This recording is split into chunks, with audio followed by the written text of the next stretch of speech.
Library of Heaven's Path Chapter 436 to Chapter 483. Ever since he passed the 3-star Master Teacher examination 7 years ago and became the elder of Mingshi Tang, he had been highly regarded no matter where he went. Even the Xianyuan royal family had to treat him as an esteemed guest. If a 2-star Master Teacher dared to slight him, the other party wouldn't even dare to breathe loudly. Yet, this fellow actually told him to. Scram, Baichen narrowed his eyes. Is there something wrong with your head? This is unforgivable. Boom, his aura was ignited. Master teachers possessed the state of insight, specialized in guidance, and were familiar with all kinds of cultivation techniques and battle techniques. As such, they were the strongest among their peers. Even though they were both Jizuan realm pinnacle experts, Baichen was definitely one of the best. Even if he wasn't ranked on the green leaf board, he stood at the top of the entire Xianyuan kingdom. How could an expert like him tolerate being insulted by a mere 2-star Master Teacher? His face steeled, and the might of a Jizuan realm pinnacle gushed toward the young man not too far away. Kacha! Kacha! The stone steps on the ground couldn't withstand the pressure and cracks appeared on them. You were so frightened by that fellow that you ran to the Master Teacher pavilion to hide? Seeing this sight, Luo Qianhong shook his head. He thought that the Master Teacher who could frighten the first rank of the young leaf board, the Crown Prince, must be formidable. To think that he would be such a foolish fellow. Putting aside the fact that he dared to openly cause trouble, he even dared to disrespect a 3-star Master Teacher. Stupidity was no longer sufficient to describe him. This wasn't a small kingdom like Tianwu, where a 2-star Master Teacher could strut around. Here, even a 3-star primary Master Teacher would have to bow down before him. Mingshi Tang had so many rules. Just a few of them would be enough to make one unable to lift their head up. I also misjudged you. Dingmu said awkwardly. Back then, when Zhang Xian used an artifact to crush Liang Qingming and Lin Long to death, he was terrified. Thus, he turned around and fled. He thought that the other party would invite Xianxia to hunt him down, but he didn't expect the other party to come alone. If Xianxia was around, he might still be fearful. However, a 2-star Master Teacher was nothing in his eyes. It wasn't that Master Teachers were worthless, but while a 2-star Master Teacher was powerful in a Tier 1 kingdom, the emperor of a conferred kingdom, he didn't think much of him. Instead of seeking Mingshi Tang to settle the matter, he rushed here to please the crowd. That is unwise. To rebuke a 3-star Master Teacher due to his lack of standing is disrespectful. As a citizen of a vassal kingdom, he is disloyal. Unwise, disrespectful, and disloyal. Just based on these 3 points, I can revoke his Master Teacher license. Luo Qianhong shook his head, and the disdain in his eyes deepened. He is infuriated by Shi. Even if we don't disqualify him, he won't have a good time today. Nodding, Dingmu's lips curled up. Luo. Placing his hands behind his back, Luo Qianhong spoke authoritatively. Not only do we have to teach him a lesson, we should also reorganize the Master Teacher pavilions of these Tier 1 kingdoms. Otherwise, if any random fellow can become a Master Teacher, how can we maintain our dignity? That's right, we need to reorganize. Dingmu nodded once more. Just as he was about to speak, his eyes lit up. Look, Baishi is making a move. Baichen spread open his palm and charged toward Zhang Xian. The might of a Jizuan realm pinnacle was as powerful as a gale. Even before Baichen could reach Zhang Xian, the stone steps in the surroundings were already shattered. Baichen's Great Prajna Hand is a phantom battle technique. Back then, when he was still at Jizuan realm advanced stage, he was able to subdue the pinnacle Zhou Tian with a single palm. That fellow is probably in for it. Luo Qianhong commented.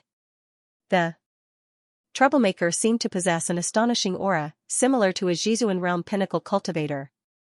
However, as a 3-star pinnacle Master Teacher, Luo Qianhong could tell with a glance that the other party was only at Jizuan realm primary stage. Even if he managed to obtain some cultivation technique that enhanced his physical body. So what, at the end of the day, a physical body was still just a physical body. Unable to execute powerful battle techniques, he was still far from matching up to a true expert. While the duo was commenting on the battle, Baichen's palm had already reached Zhang Xian. Humph. Not expecting a Master Teacher to make a move on him without any hesitation, Zhang Xian's face darkened. Harumphing coldly, inscriptions appeared in his eyes. In an instant, the other party's attack seemed to have slowed down. The flaws in the other party's moves were magnified like black holes, clearly visible to the eye. Noticing these openings, Xianxia tilted his body slightly to the side and kicked one of them. What? Bai Chen was just about to cripple the troublemaker's two-star master teacher with a palm strike so that he wouldn't dare to speak anymore when his face paled upon seeing the kick. His great prajna hand was incomparably powerful. Under the pressure of the other party's attack, it was impossible for anyone of the same cultivation realm to withstand it. However, no matter how powerful it was impossible for it to be flawless. The other party's kick was at the center of the convergence of the other party's aura. If one were to be kicked, even if the strength of the other party's kick was far beneath that of the other party's, one would still suffer a backlash and sustain severe injuries. To think that the other party would be able to see through the flaws of the ultimate move he had executed so many times. Bai Chen felt so stifled that he wanted to spurt blood. At this moment, he couldn't be bothered with continuing his attack. If he were to use too many moves, not only would he fail to injure the other party, he might even be crippled by the other party's kick. Thus, he hurriedly raised his arm and exerted strength in his leg, leaping backward. He had no choice but to dodge. He still wanted to live. Halfway through his attack, he forcefully retracted his strength and leaped backward. Under the agitation of the Xianxia in his body, he felt a sweetness in his throat, and a mouthful of blood spurted out. Damn it! Bai Chen's eyes reddened as he vomited a mouthful of blood before even crossing blows with the other party. Ever since he became a master teacher, his eye of discernment and knowledge had improved tremendously. When had he ever suffered such a huge setback? Get down! Bellowing once more, he raised both his hands simultaneously. His fists were as swift as the wind, and the might behind them was as sharp as sabers. Phantom battle technique, consecutive breezy fist. Even though the offensive prowess of this move couldn't be compared to the great prajna hand, when executed simultaneously with both hands, the other party's attack was swift, and the defensive range was large as well. With a savage expression on his face, Bai Chen roared furiously. Before his fist could land on the young man, the other party raised his foot once more. Seeing the position of the foot, Bai Chen spurted another mouthful of blood, and he nearly burst into tears. He hurriedly retreated. Consecutive breezy fist was an extremely famous battle technique of Mingshi Tang. It was said that it was created by a 4-star master teacher, and its movements were swift with few flaws. Even when fighting against the pavilion master, Luo Qianhong, he could only face it head-on. Yet, this fellow kicked at the other party's opening once more. If Bai Chen were to be kicked, he would probably be in an even worse state than before. Even if he didn't die, he would at least be skinned alive. 2 consecutive kicks. Was this fellow's eye of discernment really that good, or was it just a coincidence? I don't believe it. Roaring furiously once more, Bai Chen flicked his wrist, and a saber appeared in his palm. Saber chi swept across the area, and in the blink of an eye, countless saber afterimages were created. Phantom battle technique, saber of parting, saber of parting. Every single saber of parting was executed endlessly. Unless one had a stronger weapon or move to defend against it, it was impossible for one to withstand such a swift saber art. Hoo! Just when Bai Chen thought that the other party wouldn't be able to break through his saber art, he saw yet another foot darting through the gaps in his saber art, heading straight for his Ming men. Pooh! Bai Chen hurriedly retracted his saber and retreated once more. Due to the abrupt change in his moves, his face reddened once more, and fresh blood spurted from his mouth. He had used palm, fist, and saber for 3 consecutive phantom battle techniques, but not only did he fail to injure the other party, he even ended up injuring himself. Bai Chen was on the verge of going insane. Didn't they say that the other party was only a 2-star master teacher, to be able to see through the flaws of a Zhizuan realm pinnacle expert's battle technique? When did 2-star master teachers become so formidable? If they were all so formidable, what would a 3-star master teacher like him amount to? The more Bai Chen fought, the more stifled he felt. The crowd watching the commotion also stared at one another with frenzied looks on their faces.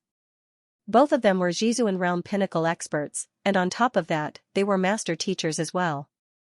As such, the speed of their battle was extremely fast. Often, they would be able to tell where the other party was going to attack, and they would be able to predict the other party's movements in advance. In other words, in the eyes of the crowd, Baishur, who had declared that he would teach the outsider a lesson, leaped backward as soon as the other party raised his leg, and even spurted a mouthful of blood as soon as the other party raised his leg. Are you trying to put on a show here? Why does it seem like you are even more unreliable than the person who charged over to cause trouble for Crown Prince Dingmu? Is Baishur dancing? I think so, someone in the crowd said. The young man stepped forward, and every time he raised his leg, Baishur would jump. Every time he raised his leg, he would jump. As though a puppy being toyed with, or a couple dancing together, one advancing while the other retreated. Occasionally, he would spurt a mouthful of blood. Aren't you going to kill someone in a fit of rage? Isn't it a little inexcusable to jump right away? You can't do this. Pooh. Pooh. Pooh. It would have been better if he hadn't heard those words, but upon hearing them and seeing the bizarre gazes everyone was shooting at him, Bai Chen nearly fainted on the spot. Dance. Dance your head, you're the one dancing, your entire family is the one dancing, I'm just fighting with him, and my moves are completely suppressed, so I'm unable to execute them. The more he thought about it, the more furious he felt. As a 3-star master teacher, an unparalleled figure in Xianyuan Kingdom, even if he were to defeat the other party, he would surely become a laughingstock. You and I will never live under the same sky. Roaring furiously, Bai Chen brandished his saber once more, and the saber gleamed brightly, forming a silhouette around him. It wouldn't be an exaggeration to say that not even a drop of water would be able to penetrate his saber. Just when Bai Chen thought that the other party was at his wit's end, he lowered his head and saw a foot slowly reaching over. Just like before, it was inserted into the gap of his saber art. The heck? What in the world is this? You can see the flaws in my moves, and you can see the flaws in my moves. Have you studied all the martial skills that I have cultivated, or have you learned all of them? Is there a point to this? Can't we just have a good fight with you punching and I'll hit you with a palm? Is it really alright for you to attack my flaws mercilessly? Bai Chen burst into tears. Something is amiss. This fellow seems to have some tricks up his sleeves. Luo Qianhong's face turned grim. While the amateur enjoys the show, the expert appreciates the tricks. Bai Chen was jumping around and spurting blood as though a watering can. To others, it might seem like a dance, but Luo Qianhong could tell that something was amiss. Clearly, the young man's raised leg posed a huge threat to his old friend. Even at the cost of suffering a backlash, Luo Qianhong was forced to retreat. In other words, this fellow had seen through the flaws in Bai Chen's moves and thought of a way to resolve them in advance. That was why he could leave Bai Chen in such a pathetic state so easily. Could it be that he knew that Baishur would make a move, so he studied the battle techniques and cultivation techniques that he cultivated in advance? Dingmu could tell as well, and he couldn't help but ask. Studied in advance? That's impossible. Other than those closest to one's kin, it is impossible to reveal the cultivation techniques and battle techniques that one cultivates. In fact, even for kin, one has to keep it a secret to prevent one's opponent from making use of it.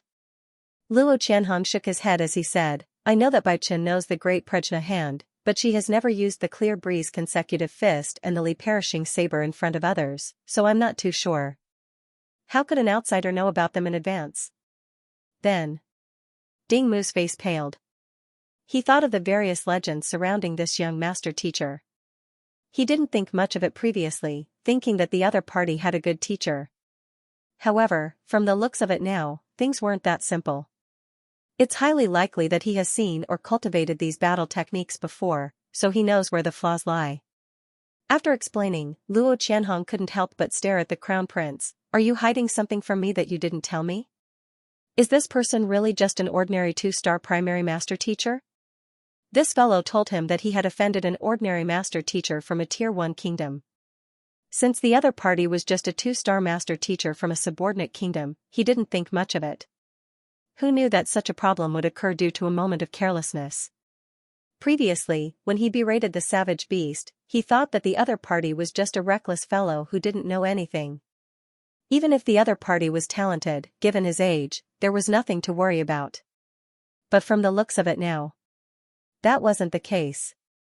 How could an ordinary 2-star primary master teacher have cultivated so many battle techniques and know the flaws in them? Ding Mu's words must have been vague, causing him to make a wrong judgment.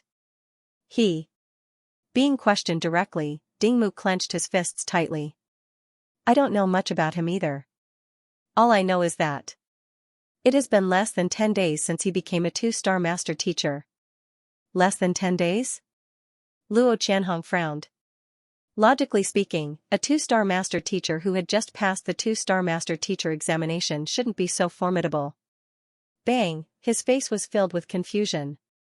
Before he could figure it out, he heard the sound of a fist and foot entering flesh. He hurriedly turned his head and saw that Bai Chen couldn't dodge any longer. A kick landed on his face and sent him flying 40 to 50 meters away. His head stabbed into a short wall, and he fainted. After being forced into a corner by Xianxia and suffering from the backlash of his own strength, he couldn't take it anymore and decided to take the risk of dying together with the other party. But in the end, he ended up dying while the other party was completely fine. Baisher was sent flying with a single kick? So strong? Isn't His Highness the #1 genius? For him to be able to defeat Baisher before he's even 20, doesn't that make him even more formidable? No one understood what was going on when they were dancing previously. Now that Bai Chen was knocked out, no matter how foolish they were, it was clear that this reckless young man was stronger than even the 3-star primary stage Baisher. All of them stared at one another in astonishment. Walala, everyone was astonished.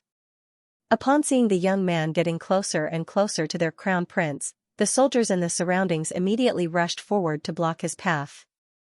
Wait a moment. Seeing that Ding Mu intended to have the guards make a move, Luo Qianhong waved his hands grandly. Pavilion Master Luo. Thinking that the other party was going to change his mind, Ding Mu turned to look at him. I'll help you persuade him. It'll be best if we can resolve this peacefully. Even though he blamed the other party for not speaking the truth, Luo Qianhong owed the kingdom a favor and he had no choice but to repay it. Besides, it was already too late for him to avoid this matter. I'll be counting on Pavilion Master Luo then. Ding Mu nodded. Continue with the ceremony. As long as you become the emperor and wield the imperial seal, everything will be simple. I have a better reason to speak up for you. Luo Qianhong said. Yes. Ding Mu hurriedly nodded his head and walked toward the throne at the center. Seeing that he was going to receive the crown and accept the final coronation, Luo Qianhong heaved a sigh of relief. He turned around and walked toward Xianxia. Looking at the soldiers who had their weapons drawn and were ready to make a move at any moment, he said, all of you, step aside. Pavilion Master Luo. Knowing his identity, the soldiers immediately opened up a path and bowed. This person here should be Xianxia, right? I am Xianyuan Mingshi Tang Pavilion Master Luo Qianhong.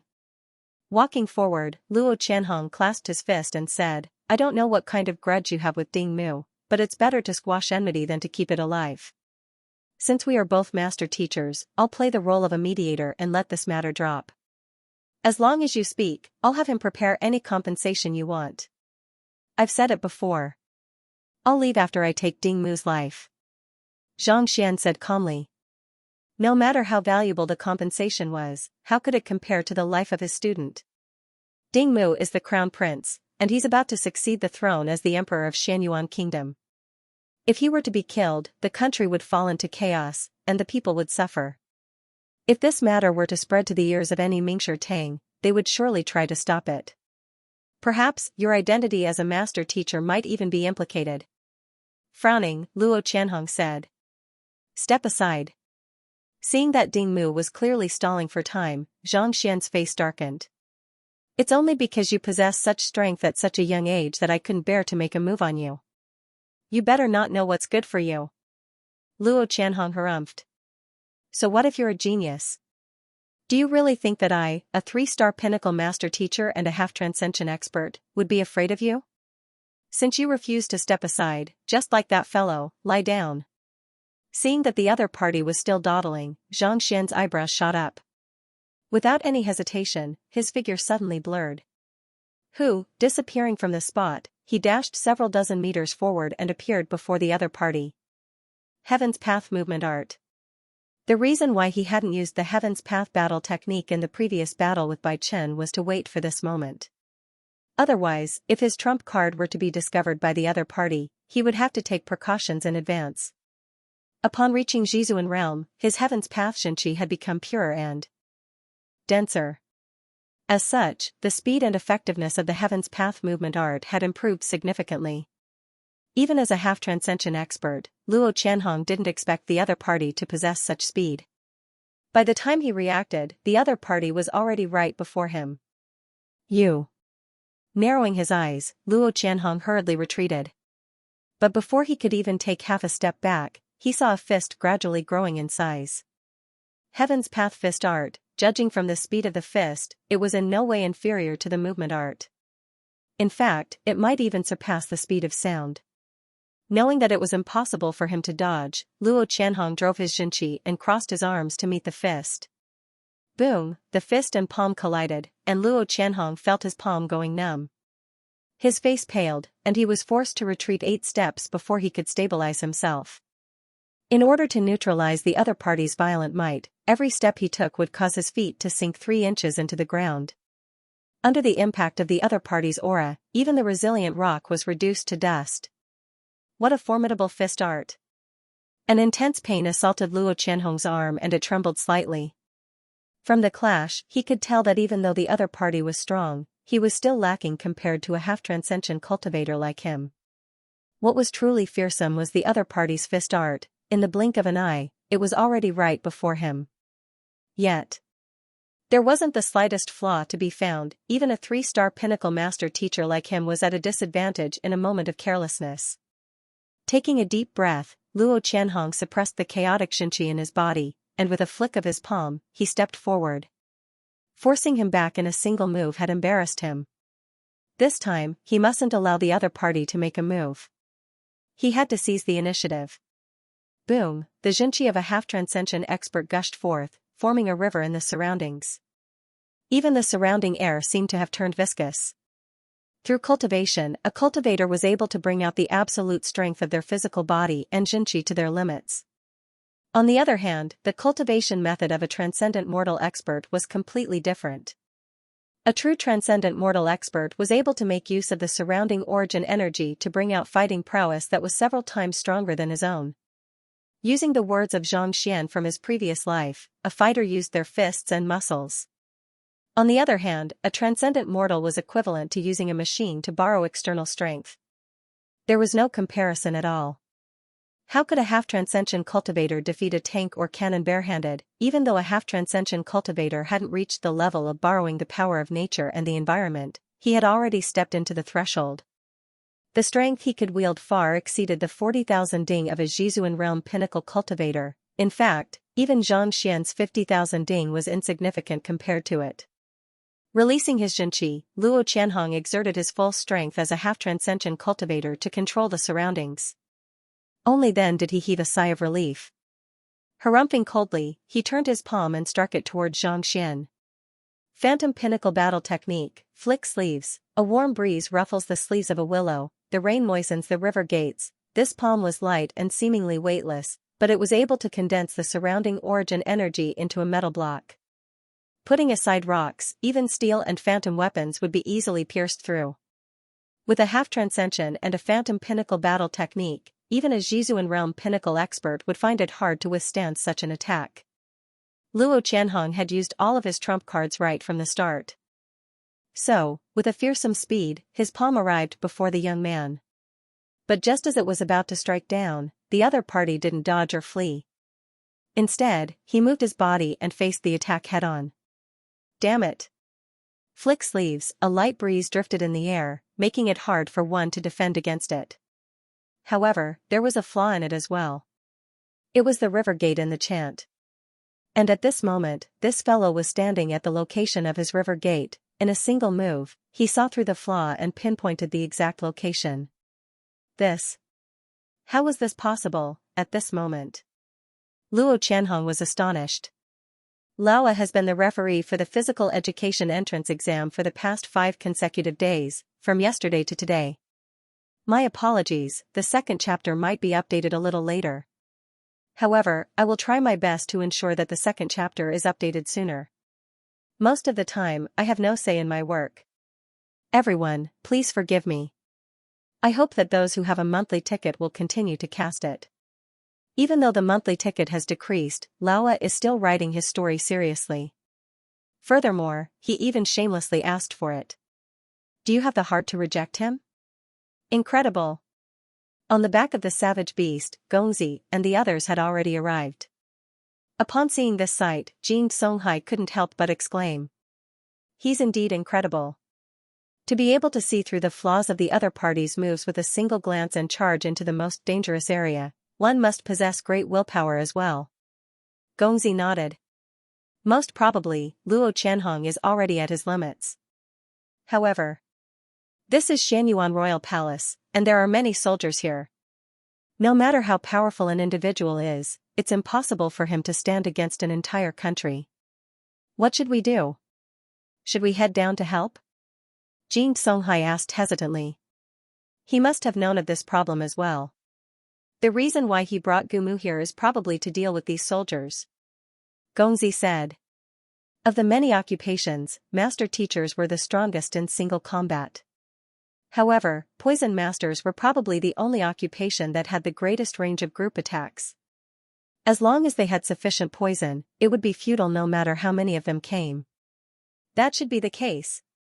Jin Songhai nodded. Wait a moment. For a 2-star master teacher at such a young age to be able to see through the flaws of a half-transcension expert with a single glance, his eye of discernment and knowledge are truly admirable. If he wanted others to interfere, he would have told Xianxia long ago. Since he didn't, it's clear that he doesn't want to trouble others. Let's just watch for now and wait until he reaches his limits. Gongzi chuckled. Yes. Jin Songhai nodded. Luo Qianhong has lost. Along with his words, Zhang Xian had already dived into the river gate, and with a sweep of his shoulder, he struck the other party's chest. Peng, being struck by a violent physical body, Luo Qianhong's face twitched. In an instant, he was sent flying and crashed heavily onto the ground.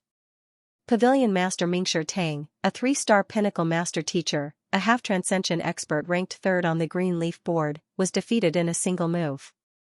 A commotion broke out among the crowd. All along, Luo Qianhong had appeared as an invincible figure, and he had countless fans. He thought that it would be easy for him to deal with a fellow who wasn't even 20 yet.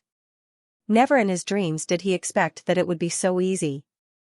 However, the one who was injured was him. He was captured by the other party. Pavilion Master is the first rank of the young leaf board. Still Crown Prince Dingmu? On the highest floor of the green leaf pavilion, Elder Liao Qingxuan couldn't help but ask. Dingmu? What nonsense are you talking about? Of course it's Master Teacher Zhang Xian. How can the two of them be compared? Are you kidding me? Pavilion Lord Daifeng said. But, you just mentioned that Crown Prince Dingmu was unparalleled in the past 500 years and the next 500 years. Elder Liao Qingxuan was perplexed. He had just praised the Crown Prince as if he was a flower that was rarely seen in the heavens and could not be found on earth. Why did he change his mind in the blink of an eye? That was a little too fast. Did I say that? Elder Liao, there's no need to dwell on such matters. Hurry up and send someone to look into the matter and bring me his information. Having been exposed, Pavilion Master Daifeng's face reddened as he hurriedly instructed.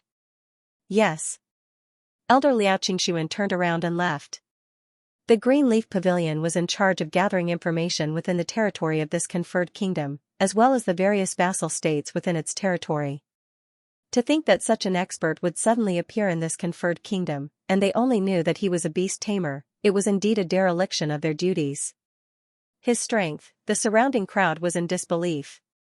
Mou, who was on the back of the howling firmament beast, was even more shocked. She had witnessed the other party's growth with her own eyes. She thought that even if the other party managed to reach Jizuan Realm Pinnacle within 4 days, he would still be the weakest of them all. Due to the rapid growth in his cultivation, it would surely be difficult for him to wield it properly. Yet, who could have thought that he would be able to defeat even a half-transcension so easily? Is this fellow still human? Not only did he advance his cultivation swiftly, he even managed to reinforce his cultivation as soon as he advanced. How in the world did he do it? After being sent flying with a single blow, Luo Qianhong's complexion turned awful. He felt so stifled that he was on the verge of going insane. How could he be so foolish as to fall for Ding Mu's lies so easily? How could a person who could force him to hide in the Mingshi Tang pavilion be simple? If he didn't get involved in this matter, he could at least protect his reputation. But now, he had made a fool out of himself. This Mingshi Tang pavilion master would probably become the target of everyone's criticism in the future. As a 2-star master teacher, to challenge a 3-star master teacher is an act of insubordination. After I'm done here, I'll settle this matter with Mingshi Tang and crash the pavilion personally to demand justice from Xianyuan Kingdom's Mingshi Tang. Flinging his sleeves, Xianxia harumphed. Pavilion crashing referred to a master teacher challenging a Mingshi Tang pavilion alone. Regardless of whether there was a conflict or a problem, as long as the master teacher didn't betray mankind and was able to clear the various restrictions of Mingshi Tang pavilion, the master teacher wouldn't have the right to punish him, and the headquarters wouldn't pursue the matter. Pavilion crashing? Luo Qianhong's face paled. The success rate of a master teacher pavilion crashing was extremely low, but as long as it succeeded, the crashed Mingshi Tang pavilion would be ruined. It would become the laughingstock of the entire League of Nations. Not only would he be stripped of his position, he might even be summoned back to the headquarters for investigation. After all, for a master teacher to be forced to crash a pavilion to resolve the problem, it was clear how serious the matter was. Pudong, Luo Qianhong's body slumped to the ground. It was just a moment ago that he was still so arrogant, but after hearing those words, he found himself unable to muster up any energy. What kind of monster did Ding Mu offend? Paying no heed to the shocked Luo Qianhong, who was rendered speechless, Zhang Xian glanced at Ding Mu, who was about to be inaugurated as the emperor, and continued walking forward. Stop him.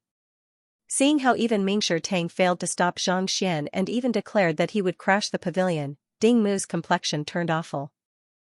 Walala, along with his shout, many soldiers rushed forward, and all kinds of weapons were unsheathed, gleaming coldly. The cultivation of these soldiers wasn't high, only at Dingli realm. However, there were several thousand of them surrounding the heaven's altar. Even a half-transcension expert would have to avoid the combined might of several thousand soldiers, not daring to face it head-on. Zhang Xian. You must be careful. Mou's face paled. 2 fists were no match for 4 hands. A single Dingli realm cultivator wasn't enough to pose a threat, and 10 of them weren't much either. However, 100 or 1,000 would be a different story. No matter how strong a person was, there was a limit to his strength. Fighting against several thousand people was more than enough to wear him down. This was also the reason why unaffiliated cultivators didn't dare to offend an empire. Before an empire, no matter how powerful an expert was, he was nothing but an ordinary person. This is going to be troublesome. Jin Songhai frowned as well. As a transcendent mortal expert, he was able to retreat easily against 1,000 cultivators. However, against several thousand, even he felt immense pressure. It was easy to kill a great general, but it was difficult for an army to retreat. No matter how powerful an individual was, if he were to be thrown into a well-trained army, he would still suffer a huge setback. Indeed, we're in deep trouble this time. Unless we use the means of a poison master. Gongzi frowned. Even Jin Songhai found it difficult to face so many soldiers. Needless to say, the other party. Even though Zhang Xian's performance was impressive, he was still a far cry from matching up to his subordinate.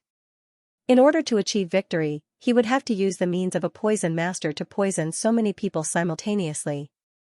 Otherwise, no matter how good his eye of discernment and strength were, it was impossible for him to triumph over an army. We can't use the means of a poison master. As a master teacher, he has already been criticized for invading an entire kingdom. If he were to use poison, I fear that his identity might be questioned, and it might even attract the investigation of Mingshi Tang. That would become a huge stain on his reputation.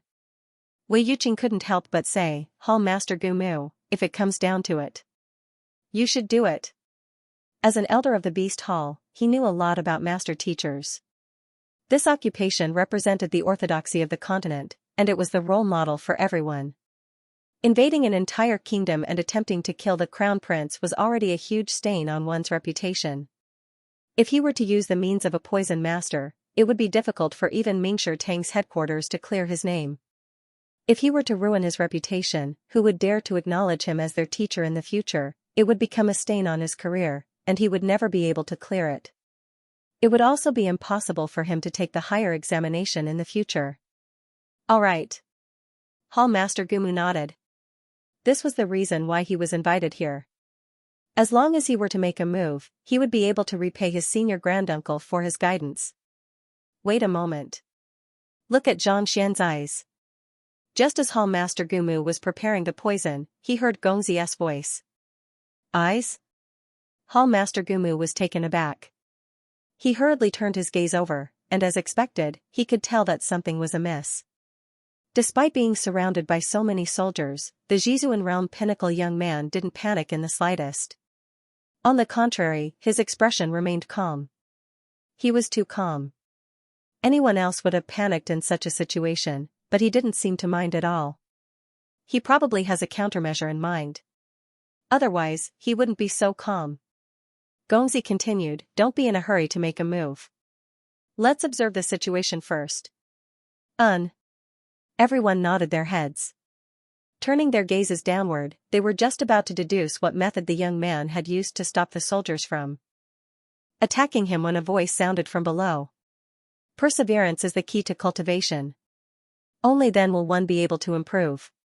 To reach Pixue realm and Dingli realm, there are 3 things you need to do. Firstly, identify the strength of your acupoints. A clear voice sounded from the young man's mouth. Lecture? Why would he lecture at such a time? Is his brain damaged? Everyone thought that the other party had a countermeasure in mind, but upon hearing that he was going to lecture, they stared at one another in bewilderment. What was going on? Surrounded by so many soldiers, the other party was going to lecture. Everyone thought that even though they were here to cause trouble, he was able to defeat everyone without suffering a single defeat. Everyone thought that with Mingshi Tang's appearance, he would be able to resolve the matter peacefully. Yet, he declared that he was crushing the heavens altar, not giving the other party any face at all. Everyone thought that the heavens altar would be bathed in blood, yet he started lecturing. Can you play by the rules? Your actions are way too confusing. The crowd on the back of the savage beast was also dumbfounded. They couldn't understand what Xianxia was up to. No, he isn't lecturing. Suddenly, Gongzi came to a realization. His face warped, and his body trembled uncontrollably. This is impartation of heaven's will. A single word to drive away 100 enemies, a single word to vanquish an army. Impartation of heaven's will? Everyone was perplexed. Those who possessed the slightest bit of strength would know that impartation of heaven's will was an ability unique to master teachers. As long as one's soul depth was above 3.0, and the content of the lecture was on the essence of cultivation, there was a chance that it would be triggered, allowing the listeners to drive their Xianxia autonomously to raise their cultivation. This might sound incredible, but in truth, any master teacher would be able to achieve it. Since this Xianxia was an incredible genius, it wasn't surprising for him to be able to achieve such a feat during his lecture. Impartation of heaven's will might seem unremarkable, but if one reaches an extremely profound level, the effects will be completely different. Gongzi's teeth clattered in disbelief. A deep red flush appeared on his skin, which was comparable to Zhao Ye's. Extremely profound level? Everyone was even more bewildered. Elder Jean, you know that my body has been frail ever since I was young, so I was unable to cultivate. Thus, I loved reading, and I have read almost all of the books that I could read. I once read in an ancient book that when one reaches the highest level of impartation of heaven's will, one will be able to convey the voice of the great Tao to one's soul. Even if one's enemy were to hear it, they would be willing to acknowledge him as their teacher, not daring to refute him. Taking a deep breath, Gongzi suppressed his ragged breathing and said, "Voice of the great Tao?" Everyone widened their eyes in shock. There was such a thing. If that was the case, wouldn't that be incredible? Regardless of who it was, as long as one conducted a lecture, one would be willing to submit to them.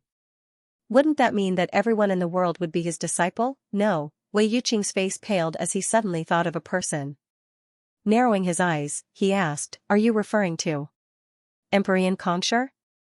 It was said that once Xianxia's golden words were spoken, a phenomenon would occur in the world, and everyone who heard his lecture would address him as their teacher. Even the most formidable person who wanted to kill him would be moved in an instant, rendering them powerless to resist.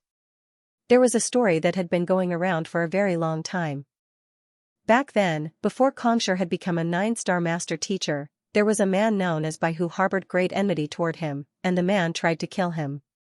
After asking around, he found out that Xianxia often gave lessons under the tree, so he hid in the dense foliage and prepared his weapon, intending to launch a sneak attack. In the end, Xianxia came under the tree and started to lecture.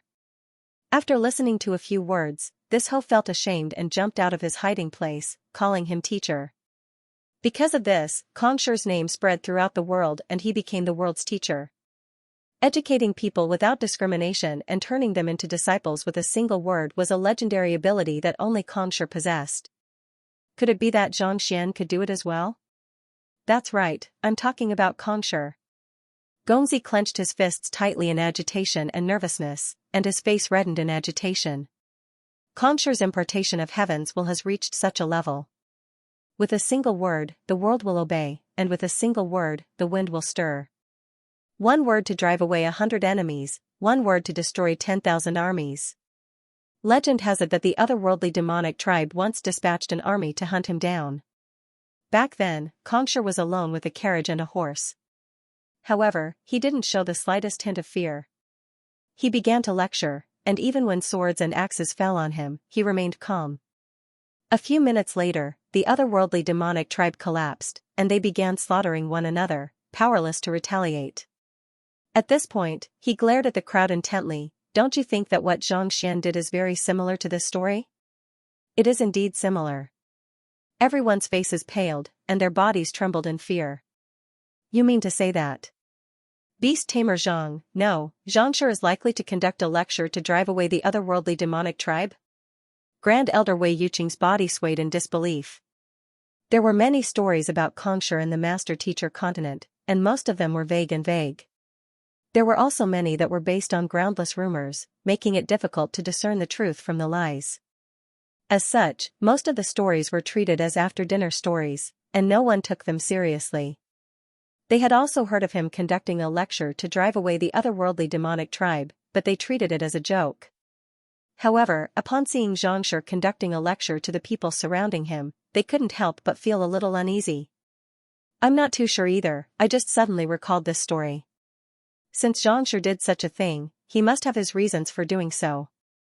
After all, he couldn't possibly have done it out of boredom. Gongzi said. Whether that was the case or not, he wasn't a worm in Xianxian's stomach, so it was impossible for him to guess it. If Gongzi didn't say it, I wouldn't have thought that it was possible. Look below. Still in disbelief, Wei Yuqing was just about to continue asking when Jin Songhai's voice sounded. At this moment, Jin Songhai's face was grim. His eyes were fixated on the heavens altar below, and his face was filled with disbelief. Following Xianxian's gaze, Wei Yuqing was stunned. Half of the ferocious otherworldly demonic tribe soldiers, who were intending to attack Xianxian, were standing on the spot in a daze, as though they had obtained the best treasure in the world. As for the remaining half, they tossed their weapons to the ground and sat cross-legged on the floor, cultivating according to the other party's words. In other words, the ferocious atmosphere from a moment ago had turned harmonious in an instant. This is real? Wei Yuqing's mouth was agape, and his eyes were widened in shock. As though petrified, he was at a loss for words. At that moment, he heard an aura gushing furiously behind him. Pilipala, following which, a sound reminiscent of frying beans sounded. Turning around, he saw that Sun Chong had unknowingly become intoxicated by the other party's words.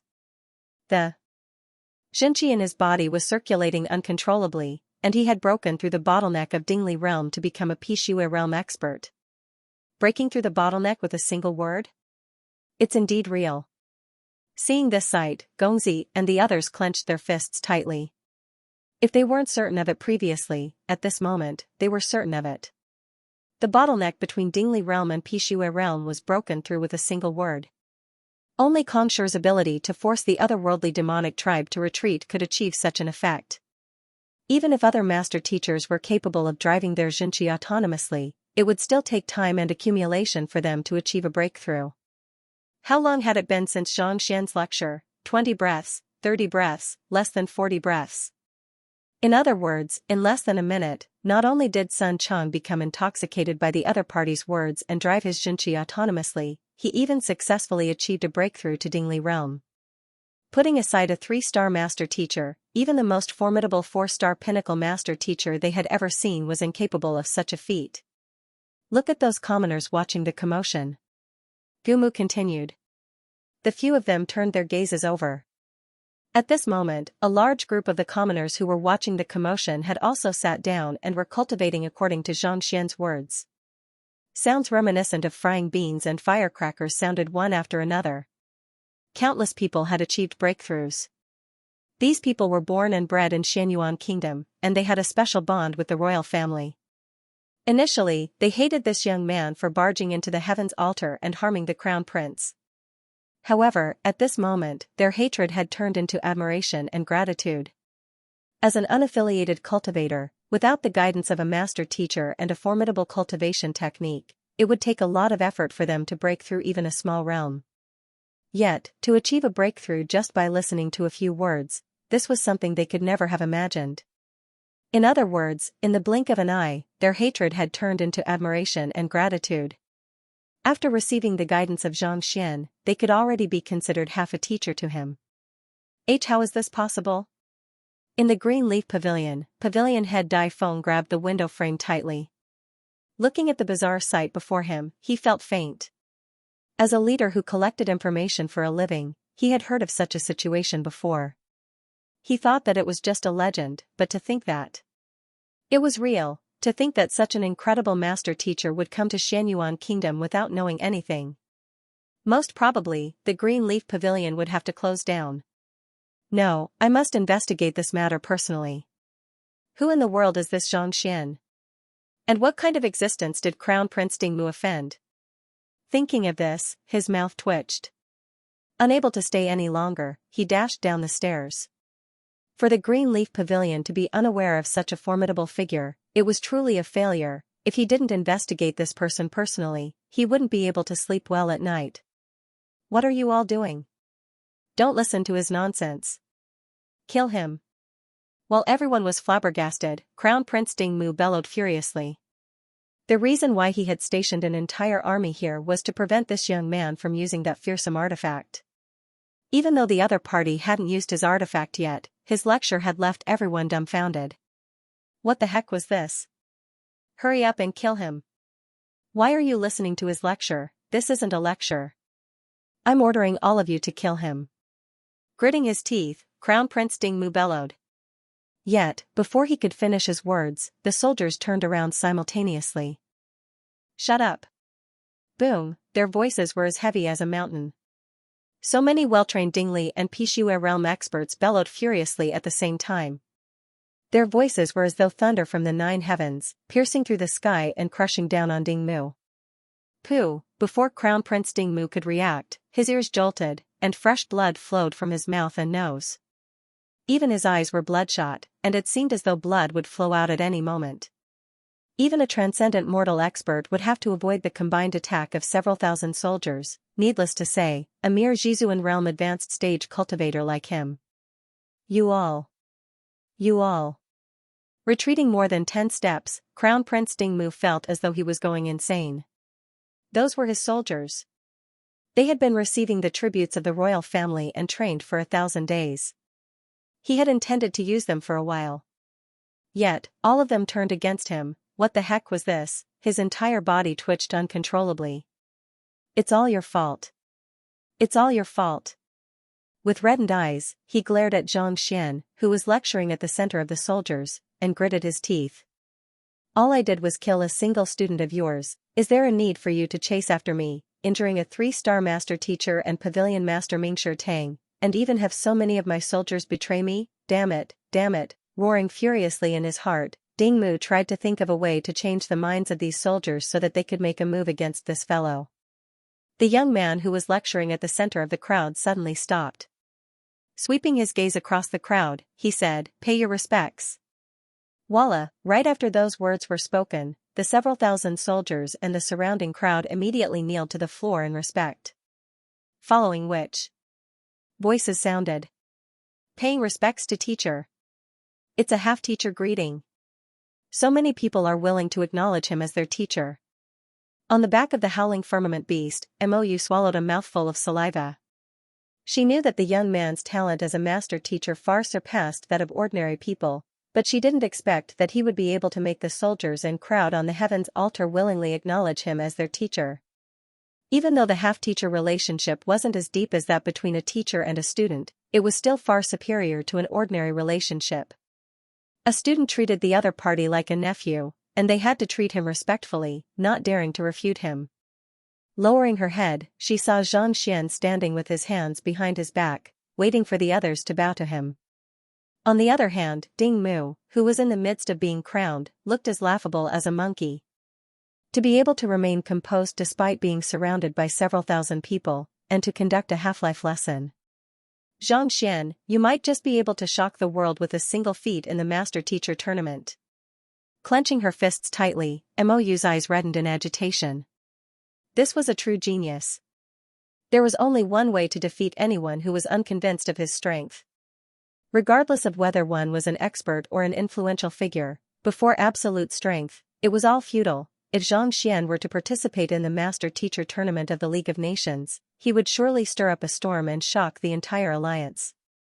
To be able to make so many people willingly become his students with just a lecture, not only has his grasp of impartation of heavens will reached an extremely high level, more importantly, one's soul depth has to be at least 12.0 to achieve such a feat.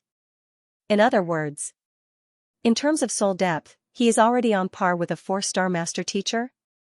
Luo Qianhong felt as though he had fallen into an icy cavern, and his entire body was covered in frost. No matter how well-read Gongzi was, he wasn't a master teacher. As such, there were many things that he didn't know much about. Impartation of heavens will have a very low requirement. As long as the content of the lecture pointed to the essence of cultivation, one would be able to cultivate it on their own. However, to make so many people fall into a trance and call him teacher, that was no easy feat. It had an extremely high requirement on one's soul depth. Putting everything aside, just the ripples in the other party's words made one feel as though they were bathing in a spring breeze, making them feel uncontrollably convinced. Just based on this, one could deduce that his soul depth had reached at least 12.0, a master teacher of 3.0 was a rank. To have a soul depth of 12.0 meant that he was on par with a 4-star master teacher, a 4-star master teacher who wasn't even 20 yet. What kind of monster was he? Didn't they say that he was only a 2-star master teacher? Didn't they say that he was just a reckless fellow who came from a remote place? If only they knew that he was so monstrously powerful, they wouldn't have gotten involved. Glancing at one another, Luo Qianhong and Bai Chen could see the fear and regret in each other's eyes. If they could, they would tear that crown prince Ding Mu apart. What they feared the most was this kind of pig-like teammate. This time, they had really been done in by this fellow. Pavilion Master, what should we do now? Suppressing his injuries, Bai Chen asked with a tearful face. Initially, he wanted to exact vengeance for the other party's injuries, but after learning that the other party's soul depth was likely to exceed 12, he lost the will to do so. The hardest aspect to raise a master teacher was one's soul depth. As long as he could achieve that, with the passage of time, his cultivation would rise, and he would surely become a 4-star master teacher. To exact vengeance on a future 4-star master teacher, he didn't have the guts to do so. Go back and make preparations. We'll have him crash the pavilion. I just hope that even if he fails, there's still room for negotiation. Once he succeeds, he'll be at the mercy of others. With a desolate expression, Luo Qianhong shook his head. At the very least, he could sell the other party a favor and obtain his forgiveness. If he succeeds, the other party would already be standing at the pinnacle of morality. Even if he wanted to resolve the matter, it would be futile. What in the world was this? How did he offend such a fellow? Luo Qianhong's body stiffened. Just as he was about to say something, he saw the young man standing at the center glancing at the crowd coldly with his hands behind his back. Since you have addressed me as your teacher, will you stop me from killing this person? After becoming a celestial master teacher, not only did Xianxia obtain the Eye of Insight, his impartation of heavens will had also improved tremendously. It was extremely easy for him to help these people achieve a breakthrough and become his students. We dare not. If teacher doesn't wish to dirty his hands, we can do it for you. Prince Dingmu might be the crown prince, but he has committed many misdeeds. We have long wanted to make a move on him, but we never dared to do so. As long as teacher gives the order, we are willing to make a move for you. Walala, the encircling crowd opened up a path, and at the same time, many of them shouted out. As the crown prince, Dingmu had committed many atrocities, and many of the soldiers dared not speak up despite their anger. However, after receiving their teacher's grace, they no longer had any qualms about it. You all. The sudden betrayal of so many soldiers had already left Dingmu feeling stifled. Hearing those words, he nearly fainted on the spot. Other kingdoms had raised a group of invincible soldiers who were willing to serve the royal family and were not afraid of death. What kind of people did they raise here? He asked them to kill him, and now, they even acknowledged him as their teacher. If they wanted to kill him, they could even do it for him. Do it your head, I am the crown prince, the next emperor of Xianyuan kingdom. How can I possibly be killed by trash like you? It won't be that easy to kill me. Give me the crown. Dingmu's face warped savagely. My life is in my hands, don't even think about touching me. Roaring furiously, he charged toward the old emperor. Ding Chong grabbed the crown and placed it on his head. At this moment, he no longer cared about the ceremony or the rules. He walked to the throne at the center of the heavens altar and sat down. I am now the emperor of Xianyuan kingdom, appointed by the League of Nations. Who among you dares to touch me? With a warped face, Dingmu roared furiously. Putting on the crown and sitting on the throne meant that he was the emperor of Xianyuan kingdom, under the protection of the League of Nations. Putting aside a 2-star master teacher, even a 4-star master teacher would have to seek the alliance's permission before making a move on him. Otherwise, if the emperor of any country could be killed easily, what was the point of the alliance's existence? The alliance was to safeguard the unity of the kingdoms. It was fine to have internal conflicts, but for a single person to massacre a country and kill an emperor, this was something that couldn't be tolerated. This is bad. Upon seeing this sight, the soldiers who were about to make a move on Xianxia stared at one another hesitantly. Killing a crown prince could still allow the emperor to appoint another emperor, but killing an emperor was equivalent to challenging the authority of the League of Nations. Xianxia's face darkened. Clearly, he didn't expect this fellow to be so shameless as to disregard the ceremony and wear the royal robe. After becoming the emperor, it would be troublesome to kill him. Haha, I am the emperor, a title bestowed by the League of Nations. How dare you make a move on me? Do you think you are qualified to do so? Seeing the hesitation of the crowd, Dingmu burst into laughter gleefully.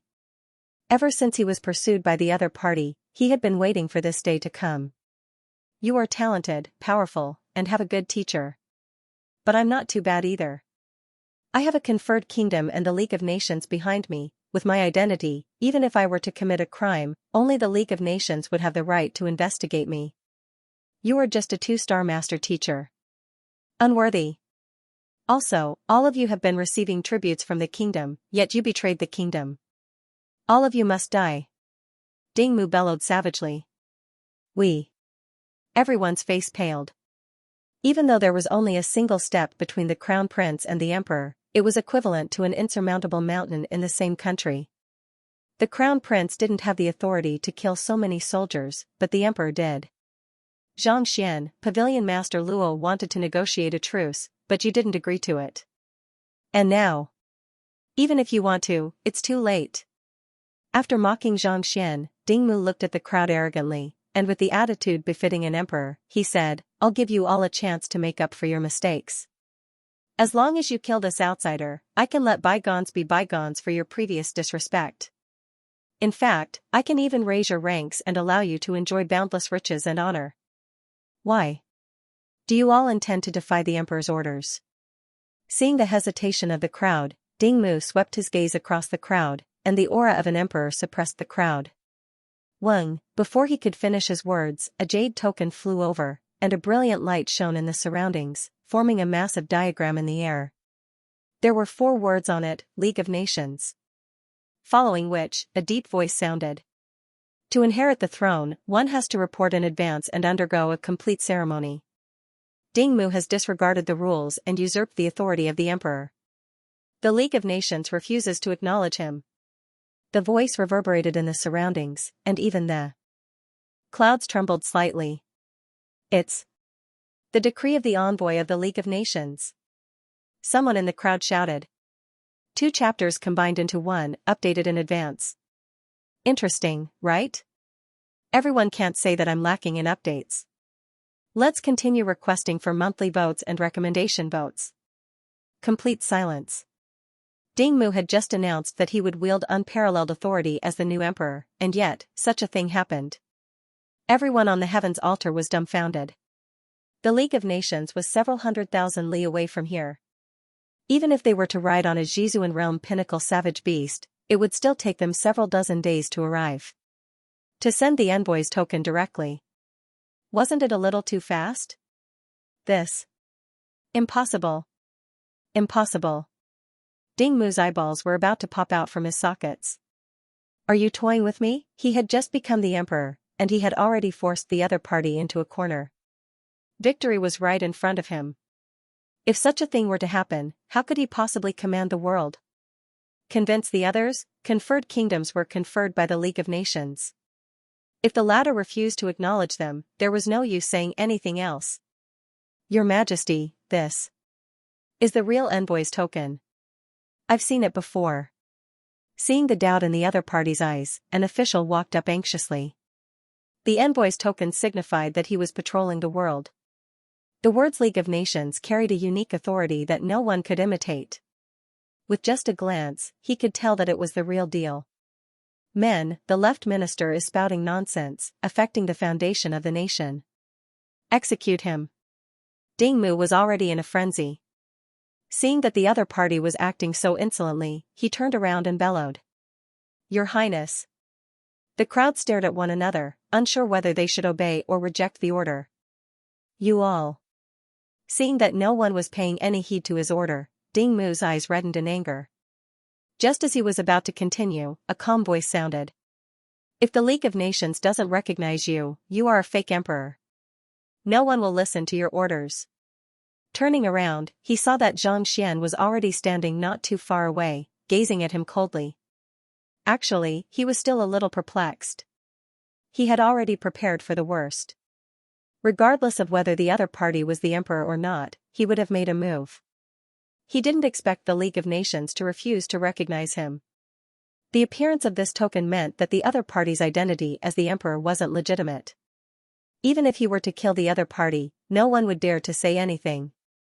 So what if you don't listen to my orders? Do you think that I will fear you just because I don't have them? You might be powerful, but it won't be that easy for you to kill me. Without the position of the king, his subordinates could not obey his orders, and Mingshi Tang was not on his side at the moment.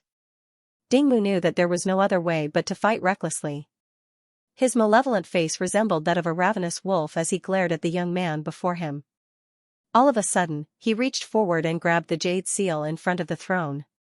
With the jade seal in hand, his entire aura changed. It was as if he had become a towering mountain, suppressing everything in his surroundings. His aura was so powerful that even a half-transcension expert would have to avoid him. The reason why our Ding clan was able to obtain the fertile land within a radius of several 100,000 kilometers, establish a kingdom, and be bestowed with a title. Our heritage has lasted for 1,000 years, and the other kingdoms dare not attack us isn't because of brute force. Rather, it's because of our formations. Over the years, Xianyuan Royal City has been under constant maintenance, and the various buildings have fused with the sun, moon, and stars to form a grade 4 primary formation. If you want to kill me, then die first. Even if I can't become king, I'll drag you down with me. Roaring furiously, the jade seal in his hand flew into the air, and in an instant, the formation was activated.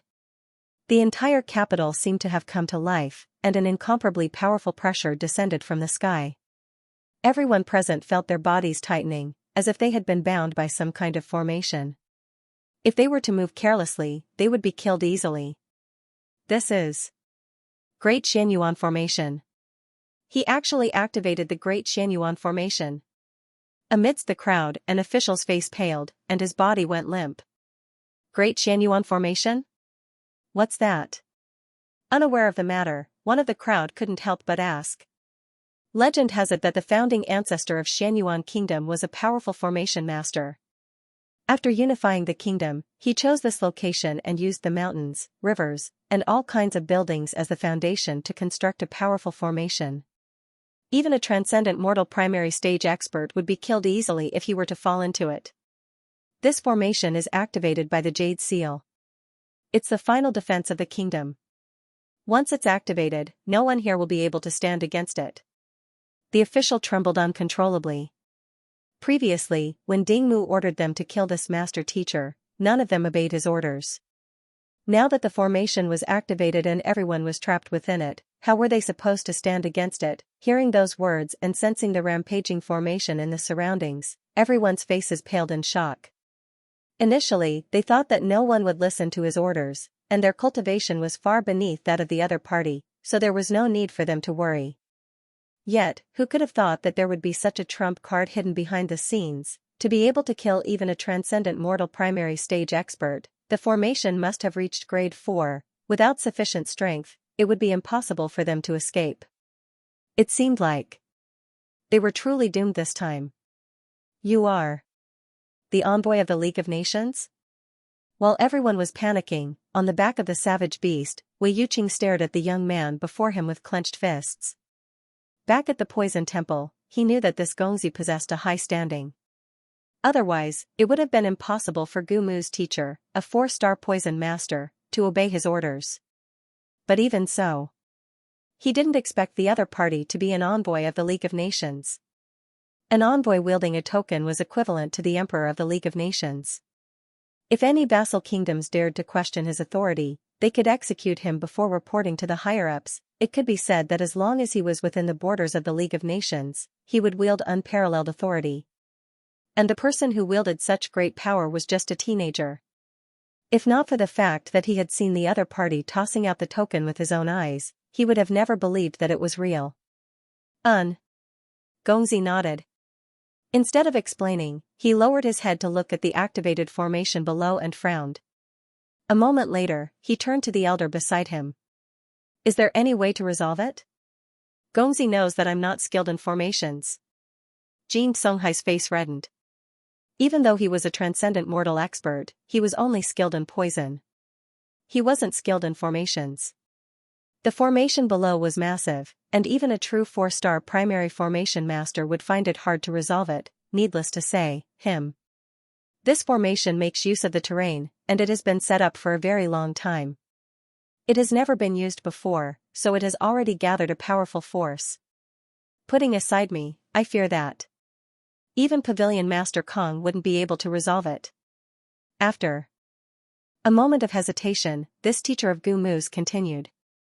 Even though he wasn't skilled in formations, as a transcendent mortal expert of the League of Nations, he was still a transcendent mortal expert.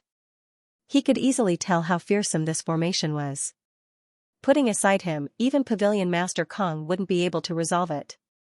Pavilion Master Kong wasn't just Pavilion Master Mingshi Tang, he was the most formidable formation master in the entire League of Nations as well. Even Pavilion Master Kong was unable to resolve it. Gongzi couldn't help but ask, I know that this formation is formidable. Then, do you have any way to save him? Deciphering a formation was completely different from saving a person within it. The latter was much simpler. There's no other way. Jin Songhai shook his head and said, this formation is filled with immense power. Life, death, and plunder all depend on a single thought of the formation master. At the very least, 16 transcendent mortal experts will be needed to break it. Even if it's just to save someone, at least 5 people of my level will be needed to make a move simultaneously. The strength of a formation depended on its tier. Secondary to that was the size and area of the formation. The larger the area of the formation, the more powerful it would be. This was also the reason why formation plates were so weak. The formation below was built according to the terrain of Xianyuan Royal City, spanning an area of several hundred kilometers. On top of that, it had been accumulating energy for more than 1,000 years, and it had never been used before. The moment it was used, it would surely be a shocking sight to behold. Even though he was a transcendent mortal expert, it would be a miracle if he could protect himself against such a powerful slaughter formation. To save someone was impossible. Then, what should we do? You know that he's Lu Qing. Hearing that even his guard couldn't save the other party, Gongzi panicked. There's no need to panic. At the very most, I'll just give it a try. Jin Songhai gritted his teeth. He knew that Gongzi was indebted to physician Lu Qing. The reason why the other party had left the League of Nations was to look for him. If he were to see the other party die before him, wouldn't he die of regret? What are you trying to do? Before the duo could finish their words, a doubtful voice sounded in the room. Following which, everyone saw that Sun Chang had already finished his cultivation and was standing up once more. At this moment, not only had Sun Chang reinforced his Pishui realm cultivation, he had even opened 3 acupoints. He was brimming with energy and vigor. Xianxia's impartation of heaven's will might not be effective against cultivators of other cultivation realms, but it was of great help to Jin Songhai, who was on the verge of achieving a breakthrough to Dingli realm. Your young master is trapped by Ding Mu's formation, and he is in grave danger. If you can contact Xianxia, I fear that he might not be able to hold on. Seeing that Jin Songhai was done cultivating, Gongzi hurriedly said. To be honest, when he threw out the envoy token, he should have captured Ding Mu immediately. If he had done so, such a situation wouldn't have happened. He had come here to repay a debt of gratitude, but not only did he fail to do so, he even caused his benefactor to die before him. How could he possibly return? In his view, if he hadn't thrown out the envoy token, Ding Mu wouldn't have been forced into a corner and had to activate the formation. Formation? Glancing down through the window, Sun Chang replied nonchalantly, I thought that it was something major, but this is all it is? Don't worry, it's fine. Jin Songhai staggered upon hearing those words, and he nearly fainted on the spot. Do you know what this formation is? How formidable is it? Your young master is trapped by a formation that even a transcendent mortal is incapable of breaking, and yet, you aren't the slightest bit worried. Is there something wrong with your head, or is there something wrong with your heart? I don't know. Sun Chang waved his hands grandly. There's no need for you to know. It's just a small formation, it's nothing much. There weren't even any formation masters in Tianqian Kingdom, so how could he possibly know anything about formations? To be honest, he wouldn't be able to decipher even the simplest one before him. Even though he didn't know, he had heard Xiaoye and the others recounting the scene of him wreaking havoc in the Lin clan a few hundred times. Furthermore, he had personally witnessed the young master stopping the formation in Lu Chang's ancestral mansion with a single kick. He knew that the young master's understanding of formations was unparalleled. In other words, this formation might be fearsome to others, but to the young master, it was ineffective. Nothing much? Just a small formation? Is this how you act as a servant? With a darkened face, Gongzi felt his chest heaving, and he nearly exploded on the spot. When other servants saw that their young master was trapped, they would definitely be frantically searching for him. Yet, this fellow wasn't worried at all and even had such an expression on his face. Are you a servant or an enemy? This was a formation that even Pavilion Master Kong might not be able to decipher. Yet, the other party was acting so nonchalantly. Was he being magnanimous, or did he wish for the young master of his clan to die here? Gongzi was about to faint from anger, and Wei Yuqing's eyes were also rolling around. If not for the fact that Zhang Xian had solemnly instructed him to protect his subordinate, he would have doubted whether the other party was an impostor or not. As a servant, he was not worried at all when his master was trapped and could die at any moment. On top of that, he even had a carefree expression on his face. He was probably the only person in the entire world who could do such a thing. What happened? Sun Chang was perplexed by the other party's scolding. I'll go down.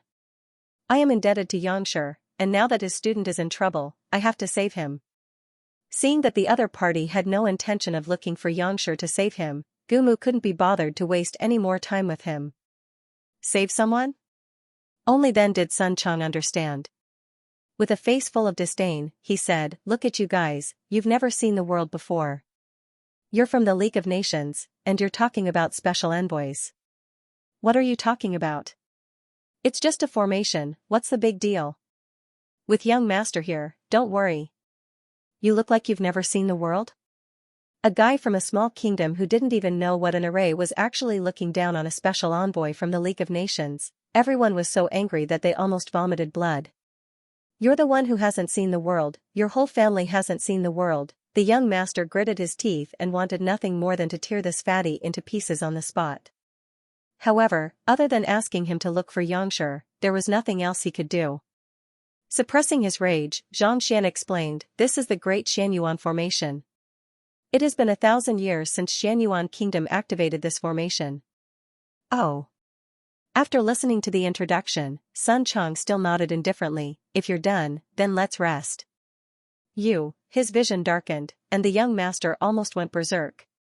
He simply couldn't understand the human language with this fellow. Explaining for half a day was equivalent to not explaining at all. Damn it, forget it, now is not the time to be angry with this kind of heartless fellow, it is more important to save people. With such thoughts in mind, Zhang Xian turned his attention to Jin Songhai and said, "Elder Jin, I'll have to trouble you to make a move. This is the token that represents my identity. If Dingmu insists on making a move, you can kill him on the spot." Just as Zhang Xian was about to reveal his identity, Wei Yuqing and Gumu exclaimed in shock before he could finish his words. "What? Young master, look." Seeing the expressions on the faces of the two, Gedeng, Gongzi, thought that Zhang Xian had been killed, so he hurriedly lowered his head to take a look, only to widen his eyes in shock. The surging winds and scudding clouds seemed to have vanished into thin air. Everything below was calm, as if nothing had happened. Zhang Xian continued to walk forward slowly. He was less than 10 meters away from Dingmu. What happened? Rubbing his eyes hard, Gongzi felt dizzy. Just a moment ago, he saw the formation surging violently, as though a storm was brewing, and it seemed as though it would kill him at any moment. How did everything disappear in the time it took for him to say a few words? Could it be that he was mistaken? Just now, hearing Zhang Xian's doubt, Wei Yuqing's lips quivered, and his face paled in fright. What happened? Jin Songhai couldn't help but ask. It seems like... Zhang Xian stretched out a finger, and then it became like this. Wei Yuqing cried. Even though he had seen it with his own eyes, he still felt frenzied. What in the world was this? With just a light tap of a finger, the incomparably surging formation came to a halt. Previously, both Jin Songhai and Gongzi had described this formation as though it was a rare sight in the world. Didn't they say that even Hall Master Mingshi Tang of the League of Nations was unable to solve it, and that a dozen transcendent mortal experts were required to solve it? Was it really that simple? I'm not dreaming, right? Stopped with a single tap of a finger? Jin Songhai and Gongzi nearly bit their tongues. Just as they were about to ask if they had seen wrongly, Sun Chang walked forward with his hands behind his back with a haughty look on his face. Even though our young master has never taken the formation master examination, he doesn't think much of these formations that can only trap a cat or a dog. Glancing at the crowd disdainfully once more, Changji's lips twitched. What in the world is this, envoy and 4-star poison master? Pooey, they aren't even as knowledgeable as I am. Being looked down upon once more, Gongzi was just about to argue with this fellow when Jin Songhai pointed downward with a grim expression. Gongzi, look. Fearing that he would miss this opportunity again, Gongzi hurriedly turned his gaze downward as well. This is impossible. Above, Gongzi, Jin Songhai, and the others were dumbfounded. Dingmu was also on the verge of cramping up. His greatest reliance was this great Xianyuan formation. As long as he became the emperor and gained control of the imperial seal, he would be qualified to activate it. Initially, he thought that once it was activated, he would be able to look down on even the envoy. Never in his dreams did he expect that such a formidable formation would come to a halt with a light tap of the other party's finger. Brother, just who in the world are you? Before he could even lift his feet, Bai Chen had already been frightened into retreating as though he was dancing. The half-transcension pavilion master Luo Qianhong had already spurted a mouthful of blood. And now, Such a formidable formation had come to a halt with a single tap of the other party's finger. You aren't a two-star master teacher but the reincarnation of Xianxia, right? Ignoring the other party's fear, Xianxia said, you should have thought of this when you tried to kill me. Although the Great Xianyuan formation covered a wide area and was very powerful, it also followed the characteristics of the formation and had its core. Since it could be activated with the imperial seal, the core was naturally located on the heaven's altar. Thus, it was much easier to stop it. Until the very end, it's hard to say who will die. After recovering from his shock, a vicious glint appeared on Ding Mu's face. Knowing that he couldn't use the formation anymore, he tossed the imperial seal onto the ground, clenched his fists, and drove his Xianxia. In an instant, a bundle of Xianxia wrapped around his palm. Phantom battle technique, heaven-shattering fist. Even though he was only at Jizuan realm advanced stage, the fact that he was able to occupy the first rank of the Young Leaf board with this battle technique spoke volumes. Die. Knowing that it would be difficult for him to defeat the other party, Ding Mu drove his strength to its limits without any hesitation, and without any hesitation, he threw a punch forward. Boom, the air was compressed into a sonic boom, and in the blink of an eye, the fist was already right before Xianxia. It was headed straight for Xianxia's chest. How powerful. He's also at Jizuan realm pinnacle. To think that he has already achieved a breakthrough. Seeing the strength gushing forth from the other party, everyone was taken aback. Those who knew the Crown Prince well knew that the person before them wasn't at Jizuan realm advanced stage, but Jizuan realm pinnacle. He didn't achieve a breakthrough, but he used some kind of secret art. Luo Qianhong's expression turned grim. He was good friends with the other party, and he had been hiding in Mingshi Tang for the past few days, so he knew the other party's exact strength. Even though the other party had reached Jizuan realm advanced stage a long time ago, it would still take at least half a year for him to achieve a breakthrough. Since it was impossible for him to achieve a breakthrough in the blink of an eye, the only explanation was that he had used some kind of secret art. It was rumored that there was a secret art in the royal family that allowed one to ignite one's blood essence in exchange for a surge in one's cultivation. At the very most, one could raise one's cultivation by 1 to 2 small realms. If that's really the case, that Xianxia is in danger. Luo Qianhong clenched his fists tightly. The reason why Ding Mu was able to become the top ranker of the Young Leaf board wasn't because he was the crown prince, but because he possessed true strength. To be able to kill a Jizuan realm pinnacle expert without using any secret art, even Luo Qianhong would find it hard to defeat the other party once his strength was raised. The only reason why Xianxia was able to injure him was because he had seen through the flaws in his moves. On the other hand, Crown Prince Ding Mu possessed a powerful physical body as well. Regardless of whether it was his cultivation technique, battle technique, or physical body, he was nearly invincible. It would be impossible for him to use the same means to defeat him. This is your move? Just as Luo Qianhong's thoughts were running wild, thinking that Xianxia might be unable to withstand the attack, the young man's calm voice sounded. Following which, the other party's figure, which had been standing motionlessly on the spot, suddenly opened his fingers, as if he was grabbing a rabbit trapped in a cage. Who? Ding Mu's frenzied fist art dissipated into thin air. Following which, as though a little chick being grabbed by the neck, he was lifted into the air. What heaven-shattering fist, phantom pinnacle battle technique, blood ignition secret art. Before the other party, it was no different from a child playing house. This is the realm that even 4-star master teachers find difficult to achieve, dispelling facade, preserving truth, lucid mind? Narrowing his eyes, Luo Qianhong's lips quivered in disbelief. The 2-Dan Soul depth realm was known as Heart of Tranquil Water. Most cultivators and official occupations were able to reach this level. However, it was difficult to surpass this level. It was said that only 4-star master teachers had a chance of reaching this level. Heart of Tranquil Water only allowed one state of mind to remain unaffected by the environment. The higher level was what Luo Qianhong had just shouted, dispel falsehood, lucid mind. Upon reaching this level, one would be able to discern the essence amidst the chaos. With a clearer state of mind, one would be able to analyze matters much more easily. Even though it paled in comparison to the eye of insight, it allowed a master teacher to discern the essence of a matter more easily. It was just like answering a question that one had never seen before and lacked the corresponding knowledge to answer. However, upon reaching this level, one would be able to easily discern the purpose of the question setter and the content of the question.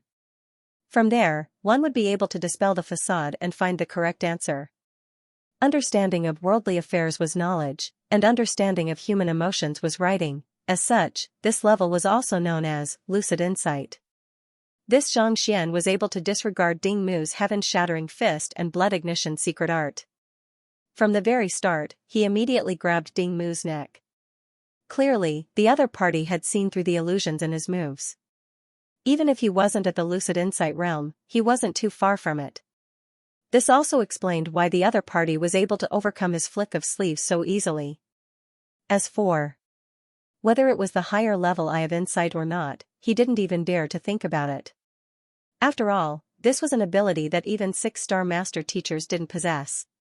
How could a 2-star master teacher who wasn't even 20 possess it? Even so, it was already enough to leave him panicking.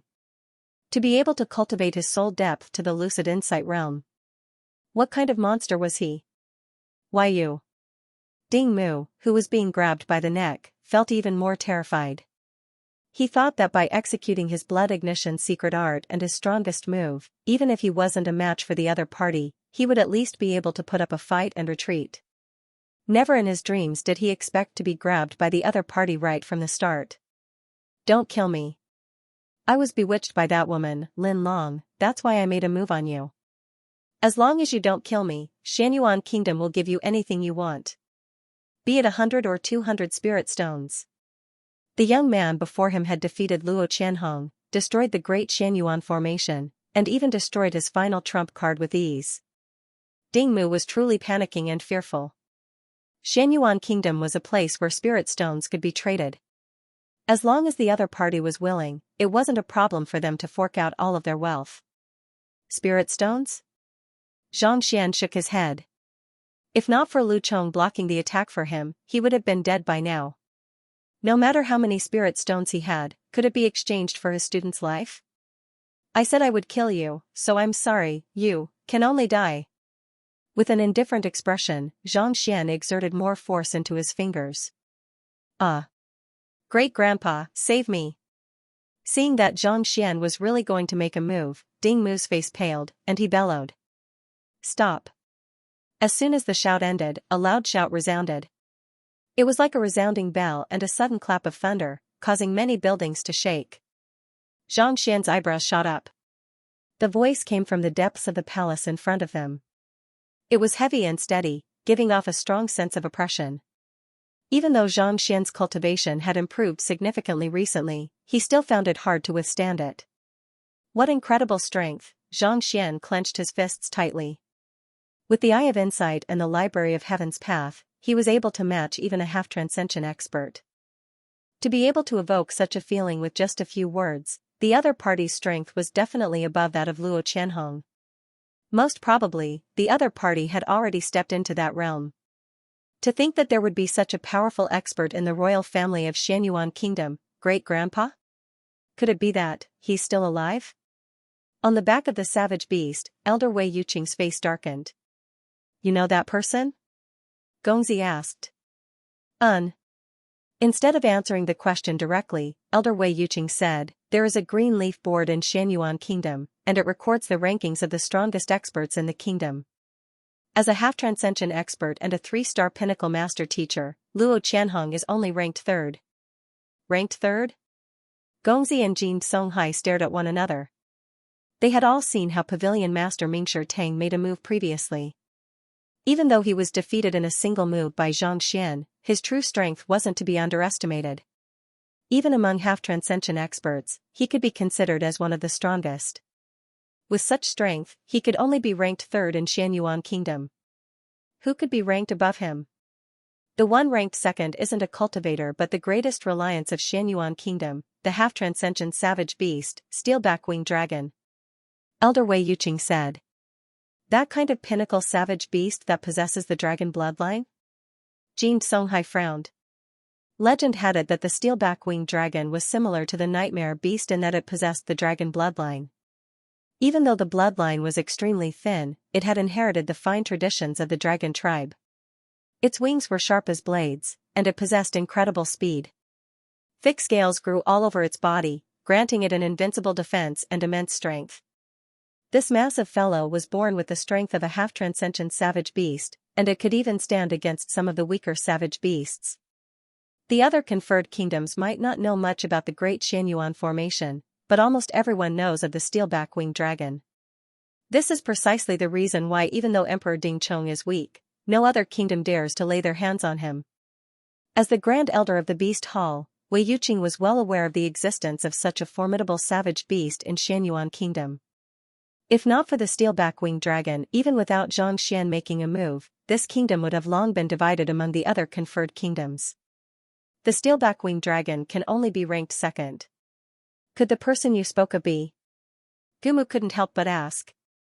Indeed, the person who just spoke is the great-grandfather of Crown Prince Ding Mu, the 178th Emperor of Xianyuan Kingdom. Ding Hong. Wei Yuqing clenched his fists tightly. This Ding Hong is a genius among geniuses. 80 years ago, he was already known as the #1 expert of the kingdom. However, there has been no news of him since a long time ago. Even I thought that he was dead. The reason why my name was still on the green leaf board was to commemorate him. To think that he would still be alive. The #1 expert 80 years ago? Then, his lifespan. Gumu widened his eyes in shock. Even though reaching Jizuan realm would increase one's strength, one's lifespan wouldn't increase by much. Under normal circumstances, 100 years was the limit. Most Jizuan realm experts would die of old age, and no matter how strong one was, there was nothing they could do about it. 80 years ago, he was already the #1 expert of the kingdom, a half-transcendent expert. Yet, he was still alive. Didn't this mean that his lifespan had already exceeded 100 years? If it's really him, his lifespan should have reached 165 years. Wei Yuqing said. 165 years old? Transcendent Mortal One Dan. Prolonged Longevity Realm? Jin Songhai asked. Transcendent Mortal Realm was also known as Transcendent Mortal Realm. Transcending Mortal Realm represented a breakthrough from the shackles of mortals, and one's level of existence would rise significantly. This was a general term for a large realm. Just like a martial artist, it was also divided into 9 levels. First Dan, Prolonged Longevity Realm. Upon reaching this realm, one's level of existence would undergo a massive transformation. One would be able to absorb spiritual energy from the world to nourish one's internal injuries, thus extending one's lifespan significantly. Even a Jizuan realm pinnacle or half-transcendent expert would find it hard to live past 100 years.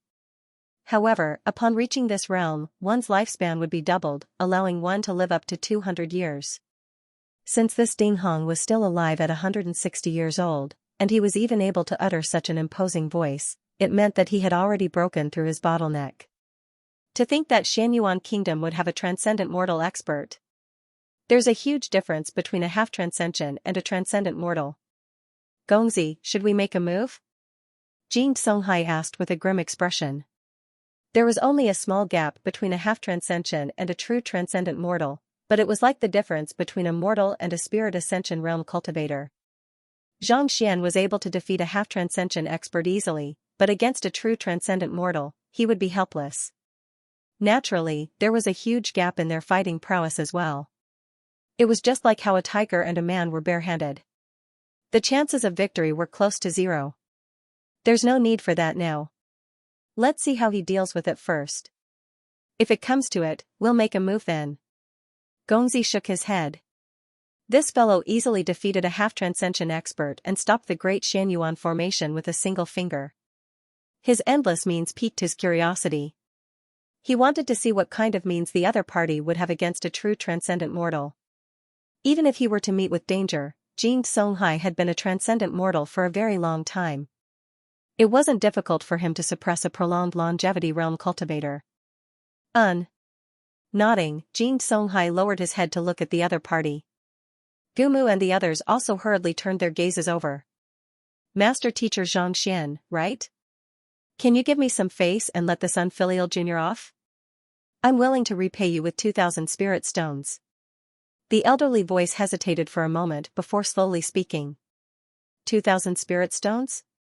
Everyone's breathing hastened. The value of spirit stones was immense. If one were to convert it into gold coins, it would be difficult to obtain it. To offer 2,000 spirit stones right off the bat, the other party was truly generous.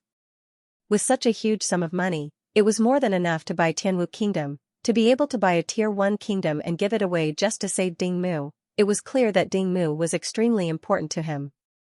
Hearing the other party's words, Xianxia was taken aback. Even when he was at his wealthiest, he only had 15 spirit stones. Yet, the other party was willing to offer so many spirit stones right off the bat. Indeed, 2,000 spirit stones. You should know the wealth that it represents even if I don't ask for it. The elder continued, besides, killing him won't do you any good. On the contrary, you'll have to face my relentless pursuit. You're a smart person, so I believe you should be able to make up your mind. Even though the other party's voice was calm, it carried a hint of threat. It seemed as though if Xianxia dared to make a move, he would definitely make a move personally to kill him. Paying no heed to the other party's threat, Xianxia clenched his fists tightly. Even though he loved wealth and needed spirit stones, he wouldn't go against his morals and principles for the sake of money. If he were to do so, how could Lu Chong face him when he wakes up? Gotcha, a crisp sound echoed in the air. Before Dingmu could even scream in agony, his head tilted to the side, and he breathed his last. Pudong, his corpse was thrown to the ground. You. Audacious. He didn't expect the other party to make a move on him without saying a single word. His voice was no longer as composed as before, and with a loud bellow, it seemed as though it would tear the sky apart. Walala, hearing this thunderous voice, the crowd watching the commotion on the heavens altar lost their balance and fell to the ground. The rage of a transcendent mortal could change the color of the world. This is bad. What can we gain from killing him? We might as well exchange him for 2,000 spirit stones. Indeed, we're doomed this time. That's a transcendent mortal. No matter how powerful he is, it's impossible for him to stand against him. A huge commotion broke out beneath the heavens altar. Clearly, they didn't expect Xianxia to really make a move. Even more so, they didn't expect Xianyuan Kingdom to have such a formidable expert backing them. To cause so many people to fall to the ground with a single bellow, the other party's strength was truly fearsome. Even though Xianxia's performance was astounding, no one thought highly of him. The gap between a transcendent mortal and a fighter was simply too huge. It could be said to be like the difference between a mortal and a god. Transcendent mortal expert. Xianxia, I've harmed you. Mou's face paled, and her body trembled uncontrollably. She knew that Xianyuan Kingdom was powerful, and she knew that it was best not to cause trouble unless one was a Jizuan realm pinnacle expert. However, she didn't know that the famous old ancestor of the kingdom was still alive at this moment. In fact, his strength might have even risen by a notch. Reaching the transcendent mortal realm was akin to a carp leaping through the dragon's gate.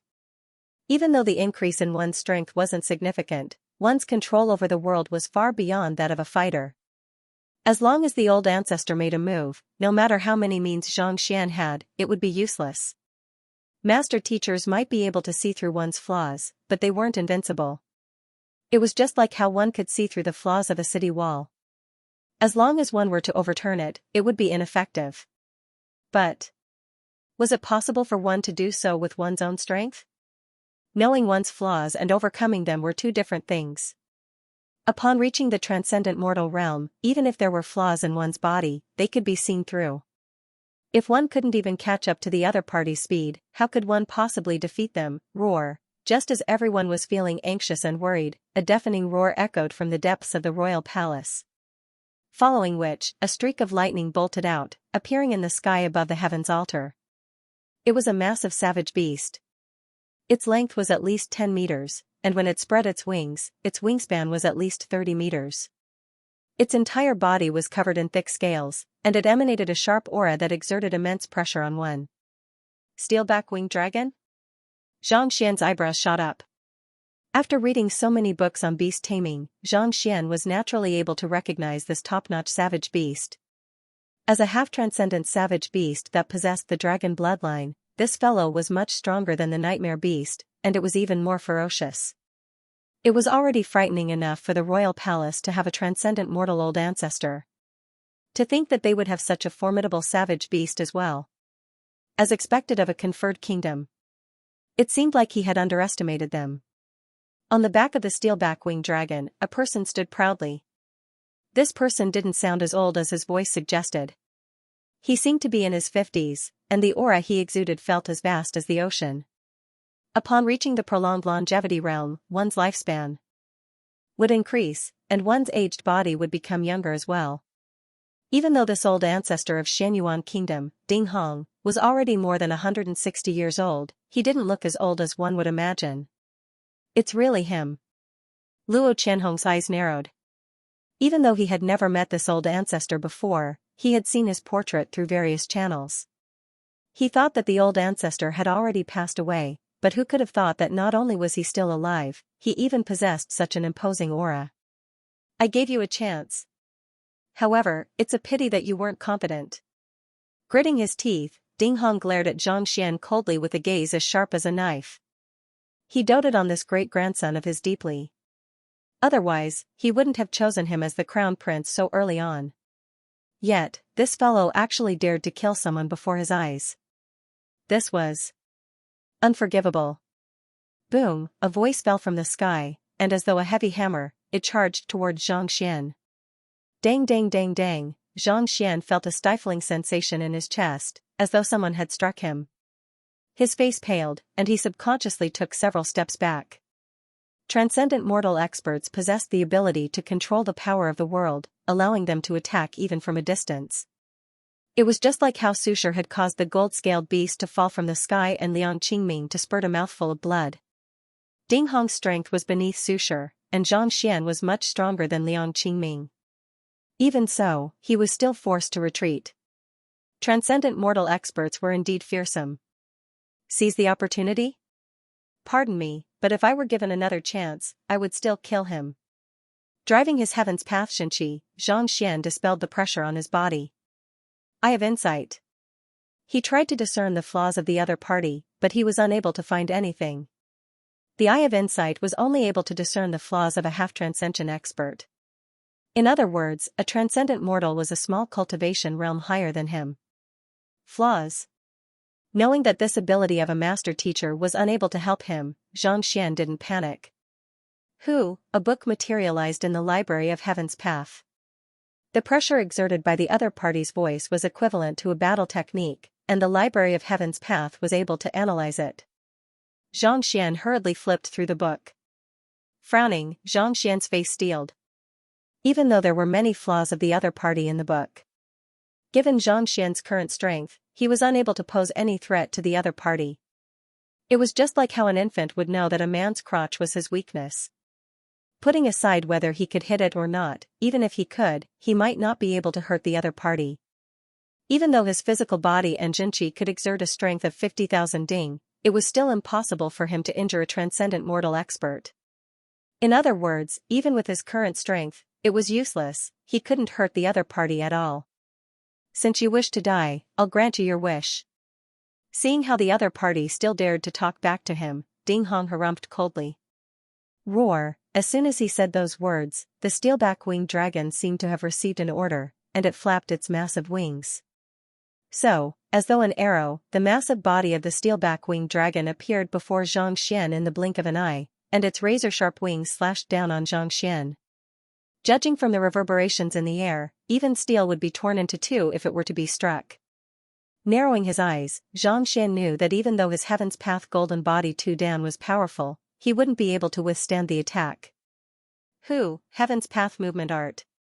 In the blink of an eye, he appeared dozens of meters away, dodging the attack. Roar, seeing that its attack had failed, the steelback-winged dragon turned around and flapped its wings once more. Once more, it retreated.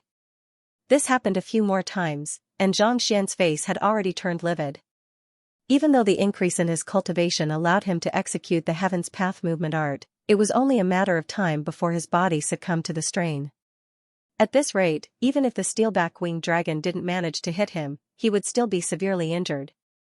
It's impossible for me to just dodge like this, but a half-transcendent realm savage beast and a transcendent mortal expert. I won't be able to defeat either of them. Indeed, Xianxia isn't in a good spot. Everyone's faces were filled with anxiety. Putting aside the transcendent mortal Ding Hong, even the steelback-winged dragon, who was ranked second on the green leaf board, wasn't in existence that a fighter could deal with. Putting aside its invincible defense and powerful offense, more importantly, it was able to fly. No matter how powerful you are, you can only take a beating. It's impossible for you to fly, right? Could it be that Xianxia will really be killed? Someone in the crowd asked. Xianxia had just helped him achieve a breakthrough, and he owed the latter half a teacher to him. Yet, despite seeing the other party being killed, there was nothing he could do. Unless he can stop the steelback-winged dragon from flying, given his strength, he might stand a chance against it. But is that possible? Someone said. As a half-transcension realm savage beast, the steelback-winged dragon possessed intelligence on par with humans. Since it had such an advantage in flying, how could it possibly give up on it, unless there was a way to knock it down from the sky? But putting aside the fact that the other party had invincible defense, even if one had sufficient strength, one had to first catch up to its speed. In other words, the steelback-winged dragon was already in an invincible position. At this rate, it would only be a matter of time before it was killed. The crowd fell silent. They were anxious, but there was nothing they could do. You sure are fast. Let's see how many times you can dodge it. Since everyone could see it, Ding Hong was naturally aware of it as well. Standing on the back of the aerial beast, he sneered coldly. With his hands behind his back, he looked at Xianxia arrogantly, as though he was looking at a dead man.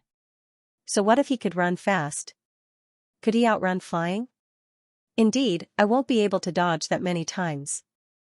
Xianxia stopped and raised his head. Why don't I stop dodging? Stop dodging? Then die. Harumphing coldly, Ding Hong was just about to drive the steelback-winged dragon to attack when a shrill voice suddenly sounded from below. Pung! Put on! Before Ding Hong could react, the ground beneath him suddenly caved in, and the steelback-winged dragon beneath him plummeted from the sky. Caught off guard, the steelback-winged dragon plunged into the ground, kicking up a cloud of dust. 2 in 1. Silence. There were several tens of thousands of spectators on the altar, and all of them were dumbfounded. Royal ancestor Ding Hong's imposing aura had subdued everyone with just a single word. On top of that, he even appeared on the back of the steelback-winged dragon. He thought that he would be able to subdue Xianxia swiftly, but who knew that before he could even make a move, he would fall from the sky. The heck, can you be any more ridiculous than that? Even for an expert like you, walking out of the royal palace shouldn't be tiring at all. Why did you have to act so haughtily and fly so high? You thought that you would be punished by the heavens. Look at you now. You have been punished, but the target has become yourself. Everyone turned to look at royal ancestor Ding Hong, whose head was half a meter deep into the ground. Their mouths twitched as they felt the pain for him. Even a transcendent mortal expert wouldn't be able to fly. Falling from a height of 50 to 60 meters.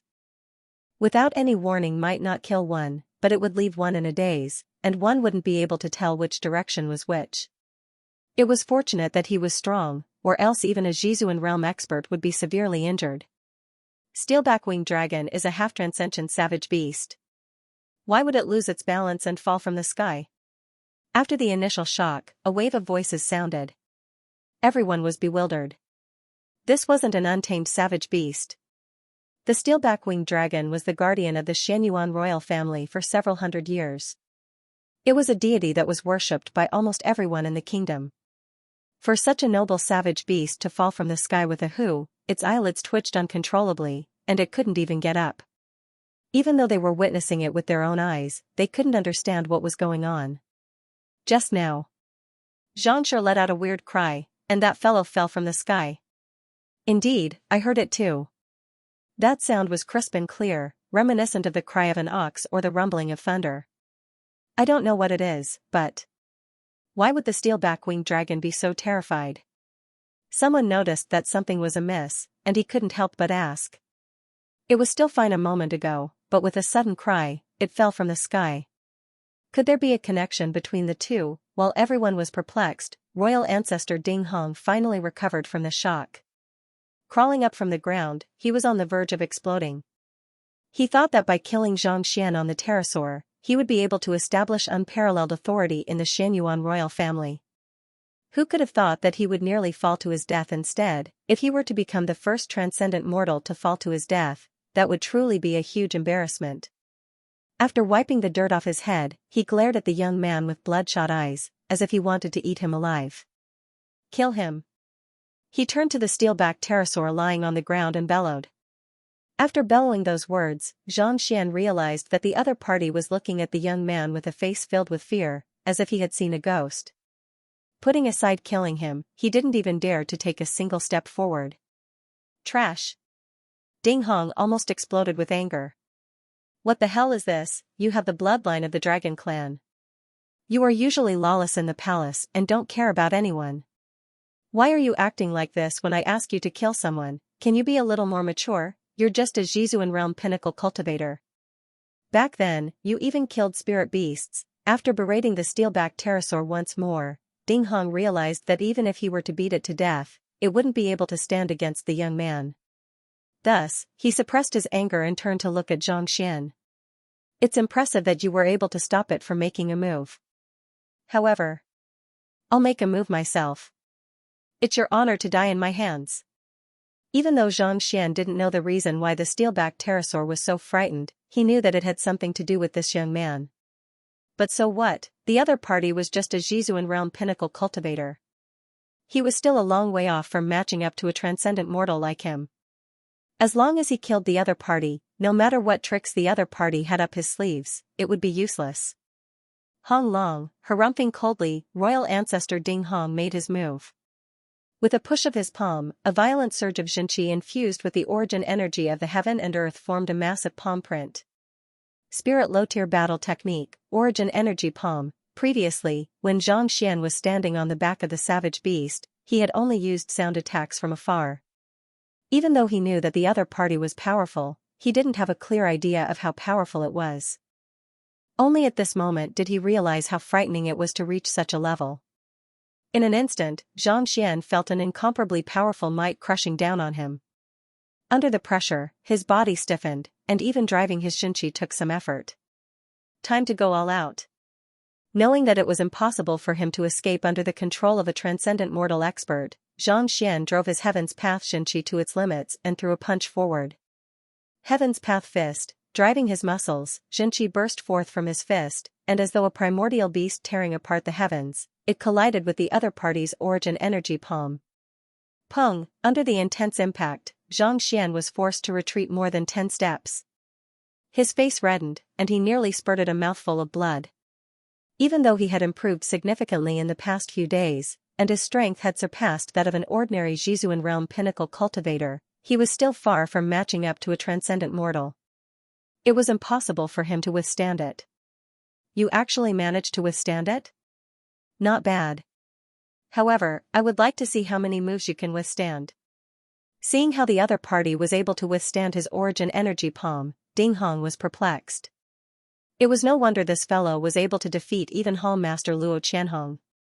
His strength was indeed formidable. Putting aside Zhizuan realm pinnacle, even a half-transcension cultivator would have been severely injured by the origin energy palm. Yet, the other party was only forced back a few steps and he was fine. Putting everything aside, just the strength of the other party's physical body was already on par with his.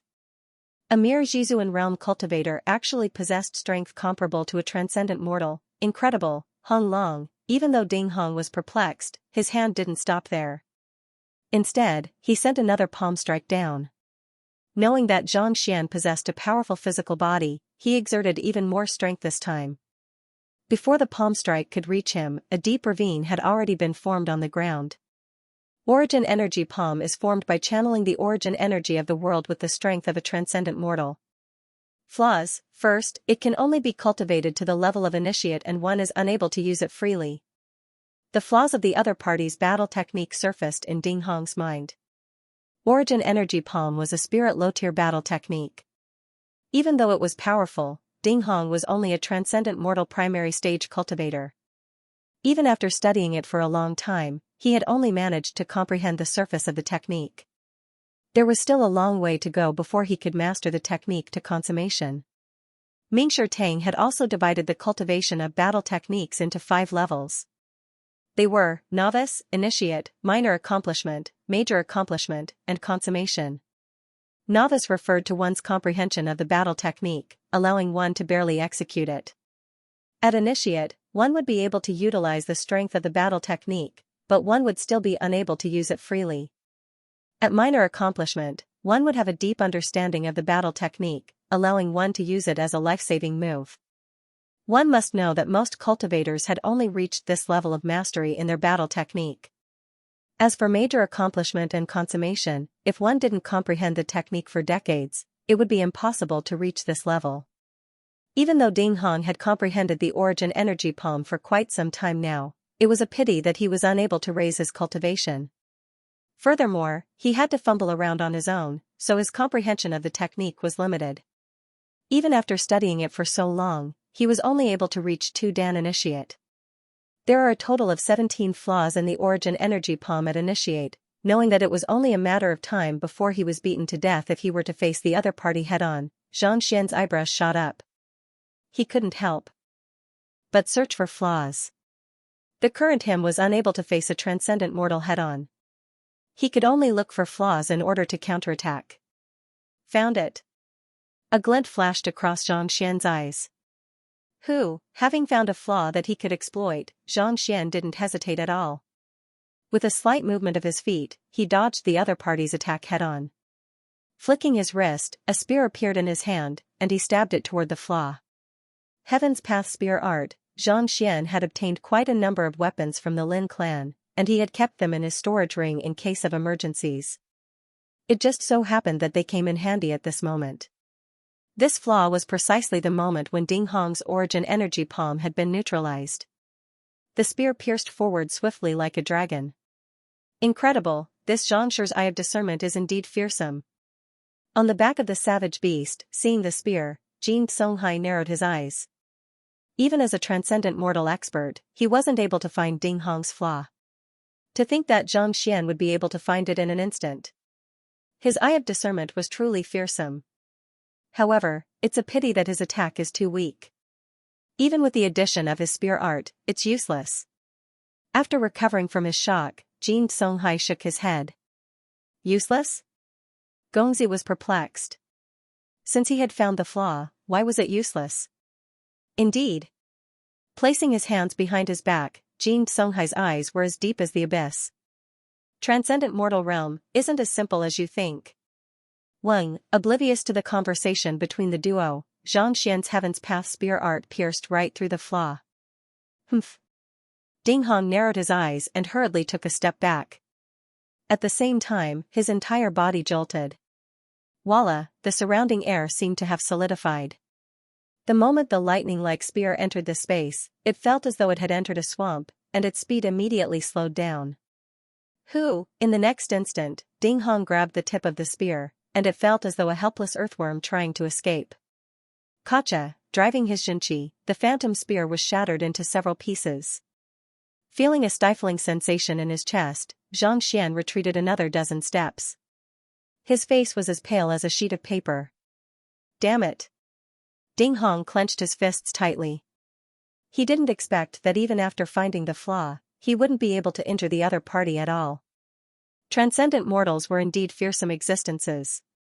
They weren't existences that a Jizuan realm cultivator could defeat. To be able to find the flaw in my move and exploit it so quickly, you are indeed extraordinary. Even I didn't expect this. Ding Hong looked at Xianxia.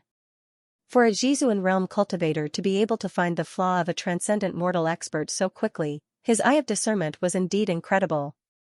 If not for the fact that his cultivation had reached transcendent mortal realm, he would have been injured by now. However, you are still too weak. If you had the strength of a half-transcension cultivator, I might have been injured by now. However, you are still far from reaching Jizuan realm pinnacle. Even if you know the flaw in your move, what can you do to me? Ding Hong sneered coldly. In order to show my respect to you, I will use my full strength to kill you. You're right. Facing the other party's threat, Xianxia nodded fearlessly. My attack is indeed too weak. Jizuan Realm Pinnacle is indeed unable to harm you. Since you said that a half-transcension cultivator can succeed, then, I'll make a breakthrough then.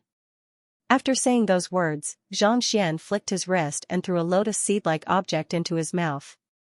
Hung Long, in an instant, his entire body burst into flames as though oil had been set on fire. Damn it, I've been slaughtered once more. Someone is doing this on purpose because I didn't use his vote. Almost all of those who are ranked at the top of the monthly ticket rankings have been harmed.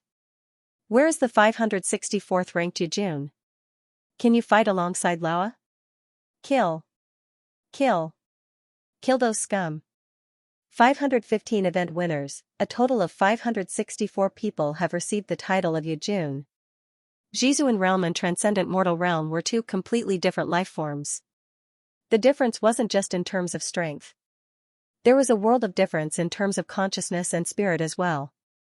If Xianxia were to remain at Jizuan Realm Pinnacle, even if he knew the flaws in the other party's moves, it would still be impossible for him to win. Even if he were to attack 10 more times, he would still be blocked by the other party. Unless he made a breakthrough. Since that was the case, there was no reason for Xianxia to hesitate. He had already memorized the Jizuan Realm Heaven's Path Divine Art by heart. The reason why he hadn't made a breakthrough previously was due to the lack of spiritual energy and the lack of spirit stones in his possession. Just by absorbing spirit stones, it was impossible for him to achieve a breakthrough without several hours. Unless he were to use that treasure. Crimson Flame Lotus Seed. This item was formed by the accumulation of spiritual energy from the Crimson Flame Lotus beneath the Red Lotus range. Every single seed harnessed an immense amount of energy, and it could even increase a fighter's chances of reaching Transcendent Mortal Realm by 20%. Given how effective it was even on half-transcension cultivators, it was clear how fearsome it was. The reason why Xianxia hadn't used it previously was because he wanted to break through the final bottleneck when he reached half-transcension. However, from the looks of it now, it was impossible for him to keep it. Boom, the moment the lotus seed entered his mouth, it immediately melted. A violent surge of energy surged through his meridians. Controlling the energy, Xianxia's aura grew stronger and stronger, and in an instant, he broke through the bottleneck. Jizuan Realm Intermediate Stage, Jizuan Realm Advanced Stage, Jizuan Realm Pinnacle. Initially, he was only at Jizuan Realm Primary Stage. However, with sufficient energy, the Heaven's Path Divine Art was like a whale swallowing the ocean. In less than 10 breaths, he managed to raise his cultivation by 3 small realms consecutively, reaching Jizuan Realm Pinnacle. This. That's Jizuan Realm. Other cultivators would require at least 10 years of hard work to break through a small realm. Yet, he reached Jizuan Realm Pinnacle in the blink of an eye? Is he still a human?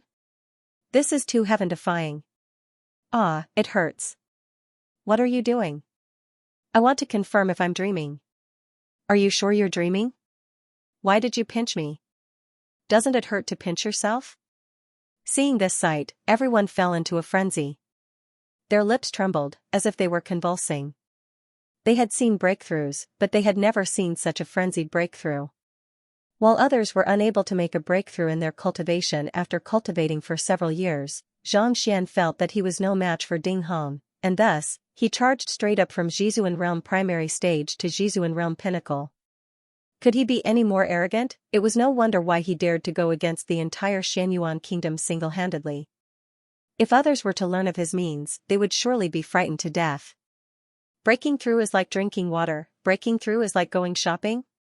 The young master's face was also pale, and his body was trembling slightly. He was the special envoy of the League of Nations. He had read many books since he was young and had seen many powerful people who thought they were geniuses. However, this was the first time he had seen such a heaven-defying person. How did he achieve a breakthrough in battle and allow his strength to soar? That's the Crimson Flame Lotus Seed. Even if it harnesses the energy within it and can help one achieve a breakthrough, surely it shouldn't be that effective? Gumu also widened his eyes. He had obtained the lotus seed from the Red Lotus Ridge with his senior granduncle, and he had been bestowed with another one as well. Thus, he knew the effects of the lotus seed. Even though it harnessed immense energy, It was impossible for it to allow one to raise so many cultivation realms consecutively, yet, the young man before him had broken the norm and made consecutive breakthroughs. Is he crazy, or is there something wrong with my eyes? I have only seen such breakthroughs in books before. According to the rumors, there was an insignificant figure who coincidentally overheard the lecture of an 8-star master teacher, and under a series of coincidences, he managed to achieve consecutive breakthroughs. To think that I would actually witness it with my own eyes. Jing Songhai swallowed a mouthful of saliva. As a transcendent mortal expert, he had seen the world. Even so, upon seeing this sight, he still couldn't help but be shocked. If not for him forcefully suppressing his emotions, he would have stomped his feet on the spot. The energy within the crimson flame lotus seed is violent and unruly. It is as though burning gunpowder. Once it is assimilated, it will flow frenziedly through one's meridians. The slightest mistake could result in one's body exploding on the spot. To achieve a breakthrough without the slightest hesitation, how familiar is he with the Jizuan realm? What kind of cultivation technique did he practice to be able to achieve such a feat? Grand Elder Wei Yuqing's body stiffened as well. To achieve a breakthrough in one's cultivation, one didn't just need to absorb energy. More importantly, one's understanding of the cultivation technique and one's control over one's body were also crucial. To achieve a breakthrough of 3 small realms in one go without any rest, just how deep was one's understanding of cultivation? One must know that consuming nourishment to raise one's cultivation was a double-edged sword. If one didn't utilize it properly, the energy within one's body would accumulate. Not only would one be unable to achieve a breakthrough, one might even die on the spot. In history, there were many cultivators who recklessly consumed precious herbs, only to end up exploding into smithereens. Even though the crimson flame lotus seed wasn't a treasure that could cause one's body to explode, the violent energy within it wasn't something that a Jizuan realm primary stage cultivator could consume. Yet, not only was the young man before them fine after consuming it, he was even able to make use of its energy to advance his cultivation. What kind of cultivation technique was this? How much confidence did one have in this cultivation technique to be able to achieve such a feat? Look, he's breaking through to half-transcension. Just as they were in the midst of their shock, they heard the exclamation from below and hurriedly turned their gazes over. As expected, not only did Xianxia's aura not diminish, it was even gathering strength, as though he was trying to break through to half-transcension. A single crimson flame lotus seed was enough to achieve a breakthrough to Jizuan realm. While the crowd was shocked, Ding Hong nearly died of fright. He said that only a half-transcension cultivator would be able to harm Xianxia so as to infuriate the other party and show off his strength. Yet, who could have thought that? That fellow would really achieve a breakthrough, and so quickly at that. In a moment of carelessness, the other party's Xinqi cultivation rose from Jizuan realm primary stage to pinnacle, and he was about to reach half-transcension. If he had known that Xianxia would be so ferocious, he wouldn't have said so much nonsense. Wasn't this courting death? Judging from the direction of that fellow's attack, if he were to succeed, he might really lose his life here today. You want to achieve a breakthrough? Dream on. Roaring furiously, Ding Hong clenched his fist and smashed it down without any hesitation. Phantom Pinnacle Battle Technique, Luo Merchant Fist. Even though Spirit Tier battle techniques were more powerful than Spirit Tier battle techniques, Ding Hong was still a transcendent mortal primary stage cultivator. He had yet to reach minor accomplishment in Spirit Tier battle techniques, so he was unable to bring out the full might of a Phantom Pinnacle battle technique. Luo Merchant Fist was a fist art created by a merchant from Luo Shui. No one knew the merchant's name, but they knew that the fist art harnessed the might of a raging river. Before the merchant passed away, he passed the fist art to the Xianyuan royal family, and it was passed down to this day. With a single move, Xianxia's Xinqi gushed forth endlessly like a massive river. It felt as if the entire heaven's altar had been flooded by a torrential river. On the other hand, Xianxia felt as if a small boat that had been submerged in the middle of the night, ready to capsize at any moment. Shameless! Damn it, to attack while the other party is breaking through. To think that he's a transcendent mortal expert, how shameful. Not expecting Ding Hong to attack at this moment, the crowd watching the commotion bellowed anxiously. For a transcendent mortal expert to make a move at this moment was truly embarrassing. If Xianxia were to succeed in his breakthrough, he would be in deep trouble. It's only right for him to make a move now. Even though he was furious, he knew that if he didn't make a move now, it would be too late once Xianxia succeeded in his breakthrough. After all, this was a battle where life and death were at stake, not a duel. Gongzi. Seeing Ding Hong's actions, Jing Songhai couldn't help but look at him. It was clear that Ding Hong was intending to strike while he was still crossing the river. Since he dared to make a breakthrough at this moment, he must have a plan in mind. Let's just continue watching. Understanding Jing Songhai's intentions, Gongzi waved his hand to reject Jing Songhai's suggestion. The young man before him had shocked him time and time again. Every single time, it was as though he was in a dire situation, only to reverse the situation in the blink of an eye. And this time, would the same happen? After all, if one didn't have absolute confidence in making a breakthrough in the midst of a battle, one wouldn't dare to do so. Yes. Nodding his head, Jing Songhai turned around to take a look. Suddenly, his body froze, and his body trembled. Damn it, he didn't even try to defend himself. Below, Xianxia seemed to have fallen into the state of breaking through to half-transcension.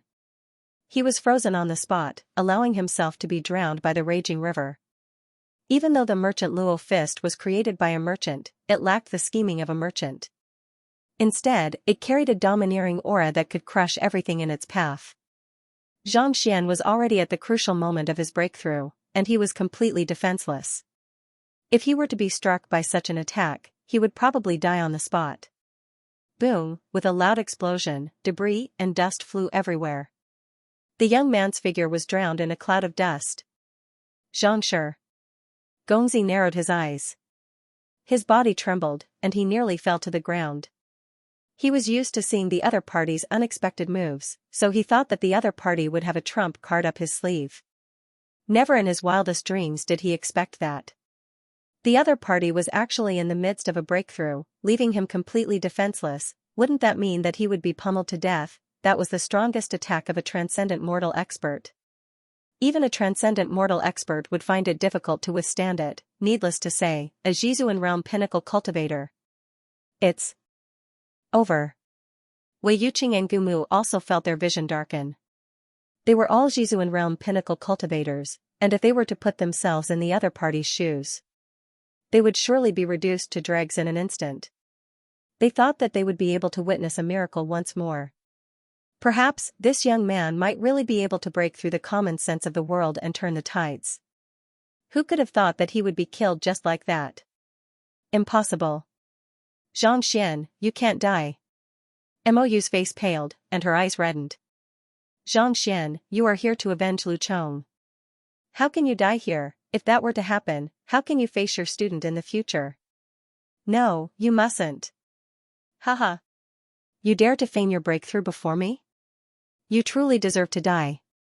Ding Hong also didn't expect his attack to be effective, and he roared in excitement. However, before he could finish his words, a familiar voice sounded from the cloud of dust.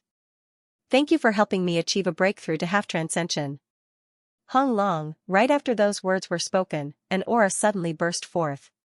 Like a serpent, it soared into the sky and soared into the sky. Half-transcension, he had arrived. What? Narrowing his eyes, he saw the dust cloud slowly dissipating, and a figure slowly walked over. Who else could it be other than Xianxia? At this moment, Xianxia didn't seem to be in the slightest, and there wasn't a single speck of dust on his body. It was as though the one who was attacked previously wasn't him. More importantly, his aura was overwhelming, and violent energy gushed out from his acupoints. It was many times stronger than before. Why you? Ding Hong's body froze. Not only did his full-powered attack fail to kill the other party, it even allowed him to achieve a breakthrough, reaching half-transcension. This couldn't be real. Gongzi and the others, who thought that Xianxia was in trouble, were dumbfounded. Was he a cockroach? How could he survive such an attack? So what if he's a half-transcension cultivator? Die. Ding Hong's eyes turned crimson. Gritting his teeth, he flicked his wrist, and a sword appeared in his hand.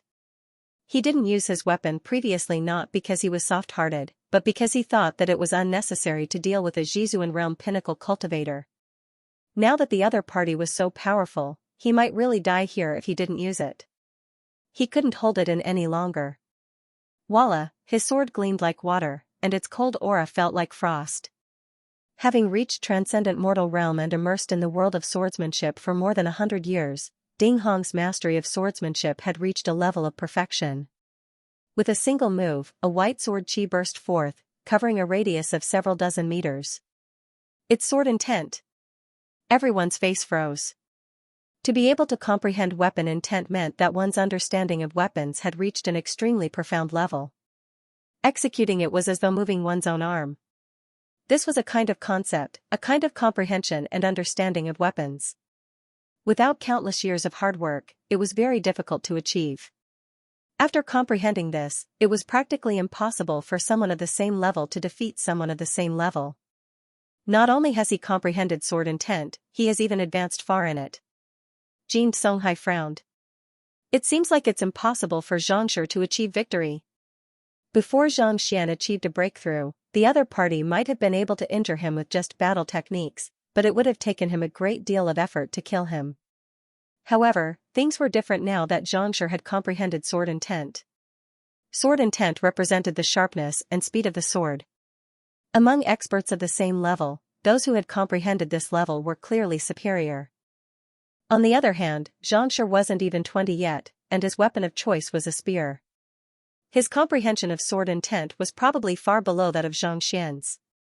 It would be extremely difficult for him to defeat Zhang Xian. Gongzi, Wei Yuqing, and the others didn't say anything, but their expressions were solemn. It was clear that they had tacitly agreed to this fact.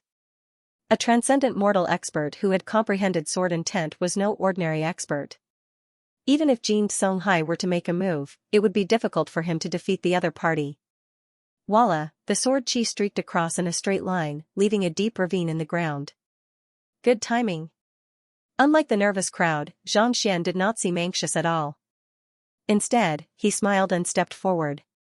In the blink of an eye, he had advanced 4 to 5 meters. It was as if Zhang Xian had already predicted the other party's movements and sword chi. His body swayed left and right, and the sharp sword chi flew past his skin, not harming him in the slightest. At this moment, Zhang Xian was like an agile fish.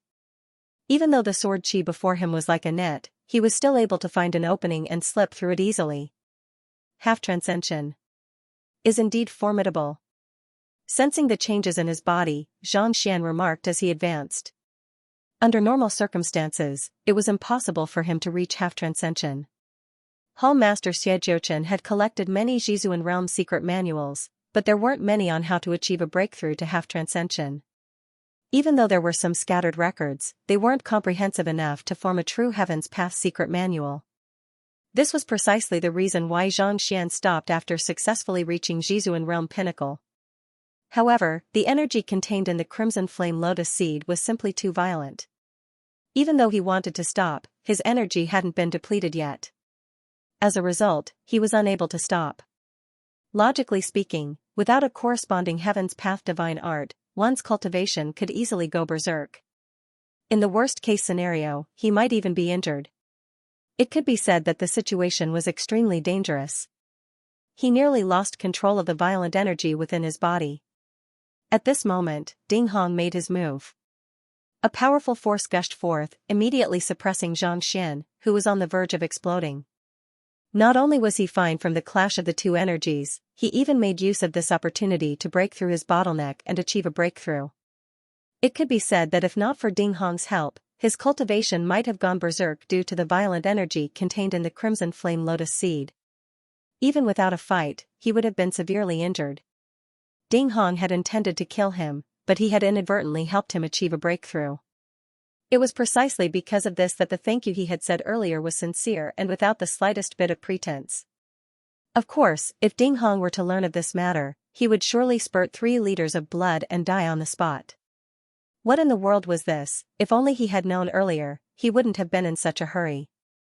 As this thought flashed across his mind, Zhang Xian stepped into the range of the other party's sword chi and punched out. At this moment, Zhang Xian activated his Eye of Insight once more. His Eye of Insight allowed him to peer through experts who were a cultivation realm above him. Ding Hong was a transcendent mortal one-down prolonged longevity realm primary stage cultivator. Under the flow of eye of insight, all of his flaws and moves were laid bare before him. Boom, Heaven's Path fist art paired with brilliant Xianxia formed a streak of light that shot right through the center of the sword chi. Damn it. Not expecting that the other party would still be able to dodge his sword chi and even land a punch on him, Ding Hong's face turned livid. Roaring furiously, he swung his sword forward. Ding, the streak of light struck the sword, and a crisp metallic sound echoed in the air. Ding Hong couldn't help but retreat 2 steps. A strength of 100,000? The strength of prolonged longevity realm? Ding Hong's face paled. Jizuan realm was also known as the 10,000 Ding realm.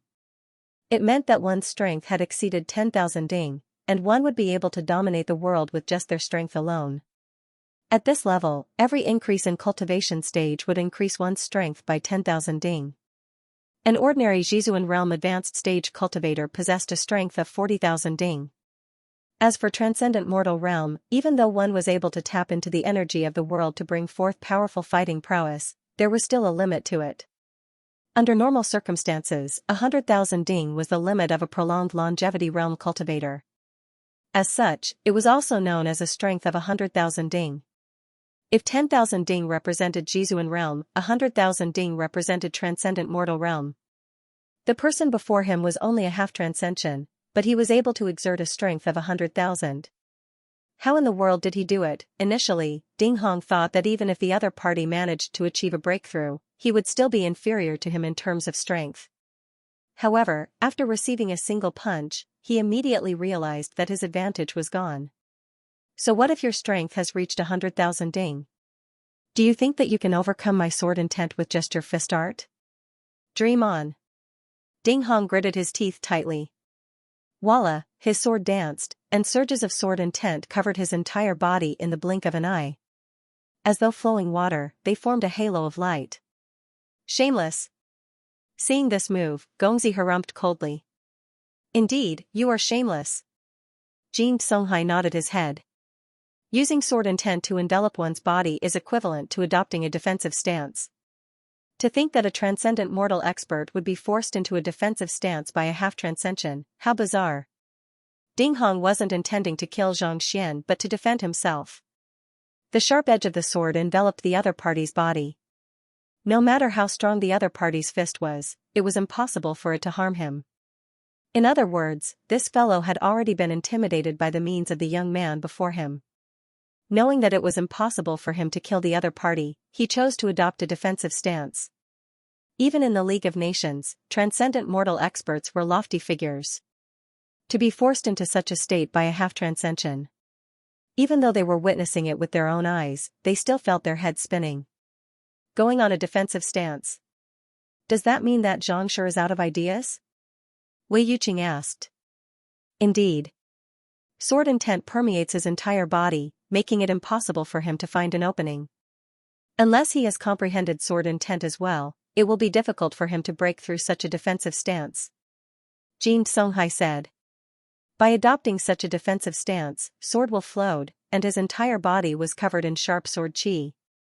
No matter how hard his fist was, it was still a mortal body. How could it resist the sword chi that was known for its sharpness? Xianxia, you are formidable. However, you can't hurt me, and I can't hurt you either. Since Dingmu is already dead, why don't we just drop the matter and mind our own business? After fending off the other party's attack, Ding Hong heaved a sigh of relief. Then, he turned to the young man and spoke. The other party had killed his most beloved great-grandson. Initially, he wanted to kill the other party to establish his authority. But now, he realized that not only was he unable to kill the other party, he might even lose his life. After a long moment of hesitation, he could only take a step back. So what if Dingmu was dead? There were so many descendants, and there was bound to be a new successor to the throne. If he were to be killed, there would be nothing left for him. I can't hurt you. Xianxia shook his head. You are thinking too much. Why? My sword intent permeates my entire body. Do you think that you can break through it with your fist? Ding Hong sneered coldly. Unless you have comprehended sword intent as well. But is that possible? You must be joking. In order to comprehend sword intent, He had once entered a barren land and stayed there for 30 years before he managed to achieve a breakthrough. On the other hand, the fellow before him wasn't even 20 yet. Even if he had started practicing swordsmanship in his mother's womb, how much could he have comprehended? Not to mention, he had seen the other party's spear art too. The other party's movements were pure and powerful, and it was clear that the other party had reached a high level of mastery in it. While there was no limit to how many weapons a person could cultivate, it would take a great deal of effort to master a single weapon to its limits. It was already incredible that the other party could cultivate his spear art to such a level, but to comprehend sword intent as well. Was that even possible? You want me to use sword intent? That's indeed impossible. Knowing what Ding Hong was thinking, Xianxia smiled faintly. With a flick of his wrist, a sword appeared in his hand. That's because the tier of this sword is too low. As he spoke, he slowly drew the sword from its hilt. Wang! Wang! Wang! Before the long swords were completely unsheathed, the swords on the waists of the people around them began to ring, as if they were worshipping the emperor, and they were shivering. The call of 10,000 swords, the roar of a dragon. This is an even higher level than sword intent. Sword heart? Ding Hong felt goosebumps rising all over his body. Monday, please recommend me. Sword heart. Using one's heart as a sword, one's intent as a sword. Wherever one went, one would be a sword art. Compared to sword intent, it was the most superficial comprehension. It was so childish that it couldn't be more childish. It was the difference between a weed and a towering tree. Initially, he thought that with his sword intent, the other party would surely lose. Even if he couldn't kill the other party, he would at least be able to protect himself. Never in his dreams did he expect that the other party wouldn't care at all. The other party's comprehension of swordsmanship was even deeper than his, reaching the level of sword heart. This was a level that countless transcendent mortal experts were unable to reach. Yet, a young lad who had just reached half-transcension actually managed to comprehend it. Bullying him for being unable to fly on the ground, the steelback-winged dragon fell from the sky with a shriek. Frightened out of his wits, he didn't dare to face the other party anymore. He mocked the other party for his lack of strength, and yet, in the blink of an eye, he managed to reach half-transcension. He thought that the other party didn't comprehend sword intent and thus wouldn't be able to break his defense. Yet, not only did the other party comprehend it, he even reached a higher level of sword heart. Brother, can you tell me if there's anything you haven't comprehended so that I can prepare myself? It's too freaking scary. Feeling his confidence crumbling, Ding Hong found himself on the verge of collapse. Indeed, you're right. It's indeed sword heart. Chuckling lightly, Xianxia drew his sword. He had obtained this sword from the Lin clan, and it was only a phantom high-tier sword. It didn't look sharp, but for some reason, it felt invincible. With a flick of his wrist, the air seemed to be shredded like a piece of paper. Voila, under normal circumstances, as long as one's strength didn't surpass him by too much, the halo of sword chi around Ding Hong would be difficult to break. However, for some reason, it was as if two magnets had met. The same two poles. Not daring to resist at all, the halo dissipated in an instant. Puha, Ding Hong felt a sharp pain as his left arm was severed. Not even a single drop of blood flowed from the wound. The sword chi of sword heart was invincible. On top of that, Xianxian's strength was already on par with him. Even a transcendent mortal expert wouldn't be able to withstand it. Flee. With a pale face, Ding Hong knew that he would surely die at this rate. Thus, he immediately turned around and fled. They came in a threatening manner and left in a desolate manner. To think that the old ancestor of Xianyuan Kingdom, a transcendent mortal expert, would end up in such a manner. This was beyond everyone's expectations. Too strong. To achieve a breakthrough in the midst of battle and slay a transcendent mortal with a single slash. A man should be like this. From today onwards, Xianxia is my idol. No one is allowed to compete with me. This is a true genius. Compared to him, Ding Mu is nothing. The eyes of the onlookers burned with passion. Previously, when Xianxia challenged the crown prince alone, everyone felt that he was being too arrogant, and they did not like him. As time went by, impartation of heaven's will and Xianxia received the grace of half a teacher, his gratitude toward Xianxia grew stronger and stronger. Seeing how Xianxia was able to subdue even the old ancestor of Xianyuan kingdom, he couldn't help but feel admiration for him. One man against one country. A man should be like this. You might not know this, but I heard that Ding Mu killed Xianxia's student, and Xianxia is avenging him. That's why he rushed over. How did you know? My cousin is the royal beast tamer of the crown prince, Zhou Jin. He accidentally revealed this news when he was drunk. In order to avenge his student, he went against an entire country alone, going against a transcendent mortal all by himself. You should know that he wasn't this powerful when he first came here, with such a teacher, even if I die. It's worth it. Among the crowd, those who were aware of the matter recounted the entire matter. Everyone clenched their fists tightly, and their eyes reddened. The luckiest thing for a cultivator was to find a good teacher to guide them in their cultivation. Not only was this Xianxia powerful, he was also an incredible teacher. For his student, he even went against a conferred kingdom alone without backing down. This friendship was worthy of the title of teacher. Everyone's eyes were filled with admiration. On the heavens altar, seeing that Ding Hong was intending to escape, Xianxia narrowed his eyes. Humph, do you think you can escape? Frowning, Xianxia chased after Ding Hong.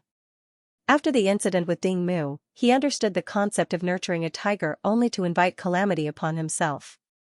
Since he had made a move, he had to go all out. Otherwise, he would be the one in trouble. If not for his soft-heartedness back then, Lu Chong wouldn't have sacrificed himself. Since he had made a move, he couldn't leave any loose ends behind. Stop right there.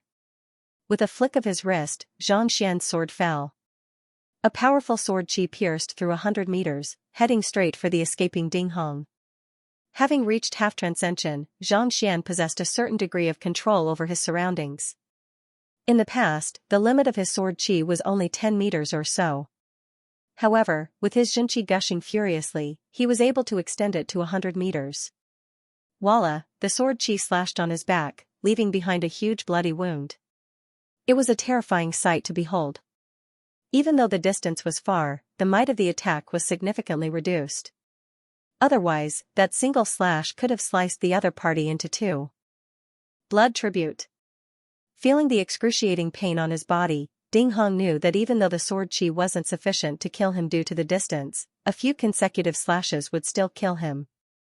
Gritting his teeth, Ding Hong ignited his blood, and his speed abruptly increased by twofold. He was the one who imparted the blood tribute to Ding Mu back then. Even though it allowed one to exert strength and speed beyond one's own for a short period of time, there was a time limit to it. Once the time limit was up, one's cultivation would automatically drop. To kill 1,000 enemies, one had to suffer 800 casualties. It could be said that this was a move that he would only use as a last resort. If it was any other time, he would surely kill his opponent after executing the blood tribute to exact vengeance. But at this moment, he was truly afraid. That fellow looked like he would lose every single time, but in the end, he would always turn the tables and turn the tables. If the battle continued for a while longer, he would be able to pull out more tricks. If that happened, he wouldn't even have the strength to escape. So, as soon as the blood tribute was executed, Ding Hong's speed surged. In the blink of an eye, he had already dived into the maze-like buildings of the capital. Damn it! Seeing that fellow disappear, Xianxia clenched his fists tightly. Even though he had successfully achieved a breakthrough to half-transcension, forcefully utilizing his strength had left him with quite a few internal injuries. On top of that, he had already used the Heaven's Path movement art multiple times, and he was already at his limits. If he were to continue using it, he would probably collapse before he could catch up. But if he didn't use this, he wouldn't have learned any other movement technique. On top of that, he was weaker than the other party, so how could he possibly catch up to Ding Hong? There's no need to feel pity. That fellow has already used the blood tribute, and you have severed one of his arms. Even if he were to escape with his life today, his cultivation would have been severely damaged. It would be hard for him to even maintain his half-transcension cultivation.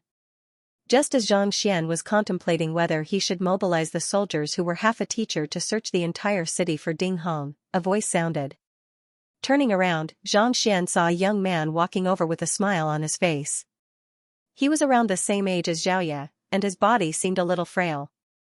However, his eyes were black and glowing, and his skin was smooth. His appearance was handsome. A girl? Xianxia frowned. Even though the other party was dressed in male attire, how could he possibly fool Xianxia, who possessed the Eye of Insight? This ability that only 6-star master teachers could comprehend allowed him to see through even a disguise, needless to say, a female disguise. I am Zhao Feiwu from the League of Nations. Paying respect to Yangshi. The young man didn't know that his identity had been seen through. Instead, he smiled and folded his fan casually. This young man was the Gongzi from the League of Nations. Just that, no one could have thought that he would be a lady. Envoy, thank you for your help. Upon hearing the name League of Nations, Xianxia immediately understood the situation. Most likely, this young man was the one who had suddenly issued the alliance warrant to disregard Ding Mu's throne and resolve the crisis. Otherwise, he couldn't think of anyone who could have done such a thing. The Xianyuan royal family changed their emperor without reporting it to the alliance. I am just following the rules. Gongzi. Zhao Feiwu smiled. Looking at the young man before her, her face was filled with admiration. I should be the one thanking you. It was your prescription that allowed me to recover. Otherwise, I would still be lying on my bed, awaiting death. Prescription? Xianxia was perplexed. It's the final problem that Xianxia, under the alias of Lu Qing, solved at Tianwu Kingdoms. Physician Guild's Wall of Dilemma. I was afflicted with this illness, and I searched for all the best physicians in the world, but none of them were able to treat me. It was you who solved my injuries that allowed me to recover. Zhao Feiwu said. This Gongzi who was disguised as a man was the bedridden second princess of the League of Nations. Upon hearing that she was treated by a physician from a Tier 1 kingdom, she immediately rushed over with her subordinate, Jing Songhai. Upon arriving at Xianyuan Kingdom, Jing Songhai went to look for Gu Mu, and the duo met with Sun Chong. Upon learning that Lu Qing was Xianxia, they came here to help.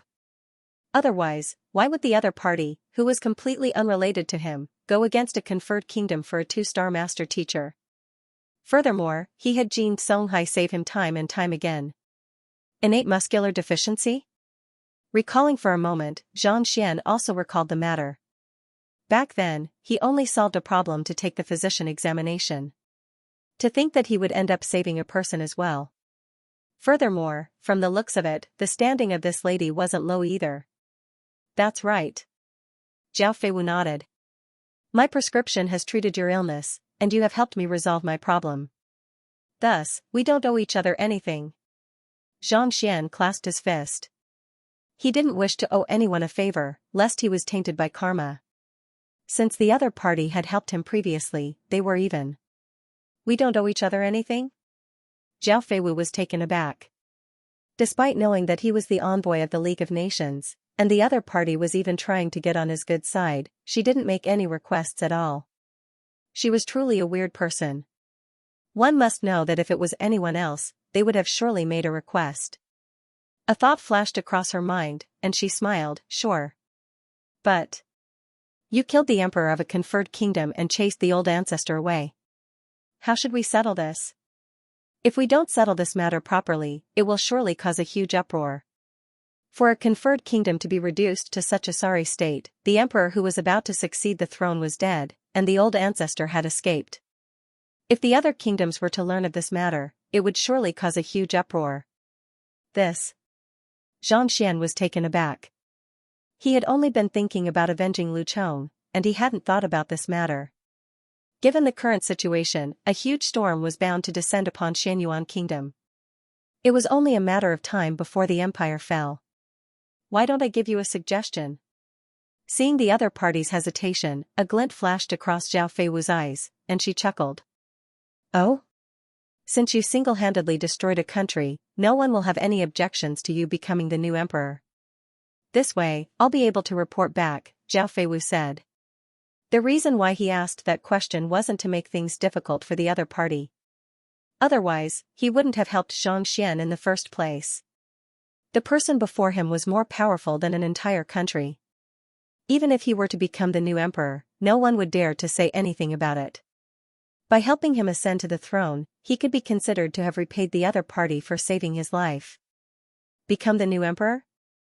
Xianxia shook his head. I'm not interested. He had to become a 9-stars master teacher before 30 in order to survive. He had never considered staying here to become the emperor of a conferred kingdom. Then, Zhao Feiwu was taken aback by the rejection. Becoming an emperor was the dream of countless people, and yet, the other party actually rejected it. It's indeed my fault that Xianyuan kingdom ended up in such a state. How about this? Even though I don't wish to become the emperor, I can help you find one. Xianxia hesitated for a moment. No matter what, the country could not be without a ruler for a single day. Otherwise, the people would definitely be plunged into misery and suffering. There would be a lot of trouble, and this was not something he was willing to see. Oh? Zhao Feiwu didn't expect that even though she was unwilling to be the emperor, he would still help her find one. She stared at Xianxia in bewilderment. Help me choose an emperor? I wonder who he is? Don't tell me it was Sun Chong. If it was Sun Chong, he would definitely be crying. This fellow's strength was nothing much, but his words were incredibly arrogant. More importantly, he didn't have the slightest bit of discernment. If he were to really become the emperor, it wouldn't take long for the entire Xianyuan kingdom to be destroyed. Sun Chong? How can that be possible? It would be a waste of his talents to make him the emperor. Xianxian shook his head. Sun Chong was his butler, and he would be following him to roam the greater world in the future. How could he possibly remain in such a small place and become the emperor of a country? Cough cough. Choking on her saliva, Zhao Feiwu was speechless. Truly, the servant was like the master. She thought that Sun Chong liked to boast because of his personality, but from the looks of it now, his master was even more exaggerated. For a Pishue realm fellow to become the emperor of a conferred kingdom, it would be a waste of his talents. Can we have a pleasant chat? Then, who will you choose? Suppressing her dismay, Zhao Feiwu asked. She, with a smile, Xianxian beckoned to the sky. Mou, come down. Roar! Right after those words were spoken, the steel-fang howling firmament beast in the sky roared and flew down. Mou rushed forward with reddened eyes, and she wanted to dive into Xianxian's embrace. However, after a moment of hesitation, she eventually stopped. She had been worried sick for him. However, she also knew that the other party didn't harbor any feelings for her. If she were to dive into his embrace, it would only add to the awkwardness. She? Not expecting a lady to come down, Zhao Feiwu was perplexed. That's right. I wish to make her the first empress of Xianyuan kingdom. May I know if that's possible? Xianxian smiled. Empress? The empress of Xianyuan kingdom? Mou was taken aback, and her body trembled uncontrollably. A 4,000-word chapter. My apologies for being a little slow. Also, do you have any recommendation votes? The emperor of Tianwu kingdom, Mo Tianxue, had always wanted to groom his daughter into an empress. Thus, even though Mou was still young, she had been influenced by him from a young age and was extremely familiar with the governance of the kingdom. If she were to become the new emperor of Xianyuan kingdom, she would definitely be much more capable than him. Her? Zhao Feiwu was taken aback. She couldn't help but ask. Her cultivation seems to have just reached Xianxia realm. Xianyuan kingdom was filled with Jizuan realm experts. For a Xianxia realm expert to become the leader of the kingdom, it was clearly a pipe dream. Her cultivation is indeed a little too low, but to possess such strength at such a young age, she can already be considered a top-notch genius. As long as she has sufficient resources, it won't be difficult for her to dominate the kingdom within a short period of time. Mou was only from a Tier 1 kingdom, and yet, she already possessed such strength at such a young age. If she were to obtain the resources of Xianyuan kingdom, she would surely be able to advance swiftly. It wasn't impossible for her to reach Jizuan realm pinnacle or even half-transcension in the future. I believe in her talent, but what about now? If she doesn't have a powerful martial prowess to suppress her, I fear that not only will she be unable to hold on to the throne, she might even bring disaster upon herself. Seeing how this fellow was treating the matter so lightly, Zhao Feiwu was speechless. Not just anyone could become the emperor of a kingdom. One had to possess unparalleled Martial prowess first. Otherwise, how could one convince the masses and make them listen to one willingly? If one were to forcefully ascend to the throne without sufficient strength, even with the support of the League of Nations, one could very well be assassinated. After all, there were countless people in the entire conferred kingdom who coveted the throne. If that were to happen, not only would she not be indebted to the other party, she would be plunged into a deep abyss. Is that so? Not having thought of so much, Xianxia scratched his head. Then, he turned to Mou and asked, "Do you wish to become a Zhizuan realm pinnacle expert?" Of course. Unsure of the reason behind Xianxia's question, Mou nodded. Which cultivator wouldn't wish to grow stronger? However, was Zhizuan realm pinnacle something that one could reach just because they wanted to? There were countless cultivators in the world, but those who were able to reach it were less than 10,000. Zhao Feiwu was perplexed by Xianxia's question. What was this unexpected fellow up to this time around? It's good that you wish to, open your mouth. Ignoring the crowd's bewilderment, Xianxia. Before Mou could react, she felt something warm in her throat and swallowed a lotus seed. Once the lotus seed entered her body, it immediately burned like a flame. A thick and vigorous energy swelled up, almost causing her to explode. Sit down. Xianxian continued. Yes. Not daring to hesitate at all, Mou quickly sat down.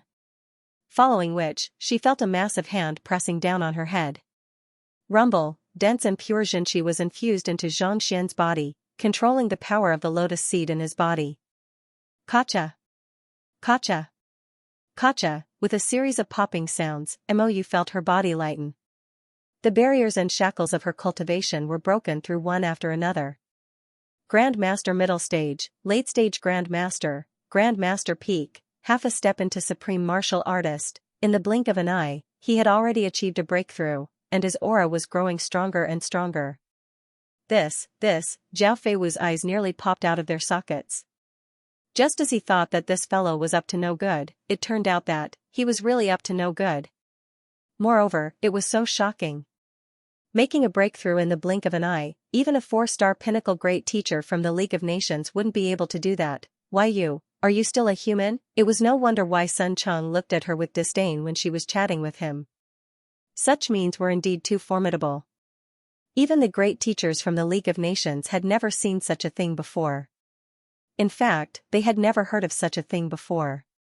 Making a breakthrough with just a wave of his hand, Jin Songhai also felt his throat turning dry. Even as a transcendent mortal expert, he wasn't capable of such a feat yet. This fellow did it so casually. I just want to ask, is there anything you can't do? When did such a blinking monster appear in Tianwu Kingdom? Isn't this way too frightening? Pavilion Master Luo Qianhong was so frightened that his mouth twitched. He nearly went insane on the spot. Others were just watching the commotion, but as a master teacher, he knew how difficult it was to achieve such a feat. He could be considered a genius if he were to achieve a breakthrough in an instant, but to make others achieve a breakthrough with just a wave of his hand, this wasn't something that could be described as a genius. This is cultivation importation? Trembling in fear, a phrase surfaced in his mind.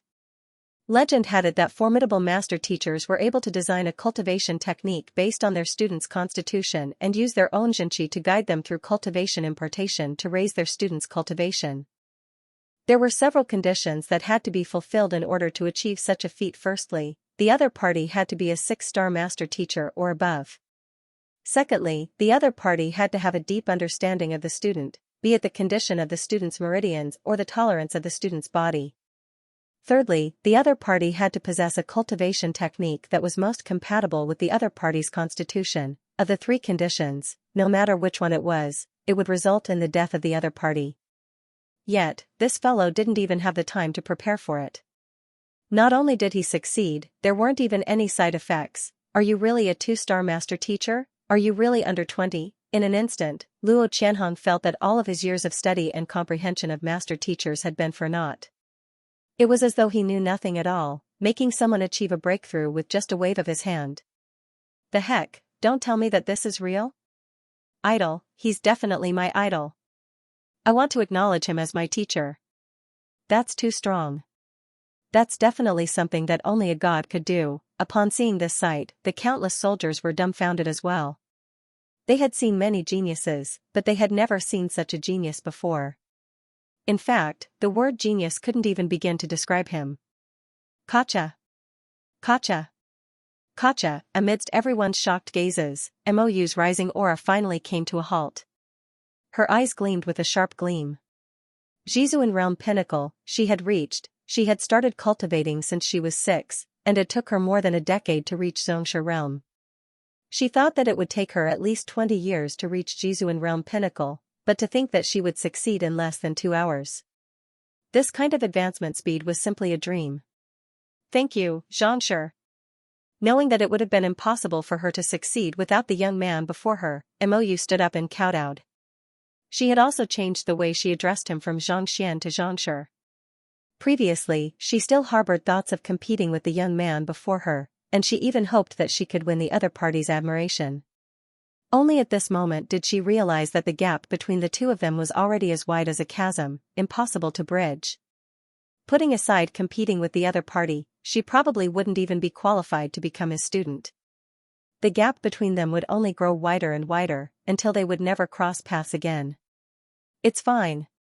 Oblivious to Mou's thoughts, Xianxian clasped his hands. Then, he turned to Gongzi and asked, "Is it fine now? Now that you've reached Jizuan realm pinnacle, you're indeed qualified to be the emperor. However, you're still a little lacking to win the respect of everyone." After a moment of hesitation, Zhao Feiwu continued. Jizuan realm pinnacle might be powerful, but it was still insufficient to crush everyone in Xianyuan kingdom. At the very least, one would have to reach half transcension. After all, those who were able to enter the green leaf board were all of that level. Jizuan realm pinnacle cultivators were only able to enter the young leaf board at best. Then, how about this? Rubbing his hands, Xianxian turned to the trembling steelback-winged dragon and said, "From today onward, you will protect Mou. Acknowledge her as your master and heed her orders strictly." Ah? Hearing this command, everyone was bewildered. Even Mou and Zhao Feiwu were perplexed. You can't be spouting nonsense, right? That fellow is the savage beast of the Xianyuan royal family, a proud member of the dragon tribe. Yet, you actually ordered it to submit to Mou. How is that possible? Roar. Just as everyone thought that this fellow wouldn't agree to it, the steelback-winged dragon's face lit up in delight. It hurriedly crawled over and placed its massive head before Mou, fawning on her. The heck, this? Isn't this way too despicable? Everyone trembled in fear and nearly spurted blood. The steelback-winged dragon possessed the bloodline of the dragon tribe. Logically speaking, it should be incomparably arrogant. Yet, with a single shriek, this fellow fell from the sky, abandoning its master. Following which, it didn't dare to make an enemy out of Xianxian and obeyed his orders. Don't you have any dignity of the dragon tribe? Do you have to be so shameless to make yourself look like a pug? This fellow seems to possess a strength that leaves others speechless. Grand Elder Wei Yuqing, who had just gotten off the back of the savage beast, couldn't help but remark.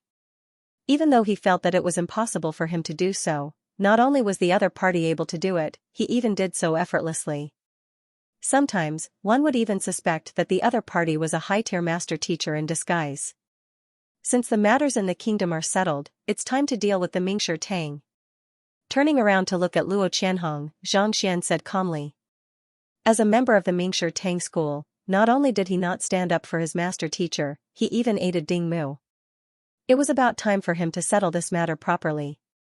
If he didn't settle this matter properly, the matter of him disregarding the restrictions of cultivation and injuring a 3-star master teacher would become a stain on his life.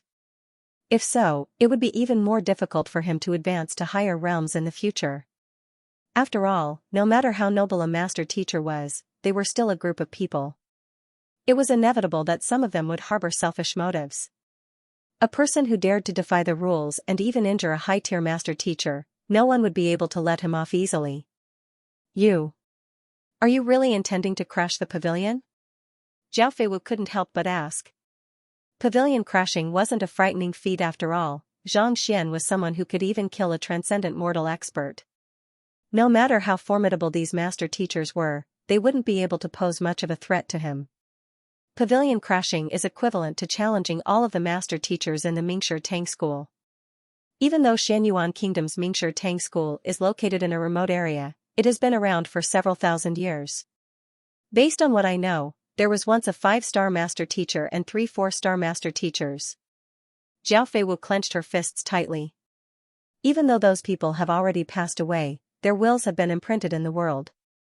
Pavilion crashing means that you'll be going against them. Do you want to reconsider? Pavilion crashing was purely a battle with the living master teachers, so there was no need to worry about it. More importantly, he would have to go against the dead predecessors as well. Some of them had already reached the level of a 4-star master teacher. You are only a 2-star master teacher. How can you possibly win over their wills? I've already made up my mind. Xianxia. There was no need to hesitate. It was just wills. It wouldn't be that easy to defeat him. Tianwu Kingdom. Your Majesty, the princess and Xianxia have arrived at Xianyuan Kingdom. The commander of the Shadow Squad clasped his fist. Nodding his head, Mo Tianxue suddenly thought of something and sighed. That lass is good at everything, but she is too sentimental. Looks like all of my efforts have gone to waste. With Mo Hongyi's sudden rise, he was worried that he wouldn't be able to hold on to the throne. Thus, he focused all of his efforts on grooming the most talented of his children, Mou, to inherit his position. Yet, the lass chose to leave with Xianxia due to her feelings for him. This left him anxious and helpless. As the saying goes, a grown girl can't be kept at home. Xianxia was an unparalleled genius, and it was impossible for Tianwu Kingdom to keep such a person. Since there was no hope, why force it? She might as well stay in the kingdom and cultivate diligently so that she could inherit the throne. Now that Mo Hongyi had become a 2-star master teacher, his reputation had grown even more. Yet, she chose to leave him. If the populace were to forget about her, how could she inherit the throne? He really couldn't understand what this lass was thinking. Even though the princess is willful, she listens to His Majesty's words. She should return after sending Xianxia to the League of Nations. The commander of the Shadow Squad said. As the personal guard of the emperor, he understood Mo Tianxue's thoughts clearly. In order to successfully inherit the throne, one must not only be strong, but also have prestige. The reason why His Majesty didn't want the princess to leave the kingdom was because he wanted her to slowly accept the role of the emperor so that she could earn more contributions before passing the throne to him. Yet, she turned around and left without saying a word. It was no wonder he was angry. Let's hope so. Mo Tianxue smiled bitterly.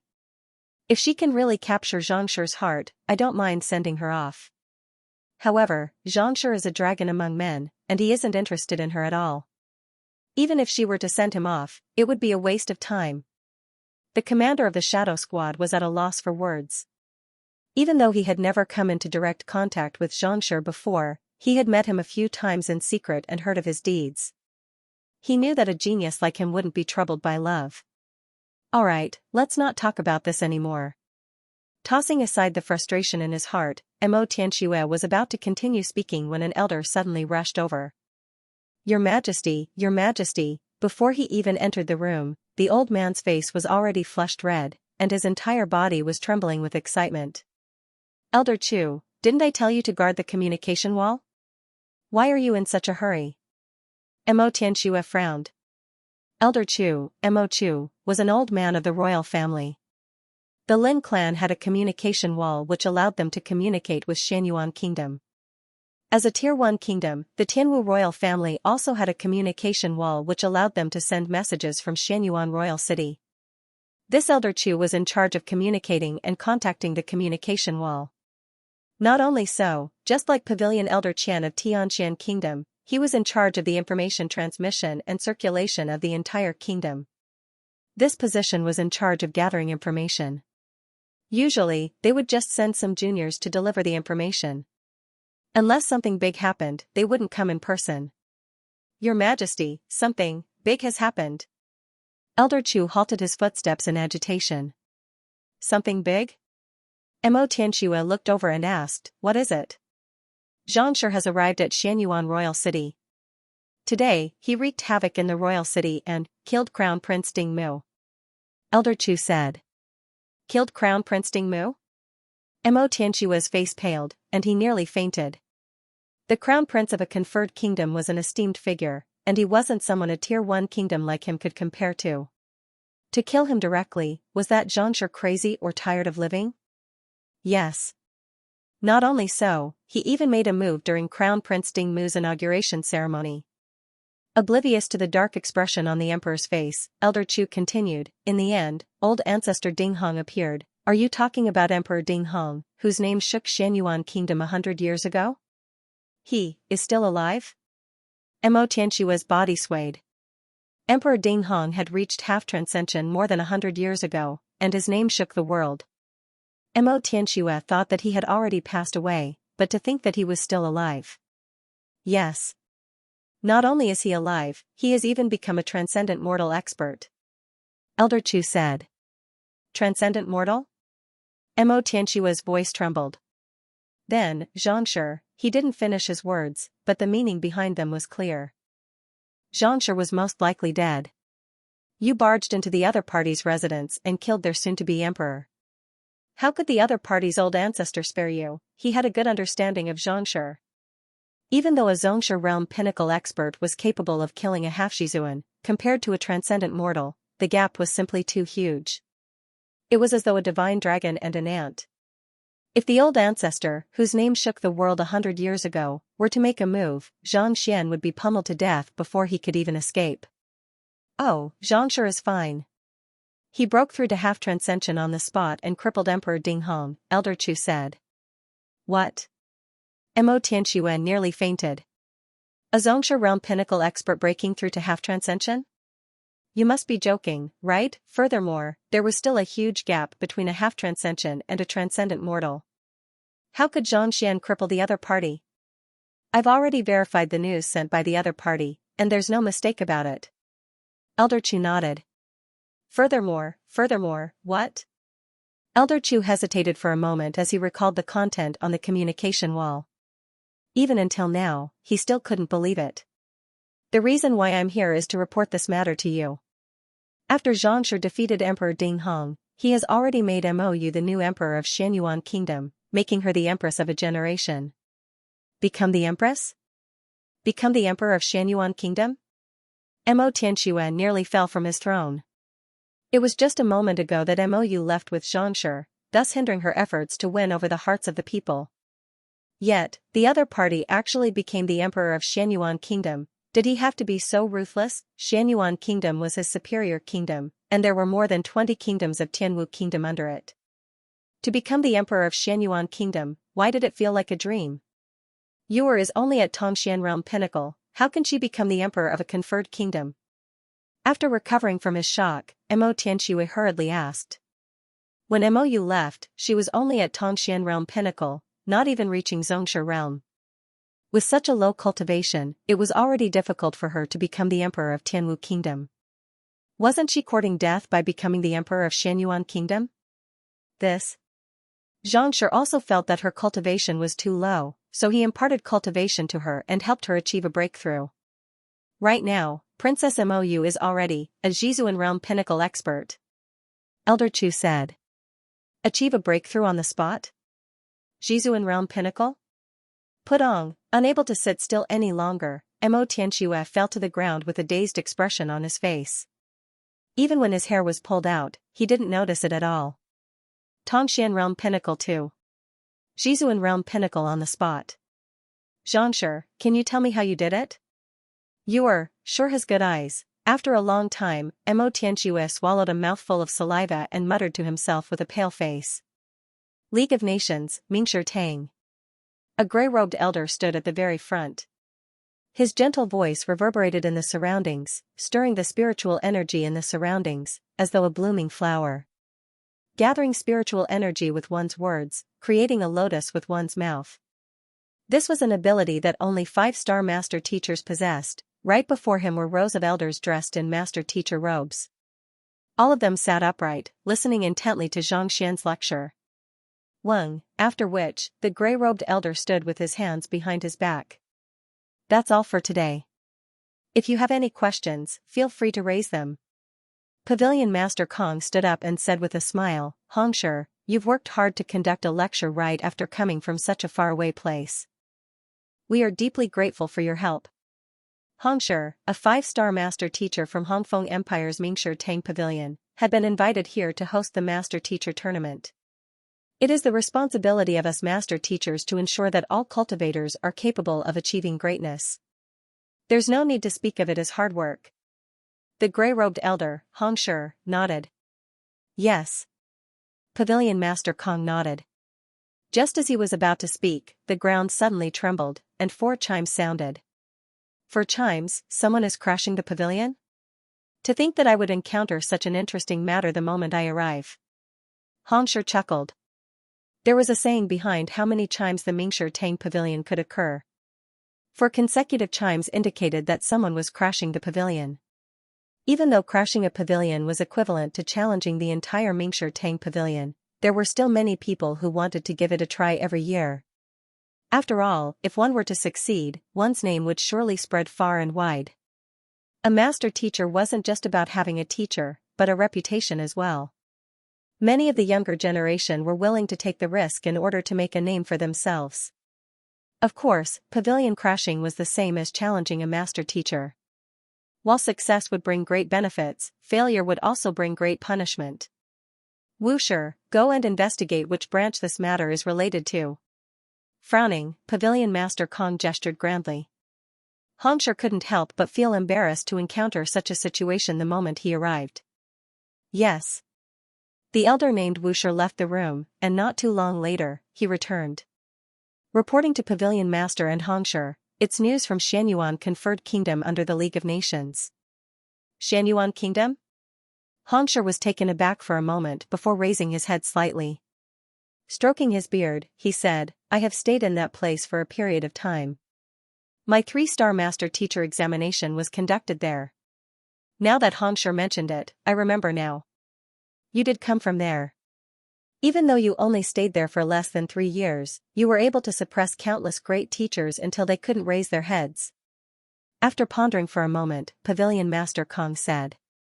Even though the Hongshi before him had gone to Hongfeng Empire, granting him an even more esteemed standing, he was still from Xianyuan Kingdom 100 years ago.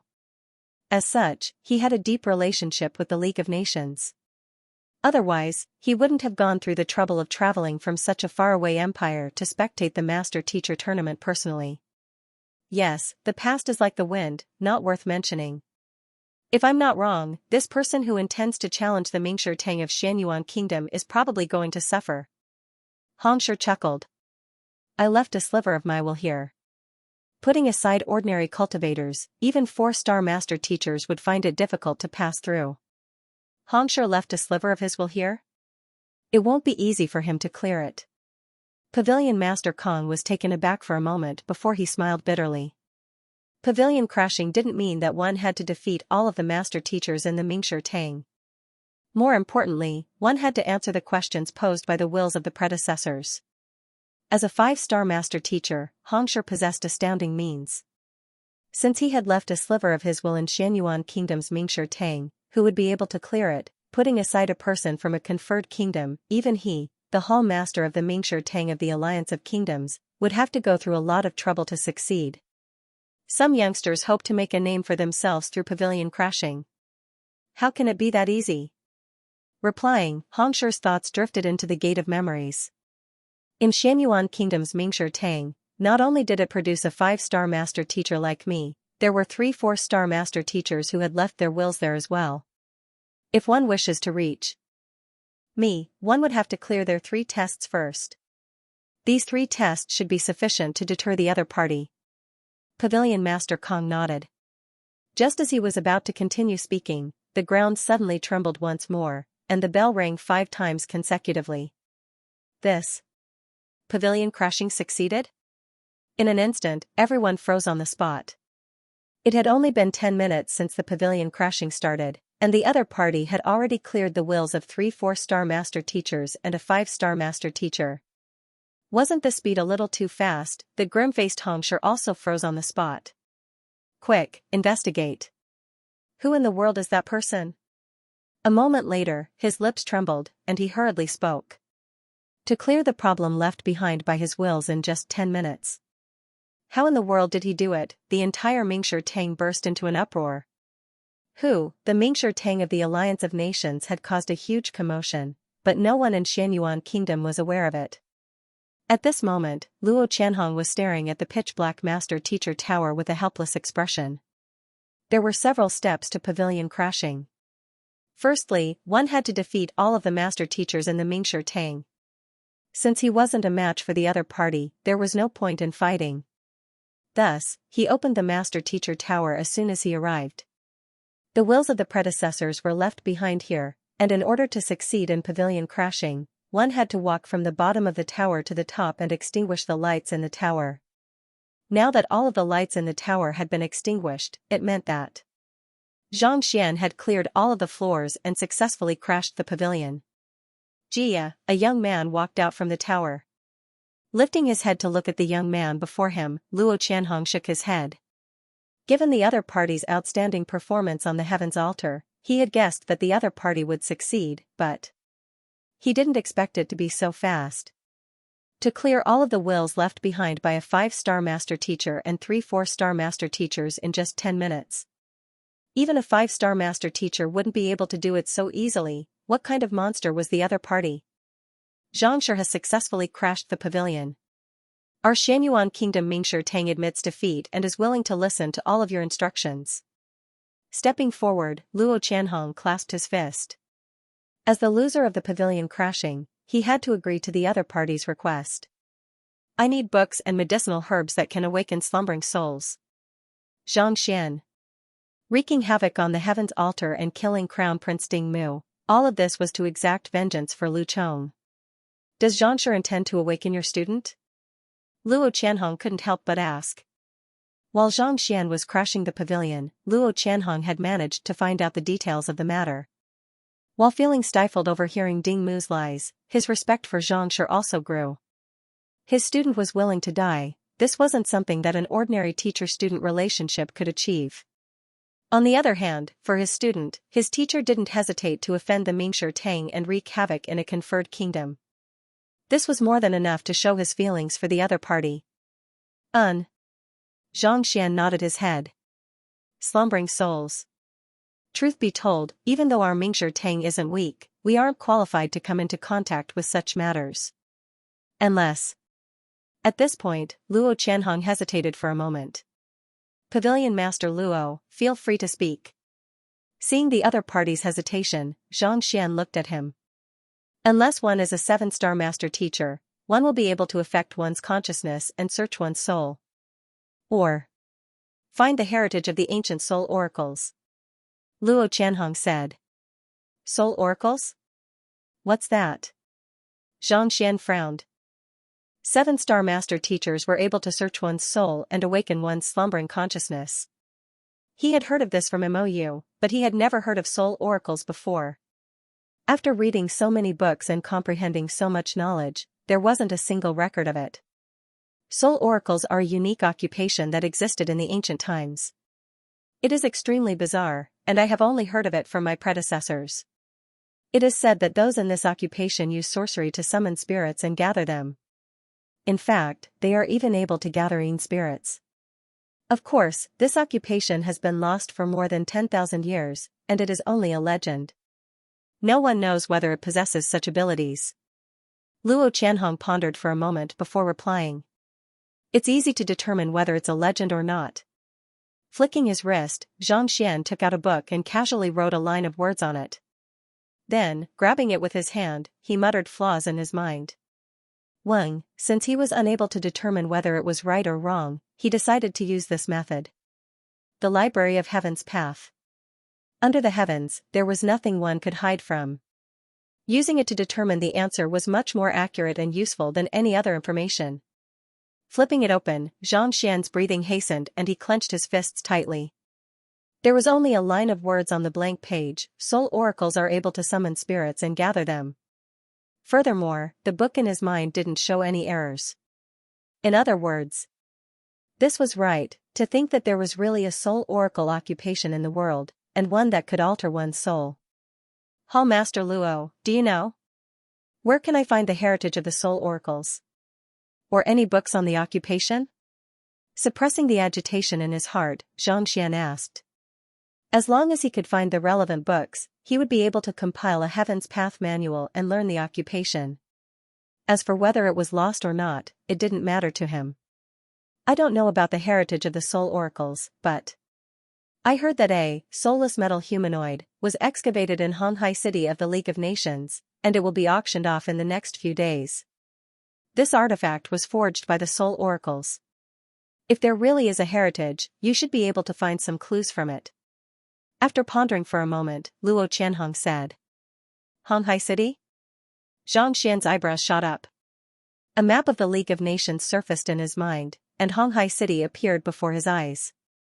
Even though the Myriad Kingdom Alliance was known as an alliance, it was actually equivalent to a kingdom. In other words, it was a country within a country. The leader of the alliance was equivalent to the king. Honghai City was one of the major cities in the alliance, and it was on par with the Myriad Kingdom city of the alliance. Honghai City is the trading center of the entire League of Nations. The soulless metal humanoid is a unique puppet forged by the ancient soul oracles to protect themselves. Since it appeared there, perhaps we might be able to find something. Luo Qianhong said.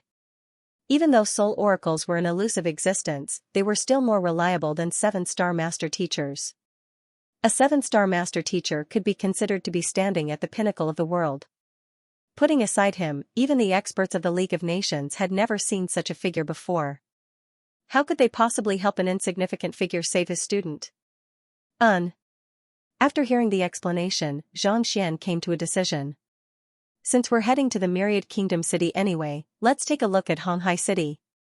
White clouds filled the sky, and a spirit beast soared into the sky. On the back of a massive spirit beast, Zhang Xian stood by the window and gazed into the distance. This was a transcendent mortal 3-dan spirit beast, and it was the mount of Gongzi Zhao Feiwu. After learning about the existence of the soul oracles and Honghai City, Zhang Xian immediately left with Xiaoya and the others. As the emperor of Shan Kingdom, Mou had many important matters to attend to. Naturally, she couldn't accompany Zhang Xian on his journey, so she stayed behind in the capital and requested Luo Qianhong to take care of her. Initially, Zhang Xian intended to ride on the Steelfeng Howling Firmament Beast, but upon hearing that Honghai City was more than 1,000,000 li away, he immediately gave up on the idea. Given that the Howling Firmament Beast was only at Jizuan Realm, even if it traveled day and night, it would still take at least a month. On the other hand, Zhao Feiwu's mount had already reached Transcendent Mortal 3-dan, and its back was spacious as well. With everyone seated on it, it didn't feel cramped at all. On top of that, Zhang Xian insisted on traveling with her, so he didn't turn her down. This was already the 5th day. Teacher, aren't you a poison master? How did you become the subordinate of the envoy? It wasn't easy for him to meet his teacher once more. Gumu also followed behind him, and he stared at Jin Songhai doubtfully. Poison masters were existences that people would pale at the mention of, and they would usually stay far away from the royal court. Why did his teacher become the loyal guest of this Gongzi? Jin Songhai hesitated for a moment before explaining. Back then, I left the poison temple to exact vengeance. However, I was ambushed by my opponent, and even though I managed to kill him, I was severely injured.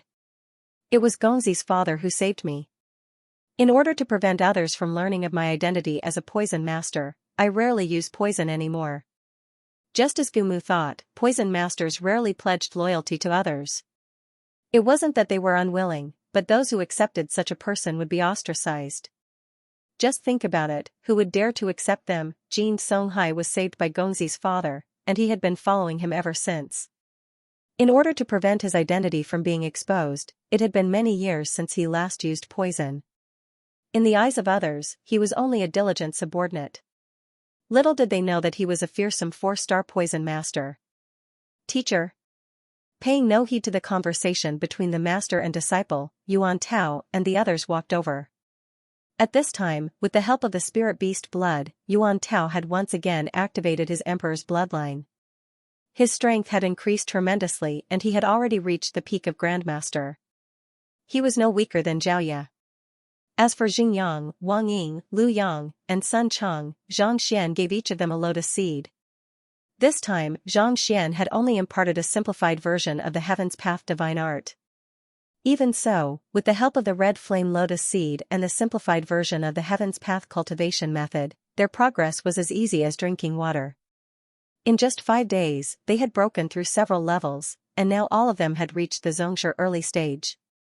Although he was slightly inferior to Xiaoye and Xiao Luo, his strength was very solid and didn't feel weak at all.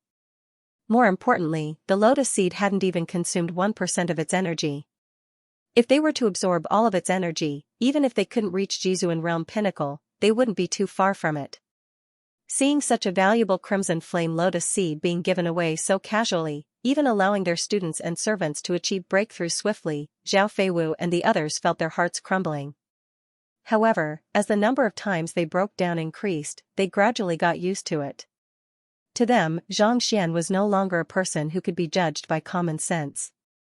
Rather than feeling more and more exhausted, they might as well accept it calmly. Honghai City is right ahead. The spirit beast continued forward, and soon, a massive city appeared before everyone's eyes. It was extremely close to the ground, and the countless buildings looked like tiny particles embedded in the ground, reflecting the light of the sun. Xianyuan Royal City was huge, but compared to Honghai City, it was nothing at all. It was no different from a remote village. As expected of one of the largest cities in the League of Nations. Putting aside everything else, just the size and architectural style was something that conferred kingdoms and Tier 1 kingdoms couldn't compare to. Honghai City is a gathering place for merchants from all over the world. Not just Xianyuan Kingdom, Chiha Kingdom, Liusu Kingdom, and many other conferred kingdoms conduct trade here as well. This can be said to be the most prosperous city in the entire alliance of kingdoms. Zhao Feiwu explained. Xianxia nodded. There was a book in Tianwu Kingdom's book collection vault that introduced Honghai City. It was known as the City of Commerce, and most of the trade and communication between the League of Nations and its subordinate kingdoms took place here. In terms of prosperity, it even surpassed the capital and myriad kingdom city. The League of Nations isn't a small place like Xianyuan Kingdom. Even though your cultivation has reached half transcension, it's best for you to be careful here. Zhao Feiwu said with a grim expression. Honghai City's Mingshi Tang has a 4-star master teacher. Even though he's only at 4-star intermediate stage, his true strength has already reached transcendent mortal 3 Dan Yinyang realm. Yinyang mirror? Xianxia looked at her. He knew that above fighter 9 Dan was transcendent mortal, and transcendent mortal was also divided into 9 Dan. However, he didn't know the exact details. There are a total of 9 Dan of transcendent mortal, namely 1 Dan prolonged longevity, 2 Dan origin energy, 3 Dan yin yang, 4 Dan clarifying turbidity, 5 Dan consonant spirit, 6 Dan heaven bridge, 7 Dan perfect harmonization, 8 Dan void treading, and 9 Dan chrysalis. Understanding Xianxia's intentions, Zhao Feiwu explained, you should already know of the prolonged longevity realm. At this realm, even though one's strength will be maintained at 100,000, one's lifespan will exceed 100. Every time you increase a small level, your lifespan will increase a little. At the peak, you can live up to 200 years. As for the second level Essence Qi realm, it is to take the Jin Qi in one's body a step further, transforming it into Essence Qi that can move the nature of heaven and earth. Vitality is completely different from Jin Qi. The former represents strength and life potential, while the latter can be fused with nature and can be obtained from nature. It can already reveal countless mysteries. It's just like an ordinary piece of paper. Infused with primal qi, it's highly possible for it to gain sentience and float in the air on its own. As such, the origin energy realm is what we often refer to as the dermic energy realm. Primal qi is the same as the dermic energy realm. As for the third level yin-yang mirror, yin and yang complement one another, enhancing one's prowess. At this cultivation realm, one's strength can no longer be restricted, and one can already wield the strength to destroy the world. Just like a mountain in the distance, one can shatter it with a single strike. Zhao Feiwu had a deep understanding of cultivation realms, and she began explaining them. A mountain can shatter with a single strike? Xingyang and the others were astonished. Upon reaching Xianxia realm, they already felt that one was formidable. One could easily throw a boulder weighing several thousand kilograms, and with a single punch even steel could be bent. But no matter how strong one was, that was only the limit of one's physical body. To destroy a mountain with a single punch was still far from the level of a deity. It was no wonder why transcendent mortal realm was also known as spirit realm. Even a half-transcension cultivator wouldn't be able to withstand such strength.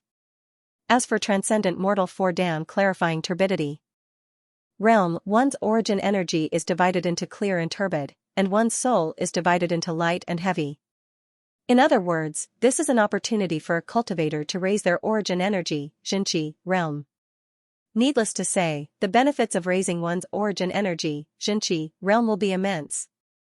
Zhao Feiwu chuckled. The 4-star pinnacle master teacher of Myriad Kingdom City, Pavilion Master Kong, is at this level. Only upon reaching this level can one be said to be able to stand at the top of the League of Nations, and no one dares to offend him. As for 5 Dan consonant spirit realm, I've only heard of it, and it's beyond the scope of the League of Nations. As such, I'm not too sure about the details. I see. Xianxia nodded his head. Just like the 9 Dan of Fighter, transcendent mortal 9 Dan required one to put in endless effort and perseverance. But of course, Xianxia still had to gather countless secret manuals to compile the Heaven's Path divine art. We're here, let's go down.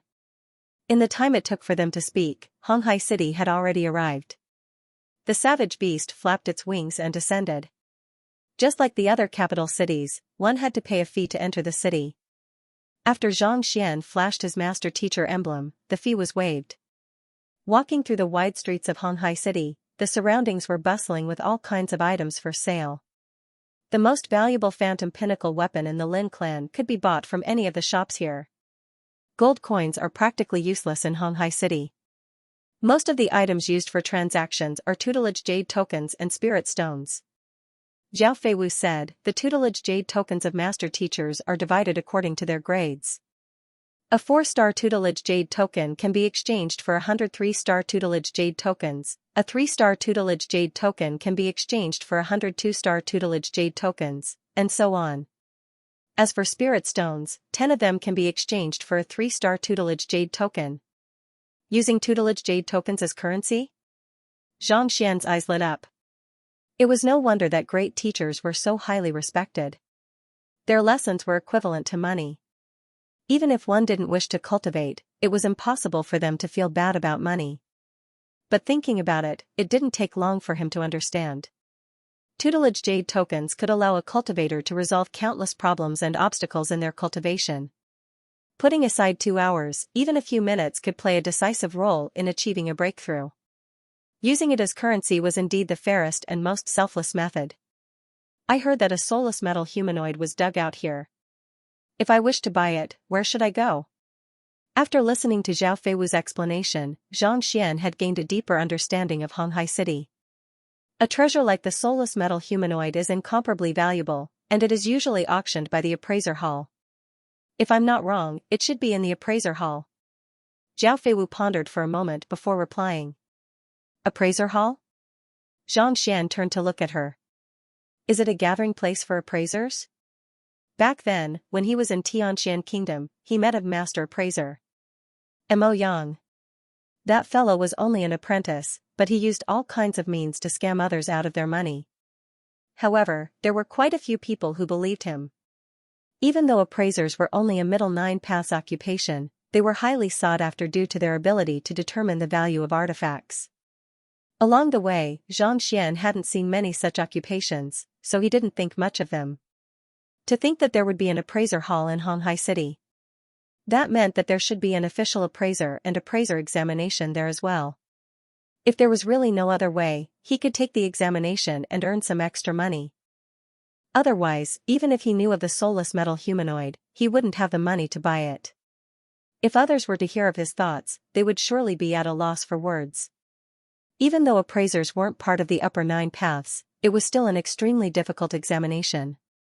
One had to possess a deep understanding of artifacts, and it was impossible for an official appraiser to pass the examination without several decades of research. Yet, this fellow wanted to take the examination just because he didn't have the money. If anyone were to hear of this, they would surely be speechless. Let's go to the appraiser hall. Without any hesitation, Xianxia asked around for the location of the appraiser hall. Together with the crowd, they headed over. The appraiser hall was resplendent. Not only was it an appraiser hall, it was also a massive market. All kinds of goods were placed on display, and there was a huge flow of people. Even before they arrived, they were already stunned by the magnificent sight before them. This is a market run by the appraiser hall. Most of the artifacts that can be bought here are authentic. As such, it has become the largest market in the entire League of Nations. Seeing the astonishment on the face of the genius before her, Zhao Feiwu felt a little gleeful. Due to the unique nature of the occupation, the appraiser hall was a place where one would trust it from the depths of one's heart. Naturally, the market there was flourishing, and more people were willing to pay a high price to purchase it. This was precisely the reason why, even though appraisers weren't part of the upper 9 paths, they were one of the most lucrative occupations. Many master teachers preferred this occupation when they chose to support their occupation. However, in order to appraise an artifact, one had to have a deep understanding of its history, artifact, material, and background. Only by gathering all of that knowledge together could one achieve anything. While it was easy to become a 1-star appraiser, it was extremely difficult to become a 1-star appraiser. Thus, while there were many people who wanted to take the appraiser examination, there were very few who had reached 3-star and above. In fact, even master teachers were unable to match up to them in terms of numbers. This was also the reason why there weren't many appraiser halls. Even in a place like Tianwu Royal City, there wasn't a single one. Yet, Mo Yang, who had impersonated a master appraiser, was able to attract so many people. Can an appraiser be certain that his judgment would be correct? Sun Chong couldn't help but ask. He had opened a shop in a shopping mall before, so he knew a lot of tricks. So what if he was an appraiser? There were also times when he made a mistake. He couldn't guarantee that every single one of them was correct. After all, humans were not machines. There would always be times when they would be mistaken. How could one not wet their shoes if they often walked by the river? No matter how great an appraiser was, they could not guarantee that they would not make a mistake in their lifetime. Appraisers are limited by their level and eyesight. It's true that they can't guarantee that every item will be judged correctly. However, in this kind of situation, they would usually seal it up and invite other appraisers to appraise it together. If the invited appraisers can't give a definite answer, they can only give a comprehensive opinion as a reference. Zhao Feiwu said. This is equivalent to not giving an answer. Sun Chong shook his head. Appraisers only have 3 chances to make a wrong judgment in their lifetime. Once they exceed the limit, they will automatically be disqualified from this profession. If they don't come across something that they can be sure of, they won't dare to give a conclusion easily. Jin Songhai interrupted. 3 times? Yes. Ever since I became an official appraiser, I have to record every single item that I appraise. If there is a problem with this item, it means that I made a mistake. As long as you do it more than 3 times, no matter how many stars you reach in the future, you will be disqualified. Jin Songhai continued. In the past few years, he had seen many appraisers being disqualified due to careless errors, and he couldn't help but sigh in sorrow. Many of them had built up their reputation for their entire life, only to meet with problems at their old age. Everyone fell silent. It seemed that everyone envied appraisers, and this occupation wasn't that easy to do. If one were to make more than 3 mistakes, they would be disqualified. But, who could guarantee that they would be able to make the slightest mistake every single time? Actually, it's the same for every occupation. Master teachers are even more so. If they make a single mistake in their guidance, their reputation could be ruined, and no one would ever believe them again. Seeing that everyone was sympathizing with appraisers, Xianxia shook his head. Before he came to this world, his previous self had caused a student's cultivation to go berserk due to a single mistake in his guidance. That was the reason why he couldn't even recruit a single student. Indeed. It's the same for physicians as well. A single mistake could cost a life. Zhao Feiwu nodded in agreement. At the same time, she turned to look at the young man before her. This fellow seemed to be around the same age as her. How was he able to treat innate muscular deficiency, a disease that even 4-star and 5-star physicians were unable to treat? So her illness was cured? So many things, how beautiful, Just as she was wondering how he learned the art of medicine and what kind of backing he had, the excited voices of Yuan Tao and the others sounded. While they were speaking, the group had already walked into the lavishly decorated hall. There were vendors selling goods all around, and there were dozens of different occupations. Medicinal herbs, pills, cauldrons, weapons, formation plates. There was a dazzling array of goods, and it was a feast for the eyes. Countless treasures that one wouldn't be able to lay their eyes on gleamed, stimulating one's senses. Those who are passing by, come and take a look. The newest, treasure-searching mirror, can automatically determine the value of a treasure and give you the basis and backing to buy it. It only costs 10 spiritual stones. You won't lose out or be cheated. A young man shouted. Treasure-seeking mirror? Xiaoya and the others blinked, and they immediately wanted to head over. It's just an ordinary shattered metal mirror, it's a scam. If you can buy a treasure-seeking mirror with 10 spirit stones, you wouldn't be selling mirrors here. Xianxia shook his head. Even without the Library of Heaven's Path, he was able to see through the origin and value of some simple artifacts with his eye of insight. With just a look, he could tell that the so-called treasure-seeking mirror in the hands of the young man was a fake. Scam? Didn't you say that everything here is authentic? Xingyang turned to Zhao Feiwu and asked. He had just said that with the assurance of the appraiser hall, most of the items here were authentic. Why would a fake appear all of a sudden? How many treasures are there in here? Instead of answering his question, Zhao Feiwu rolled her eyes and pointed to the left and right. At the very least, there should be tens of millions, or even hundreds of millions of them. Xingyang took a look and said, and this is only what I can see. There are many more that I can't see inside. There should be, even more. There were thousands of stalls in the entire market, and every single one of them had innumerable treasures on them. Adding all of them together, the number was truly frightening. Indeed. If an appraiser were to appraise all of these items, it would be impossible for him to do so even if he were to tire himself to death. Furthermore, there are tens of thousands of items that come in and out of the market every single day. How could it be possible for him to appraise them one by one? Zhao Feiwu chuckled. By authentic, I mean those with the mark of an appraiser. If you don't have such a mark, it's best not to buy them. Otherwise, you might be scammed. I see. The crowd nodded. The appraiser hall was the largest market in the League of Nations, and there were simply too many people selling and purchasing items in it. If every single item had to be appraised, even the most formidable appraiser would be exhausted to death. Of course, it's fine to buy anything that you find suitable. If you're still worried, you can always pay a high price and have a real appraiser appraise it. If it's authentic, you'll make a profit. If it's fake, you'll suffer a loss. Zhao Feiwu continued. It was similar to gambling on one's luck in appraising. Purchasing an item that had never been appraised was a test of one's eye of discernment and luck. If one didn't have the luck, one could only resign to his misfortune. Being an appraiser sure is lucrative. Putting aside the commission earned by opening a market, one would be more than willing to be exploited by an appraiser after purchasing an item. As expected of one of the most lucrative occupations in the world. Come and take a look. I have the water and land fish here. As long as you keep this fish in your mouth, you'll be able to breathe freely underwater without suffocating for 3 days straight. It's definitely a good item. Let's walk around and take a look. This is an authentic, antidote grass. It's capable of dispelling 17 common types of poison. It's not expensive, but it has many uses. I have a starlight stone here. If you take it out at night, it will illuminate the surroundings. Don't miss this opportunity, all kinds of voices sounded. There were treasures everywhere, and if one were to walk in alone without a guide, it would be hard for one to differentiate between the good and the bad.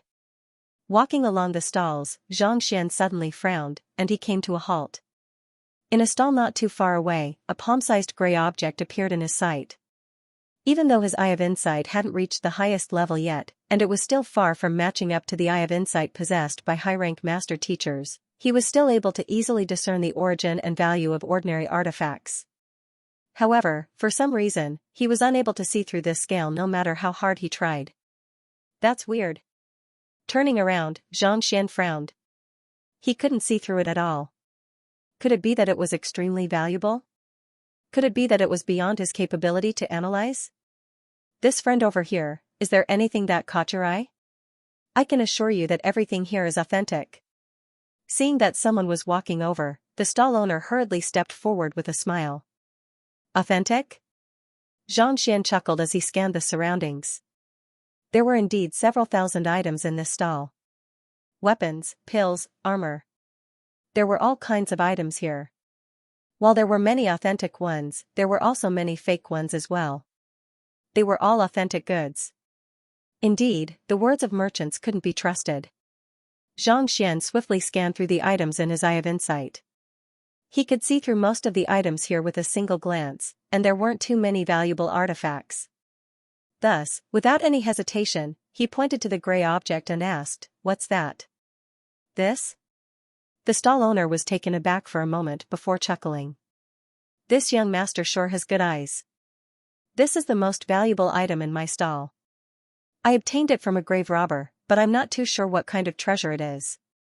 However, I've tempered it with fire and soaked it in water, but there isn't the slightest mark on it. It's incomparably tough, so it's definitely a top-notch treasure." "Most valuable? Who are you trying to fool?" Hearing the other party bragging endlessly, Zhao Feiwu harumphed. As long as someone was interested in something, the stall owners would say such words in an attempt to sell it for a high price. What most valuable and what most valuable? If one were to believe such words, one would be a fool. How would I dare to fool you? This item is extremely valuable. I once had a 2-star appraiser appraise it, but he couldn't come to a conclusion, the stall owner declared confidently. "Alright, how much are you selling this item for?" Xianxia couldn't be bothered to waste time with the other party. If young master is interested in this item, it means that you have an affinity with it. Thus, I'll sell it to you at a discount. 100 spirit stones. Hearing the price, the stall owner's eyes lit up. "What did you say?" Xianxia was taken aback, and he nearly spurted a mouthful of blood. He thought that he would be able to buy this kind of item for a low price, 1 or 2 spirit stones at most, or perhaps a few gold coins. To think that it would be so valuable. 100 spirit stones, he had already used up the few spirit stones he had on him in the past few days. Even if he were to sell himself, he wouldn't be able to afford such a huge sum of spirit stones. As expected of the League of Nations, the price they offered was frighteningly high. These kinds of goods are usually scammed with high prices. Don't fall for it. Seeing Xianxia's dumbfounded expression, Zhao Feiwu chuckled and sent him a telepathic message. Scam? Just watch, I'll help you negotiate the price. I'll surely be able to get it at a discount later on. Zhao Feiwu said confidently. All right. Xianxia nodded. 100 spirit stones was an astronomical sum to him, and he couldn't afford it at all. Since the other party was willing to help him lower the price, he was more than happy to oblige. There's no need to spout nonsense here. It's not like we haven't bought anything from the appraiser hall before, and this isn't our first time here. 100 spirit stones? That's as much as a 3-star jade token.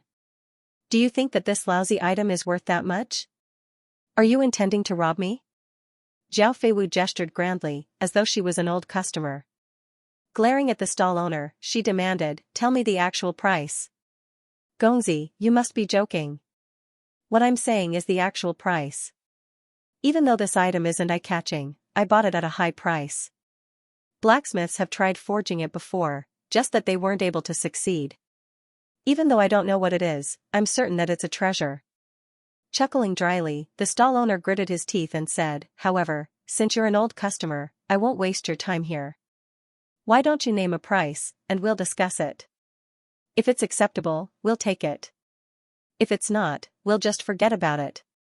That's more like it. How about this, I'll give you 15 spirit stones. Seeing that her old customer had succeeded, Zhao Feiwu waved her hands gleefully. 15? Fine, I'll take it as a loss then. 15 it is. The stall owner said with a pained expression. That's all? Xiaoya and the others staggered in shock, and their eyes widened in shock. Asking for 100 spirit stones, and yet, returning 15.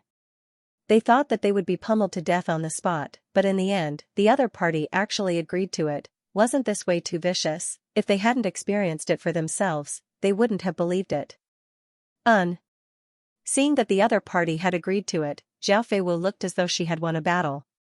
She turned to Xianxia gleefully and said, "All right, you can pay now." Pay? Xianxia shook his head. He wanted to pay, but 15 spirit stones was a huge sum to him. Even if he were to search through his entire body, he wouldn't be able to find it. 15 spirit stones, I think that it's still too expensive. Xianxia said. 15 spirit stones is expensive? Young master, you must be joking. This is already the lowest price I can offer. The stall owner smiled bitterly. It's indeed not expensive. If you're interested in it, you can just buy it. Seeing that the stall owner was still rejecting her offer even after she had offered 15 spirit stones, Zhao Feiwu's eyebrows shot up. You're here to buy the soulless metal humanoid. Without several thousand spirit stones, it's impossible to buy such a thing. Why did you find it expensive to buy an item for 15 spirit stones? Why don't you show it to me first to see how much it's worth? We can discuss it later. Xianxia said.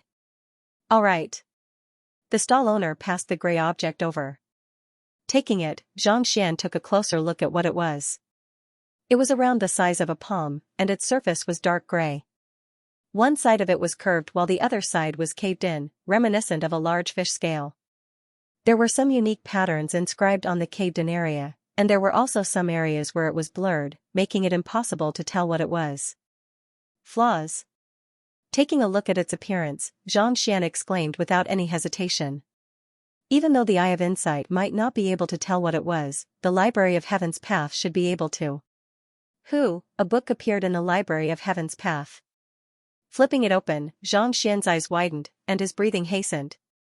Good stuff. There was a line of words on the book, and it introduced the name and flaws of the object. Dragon Scale Amulet, forged 2,000 years ago by Bai Xian 6-star blacksmith. It can withstand 3 attacks from a transcendent mortal 9-dan expert. Flaws. Xianxia clenched his fists tightly. Putting everything aside, just the fact that it could withstand the attacks of a transcendent mortal 9-dan expert was already frightening. It could be said that with this object, Lu Chong wouldn't have been injured, and he wouldn't have fallen into a deep slumber until now. I must buy it. Xianxia didn't expect it to be so valuable. Suppressing the agitation on his face, he was just about to say that he would buy it when a voice suddenly sounded. 15 spirit stones, right? I'll take it. Turning around, Xianxia saw a middle-aged man staring at the dragon scale amulet in his hand intently. So it's Grandmaster Appraiser Lu Chong. Upon seeing the middle-aged man, the vendor seemed to have recognized him. He hurriedly said, if you want to buy it, I should pass it to you directly. However, since this young master has taken a fancy to it first, why don't you discuss it with him? Grandmaster Appraiser? Hearing the other party's name, Xianxia finally noticed the other party. There was an emblem pinned on his chest, and there were 2 dazzling stars on it. To think that he was a 2-star appraiser. Appraisers would occasionally shop here, and if they were to come across something of high value, they could make a killing. I've taken a fancy to this object, why don't you pass it to me? Appraiser Lu Chong frowned as he turned to Xianxia. I'm sorry, but I have taken a fancy to it as well. I don't wish to pass it to anyone else. Xianxia shook his head. You must be joking. If I don't know what it is, I would have given it to you. But if I know what it is, I won't let it go even if I'm beaten to death. This object was equivalent to 3 chances of survival. Only a fool would sell it away. You don't want to pass it to me? Appraiser Lu Chong harumphed coldly. Ignoring Xianxia, he turned to the vendor and said, even though he has taken a fancy to it, he hasn't paid for it yet. Since we're buying, the highest bidder wins. How about this, I'll give you 50 spirit stones. Sell it to me. 50. The vendor's eyes lit up. He had obtained this object by chance, so he had no idea how much it was worth. In his view, to be able to sell it for 50 spirit stones was definitely worth more than what he had expected. Agitated, he hurriedly turned to the young man and said, Young master, Grandmaster Lu has already made a bid. Look. If you can't offer a higher price, why don't you return the object to me? Xianxia glanced at the vendor and said, how about this, I'll give you a price. If it's acceptable, you can sell it to me. If not, you can pass it to him. All right. The vendor nodded. 50 gold coins. Xianxia said. 50 gold coins? The vendor was taken aback, and he nearly spurted blood. The other party is offering 50 spirit stones, and you're offering 50 gold coins? Brother, are you toying with me? Author's note, I've changed the map, but I've been stuck with the various settings. My apologies for the late update. It's a total of 5,000 words, 1,000 words less than the usual 2 chapters. Cough cough, Laowa will return to normal soon. Everyone, please be considerate. Also, for the May Reader event, our Heaven's Path Alliance head, Xianxia, has sponsored 50 phone cases with the Library of Heaven's Path insignia and Laowa's signature on the back. Any official reader of the Heaven's Path is eligible to participate. The event will be held on the 16th of this month, and there are still 5 days left. The location is the VIP group. For those official readers who haven't joined the group yet, please join the group, 2997355404. Once you pass the verification, you'll be able to enter the V group. As for the details of the event, you can follow Laowa's official WeChat account and add him as a follower. Gold coins were widely used in the League of Nations. However, as the tier of a kingdom increased, its usefulness would gradually diminish. Even 1,000,000 gold coins wouldn't be able to buy a single spirit stone. Yet, for only 50 gold coins, you want to buy something worth 50 spirit stones? Are you joking? Zhao Feiwu's eyelids twitched, and she nearly spurted blood and fainted. She had painstakingly raised the price from 100 spirit stones to 15, and she thought that it was a huge breakthrough. Yet, this fellow actually offered 50 gold coins. It was just a moment ago that she said that the other party was robbing her.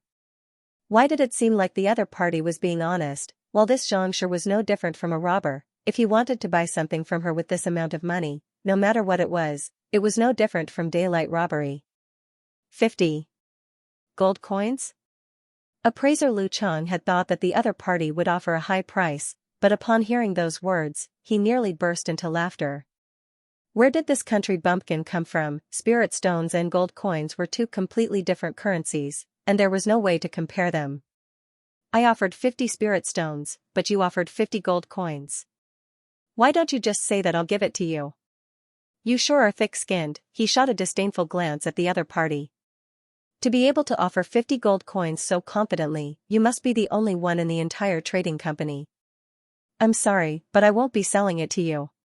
Recovering from his shock, the booth owner hurriedly waved his hands. He thought that the other party was a young master, but in the end, it turned out that the other party was just a pauper. He had wasted so much of his time. You think that the price I offered isn't high enough? Xianxia didn't get angry. Instead, he smiled faintly. The booth owner was speechless. It wasn't that the price wasn't high enough, but that there was no price at all. Have you ever seen anyone buying something with a piece of straw paper? Even though straw paper was worth some money, it was still a far cry from real money. Appraiser Lu Chang, I'll be selling this item to you then. Is there anything else that caught your eye? I'll pack it up for you. Unable to be bothered with this fellow, the booth owner turned around. So, you're not selling it to me? Xianxia shook his head, and a hint of pity flashed across his face. Sigh, I was thinking that I could resolve your insomnia and nightmares as long as you sold it to me. Since you don't need it, forget it. After which, he casually threw the item in his hands away and turned around to leave. What did you say? However, upon hearing those words, his body stiffened, and his face paled. Young master, please wait a moment. Cultivators fought against the heavens and absorbed spiritual energy to nourish their bodies.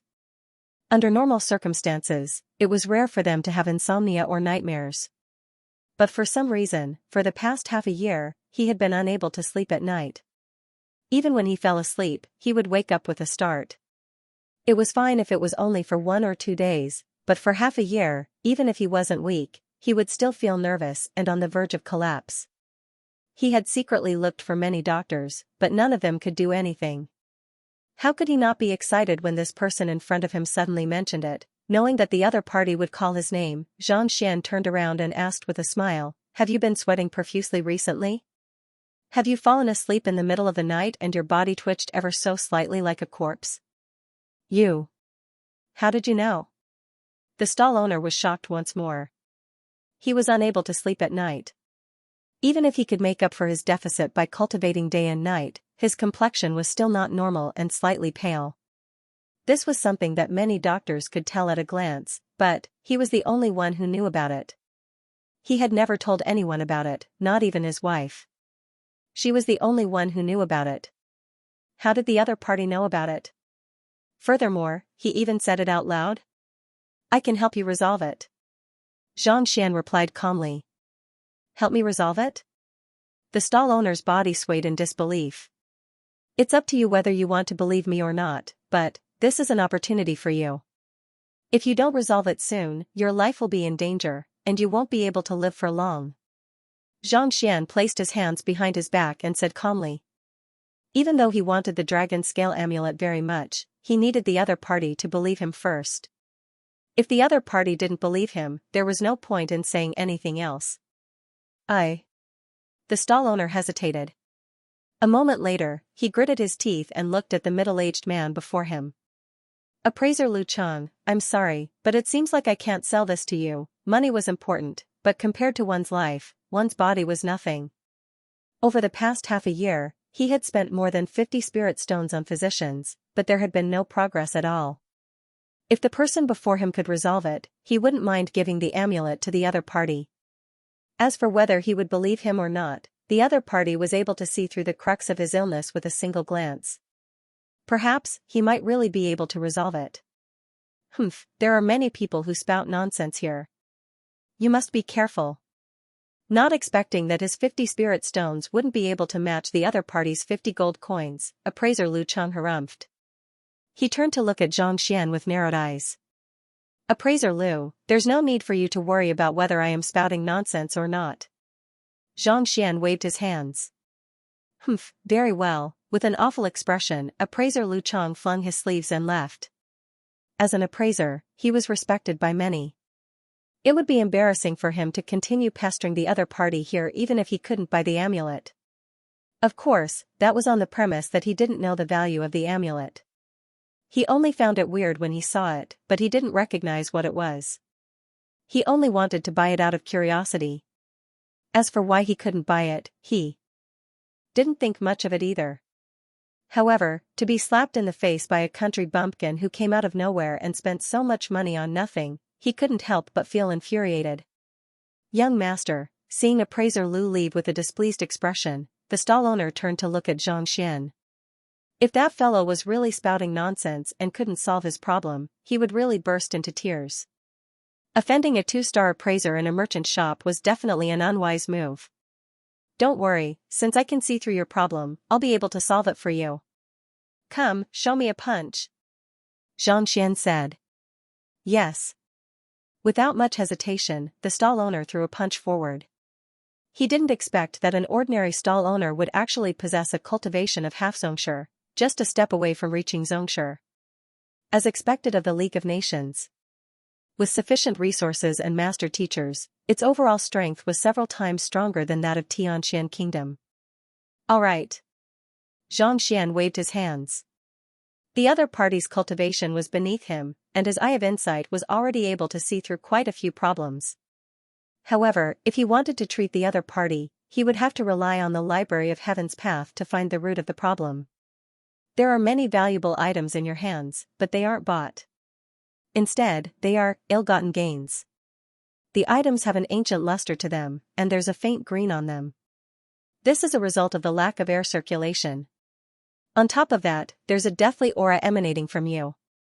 If I'm not mistaken, you specialize in grave robbing. Walking up to the stall owner, Xianxia scanned the surroundings and said calmly. "Why you?" The stall owner's face paled, and he nearly collapsed to the floor in fright. Grave robber sounded nice, but to be honest, he was just a grave robber. No matter how formidable an expert was, be it Jizuan realm or transcendent mortal realm, they were unable to escape the punishment of time and eventually disappeared into the annals of history. After these people died, they would leave behind their tombs and ruins, and there would be some valuable items buried with them. It was through excavating these tombs that Xianxia built his business from scratch and selling the items of the dead that he was able to reach his current scale. However, he had hidden this experience well.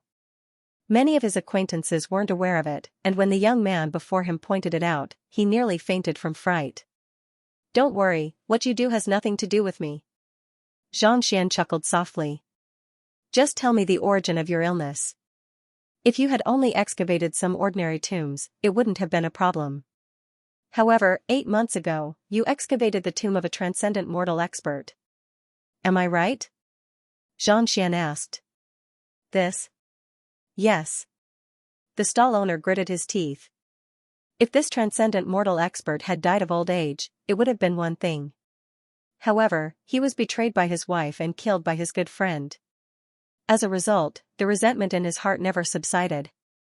"If I'm not mistaken, did you take one of his belongings and carry it with you?" Xianxia asked. "Yes." The stall owner nodded once more as he stared at the fellow before him as though he had seen a ghost. The other party's tomb was extremely simple, and there wasn't anything valuable in it. Even so, he still took it with him. How did this fellow know of such a secret? Furthermore, it was as though he had seen it with his own eyes. It's the resentment harnessed in this object that causes you to be unable to sleep at night. Once you fall asleep, you will convulse incessantly like a corpse. It's simple to solve your problem. You just have to return the jade token to its original position, find the owner of the tomb, treat his descendants well, and worship them properly. Xianxia. Actually, this fellow's situation was similar to that of apothecary Qin Shao during the pill debate. The latter forcefully took possession of an apothecary's cauldron and refused to exact vengeance for him. As a result, he was cursed. After being afflicted with the resentment of a transcendent mortal expert for such a long period of time, it would have been strange if this didn't happen. If he couldn't solve this problem, his lifespan would be greatly reduced. Most likely, he wouldn't be able to last for more than a few years before following in apothecary Qin Zhao's footsteps. Thus, he wasn't exaggerating when he said that he wouldn't live for long. "Thank you, young master, for your guidance." The other party's words weren't wrong. Regarding Xianxia's words, the stall owner believed most of it, and he was filled with gratitude. He thought that it was a problem with his body, but to think that it would be this. "This item. Young master, take it." Knowing the solution, the stall owner passed the dragon scale amulet over. He had no idea what this item was, but no matter how expensive it was definitely worth it as long as it could save his life. Xianxia nodded. Keeping the item, he flicked his wrist and took out a pile of gold coins. There were exactly 50 of them. "This is the payment." "There's no need for it," the stall owner hurriedly waved his hands. Rather than taking it, he might as well give it away. At the very least, he could still return the favor. "How can I not use it? If I don't pay up, wouldn't that be equivalent to robbing me?" Xianxia said righteously. "This? All right then." The stall owner could only accept it. Even this works? Seeing the entire scene, Zhao Feiwu felt as if all of her knowledge had been overturned. Buying a treasure worth 50 spirit stones with 50 gold coins, and the other party was still so grateful to her, treating her as if she was his father. That was way too incredible, as the daughter of the head of the League of Nations, as well as the princess of the League of Nations. She had seen plenty of formidable physicians. Yet, to be able to see through someone's illness with a single glance, and to even know about the occupation of grave robbers, you aren't a physician, you must be a fortune teller. After purchasing the dragon scale amulet for 50 gold coins, Xianxia bade farewell to the vendor in satisfaction. There was no one who was completely healthy. It wasn't a big deal for him to receive a reward for curing his illness. Even if one's body was healthy, one would still need to raise one's cultivation. This was something that even 4-star master teachers weren't capable of, and it could replace the tutelage jade token. Thus, even if he didn't have the money, he was confident that he could buy this item without the slightest hint of nervousness. The group walked around for a while longer, but they didn't find anything worth buying. Zhao Feiwu said, "Let's go up and take a look." The treasures on the second floor are much more valuable, and most of them have been appraised by appraisers before. The group headed up the stairs. The second floor wasn't as messy as the first floor. There were stalls and hawkers everywhere, and it was much more orderly here. There were many shops, and the items on display were much more valuable. If the first floor was filled with small goods and miscellaneous items, the second floor could be considered as a monopoly. They were all shops that had been around for more than 100 years. Regardless of whether it was their reputation or the items they sold, they were of much better quality. There were also some shops with all kinds of signboards hanging on them. For example, Master Xiao appraises, Master Sun Xiang appraises, Master Hongli appraises. There were all kinds of shops. These shops weren't big, and there weren't many treasures in them. However, with the name of an appraiser on them, their popularity was significantly higher, and they attracted more gazes. The biggest shop on the second floor is the first grade pavilion, in front. The treasures displayed were all of the first grade, just like their names. Even though it isn't opened by the appraisers themselves, it is the most popular one. In fact, it attracts many formidable appraisers to come here personally to trade for treasures. Jin Songhai said. He had been to this place before, so he knew a lot about it. As for Zhao Feiwu, she had only read about it in books. As for the details, she wasn't as clear as him. Let's go and take a look. Their main motive for coming here was the soulless metal humanoid, so they weren't interested in these random things. Since there was a first-grade pavilion here, they might as well head over and find out more about the soulless metal humanoid. Walking along the rows of shops, they soon saw a spacious room. There were 3 huge golden words on the door, and they displayed an extremely profound artistic conception. To think that it's a 5th-level calligraphy. Xianxia's eyes lit up. He was a 3-star painter himself and had a deep understanding of calligraphy. Even though the words first-grade restaurant were simple, the words were floating in the air and the brush strokes were moving like dragons and snakes. It was as if they would pounce on one's face at any time. One look and one could tell that it was not simple. It had already reached the 5th level of calligraphy. Words that had reached this level had already achieved spirit transformation, and the spiritual energy in them was overwhelming. If one were to look at them for a long time, not only would they not feel tired, they would even feel refreshed and full of energy. Just these 3 words alone were probably worth a lot of money, and were hard to find. As expected of the first-grade restaurant, they were really generous.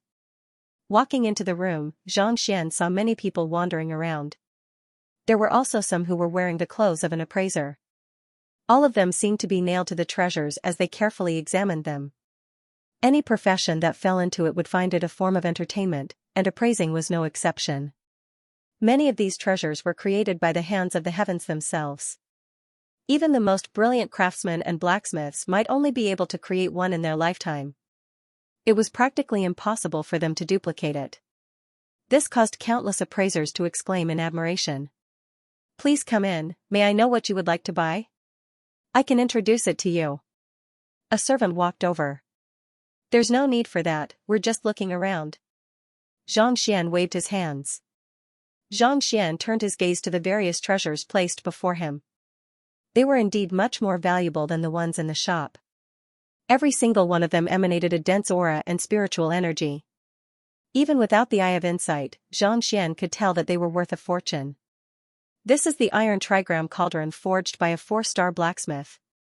Placing spirit stones into it will automatically purify them, making it easier to absorb them. If you use this to purify spirit stones, your cultivation speed will increase by 10%. Seeing that Xianxia's eyes were on a qi-long cauldron, the servant explained. As for this, it's the 9 dragons cauldron. Every dragon's mouth contains a surge of sword qi, and it possesses incredible might. Even a Xianxia realm pinnacle cultivator can be killed with ease. Hearing the introduction, Xianxia clicked his tongue in wonder.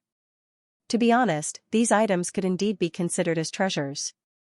If they were to be placed in a Tier 1 kingdom, any one of them would be able to seal the fate of the kingdom, preventing the other kingdoms from coveting it. However, upon seeing the price tag, Xianxia couldn't help but shake his head and smile bitterly. Putting everything aside, just the iron trigram cauldron was priced at 200 spirit stones, and the 9 Dragons Cauldron was priced at 320 spirit stones. Putting aside a Tier 1 kingdom, even Xianyuan Kingdom would have to suffer great losses just to take out such a huge sum of money. Is this the appraisal report? Regardless of whether it was the Iron Trigram Cauldron or the 9 Dragons Cauldron, there was a jade insignia at the bottom. On it was written the appraiser's appraisal, evaluation, and signature. Yes. Most of the treasures in our first-grade pavilion have been appraised by appraisers personally, and we don't cheat anyone, the servant replied. Xianxia nodded. With a thought, lines of insight appeared in his eyes. I have insight. Let's see if there are any treasures here that he can't see through. Looking through the treasures one by one, Xianxia swiftly scanned through all of them, and he couldn't help but shake his head. Even though there were many treasures here, and they were all valuable, there wasn't anything that he couldn't see through like the dragon scale amulet.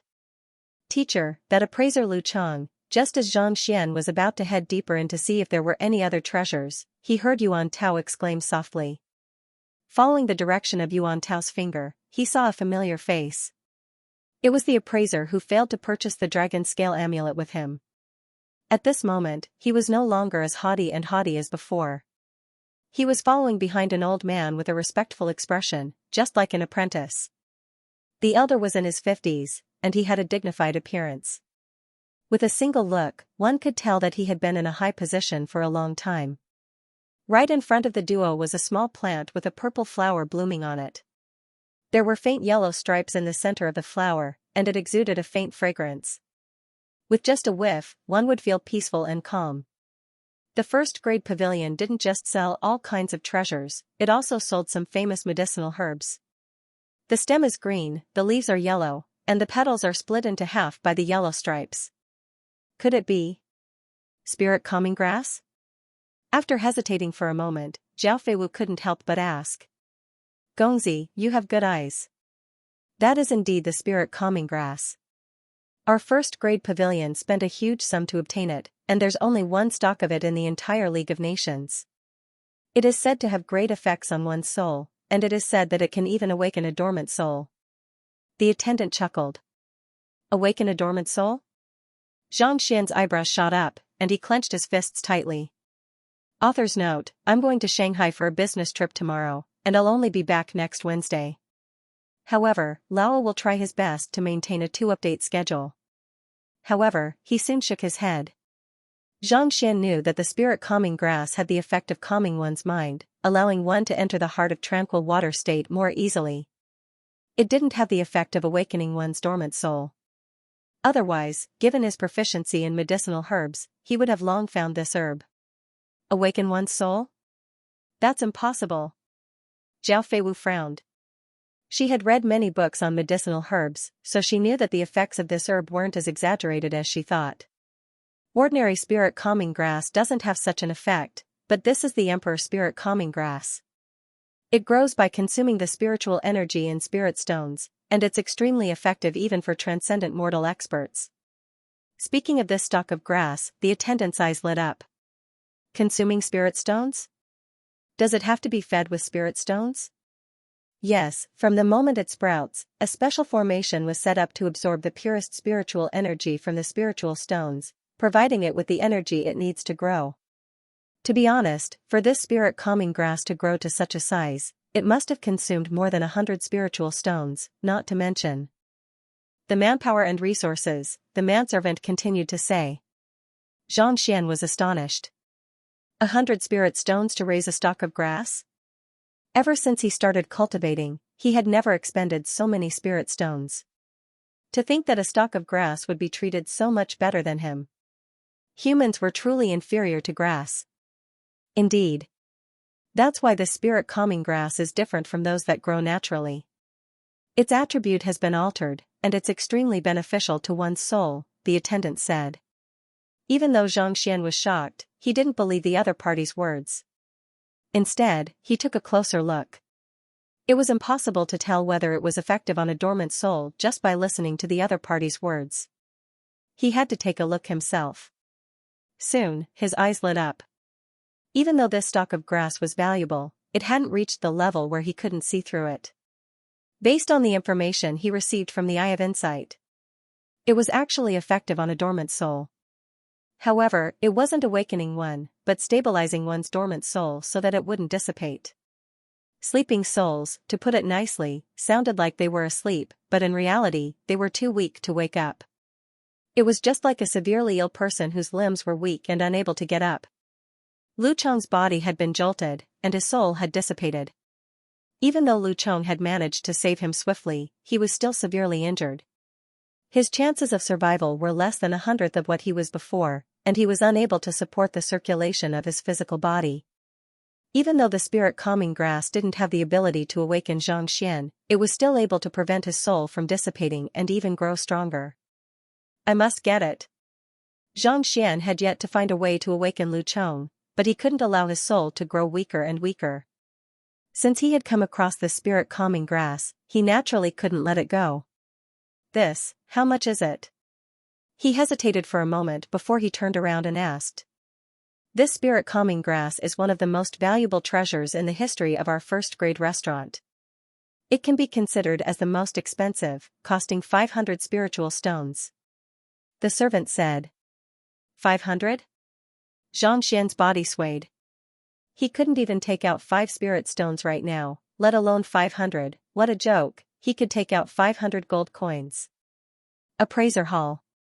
Why don't we just call it Robbery Hall? Everything here is so expensive, how are we supposed to buy them? There aren't many people who can afford it either. Just as Xianxia was about to ask for a lower price to see if he could buy it for 500 gold coins, a deep voice sounded in front of him. All right, I'll be taking the spirit calming grass.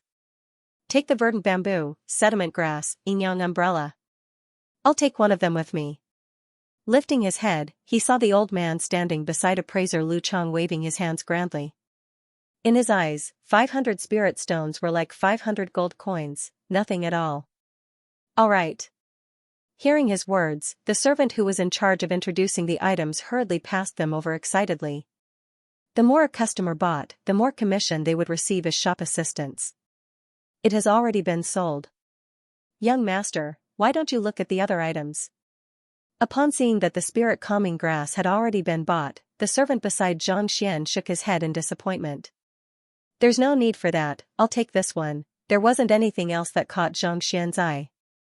Thus, he walked forward, and before he could reach the spirit calming grass, he called out, wait a moment. It can't be that you still intend to buy it?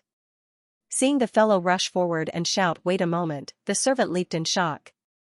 Since the other party had already said that he wanted it, if you were to rush forward now, you would be snatching it from him.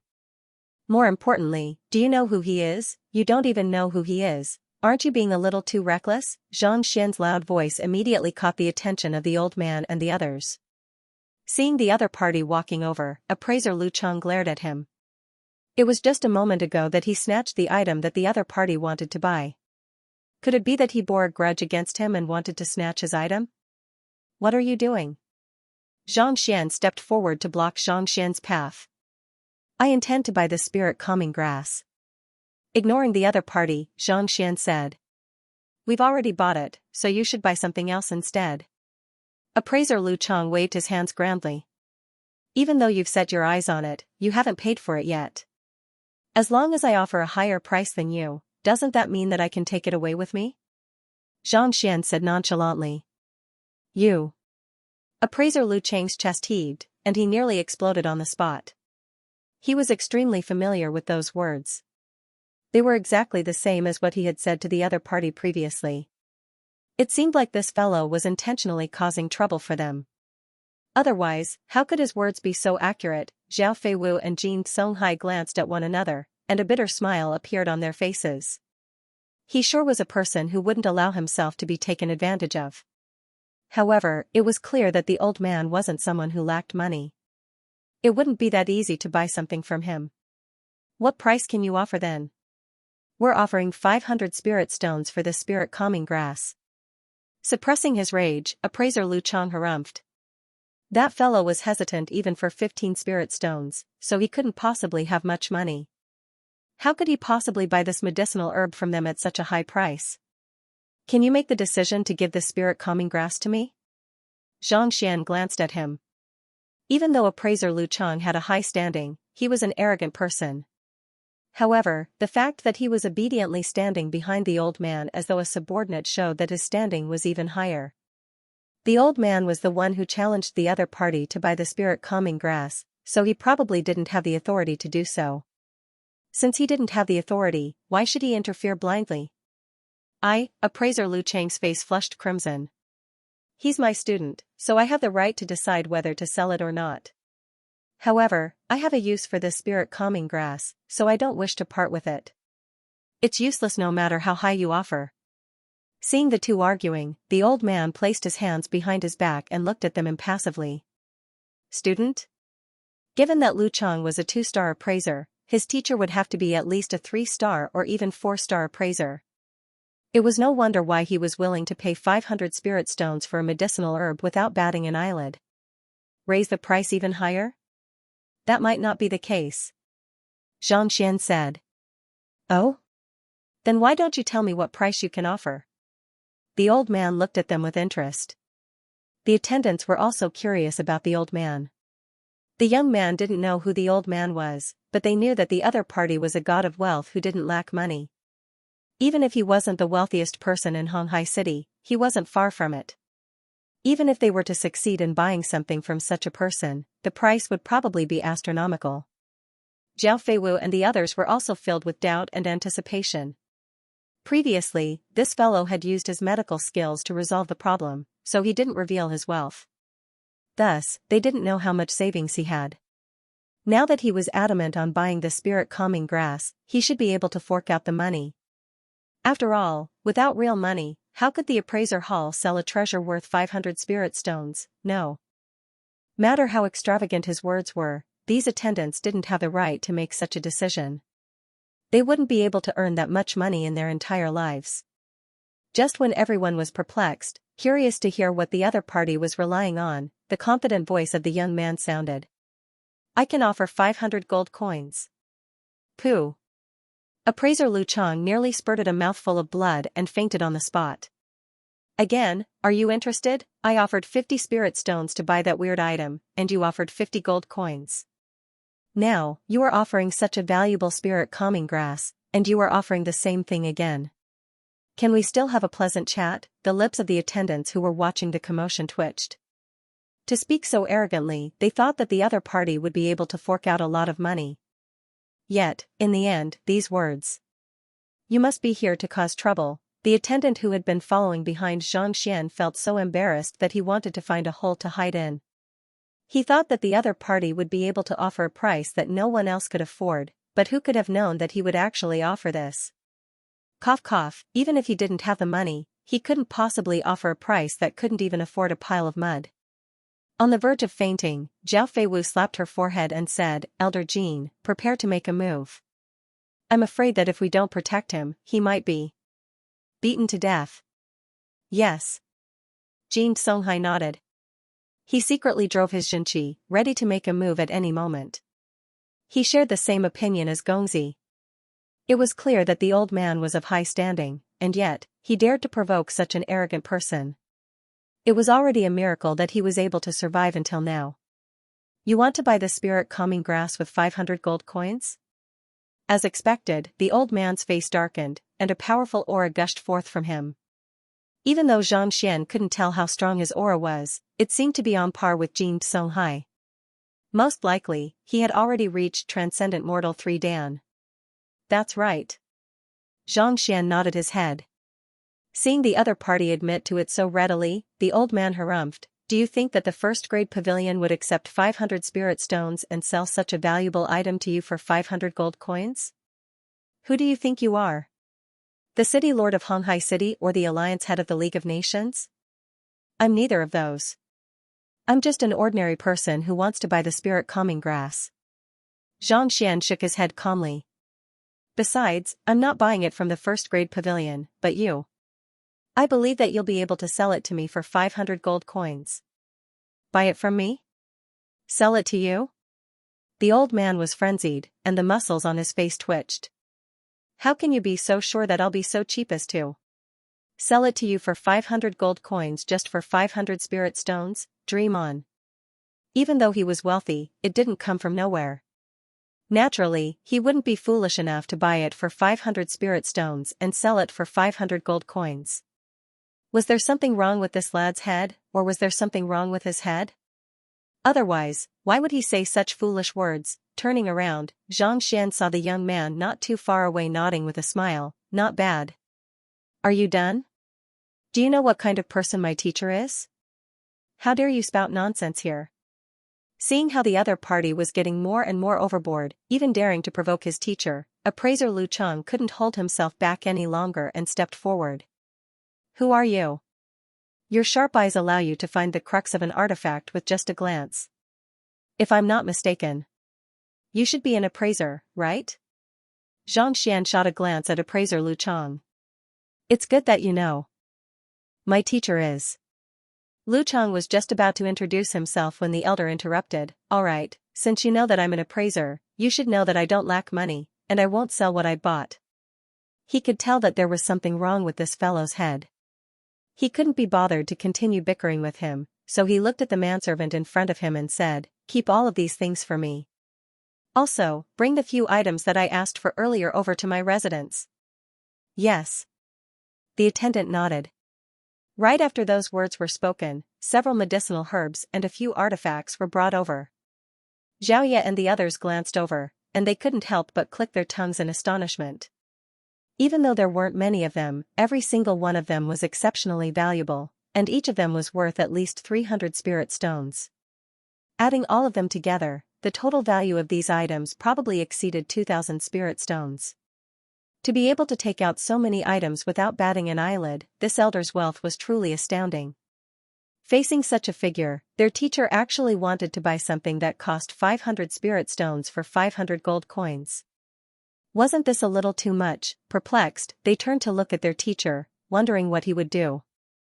However, the young man placed his hands behind his back and shook his head in pity.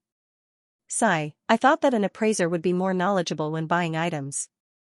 To think that he would spend such a huge sum to buy a fake. His taste is truly incomprehensible. There was a hint of disappointment in his voice, as though he was exasperated. Fake? Do you know who my teacher is? How dare you spout such nonsense here? Since his teacher had spared him, Lu Cheng had thought that this fellow would back down. Who would have thought that he would actually say such words? Lu Cheng's face darkened, as though he was about to explode. Was there no end to it? It is one thing that teacher did not hold it against you, but you actually dare to say that you are buying fake goods. Are you courting death? Sigh. Xianxia paid no heed to the rebuke at all. Sighing deeply, he shook his head and said, it's one thing for you to be blind, but you still refuse to admit it. Most importantly, he even called himself a big shot. How embarrassing. Forget it. Since you don't want to listen to my advice and want to buy fake things, I won't meddle in your affairs. Let's go. After saying that, he waved his hand and left with Xiaoya and the others. Wait, who are you calling a fake? If you don't make things clear, don't even think of leaving. Seeing how the other party was hesitating to speak, Lu Cheng couldn't hold himself back any longer and stepped forward to block the other party's path. At the same time, a powerful Xianxia burst forth from his body. He was actually a transcendent mortal one-down prolonged longevity realm expert. As a cultivator with a master teacher and a member of the League of Nations, he was naturally much stronger than Ding Hong, who had achieved a breakthrough on his own. If he were to make a move, even though Zhang Xian had improved significantly recently, it was unlikely that he would be a match for him. However, Zhang Xian paid no heed to the other party's aura. Instead, he narrowed his eyes and said, why?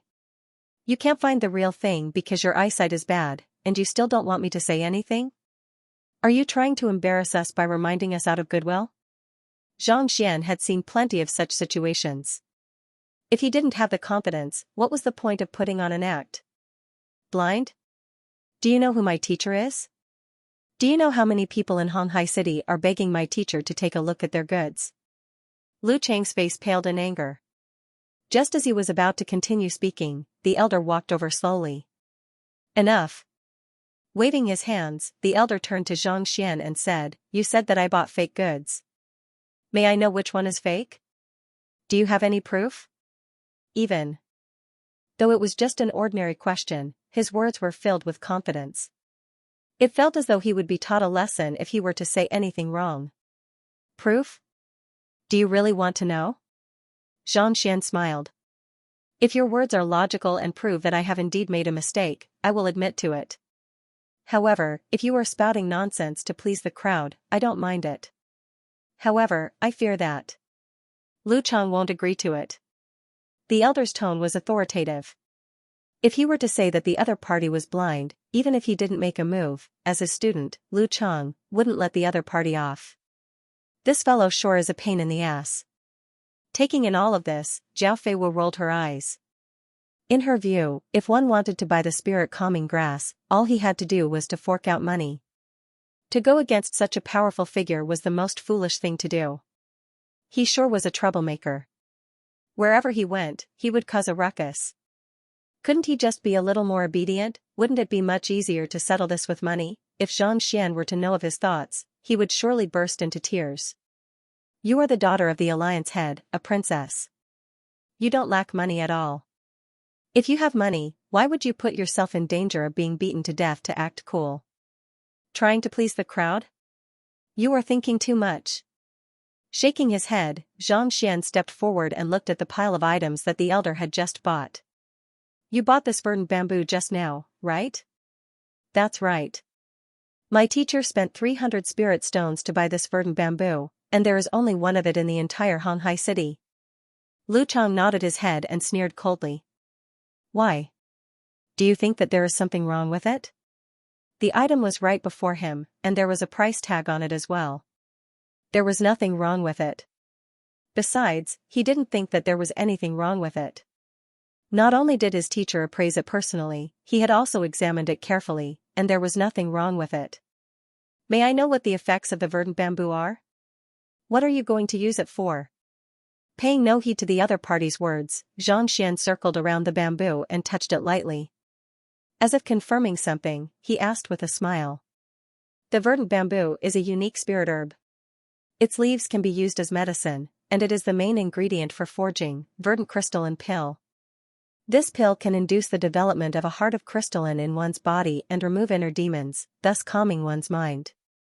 It is extremely beneficial to transcendent mortal 3 Dan and Yin-Yang realm experts. As for its stem, it is extremely tough. It can be used to forge verdant bow and invulnerable arrows. The verdant bow is a spirit low-tier weapon, and when paired with invulnerable arrows, it can pierce through one's body swiftly. Due to its incredible speed, it doesn't even leave a wound on one's body. It is one of the weapons that many transcendent mortal experts are willing to pay a huge price for. Of course, there's another effect as well. It can be used as the foundation of a formation.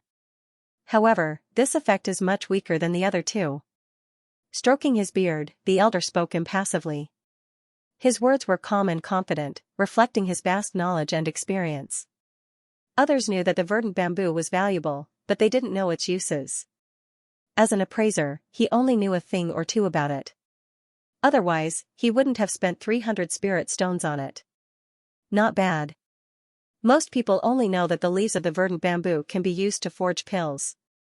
They know very little about forging bows and formations. It's already not bad for you to know this. After complimenting the elder, Xianxia's lips curled up. Since it has such an effect, may I know if you are going to use it to forge a formation, a bow, or a pill? To forge a pill, one needed not only the leaves, but the stem also had to be used as the fuel. Only by burning the beanstalk would one be able to bring out the best effects. On the other hand, to forge a bow, one had to nourish it with a unique medicinal herb when it was fresh to make it more resilient. However, by doing so, the leaves would be mixed with other materials, rendering them unusable. As for forging a formation, it had to be inscribed with formation marks and forged anew. Similarly, the leaves would be affected as well, rendering them unusable. Even though there were 3 uses for the verdant bamboo, one could only choose one for each bamboo. Otherwise, it would be a complete waste. Of course, it's for pill forging. Even though the other effects aren't weak, they pale in comparison to the verdant bamboo. The elder frowned. He had no idea what Xianxia meant by those words, but he still explained patiently. The verdant crystalline pill was something that even transcendent mortal 3-Dan experts could concoct. Every single one of them could be sold for an astronomical sum, far surpassing the value of the verdant bamboo. If he wanted to earn back the cost of the 300 spirit stones verdant bamboo, he would have to use it to its fullest potential. The other effects were only supplementary. Since you want to forge the verdant crystalline pill, I'll say that you bought a fake. After getting to the bottom of what he wanted to know, Xianxia said. Fake? The verdant bamboo has a verdant body reminiscent of jade, and there are large gaps between its leaves, making it impervious to sabers. On every branch, there are 3 leaves, and each leaf has 7 veins, no more, no less. Before the elder could reply, Lu Chang quickly explained the identification method of the verdant bamboo. There were dozens of rules and regulations, and every single one of them was exactly the same as the bamboo in his hand. This is the identification method of the verdant bamboo. Even without teacher's confirmation, I know that this is definitely the real deal. Yet, you say that it's fake? Fine, if this isn't the real deal, what is it? These are indeed the identification method for verdant bamboo. Xianxia nodded with a smile. Ah? If you know it, then why do you say that it's fake? Lu Chang was taken aback. You memorized it well, and the identification method is correct as well. This is indeed a verdant bamboo. Xianxia chuckled lightly. This is what the predecessors are certain of, you dare to deny it. What did you say? Then why did you say that it's fake? Are you messing with us? Everyone thought that he would deny it, but who would have thought that he would directly admit that it was a verdant bamboo? Even Zhao Feiwu and Jin Songhai raised their eyebrows. Just a moment ago, he spoke so confidently and confidently. If this thing really was a verdant bamboo, then what the hell was he messing with? To say that the other party bought a fake, but in the end, he admitted that it was the real deal. Even if he had schizophrenia, he didn't have to go so far. Do you all know of the 3 kings of acting tough on Qidian? First, the main character of the imperial tyrant, Li Qia. Second, Chen Beixian, who was reborn in the city, had no need to explain his actions to others. Lastly, our Miss Zhang Hangnek. She may look like an idiot, but she can drive people crazy with her acting tough. After reading this book, you can also read the other 2. I'm sure you will be thrilled. Play? You guys are thinking too much. Seeing that the other party's face had turned green, Xianxia remained calm and composed. Instead, he chuckled softly and said, what I said earlier was since you want to forge a verdant crystalline pill, I'll say that you bought a fake. I didn't mean that this isn't verdant bamboo. Hearing his tongue-twisting words, the elder and Lu Chang looked at each other. The latter could not help but ask. What do you mean? The attendant, Zhao Feiwu, and the others were confused as well. They had no idea what this fellow was up to. It's simple. This is indeed a verdant bamboo, but if one were to use its leaves to concoct a verdant crystalline pill, not only would it be ineffective, one would even die from it. Xianxia. Death? What a joke. At transcendent mortal realm, one would be able to communicate with the heavens and the earth, allowing one to comprehend the nature with one's soul. As such, it was extremely easy for one to develop inner demons. The jadeite crystalline pill could grant one the heart of exquisiteness. Even if one were to develop inner demons, it would still be able to alleviate the effects of the inner demons. If there are only benefits, how can it kill people? Lu Chang waved his hand in disbelief. Even the old man could not help but shake his head. At the transcendent mortal realm, one would be able to communicate with the world, allowing one's soul depth to expand limitlessly. At this stage, it was very easy for inner demons to form. The emerald jewel pill was the best medicine to eliminate inner demons. He had even taken one before, and its effects were indescribable. How could it kill someone? If this wasn't nonsense, then what was? On top of that, as a skilled appraiser, not only had Xianxia eaten the Linglong pill, he had even appraised it for someone else and consumed it before him. Death from consumption was practically unheard of. Can you prove it? The elder harumphed coldly. If he couldn't prove it, then he was just talking nonsense. If it were anyone else, other than concocting a pill for others to consume, there would be no other way. However, I really do have a way. As if knowing that the other party would ask such a question, Xianxia's lips curled up into a smile. Turning to Lu Chang, he said, "I'll have to trouble you to pluck the next leaf." Lu Chang glanced at the old man. Seeing the latter nod, he walked over and plucked a tender leaf. "Burn it and see." Xianxia didn't interfere and continued. "Teacher, do as he says." The old man waved his hand. Even though he didn't really believe this fellow's words, the other party was simply too calm. If it was really Hu Shua, facing his strength and prestige, he would have panicked long ago. However, not only was this fellow not panicking, he was even brimming with confidence. Even he felt a little puzzled. Could it be that this jadeite bamboo was fake? Impossible. Xianxia had specially examined it several times, and regardless of whether it was the branches, the leaves, the aura it emanated, or the degree of toughness, there was nothing wrong with it. Yes. Hearing his teacher's reply, Lu Chang nodded. He took out a flint and glanced at the young man not too far away. Harumphing coldly, he said, "This bamboo leaf is worth at least several dozen spirit stones. If you dare to lie to me, you'll have to pay for your losses." There were only a dozen leaves on this verdant bamboo, which were worth 300 spirit stones. Each leaf was worth a lot of money. A single leaf was more than sufficient to buy a city in Tianwu Kingdom. It was not an exaggeration to say that it was priceless. Yet, just because this fellow said that it was a fake, he was going to have to burn a huge portion of it. Even as a 2-star appraiser, he couldn't help but feel his heart ache. "Don't worry. If there's a problem, I won't mind compensating you. However, I'm afraid that you won't be able to say such words in a moment's time." "Xianxian, I would like to see what you're up to." Seeing the other party's confidence, Lu Chang harumphed coldly as he continued to burn the bamboo leaf. After burning for around 2 minutes, just as Lu Chang was about to say that nothing had happened, he suddenly felt a jolt in his palm. The lush verdant leaf suddenly turned black, and the jade-like veins on it reeked of an incomparably foul odor. As though a malevolent demon, an eerie aura emanated from it. Shocked, Lu Chang lost his grip on the torch and the bamboo leaf, causing it to fall to the ground. By the side, Jing Songhai and Gumu stared at one another in astonishment. The expressionless elder had been staring at Xianxia the entire time, but at this moment, his face warped in astonishment. He hurriedly grabbed the fallen bamboo leaf in his hands, and his eyes flickered with disbelief. What a formidable poison! If this is forged into a verdant crystalline pill, not only will it not be able to expel one's inner demons, it will even seep into one's shinqi and invade one's heart and lungs, causing one's death on the spot. As he spoke, cold sweat was already dripping down his forehead. If the other party didn't say anything and brought the bamboo leaf back to forge a pill, it would surely cause the death of many. His reputation would be ruined as well. This was especially so for himself. He was intending to consume a pill after he had forged the verdant crystalline pill as well, if he were to really consume it. Putting aside his reputation and standing, he might even lose his life. What's going on? With an awful complexion, the elder lost his composure.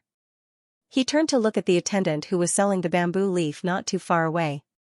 Dang Lang, Lu Chang's face darkened as well.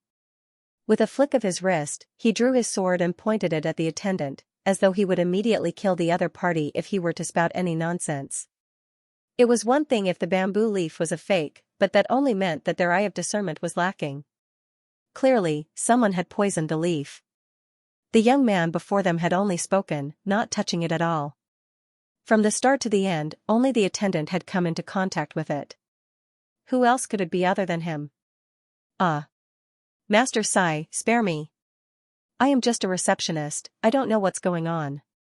Besides, even an elder like you is unable to discern the poison. I don't have the ability to do so. The attendant was so frightened that his knees caved in. He kneeled onto the floor and kowtowed profusely. Others might not know the identity and strength of this elder, but he was well aware of it. If the other party were to kill him out of anger, he would die in vain. Under such circumstances, how could he dare to hesitate? He immediately kneeled down and admitted his mistake. All right, he really doesn't know. Recovering from his shock, the elder realized that he had blamed the other party wrongly. Thus, he waved his hands and gestured for Lu Chang to keep his weapon. Such a lethal poison was hidden within the leaves of the verdant bamboo, making it impossible to discern it. most likely, it was at least grade 4. In other words, the person who poisoned the verdant bamboo was at least a 4-star poison master. How could such a person be willing to work as a mere attendant in the first-class pavilion? Furthermore, if such a person wanted to harm him, he wouldn't have made things so complicated. After all, he might not have bought the verdant bamboo. To poison it in advance was to harm him, so it was inexcusable. Humph. Even as he kept his weapon, Lu Chang was still fuming. The medicinal herb that his teacher bought contained lethal poison. If news of this were to spread, he could imagine how much trouble he would be in. To think that such a thing would exist in the first-class pavilion. Who in the world could it be? What was he up to? Little brother, thank you for your help. Recovering from his shock, the elder looked at Xianxia once more. Instead of disdain and judgment, his gaze was filled with praise and admiration. Even he wasn't able to see anything wrong with the verdant bamboo. Yet, with just a glance, the other party was able to determine it without even approaching it. His eye of discernment was way too fearsome, most probably, the other party's appraising ability was even higher than his. Fearsome. Are you sure that it's fake now? Xianxia lifted his eyelids. It's fake. The elder hesitated for a moment before nodding his head. Verdant bamboo could be used to forge pills that could calm one's mind and raise one's cultivation. Yet, this verdant bamboo could kill a person. Thus, it was understandable that it was fake. Actually, you don't have to blame him or the first-class pavilion. They didn't poison this verdant bamboo. In fact, no one poisoned it. With his hands behind his back, Xianxia raised his head slightly and said calmly. No one poisoned it? The elder was perplexed. Even Jin Songhai and Gumu couldn't help but look over. Others might not know much about poison, but the two of them were true poison masters. Having come into contact with poison since young, they were well versed in it. The poison that Xianxia had just used was extremely bizarre. Even when it seeped into one's meridians, it was difficult to detect it. The poison was so potent that it could even kill a transcendent mortal 3-dan cultivator easily. If not for a 4-star poison master concocting it, there was no way that it could be explained. If no one poisoned the verdant bamboo, then, where did the poison come from? Bring me the information on where the verdant bamboo is produced. Instead of answering the doubts of the crowd, Xianxia turned to the attendant. Yes, hearing the young man speak up for him and the first-class pavilion, the attendant looked at him in gratitude before hurriedly backing out. Not too long later, he returned with a book in hand. Most large shopping malls would record the history of the purchase of a treasure into a book to prevent the buyer from inquiring about it. Firstly, it would highlight the value of the treasure, and secondly, it would be convenient for the buyer to look into the matter if there were any problems. Read it out. Xianxia instructed. The attendant nodded his head and flipped through the book. The verdant bamboo is produced in the Hongshu marsh. It was discovered by a merchant group, and 4 months ago, they plucked it using a unique method and sent it here. The records on the verdant bamboo in the first-class pavilion were extremely detailed, including who dug it out, who sent it here, where it was traded, and what method was used to maintain its freshness. The introduction alone was several hundred words long. However, after hearing the introduction, not only did the crowd not find it clear, they were even more perplexed. That was because, just like what the young man had said, these records were all handled by humans. There was no chance of meeting a poison master, so naturally, no one poisoned the verdant bamboo. But if it wasn't poisoned, then what was it? That lethal poison seeped into the leaves, but it didn't harm the plant at all. In fact, it was impossible to tell from the surface at all. Even a 4-star poison master would have to spend a significant amount of time to accomplish such a feat. Jin Songhai's expression turned grim. At the same time, he was perplexed. If these records were real, then there was indeed no chance of poisoning the verdant bamboo. After all, even for a 4-star master teacher, it wasn't an easy task to poison the verdant bamboo so discreetly. Poison wasn't just lethal. Potent poison could even poison a plant to death easily. What in the world is going on? The more he listened, the more perplexed he became. Unable to make sense of the situation, appraiser Lu Chang turned to look at Xianxia. You don't understand? Xianxia chuckled lightly. Alright, I'll explain it to you then. I believe everyone here should be well aware of what the Xianxia marsh produces. Produces? This place produces the withered leaf tea. Could it be related to that? The elder couldn't help but ask. Please give me a recommendation vote. Withered leaf tea, also known as withered glory tea, was the biggest specialty of the League of Nations Xianxia marsh. The tea grew in the marsh, and in a year, it would only be alive for a month. For the rest of the time it would be no different from a withered tree. The leaves were new, but the branches were dead. One life, one death, one withered, one flourished, thus its name. After frying the tea and steeping it into water, it would make one feel as though they had experienced the 4 seasons. It was one of the most famous teas in the League of Nations. However, the Xianxia marsh was extremely dangerous. Even transcendent mortal experts might not be able to survive if they were devoured by it. Furthermore, the tea would only last for a month, so the production rate was low. As such, there weren't many who were able to taste it. Indeed. This place produces withered leaf tea, and there's also withered leaf snake. Xianxia said. The crowd nodded. The withered leaf snake was a spirit beast that fed on the tea leaves of the withered leaf tea. Its body contained lethal poison, and even a transcendent mortal 3-dan expert would die from a single bite. Could it be the poison of the withered leaf snake? But that's not right. Even though the withered leaf snake's venom is potent, its venom is extremely potent. Furthermore, its saliva is unique, making it easy for one to identify it. This verdant bamboo is as smooth as new, and there aren't any marks on it. The elder couldn't help but ask. The withered leaf snake was an extremely fearsome existence that even transcendent mortal experts had to tread carefully around. If there was any saliva left on it, one should be able to identify it. It's not the saliva of the snake, but this verdant bamboo is the nest of the withered leaf snake. In other words, the withered leaf snake is crawling around the verdant bamboo every day. Xianxia said with a grim expression. Ah. Hearing those words, the attendant holding the book paled in fright, and he nearly fell to the ground. He had been taking care of the verdant bamboo for the past few days, wiping it from time to time. When he thought of the withered leaf snake, he couldn't help but feel a wave of disgust wash over him. As such, the excrement of the withered leaf snake would more or less stick to the verdant bamboo, and over the years, it would be absorbed into the depths of the verdant bamboo. Ignoring everyone's discomfort, Xianxia continued, these things usually don't reveal themselves. In fact, they can't even be seen, and they don't have any effect on humans. However, once they come into contact with flames and heat, they will reveal themselves, causing any life form that comes into contact with them to suffer a great loss. If we only use the bamboo as the foundation of the formation, it won't affect us too much. We can continue using it. However, when it came to concocting medicinal pills, it was impossible. If one were to accidentally consume the poison, even a transcendent mortal 3-dan cultivator would die on the spot. That's why there's a saying like, if you want to refine the exquisite jade pill, say you bought a fake. Xianxia explained. I see. Only then did the crowd come to a realization. They looked at the young man once more with admiration in their eyes.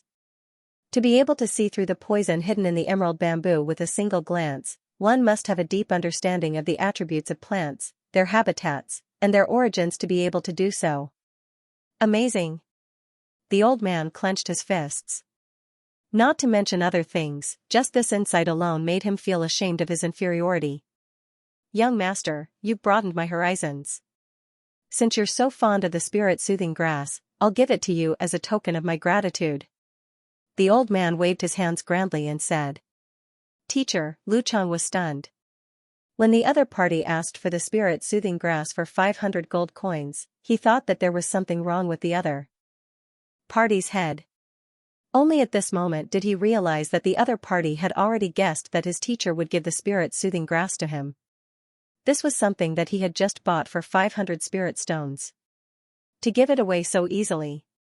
Wasn't he being a little too generous? Even if he could tell that the emerald bamboo was a fake, there was no need for him to be so generous. Could it be? This is impossible. How could he see through even this? Suddenly, Lu Chang recalled something, and his body stiffened as his body trembled uncontrollably. He finally understood why his teacher was so generous. An appraiser only had 3 chances to make a mistake in their lifetime. If they were to make more than 3 mistakes, they would be stripped of their qualifications and fall from grace. His teacher had appraised countless artifacts, and he had already reached the limit of 3 mistakes. If he were to make another mistake, he would end up in such a situation. In other words, if the other party didn't stop him and allowed him to take the emerald bamboo to find someone to concoct pills for him, even if he wasn't poisoned, he would lose his qualifications as an appraiser. In the past few years, he had offended many people and harbored grudges with them. If he were to lose his identity as an appraiser, there was a good chance that he would be hunted down by others. In other words, the other party had saved his teacher's life. No matter how valuable the spirit-soothing grass was, he would still be willing to pay the price. But, the fact that his teacher had broken the rule 3 times was only known within the appraiser circle. Other than his close friends, no one would know of it. How did this fellow know of it? Furthermore, why was he so certain that he would give the spirit-soothing grass to him out of gratitude, putting that together with his previous experience on the first floor? Could it be that despite his young age, this fellow was an unparalleled appraiser? Lu Cheng hurriedly turned his gaze to the young man to see if his conjecture was right.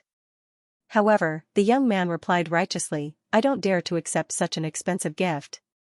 Sun Cheng, give this elder 500 gold coins, and we'll buy the spirit-soothing grass from him. We can't let him lose out." Pooh. A moment ago, Lu Cheng was still doubting whether the other party was an expert.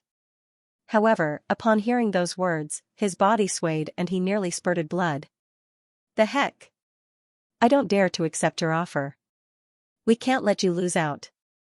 To speak so confidently, how could he be so shameless? What was the difference between paying 500 gold coins and not paying at all? Was this really something an expert should do? Lu Cheng hurriedly turned to look at his teacher, only to see him swaying unsteadily, as if he was holding in a mouthful of blood.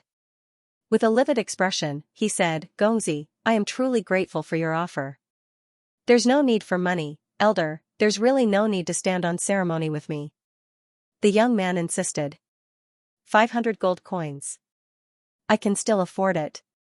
Lu Cheng. Picking up a piece of trash from any battlefield would be worth that much money.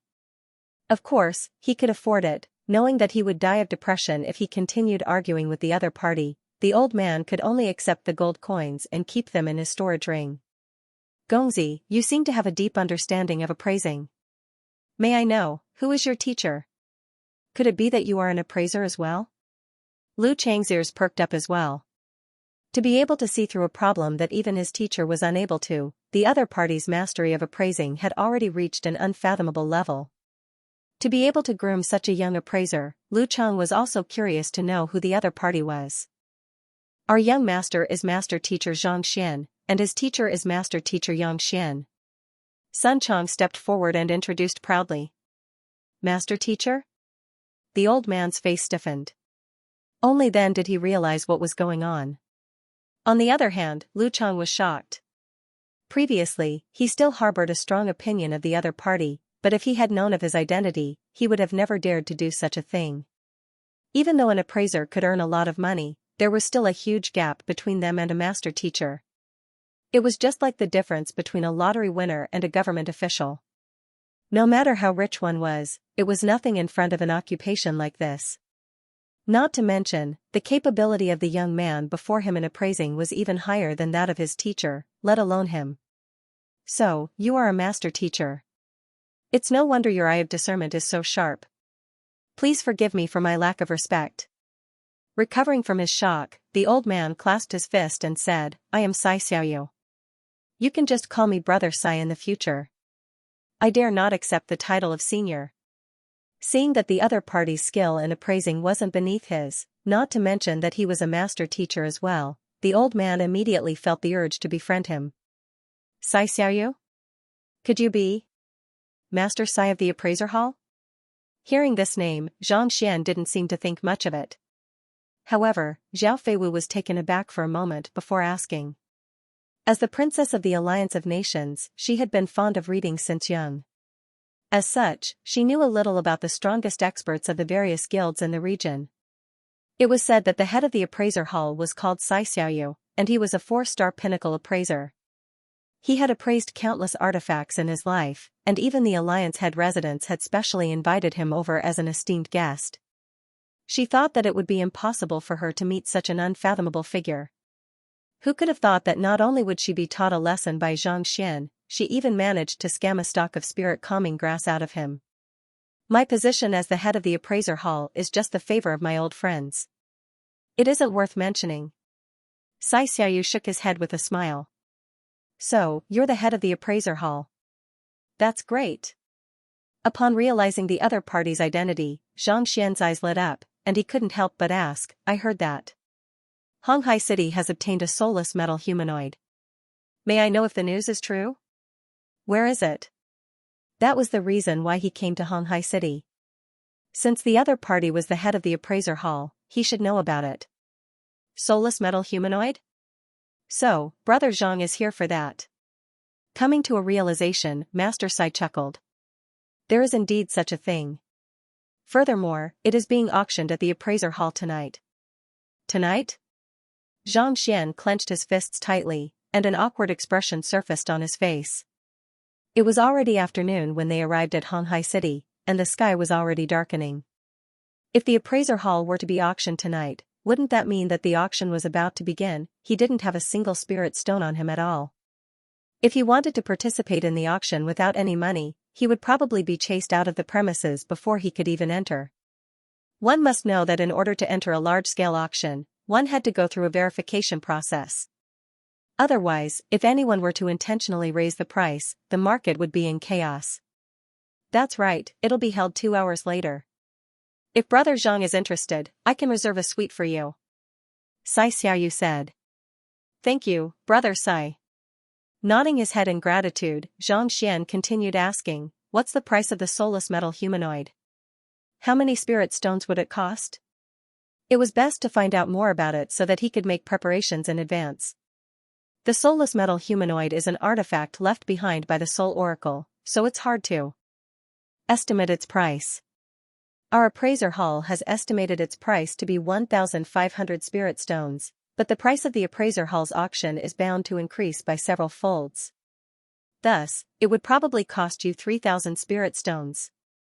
After explaining, Xiaoyu turned to Xianxia with a smile. Why? Does Brother Zhang intend to make a move on it?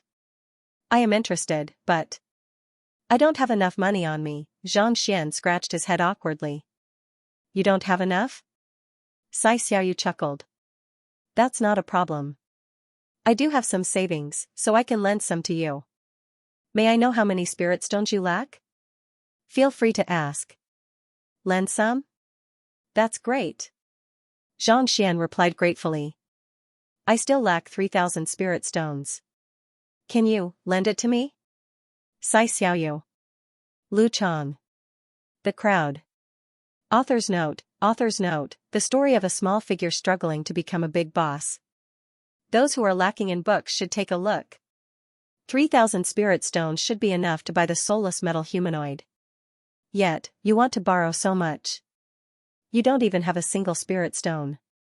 Black lines streaked across Zhao Feiwu and Jin Songhai's faces. It was no wonder why this fellow would spend so many gold coins to buy items, unafraid of being beaten to death. They thought that he was just trying to prove something.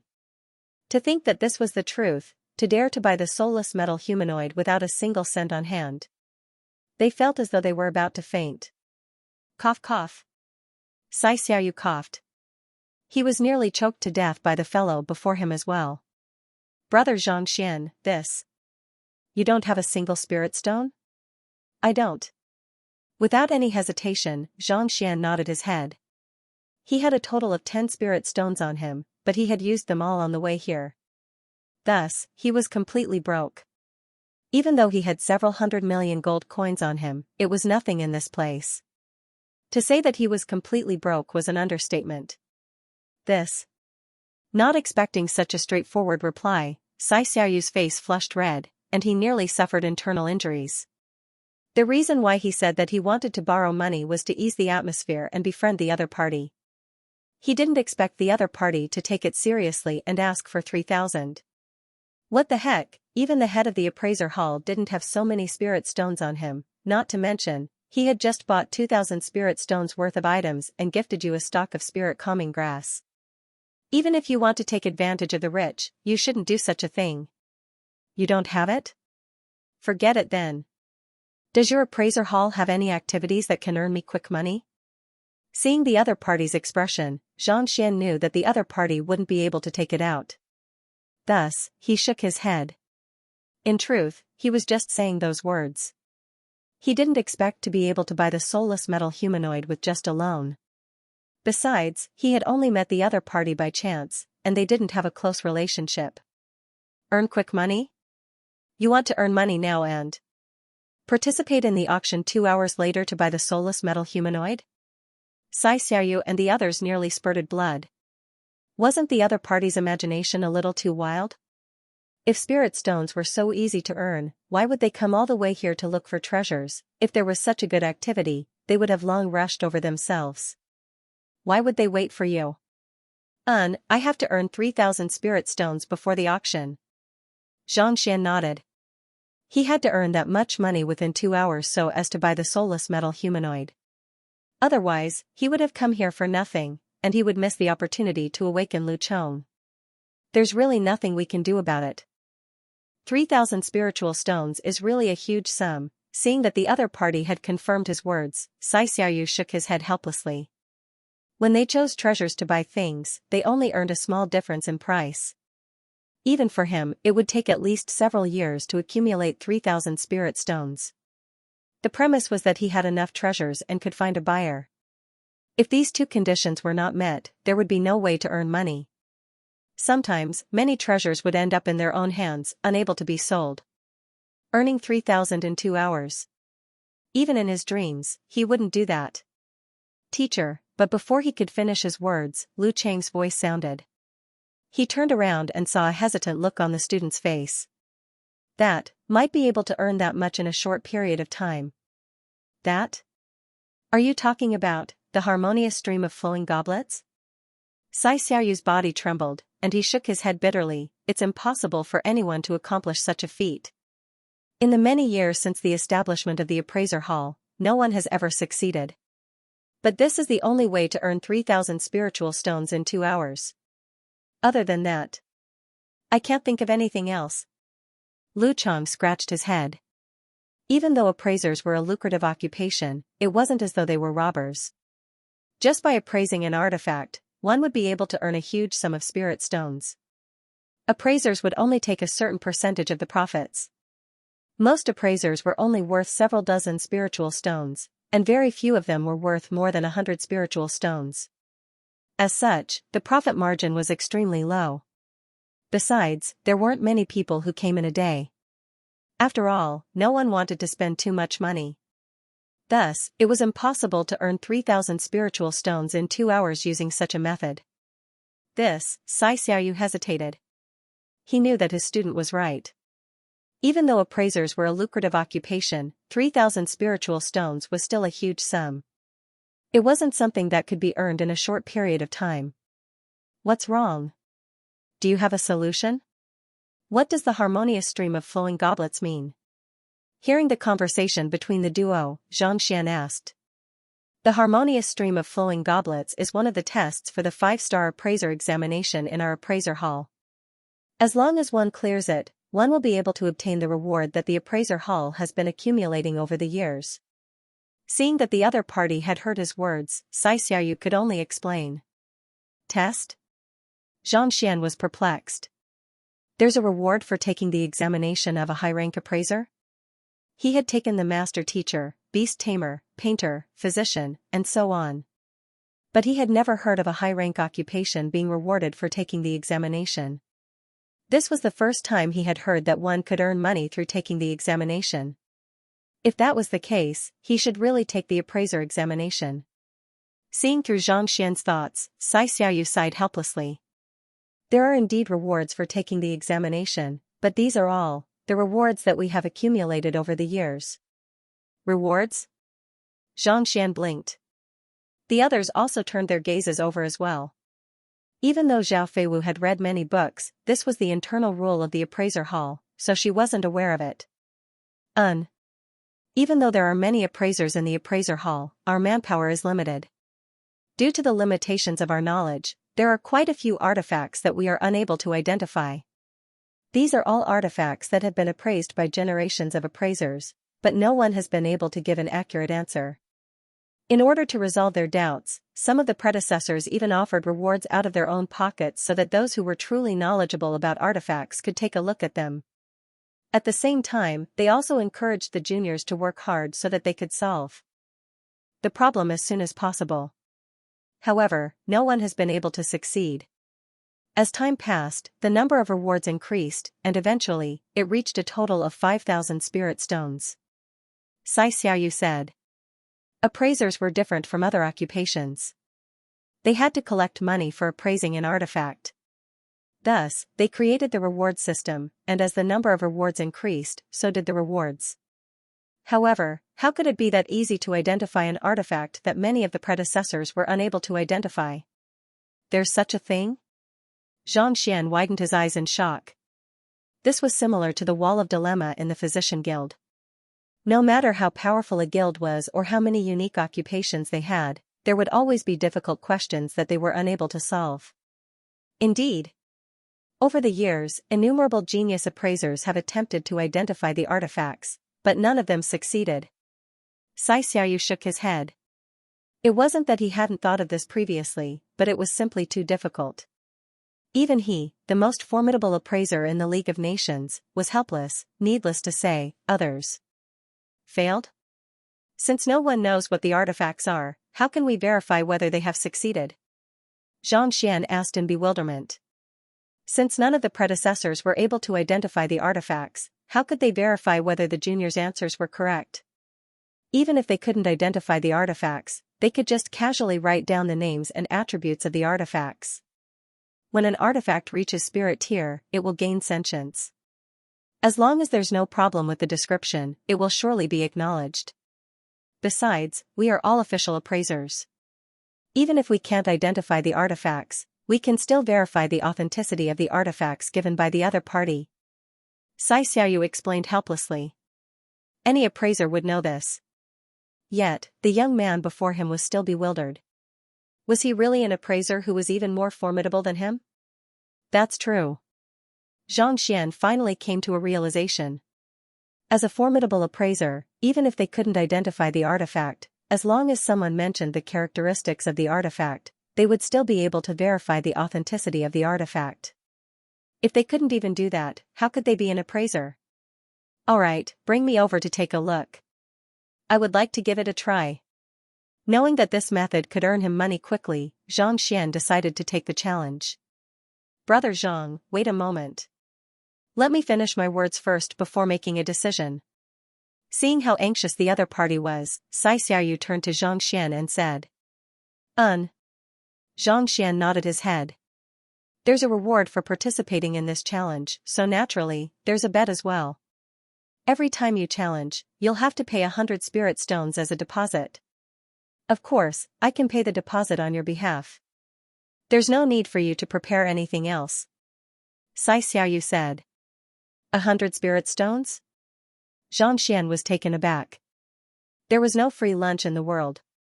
He thought that he would be able to participate for free, but from the looks of it, that wasn't the case. But then again, if there wasn't such a restriction, all appraisers would want to challenge it. If that was the case, the entire appraiser hall wouldn't need to do anything else. Not only so, the time limit for the appraiser is also extremely strict. Xianxia continued, as the name suggests, the harmonious stream of flowing goblets is a challenge where the treasure is brought down by flowing water. After which, the appraiser will have to examine and verify the treasure within 10 breaths. After which, the appraiser will have to state the name and origin of the treasure. The appraiser will have to state the origin of the treasure within 10 breaths? How is that possible? Xianxia didn't say a word, but Zhao Feiwu widened her eyes in shock. An appraiser would have to make all kinds of observations to appraise a treasure. Among them, there was no lack of magnifying crystals to study the patterns on the treasure. Every single treasure required a long period of time to be appraised. Even if one was familiar with the treasure, one would have to verify it several times before giving an answer. 10 breaths was just the time it took for the treasure to flow to the appraiser's side. Wasn't it a little too frightening? Furthermore, the appraiser had to observe a treasure that no one had ever been able to identify before. Is there any hint or information before the appraiser starts? Zhao Feiwu asked. If there was any information, it would be much easier for Xianxia to find the crux of the matter. There isn't. The reason why we don't provide any information is because we don't want to mislead the appraiser. Xianxia replied. If they knew what the treasure was, they would have long cleared it. However, if they didn't know what kind of treasure it was, even if they were to provide the appraiser with the information, it wouldn't be complete. On top of that, there was a high chance that the appraiser would mislead the appraiser. That's true, Zhao Feiwu frowned deeply. The harmonious stream of flowing goblets sounded like a lucrative business, but it was simply too difficult. Putting aside a 4-star appraiser, even a 5-star appraiser wouldn't be able to do it easily. Just as she was about to dissuade the young man, Xianxia smiled faintly and said, "All right, I'll be participating in the harmonious stream of flowing goblets challenge. I'll lend you 100 spirit stones for now. After I clear the trial, I'll return it back several folds. P.S. Looking for recommendation tickets and monthly tickets on Monday.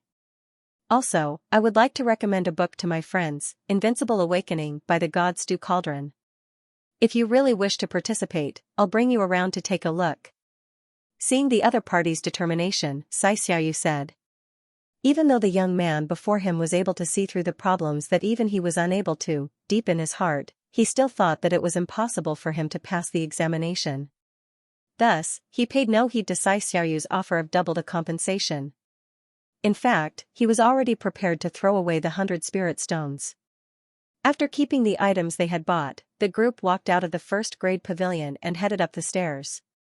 The 2 floors below the appraiser hall was the market while the upper floor was their branch. Upon entering the main hall, they saw dozens of people lined up in 2 rows with all kinds of artifacts in their hands. The value of these artifacts wasn't high, and they were most likely from the stalls on the first floor, which could be bought with just a few spirit stones. At the front were 2 young men appraising the artifacts carefully. Every time they appraised an artifact, they would mark it down and create an appraisal form. Some of those who had been appraised were excited while others were despondent. There were both real and fake artifacts on the first floor. If one bought the right item, they would have profited. If one bought the wrong item, they could only blame it on their bad luck. Looking at the expressions of the crowd, it was clear that the unlucky ones were the majority. There are quite a few people who are worried after buying an artifact, so they would come here to have it appraised. The appraisers who appraise them are all 1-star appraisers who have just passed the 1-star appraiser examination. Xiaoyu said. Xianxia nodded his head. He had also seen the emblem on the chests of the 2 young men. There was a dazzling golden star embroidered on it. 1-star appraisers were already capable of appraising some simple artifacts. Clearly, the artifacts that they had sent over weren't beyond that range. The harmonious stream of flowing goblets is right ahead, let's head over. Under Xiaoyu's lead, they soon arrived at a room. Master Sai. Teacher. Upon entering the room, a few elders immediately walked up to him respectfully. As the head of the appraiser hall, Xiaoyu possessed great prestige. Many 3-star appraisers were his students, and he owed them a debt of gratitude. How many appraisers are there in the appraiser hall?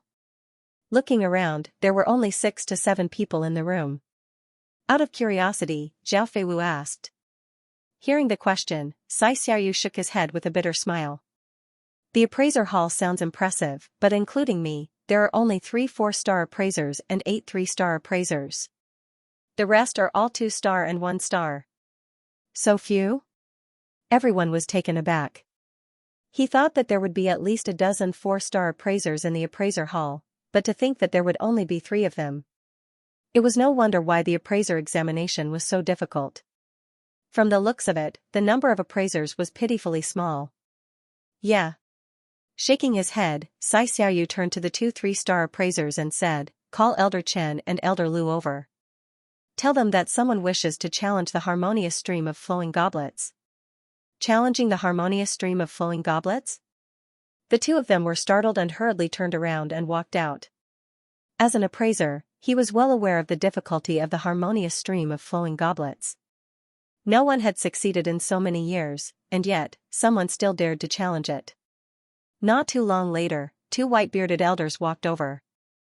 Before they even got close, a coarse voice sounded, "Master Sai, someone wants to challenge the harmonious stream of flowing goblets?"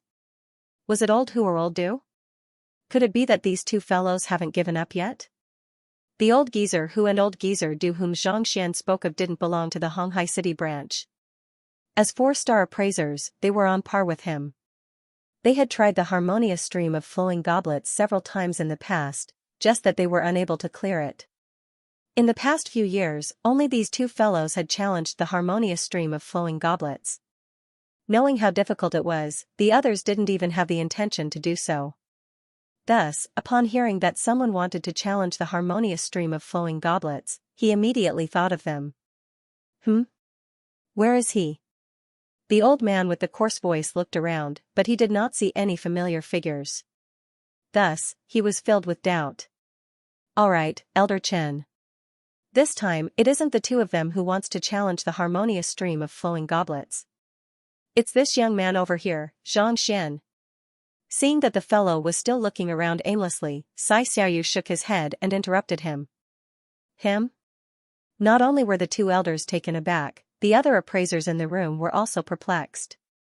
They thought that the person challenging the harmonious stream of flowing goblets would be a formidable figure, but to think that it would be a young lad who wasn't even 20 yet.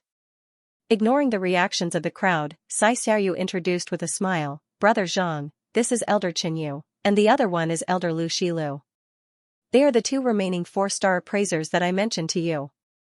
Xianxia nodded his head.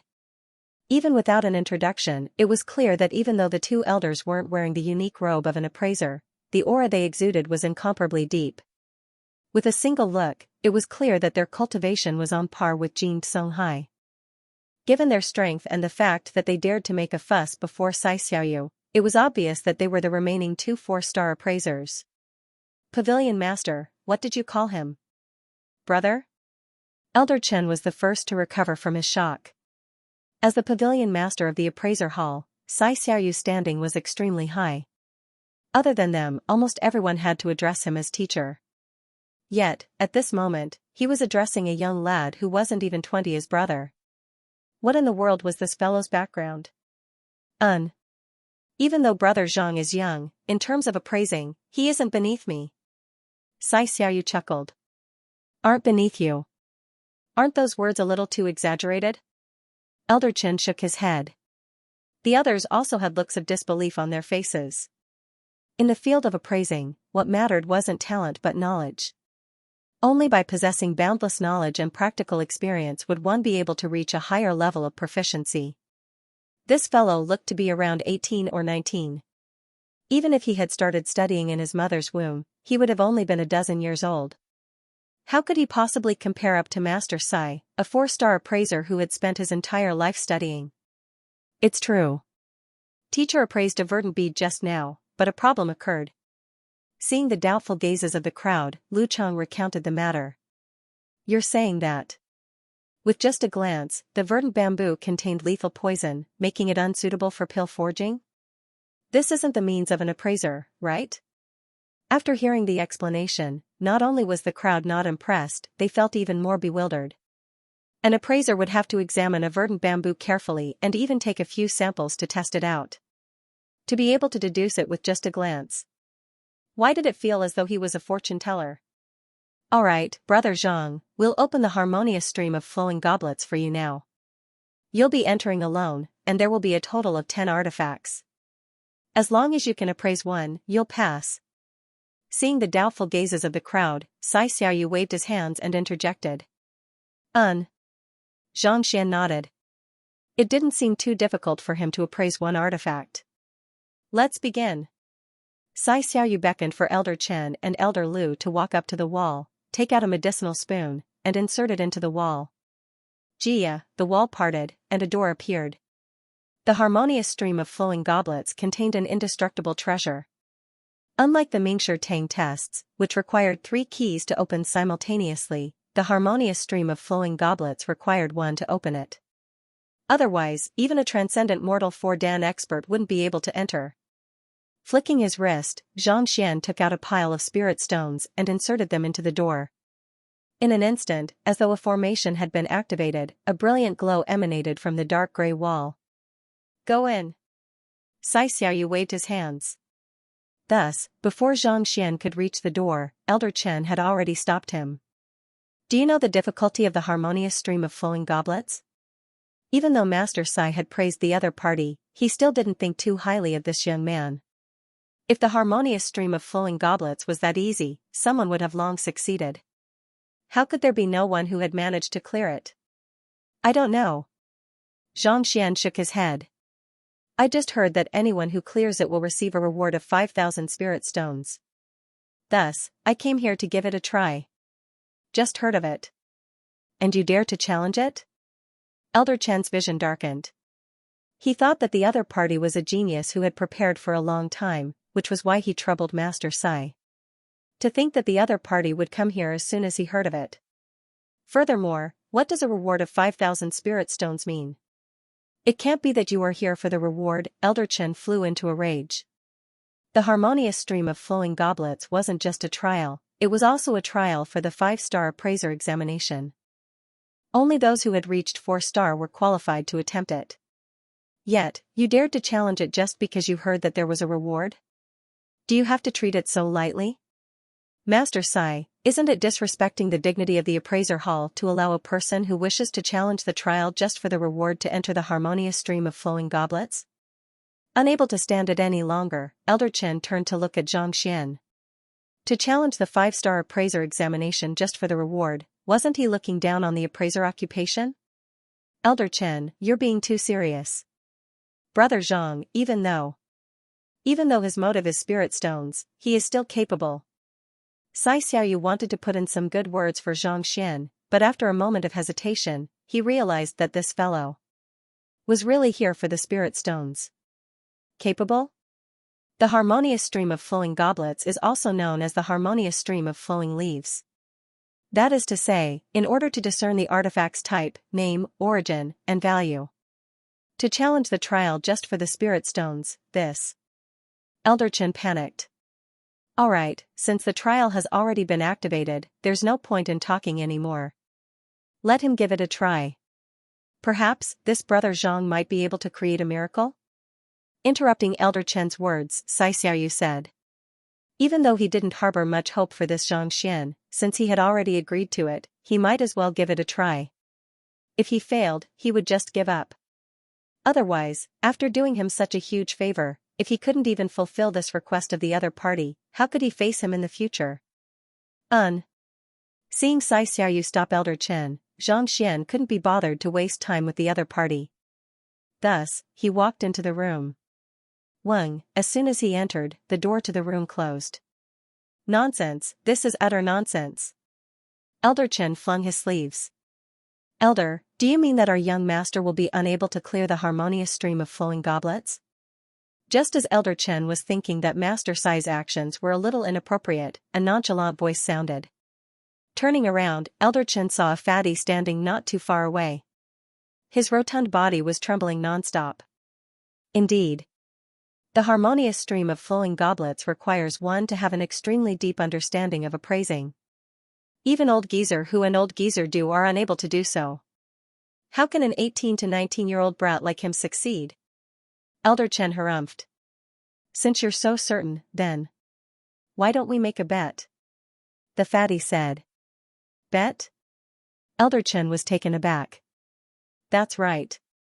I bet that our young master will be able to clear the trial, and you bet that he will fail. As for the stakes, let's not make it too big. How about 3,000 spirit stones?" The fatty looked at Elder Chen with a smile. "Today is the fan festival, so you can bet on the Library of Heaven's Path. Laowa has made a profit of 2,000 starter coins. Not bad, hee hee. 3,000 spirit stones? What are you waiting for?" Elder Chen nearly fainted on the spot. He could afford to fork out so many spirit stones if he were to fork out everything he had, but if he were to do so, he would be bankrupt. To think that a single bet would cost so much. Are you insane? 3,000 spirit stones. Do you have that much to bet? Seeing his old friend's awkwardness, Elder Lu stepped forward to help him out. Of course I don't. The fatty shook his head. You don't? Everyone was speechless. To think that he would dare to make such a bet despite having several thousand or even 10,000 spirit stones in his possession. And yet, he still dared to make such a bet. Isn't he a little too gutsy? By the side, Zhao Feiwu slapped her forehead as well. She had seen the fearless and foolish side of this fatty many times. To think that he would actually dare to make a bet with a 4-star appraiser. And more importantly, he didn't have the money to do so. The heck, you sure are fearless.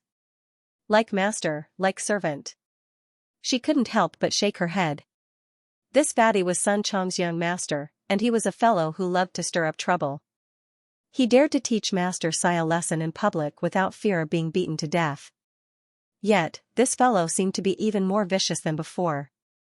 She really couldn't help but wonder where these freaks came from. If you don't have the money, what are you betting on?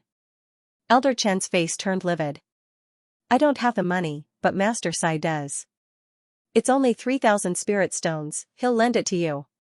Fatty Sun Chong smiled. Master Sai, who was watching the commotion by the side, didn't expect the flames of war to spread to him. He nearly spurted blood. He did say that he would lend money to Xianxia, but that was just a polite request to befriend the other party. Yet, this pair of master and servant actually dared to make a bet with one another. I was just being polite, and you actually took it for real? Do you all have to be so conned? Just as she was about to explain herself, the fatty waved his hands and said, even if Master Sai is stingy and doesn't care about young master's kindness to him, it doesn't matter. Zhao Feiwu Gongzi will surely lend me the money. It's only 3,000 spirit stones, I don't think it means much to Gongzi. Zhao Feiwu. I'm just a bystander. Why is the fire burning on me? Master Sai's eyes turned white. What do you mean I'm stingy and don't care about Zhangxian's kindness? Didn't I give him a stock of calming spirit grass? In fact, he even wasted 100 spirit stones to send him into the harmonious stream of flowing goblets. Wasn't this repaying a debt of gratitude? Just as the two of them were about to interject, Sun Chong waved his hand again. Look, they didn't object. That means that 3,000 spirit stones is nothing to them. Don't worry, as long as I lose, I'll definitely be able to take it out. More importantly, you. It can't be that you don't dare to do it despite your confident words earlier, right? To think that you are a 4-star appraiser, you can't even fork out such a small amount of money. How embarrassing. You, not expecting to be looked down upon by a mere servant, Elder Chen's face steeled. He was on the verge of exploding. What do you mean by you and me? If you really don't dare, then forget it. However, you should watch your mouth and not spout nonsense. Our young master possesses unparalleled talent. A mere harmonious stream of flowing goblets means nothing at all. Harumphing, Sun Chong tilted his head upward. He was filled with confidence in Zhangxian. Fine, I'll bet with you. Seeing the other party's attitude getting more and more arrogant, Elder Chen couldn't hold himself back any longer. Logically speaking, as a 4-star appraiser, it wasn't right for him to get angry with a servant. However, this fatty was simply too much. His tone was frivolous and his attitude was arrogant. Especially at this moment, his face was filled with disdain. It was as though he, a respected 4-star appraiser, was a shameless beggar.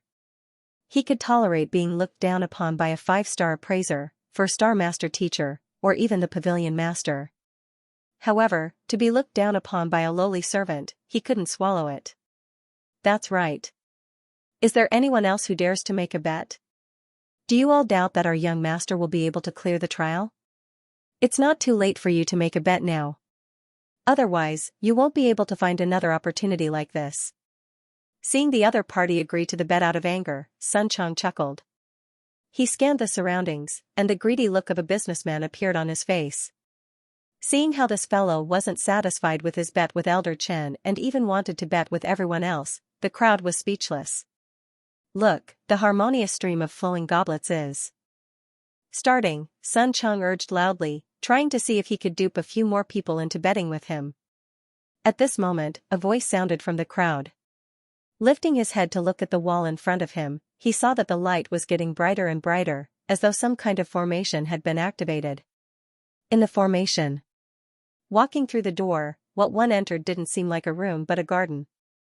Flowers bloomed all around, and a faint fragrance assailed one's nostrils. A stream flowed slowly from afar, and ding-dong, it sounded as though a piece of music was being played. The stream flowed slowly, forming an arc that was just large enough for one to stand on. Walking up to the stream, a certain formation was activated, and a leaf flowed from the depths of the stream. Placed on the leaf was a strangely shaped object. It was irregular in shape, making it difficult for one to discern what it was. It seems like this is the artifact for the examination. Activating his eye of insight, Xianxia realized that he was unable to see through the artifact. As expected of an artifact that stumped 4-star master teachers. Even with his eye of insight, he was still unable to discern what it was. The harmonious stream of flowing goblets was actually a type of wine cup, a term used by scholars.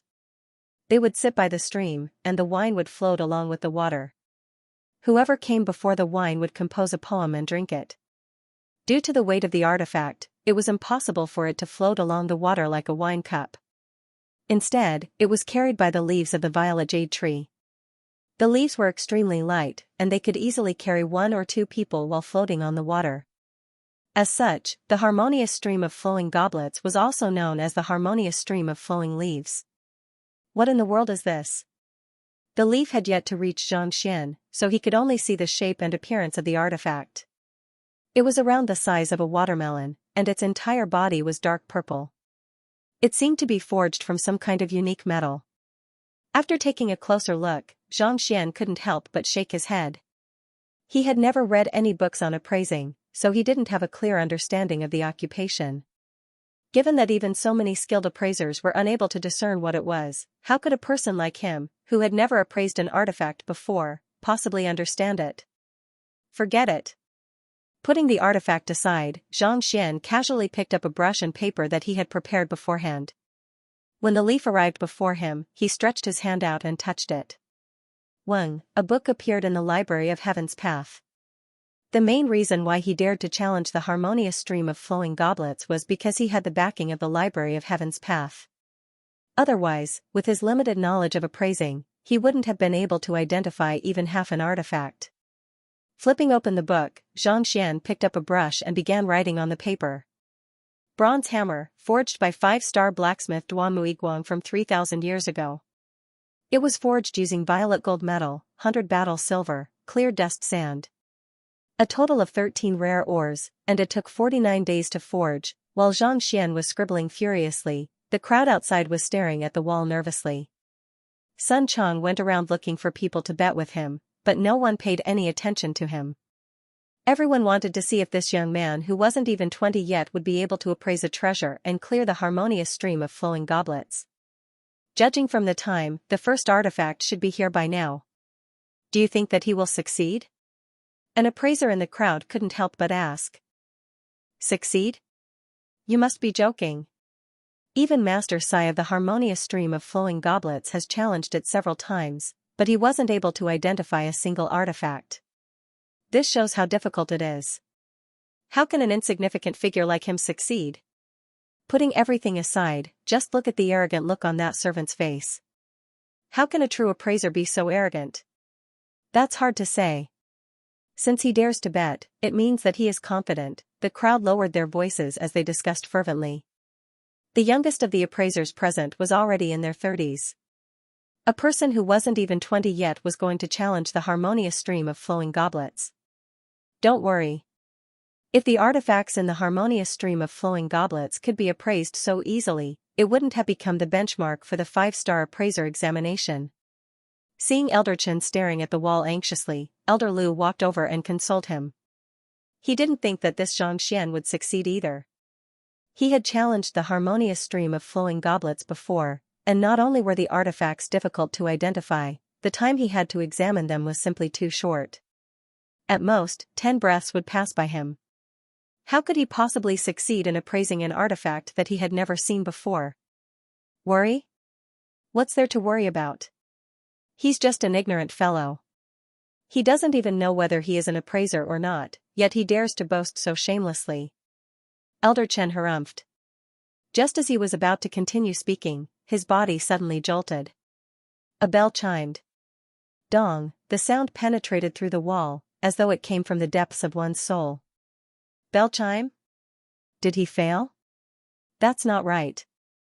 Only when all of the artifacts are appraised will the bell chime to indicate that he has failed the examination. Judging from the time, he should have only seen the first artifact. Even if the bell chimes, it shouldn't be time yet. Taken aback, the crowd was bewildered. The bell chime and the harmonious stream of flowing goblets signified that one had failed the examination. But Zhang Xian had only just entered, and he should have only seen the first artifact. How could the examination end so quickly? It said that if one fails to identify the first artifact without leaving behind any words, the examinee will be automatically judged as unable to answer the question. There's such a saying? Indeed, there's such a saying in the past. I've read about it in books. Someone in the crowd shouted, and a bizarre expression appeared on the faces of the crowd. Even if the examinee was unable to identify the first artifact, he should at least be able to make a rough guess. If the examinee were to fail without leaving anything behind, that would be embarrassing. Walala, everyone turned to look at Sun Chong with sympathy in their eyes. Needless to say, that fellow had lost terribly this time. Dang Lang, before the examination ended, the sound of a teacup falling to the floor echoed. Following which, they saw Master Sai's body trembling non-stop, and his face paled. This isn't the bell chime, but the spirit of the artifact. In other words, not only did he manage to identify the artifact, he even received the acknowledgement of the artifact's spirit. Spirit euphoria? Elder Chen and Elder Lu glanced at one another, and their bodies froze. How is this possible? The bell chimes are heavy and heavy, carrying a hint of gloom. However, this one is sharp and piercing through one's heart. Only the legendary spirit euphoria is capable of evoking joy from the depths of one's heart. Master Sai said. The duo staggered. The sound from earlier had resounded in the depths of one's heart, giving one a feeling of agitation. Thinking back, it was indeed not something that could be produced by a bell. Could it really be? Spirit euphoria, how was this possible? Elder Chen's face twitched, and his lips paled. He had just said righteously that the other party couldn't even recognize an artifact, but not only did the other party recognize it, he even produced a spirit euphoria. Did he have to be so overpowered? Spirit euphoria induced by the recognition of a treasure. Is this the excited chime produced by a powerful spirit artifact? This. Hearing Master Sai's words, the crowd who had sympathized with Sun Chong was dumbfounded. It was as though a tortoise had been stuffed into their mouths, unable to close them. They thought that this fellow would surely lose his underwear as well, but in the end, he made such a huge comeback. It was fortunate that they didn't foolishly bet with him. Otherwise, the ones without underwear would be them. Cold sweat trickled down their backs. They turned to look at Elder Chen, only to see the latter's face steeled. Black streaks covered his forehead, and it seemed as though he would faint at any moment. 3,000 spirit stones, even if he was a 4-star appraiser, he would probably start doubting his life. What is spirit euphoria? Seeing the expressions on everyone's faces, Sun Chong turned to look at Zhang Xian in confusion. Pooh. Elder Chen spurted a mouthful of fresh blood. There wasn't a single appraiser who didn't know about the spirit euphoria of an artifact. In fact, even apprentice appraisers were aware of it. This fellow didn't know anything at all. It was one thing for him to lose to a 5-star appraiser, but to lose to a servant who wasn't even a match for an apprentice. Why did he agree to the bet so foolishly? Seeing the confused look on the plump man's face, as though he was about to ask the frenzied Elder Chen, Lu Chang couldn't bear to watch on any longer. He hurriedly walked over and said, artifacts are divided into 5 tiers, namely God, Saint, Spirit, Phantom, and Mortal. You should know this, right? Sun Chong nodded. This classification wasn't a secret in Tianqian Kingdom, and everyone knew about it. Even though he was a merchant, he was also a cultivator, so it wasn't surprising for him to know about it. Once a weapon reaches the spirit grade, it will gain spirituality. It was similar to the spirit creation in paintings. While it was impossible for the spirit creation to possess intelligence like humans, it would still acknowledge the cultivator who cultivated it. This is similar to how a savage beast acknowledges its master.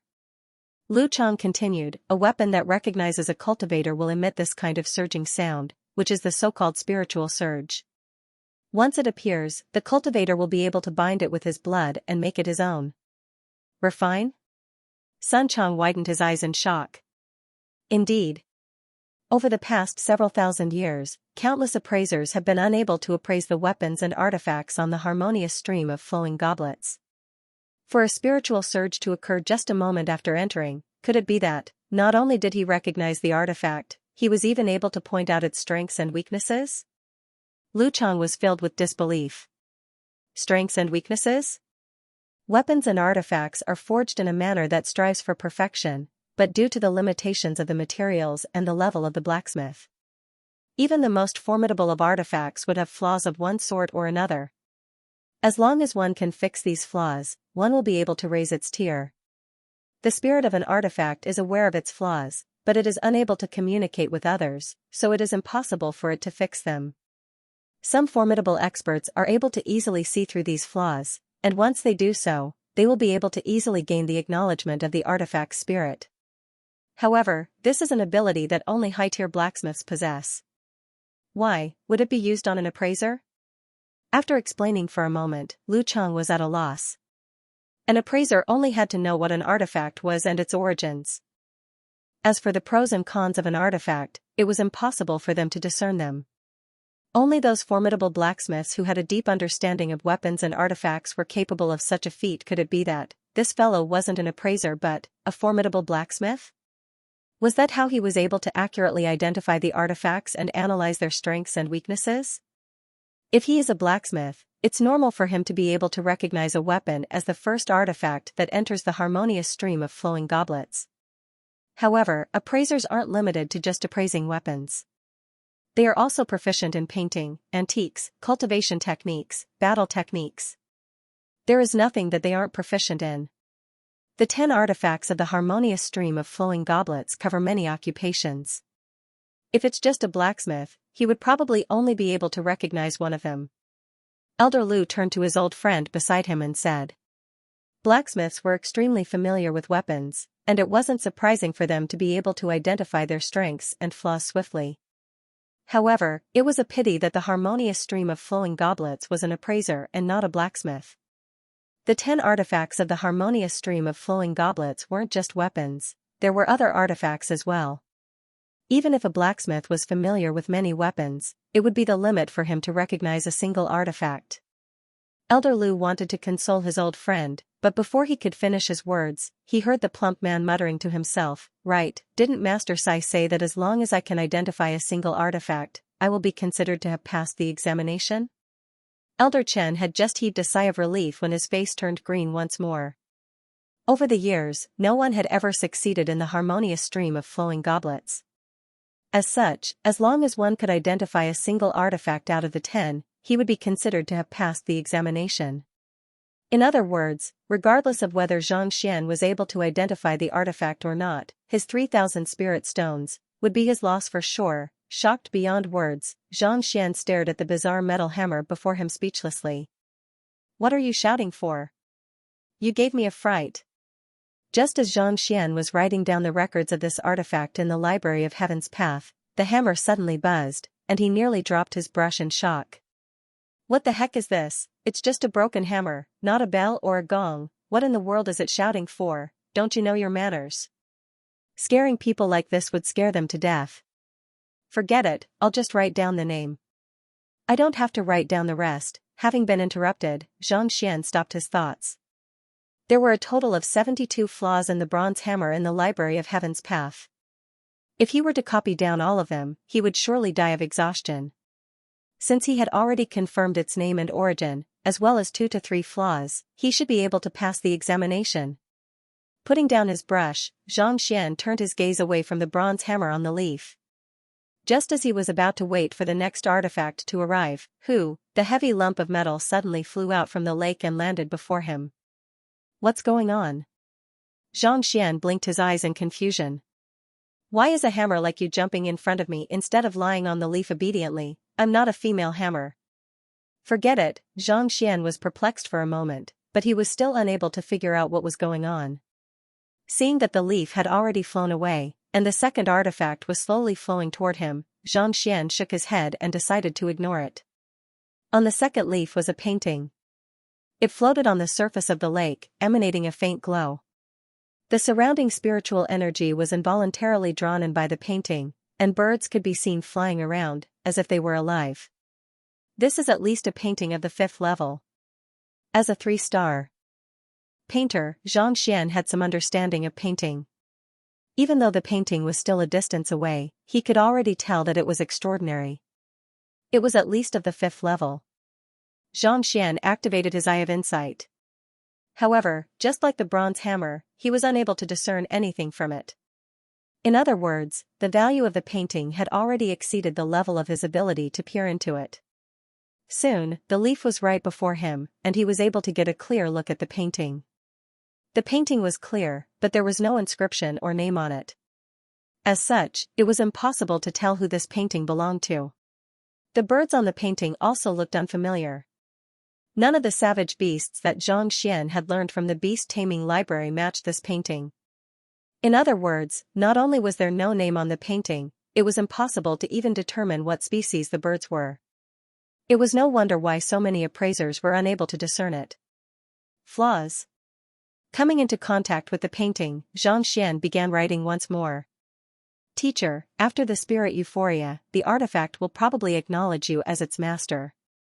If things go wrong, not only will our appraiser hall have to pay 5,000 spirit stones, this artifact will also. Recalling something, Lu Chang couldn't be bothered to explain to Sun Chang anymore. Instead, he walked up to Master Sai. A spirit artifact was able to choose its master. In other words, not only did this Xianxia clear the harmonious stream of flowing goblets and win the bet against Elder Chen, he might even take this artifact with him. What in the world was this? Most people would have to pay 100 spirit stones to clear the trial. Yet, not only did this fellow earn money, he even gambled with him. This was a huge loss for the appraiser hall. Spirit artifacts are able to choose their own master. Even though this artifact has been in our appraiser hall for many years, no one has ever recognized it. Now that someone has revealed its origins, it is naturally excited. Since it wants to acknowledge its master, there's nothing we can do to stop it. We can only let nature take its course. Hall Master Sai also thought of this point and shook his head. Every single artifact in the appraiser hall was incomparably valuable, and he didn't wish for it to be leaked out. However, the other party had already obtained the acknowledgement of its spirit, so there was nothing he could do about it. Then, what if the same situation occurs with the other artifacts as well? Seeing that his teacher was helpless as well, Lu Chang asked worriedly. Don't worry. The first artifact is a weapon. Appraisers or those who have a natural affinity with weapons can easily obtain its acknowledgement. However, it's a different story for the other artifacts. There are all kinds of artifacts, antiques, paintings, and all kinds of treasures. Only skilled appraisers will be able to recognize them. Besides, even if one were to recognize them, it would be extremely difficult to obtain the acknowledgement of their spirit. In fact, it could even be said to be nigh impossible. Master Sai smiled. There's no need for you to worry unnecessarily. You're right. Lu Chang was taken aback for a moment before he recovered from his shock. Nodding his head, he was just about to continue speaking when the spiritual energy before him suddenly fluctuated intensely and gathered into the door. Following which, the crowd's vision blurred, and the spiritual energy condensed into innumerable unknown birds. They fluttered in the air and chirped in unison. The chirping of a spirit, the acknowledgement of a painting? This is the acknowledgement of a painting artifact? Master Sai's vision darkened.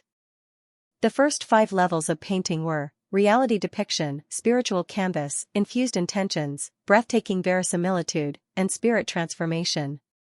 Upon reaching spirit transformation, the objects on the painting would absorb spiritual energy and become sentient. Upon reaching a higher level, even the entire painting would be imbued with sentience and seek out a suitable owner. It was similar to powerful spirit artifacts.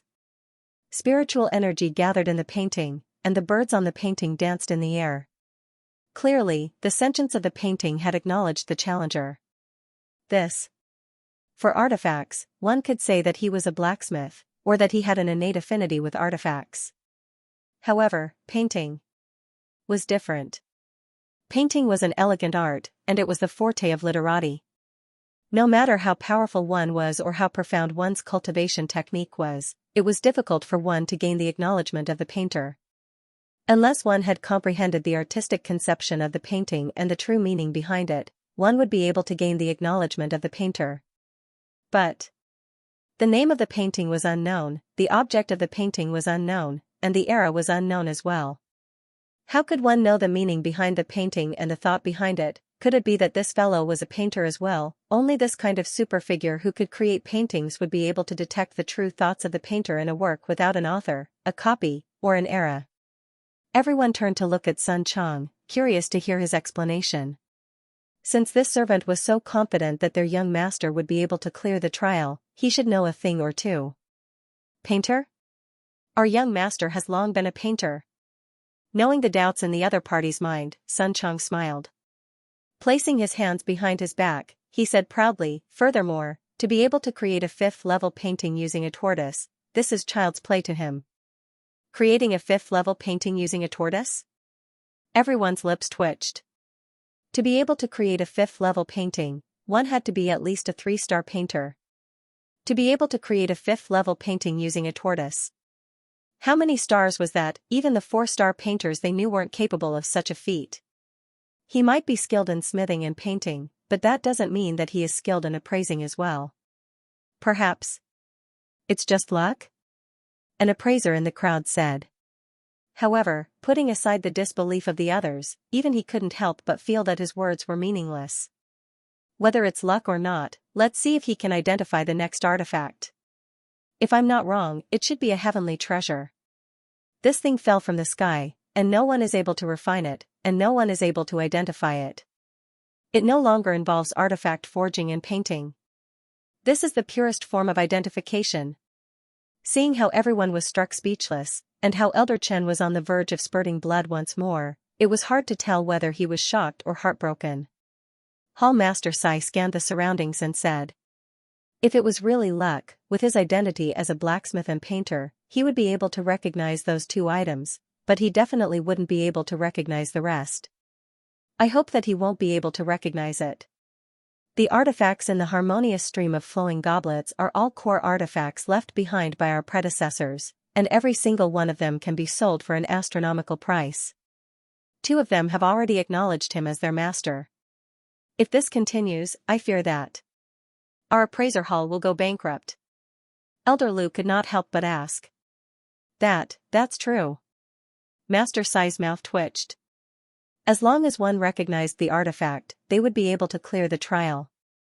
Yet, this fellow actually managed to make the artifacts acknowledge him as their master. They had already lost 2 artifacts consecutively. If this were to continue, no matter how wealthy the appraiser hall was, it would be hard for them to bear the brunt of the loss. Don't worry, I have challenged the harmonious stream of flowing goblets before, and I have studied the 3rd otherworldly artifact before.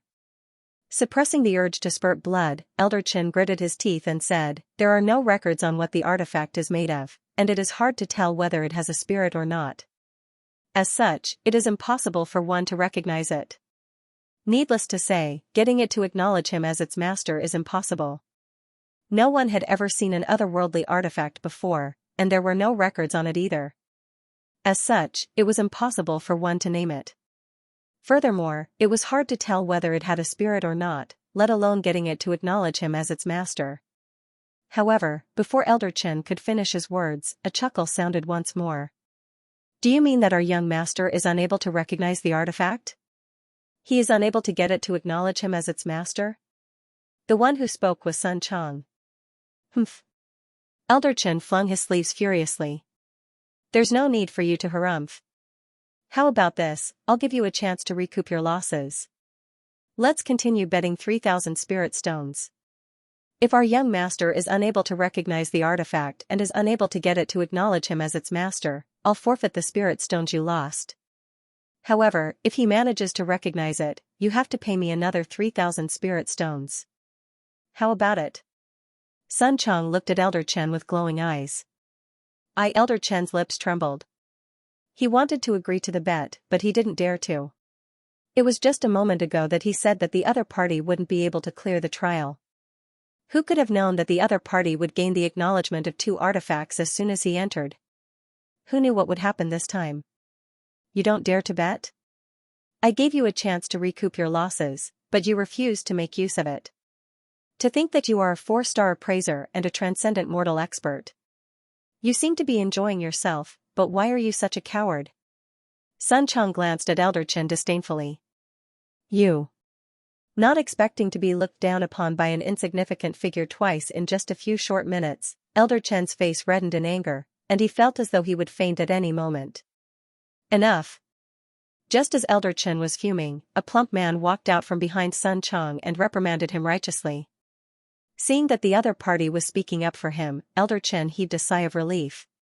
Just as he was about to express his gratitude, the other party continued, "It's not that Elder Chen doesn't want to bet, but what if he were to lose and run out of money? Butler's son, please forgive him. He doesn't have it easy either. Poverty stuns one's ambition. This can't be helped."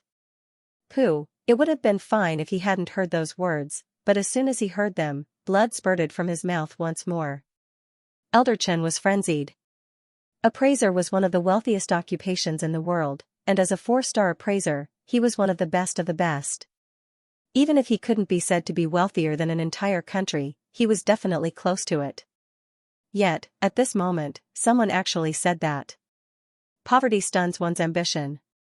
Poverty your head. Unable to hold himself back any longer, Elder Chen roared, "Let's bet then, who's afraid of you? Then it's settled." "But, what if you lose and don't have the money to pay?"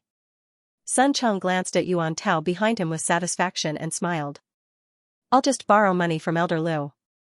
There's no need for you to worry." Elder Chen flung his hands. "Elder Chen. Please reconsider." Elder Liu's eyebrows twitched, and he hurriedly tried to dissuade the other party. "Don't worry, I don't believe that he would be able to recognize an otherworldly treasure. If he were to really recognize it, even if I were to lose my entire fortune, I would still accept it." Elder Chen gritted his teeth. As a 4-star appraiser, he wasn't a reckless person. However, the 2 fatties before him were simply too infuriating. Besides, he found it hard to believe that the young man would be able to recognize an otherworldly treasure as well. One must know that even a passing 5-star appraiser wasn't able to name it. How could a young lad who came out of nowhere possibly know its name and even earn its recognition? Wang. But before Elder Chen could fully recover from his confidence, a crisp buzz echoed from the room. It was identical to the sound from before. Recognition of the treasure, spirit surge. Recognition? Elder Chen's face paled, and he burst into tears. To be able to earn the recognition of an otherworldly treasure, what kind of monster was that fellow?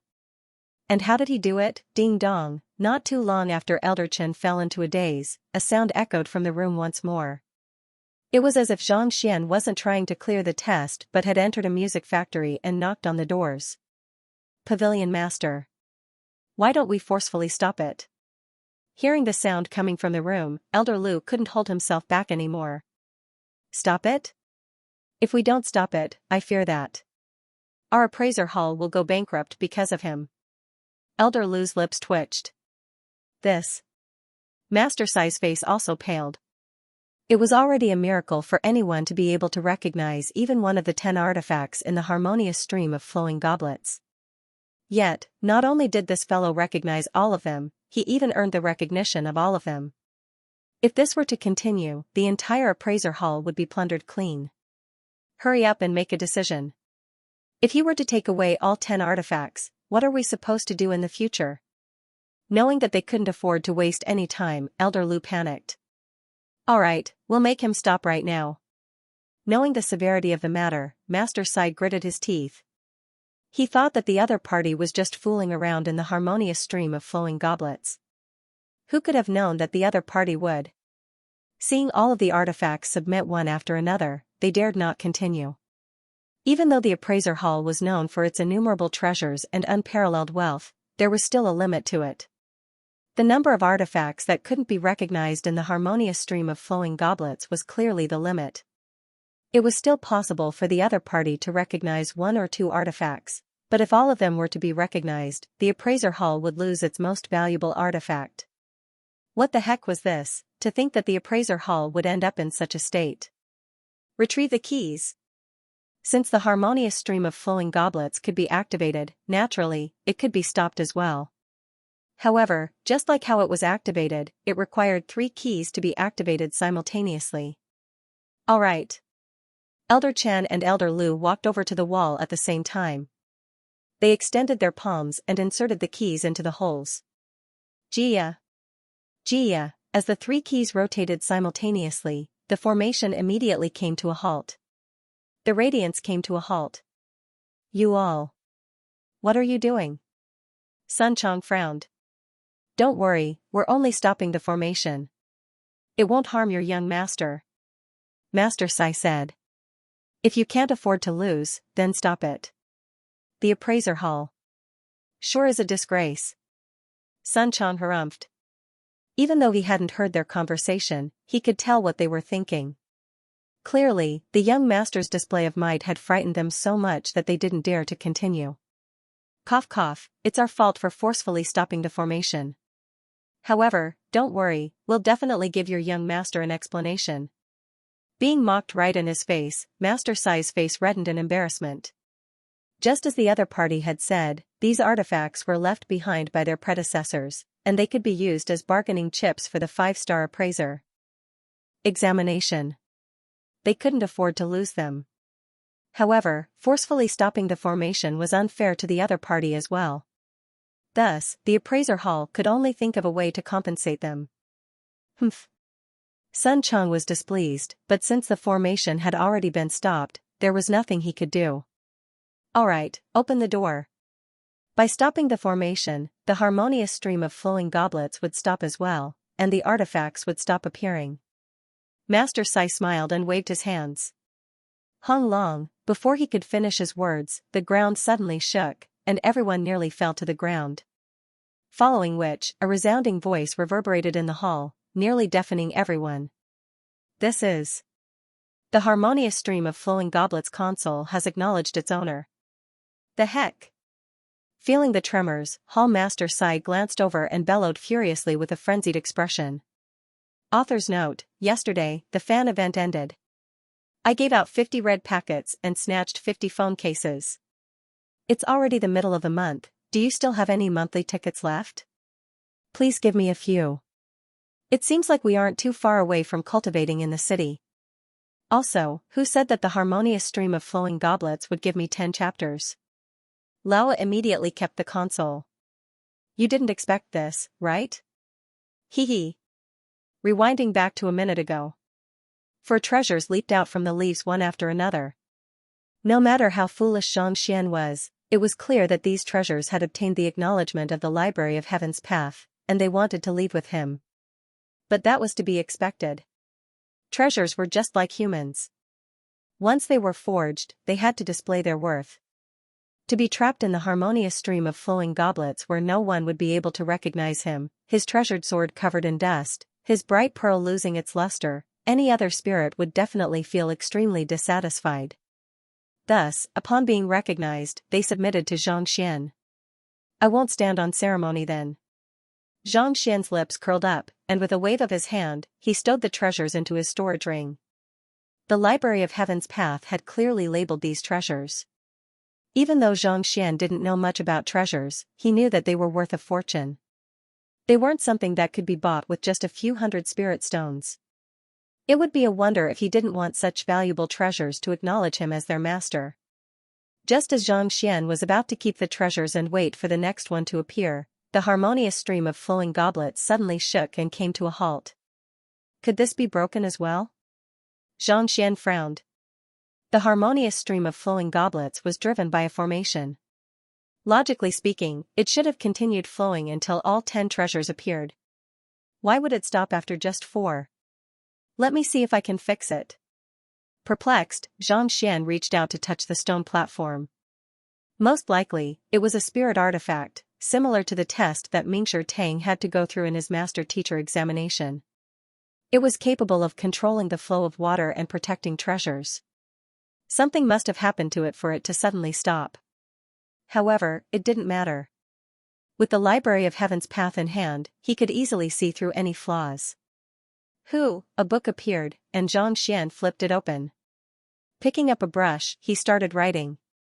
Harmonious stream of flowing goblets, spirit low tier, distributed by the appraiser hall. Just as Xianxia wrote down a few flaws, he heard a buzzing sound, and the operating platform shook nonstop. It seemed to have developed a special affinity for him. This thing can be kept as well?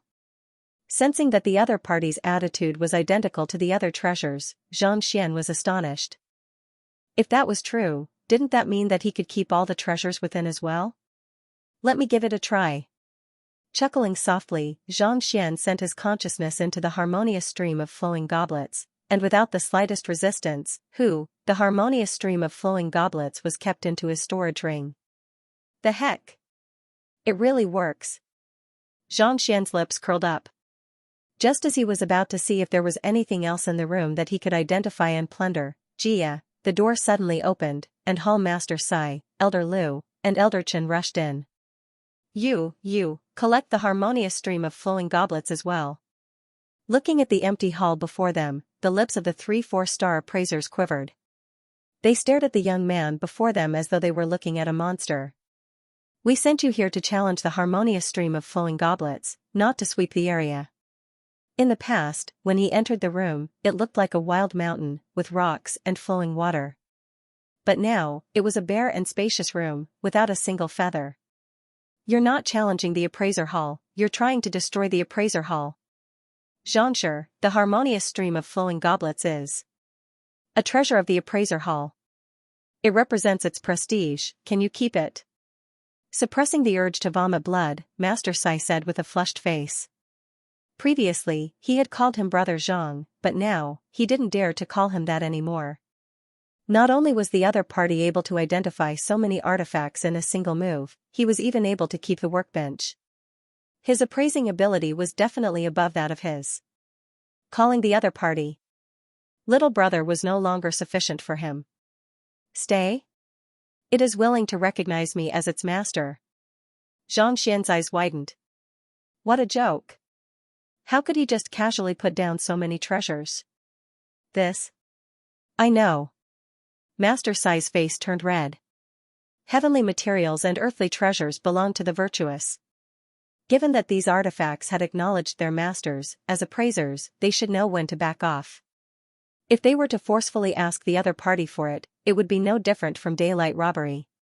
But the harmonious stream of flowing goblets was one of the most precious and iconic artifacts of their appraiser hall. They couldn't afford to lose it. Otherwise, even if the headquarters were to reprimand him, he would have to resign. It was as if someone had broken into the Mingshi Tang competition and taken away the spiritual tool for the test.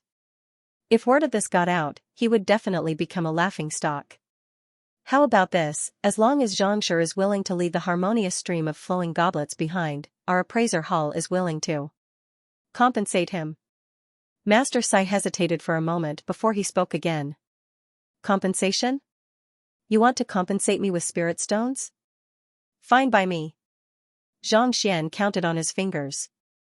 There are 10 artifacts in the harmonious stream of flowing goblets, and I won't ask for too much for each of them.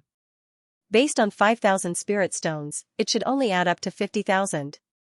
If we include this workbench as well, let's add on another 10,000. In other words, if you give me 60,000 spirit stones, I will give it to you. 60,000. The 3 appraisers staggered and their eyes reddened. They were the appraiser hall, not a bank. Besides, even if they were a bank, they wouldn't be able to fork out so many spirit stones. We really can't fork out so many spirit stones. Master Sai was so embarrassed that he wished that there was a hole in the ground to hide in. What in the world was this? When no one challenged the harmonious stream of flowing goblets, they all wished that they could clear it. But now that they had cleared it, they were on the verge of tears, thinking that it would be best if it wasn't real. You can't fork it out? Fine, as long as you can fork out these artifacts, I don't mind accepting spirit stones as compensation. Seeing the other party bawling his eyes out, the 3 4-star appraisers felt frenzied. Xianxia also knew that it was impossible for them to fork out so many spirit stones. Thus, after a moment of hesitation, he continued, "First, I want you to find me transcendent mortal cultivation techniques and battle techniques, the more the better. Second, I want the soulless metal humanoid and all of the books on soul oracles. Similarly, there is no limit to the quantity." Actually, it didn't matter whether he wanted the harmonious stream of flowing goblets or not. If he really wanted to obtain spirit stones, there were many other ways he could do so. At the moment, there were only 2 things that were of utmost importance to him. Firstly, he had to find a way to awaken his soul and save Lu Chong. Secondly, he had to raise his cultivation to become a master teacher and strive to reach 9 stars before 30. Artifacts and spirit stones were just supplementary means. No matter how good they were nothing compared to these 2. Initially, Master Sai thought that the other party would say something outrageous, but upon hearing that it was just these items, he was taken aback. Even though they were in the appraiser hall, they were still able to find some transcendent mortal cultivation techniques and battle techniques.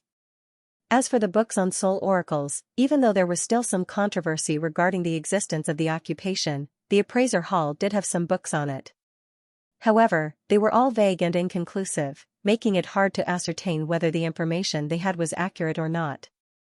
Honestly speaking, these items weren't worth much.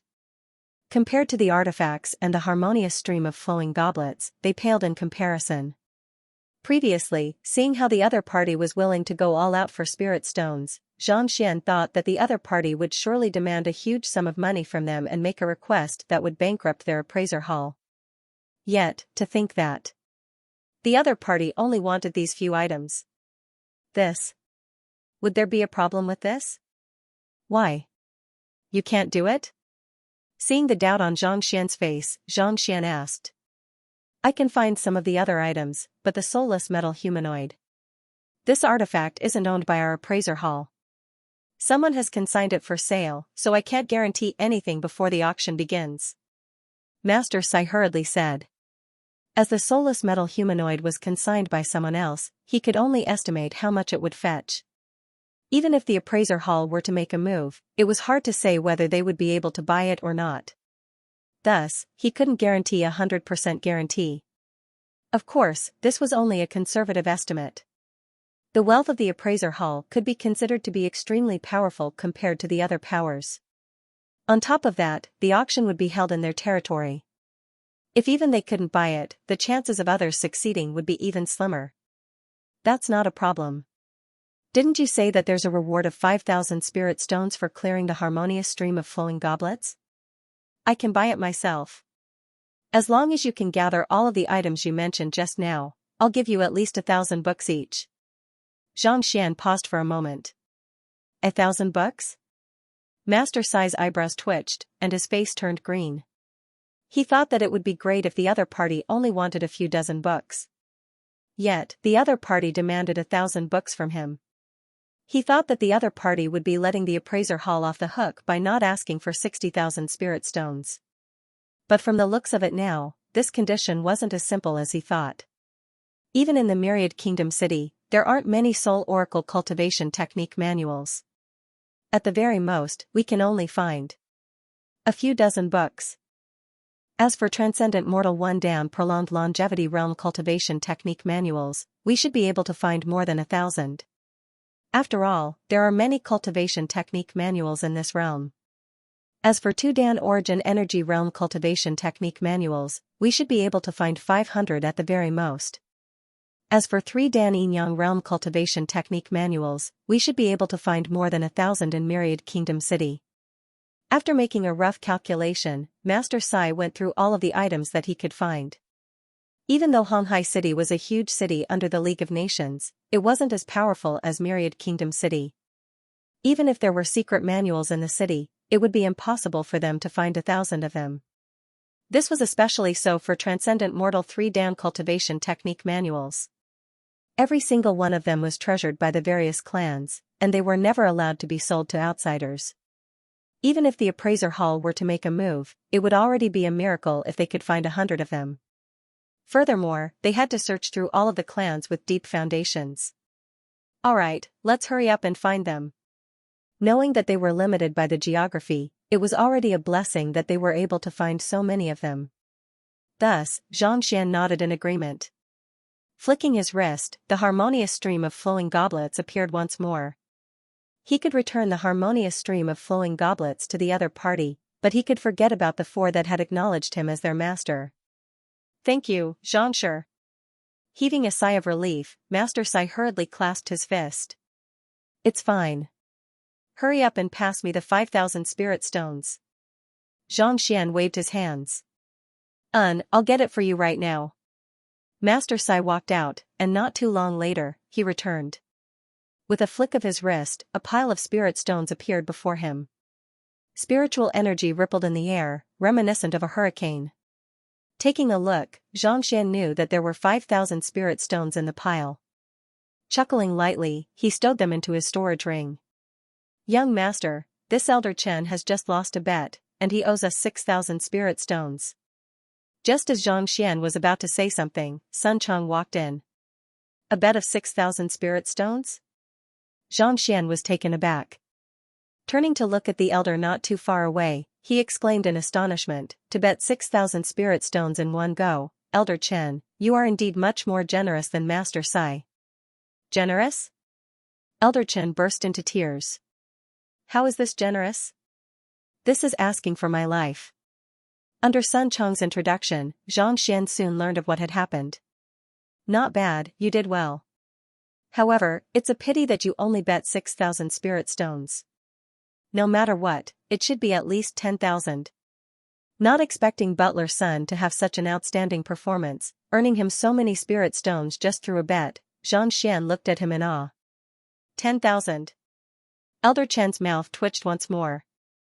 6,000 spirit stones was already enough to leave him on the verge of suicide. If it was 10,000, he would have long fled. I won't go back on my words, but... Taking a step forward, Elder Chen gritted his teeth and said, even with my entire fortune, I can only fork out 3,000 spirit stones. As for the rest... Can you give me a year's time? A year? Even if you give me 20,000 spirit stones a year later, it will be useless. Xianxian shook his head. It had only been 2 to 3 months since he had left Tianxian Kingdom. A year later.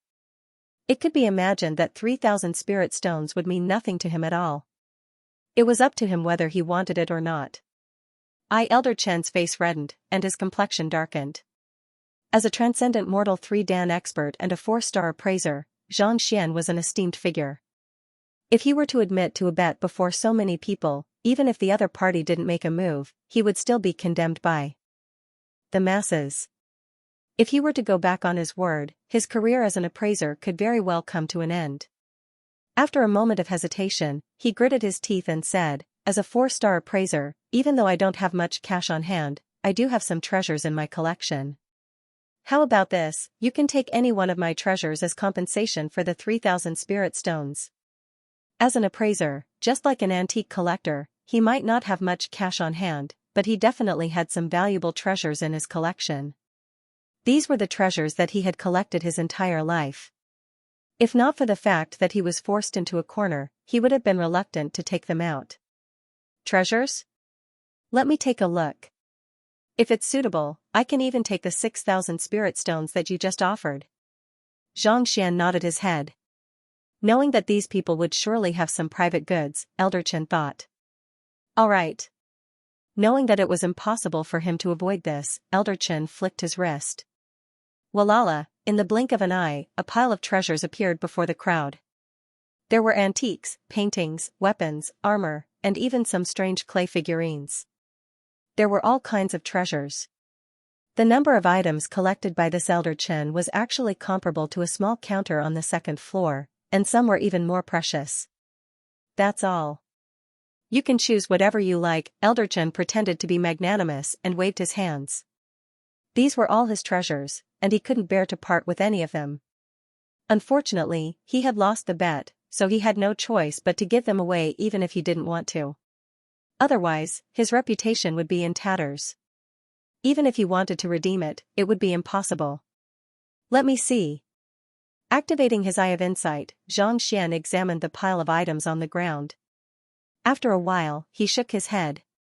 Although these things were very rare and some were very precious, to him, they were not essential and could not be considered amazing. In other words, it didn't matter whether he wanted it or not. He might as well ask for some spirit stones. They would be more useful.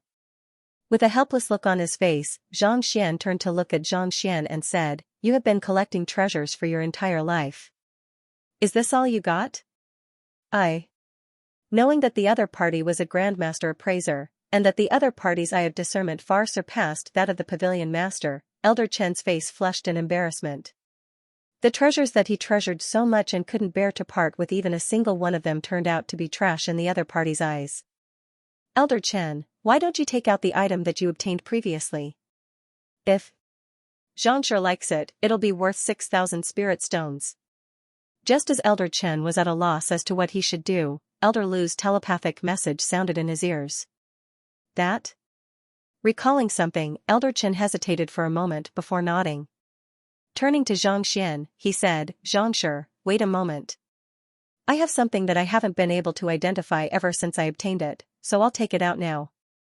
If you still don't like it, I'll have no other choice." "All right." Hearing that Elder Chen had another treasure, Xianxia nodded. In any case, he wasn't in a hurry, so there was no harm in waiting for a moment. Elder Chen turned around and left. Half an hour later, he returned, and with a flick of his wrist, a pitch-black object appeared before him. It was around the size of a fist and had the appearance of a round ball. It had no shape at all, and at first glance, it seemed to be a shot put. "This is a treasure as well?" Sun Chong walked up and took a look at it. "Elder Chen, isn't it a little too unkind of you to use this as a replacement for 6,000 spirit stones?" Elder Chen's face reddened. "Elder Chen, that's an unjust accusation," Master Sai said. "This object was dug out from an ancient land 10 years ago. It doesn't look like much, but it's impervious to fire, water, and sabers. No matter what kind of flames you use on it, it won't melt. We've studied it many times over the years, but we still can't tell what it is." "If you don't know what it is, it doesn't mean that it's a treasure?" Sun Chong asked. "You can't say that.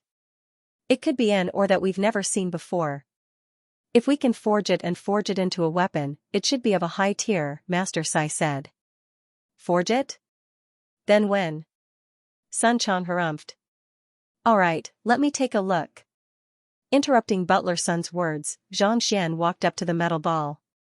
He took the metal ball and examined it with his eye of insight, only to realize that he couldn't see through it. He had walked through the entire appraiser hall, and the only thing that he couldn't see through was definitely a treasure. Taking the metal ball, Xianxia muttered flaws in his mind. A book appeared in the Library of Heaven's Path, and Xianxia flipped it open. Celestial Designer Mechanical Box, forged by the Celestial Designer Academy. It's extremely intricate, and it's impossible to open it without a specific method. Flaws? The book was filled with the flaws of the object. Only 17 flaws? Even though the Library of Heaven's Path wouldn't mark the value of an object, and Xianxia had never heard of the Celestial Designer Academy, he was still shocked by the number of flaws. The Library of Heaven's Path was able to see through many flaws, ranging from the material to the craftsmanship. Take the first artifact from the harmonious stream of flowing goblets, for example, the bronze hammer. Even though the Eye of Insight wasn't able to see any flaws, there were a total of 72 flaws on it. But of course, it wasn't to say that the fewer flaws an artifact had, the more flaws it would have. The more complex an artifact was, the more flaws it would have. This object was known as the Celestial Designer Mechanical Box, and from the description of the flaws on it, its structure and complexity far surpassed that of a single-use weapon like the bronze hammer. Even though it was more complex than the bronze hammer, it had so many flaws. Didn't this mean that the value of this object was much higher than that of the bronze hammer? Treasure. This was definitely a treasure. Is it possible for Xianxia to discern what this object is? Seeing that Xianxia had been studying it for a very long time, Elder Chen asked. Master Sai and Elder Lu turned their gazes over as well. They had studied this object for several years, and they had tried all kinds of means, but to no avail. The appraiser before them was able to subdue even the harmonious stream of flowing goblets.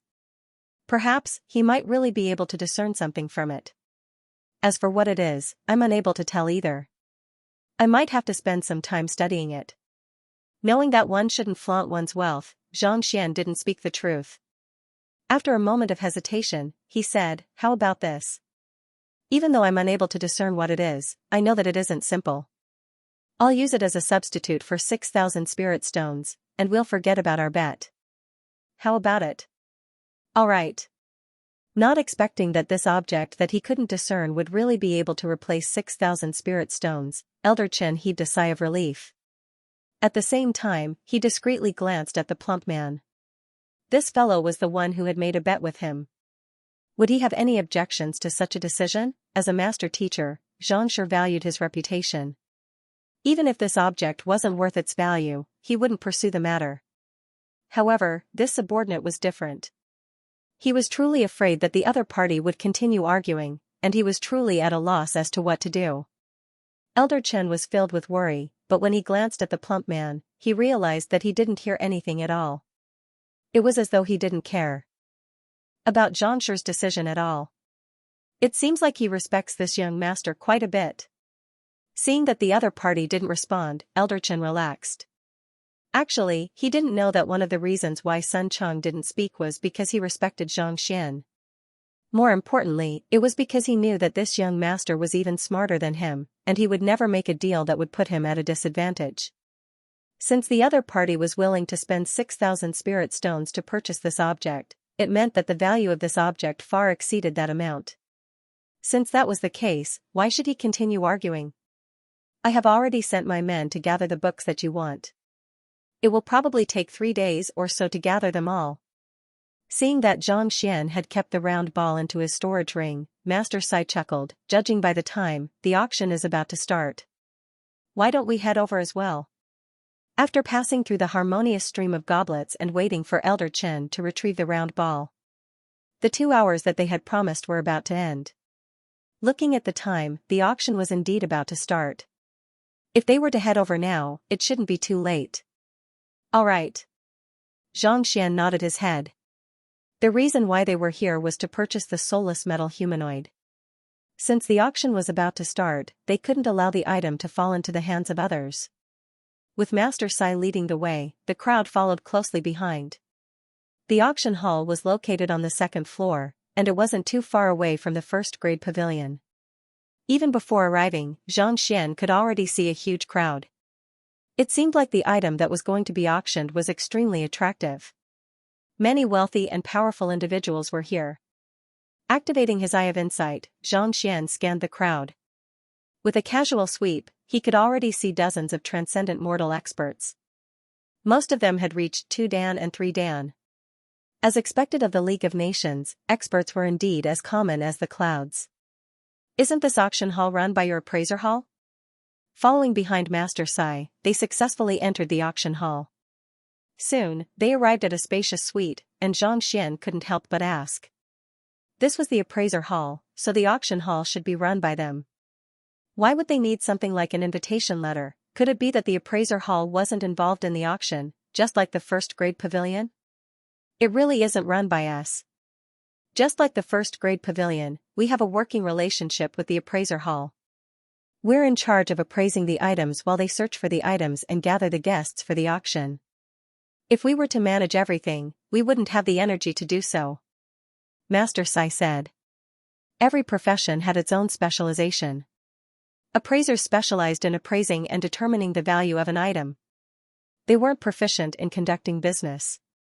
If they were allowed to run an auction hall, it was only a matter of time before they closed down. No wonder. Xianxia nodded his head.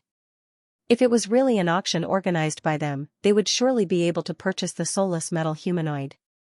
"Have you appraised this soulless metal humanoid? What's the deal with it?" Seeing that the auction hadn't started yet, Xianxia asked once more. After receiving the 5,000 spirit stones, not only did he return the 100 spirit stones that the other party lent him, he even compensated him with another 100. In other words, he had a total of 4,800 spirit stones on him at the moment. Even though Master Sai had said confidently that it would be sufficient, Xianxia still had to find out more about it. That's right. Master Sai nodded his head. About a month ago, an elder came to the appraiser hall and asked me to appraise an artifact. This artifact is made of metal, as though it is forged from gold. It looks like a puppet, and after studying it for a long time, I felt that it was identical to the legendary soulless metal humanoid. Then, I had Elder Lu and Elder Chen verify it before I made up my mind. This metal humanoid is incomparably resilient. Most likely, it was forged using a unique secret art after consuming metal when it was alive. Its body is perfectly round, and there isn't the slightest hint of aura leaking out. There is a formation set up within its body, and it can be driven using spirit stones. In terms of fighting prowess, it is comparable to a transcendent mortal 3-dan expert. When it was alive. Could it be that the soulless metal humanoid wasn't forged but forged by a real person? Xianxia was taken aback. He had only heard about the soul oracles from Pavilion Master Luo casually, so he wasn't aware of the specifics.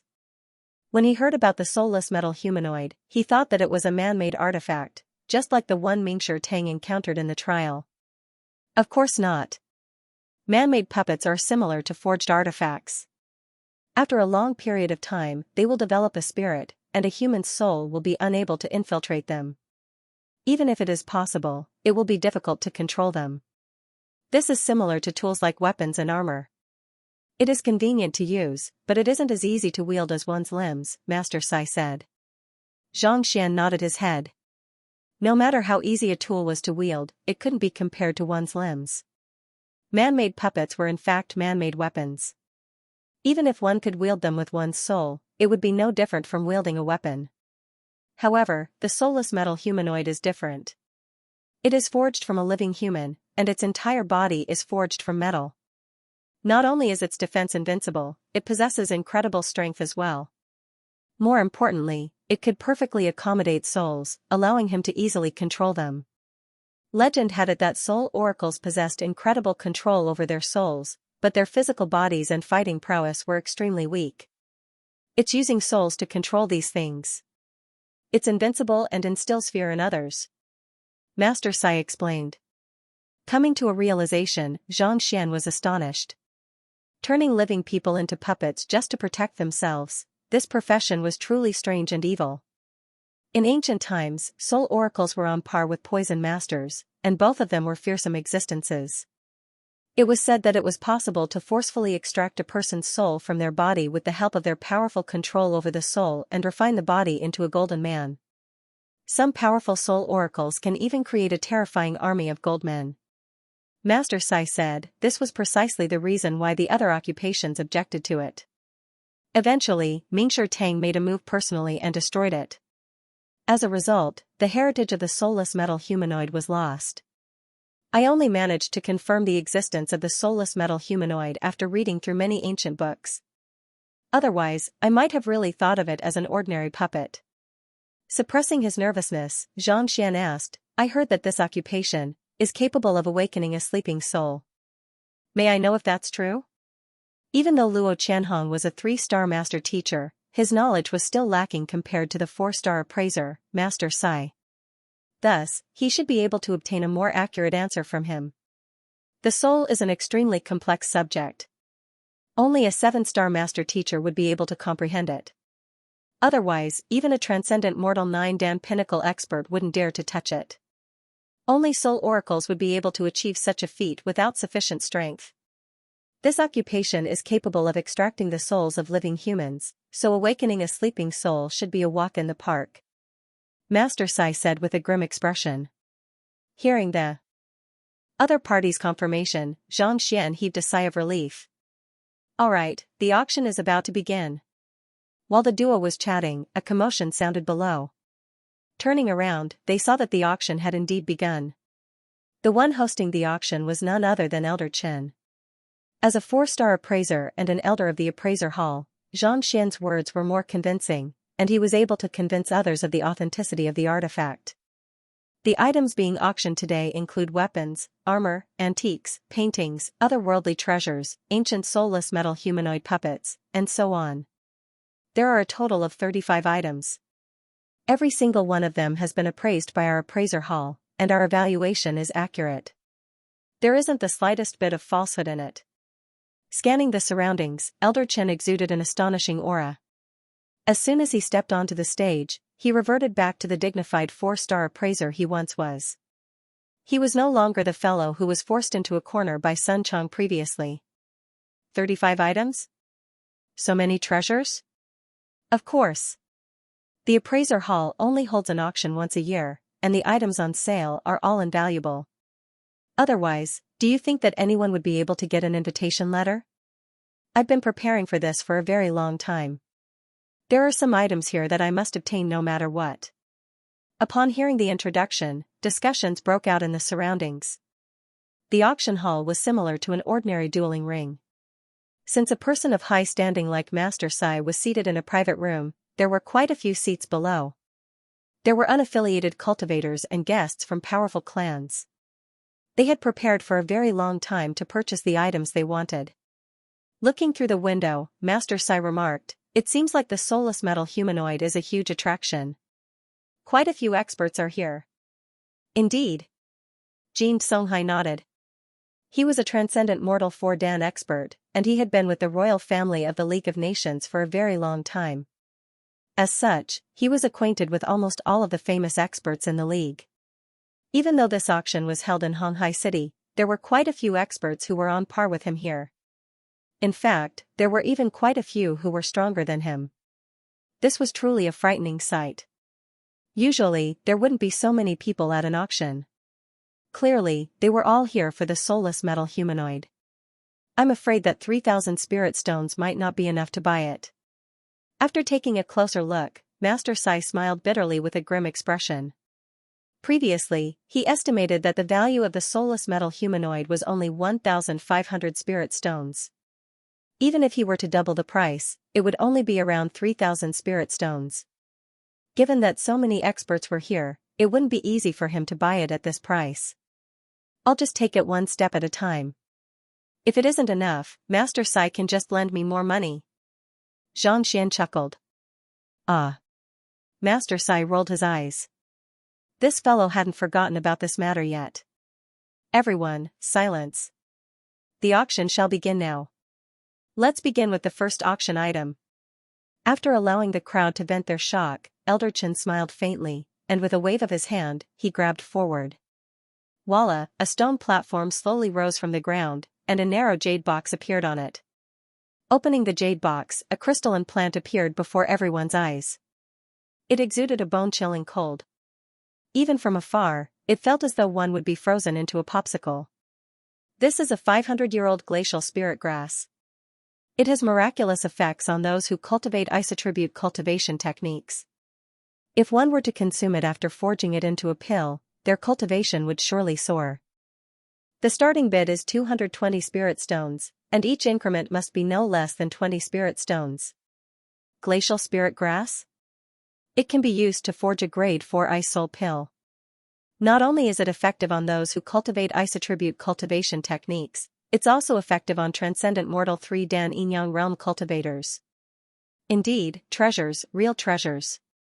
As expected of the annual auction of the appraiser hall, the items are already extraordinary.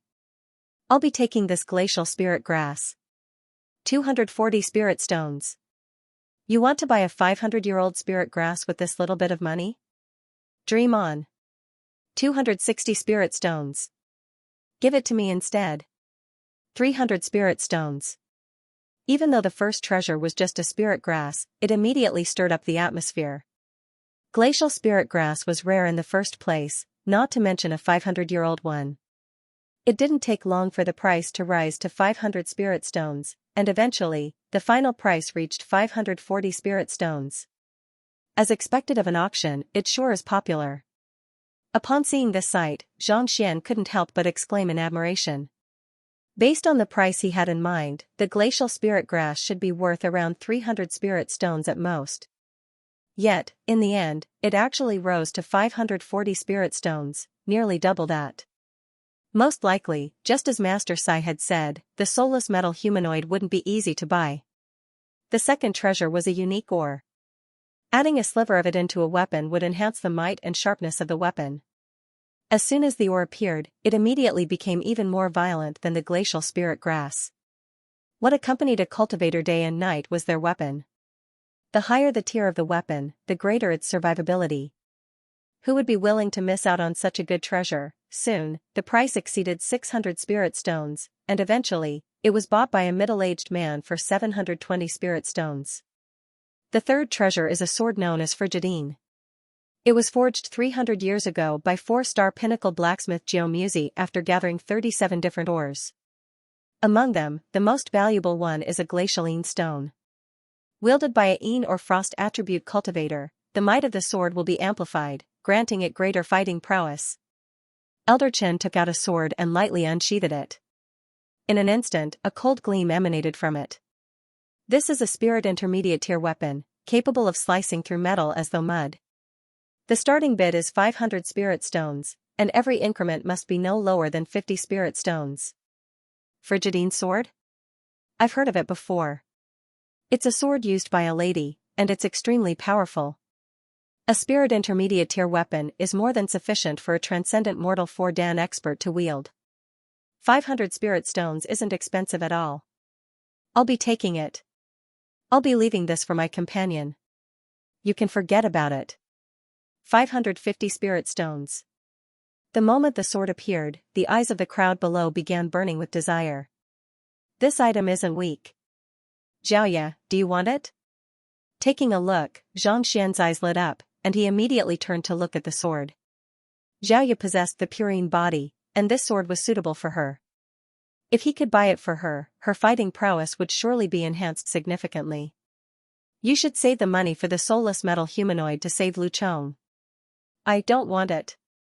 Xiaoya shook her head, but her eyes were filled with desire. Even though she really wanted the sword, Xiaoya knew that the reason why her teacher came to Honghai City was for the soulless metal humanoid. If he were to buy the sword for her and end up running out of money, he would definitely regret it for the rest of his life. It's good that you like it. If you don't have enough spirit stones, we'll just have to think of something else. Knowing what she was thinking, Xianxia nodded. Previously, he hadn't found anything suitable for them, so he didn't buy it for them. Since he saw it now, he naturally had to buy it. Think of something else? What can we possibly do now? Xiaoya was taken aback. For 5,000 spirit stones, her teacher even tore down the appraiser hall. Where else could he find more spirit stones? He couldn't possibly tear down the auction house as well, right? Simple. Chuckling lightly, Zhang gestured to Sun Chang and said, "Call the person in charge of the auction over." Yes. Sun Chang blinked his eyes in bewilderment, unable to comprehend what was going on.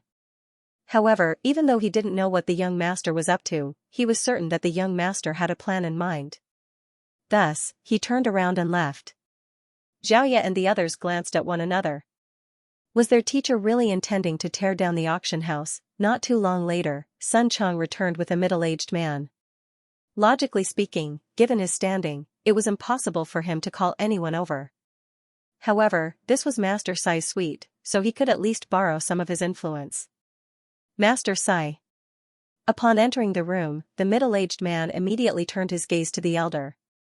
Manager Luo, you're here. Allow me to introduce you, this is Xianxia. Master Sai chuckled. Xianxia, this is Manager Luo, Luo Qin. He should be able to resolve most of the matters regarding the auction. Xianxia? Only then did Luo Qin notice the young man seated beside Master Sai. Judging from his disposition, it was clear that he held a high standing in the room. May I know why Xianxia is looking for me? Stepping forward, Luo Qin clasped his fist with a smile. Oh, I would like to add an item to the auction. Zhang replied. Add things? Luo Qin was taken aback for a moment before a conflicted look surfaced on his face. This? The auction has already begun, so I'm afraid that we won't be able to raise the price any further. You didn't say anything earlier, and now you want to auction something? What kind of joke is this? What's more, no one knew whether the item you were adding was valuable or not. If it turned out to be a fake, the reputation of the auction house would be ruined. Don't be in such a hurry to reject it. Read it first before you decide. Knowing that the other party would have such an attitude, Xianxia didn't mind at all. With a wave of his hand, he interrupted the other party. All right.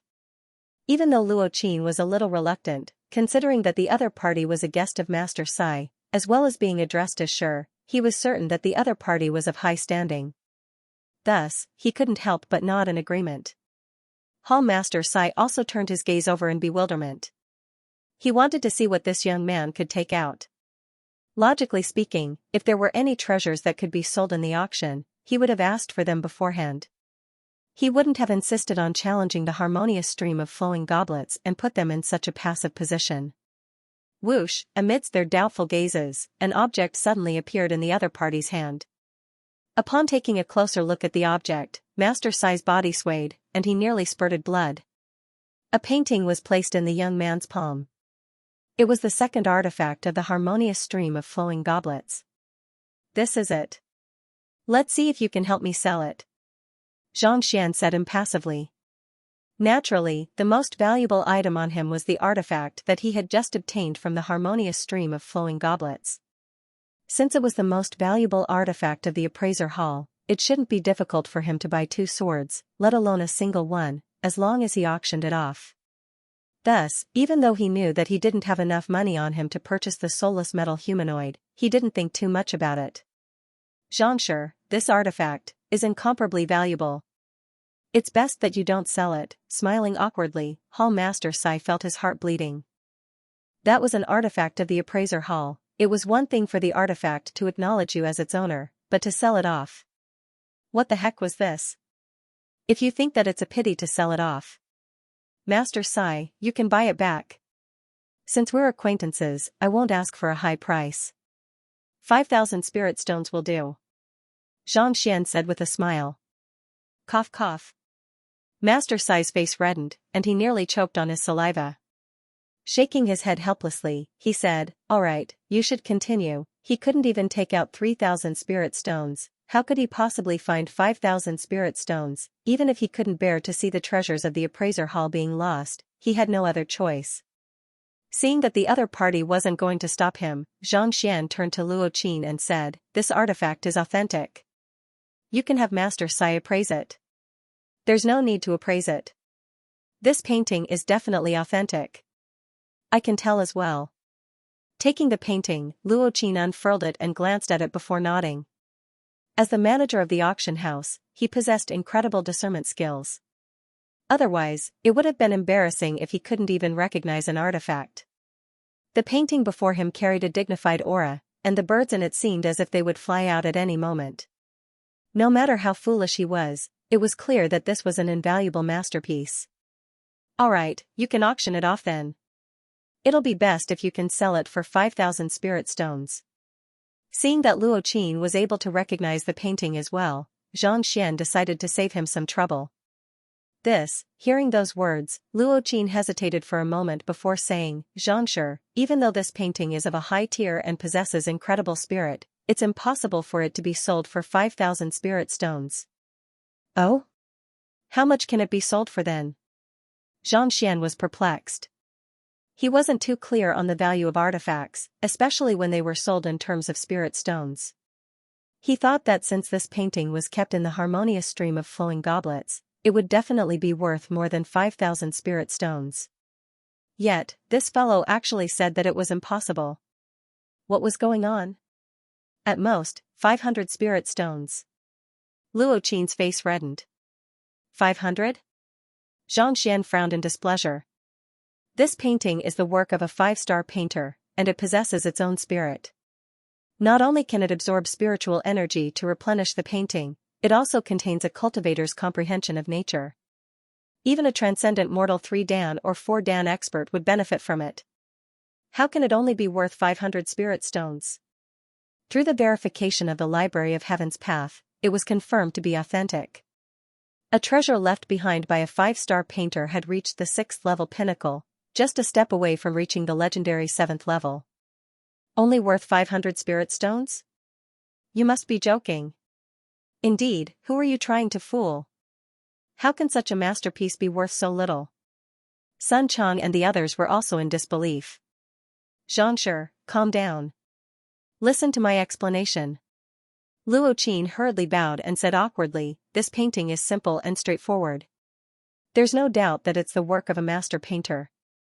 However, there's no name, and there's no ink on it either. Thus, its value plummeted. The most valuable part of a painting isn't the painting itself. Rather, just like antiques, it's the accumulation of time and the reputation of the painter. If this was the work of a renowned master painter, 5,000 spirit stones would be a piece of cake. But given the current situation, 500 spirit stones is already a lot. Hearing the explanation, Xianxia was taken aback.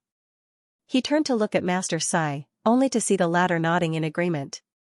There's such a matter? Xianxia was speechless. Thinking about it, it did make sense.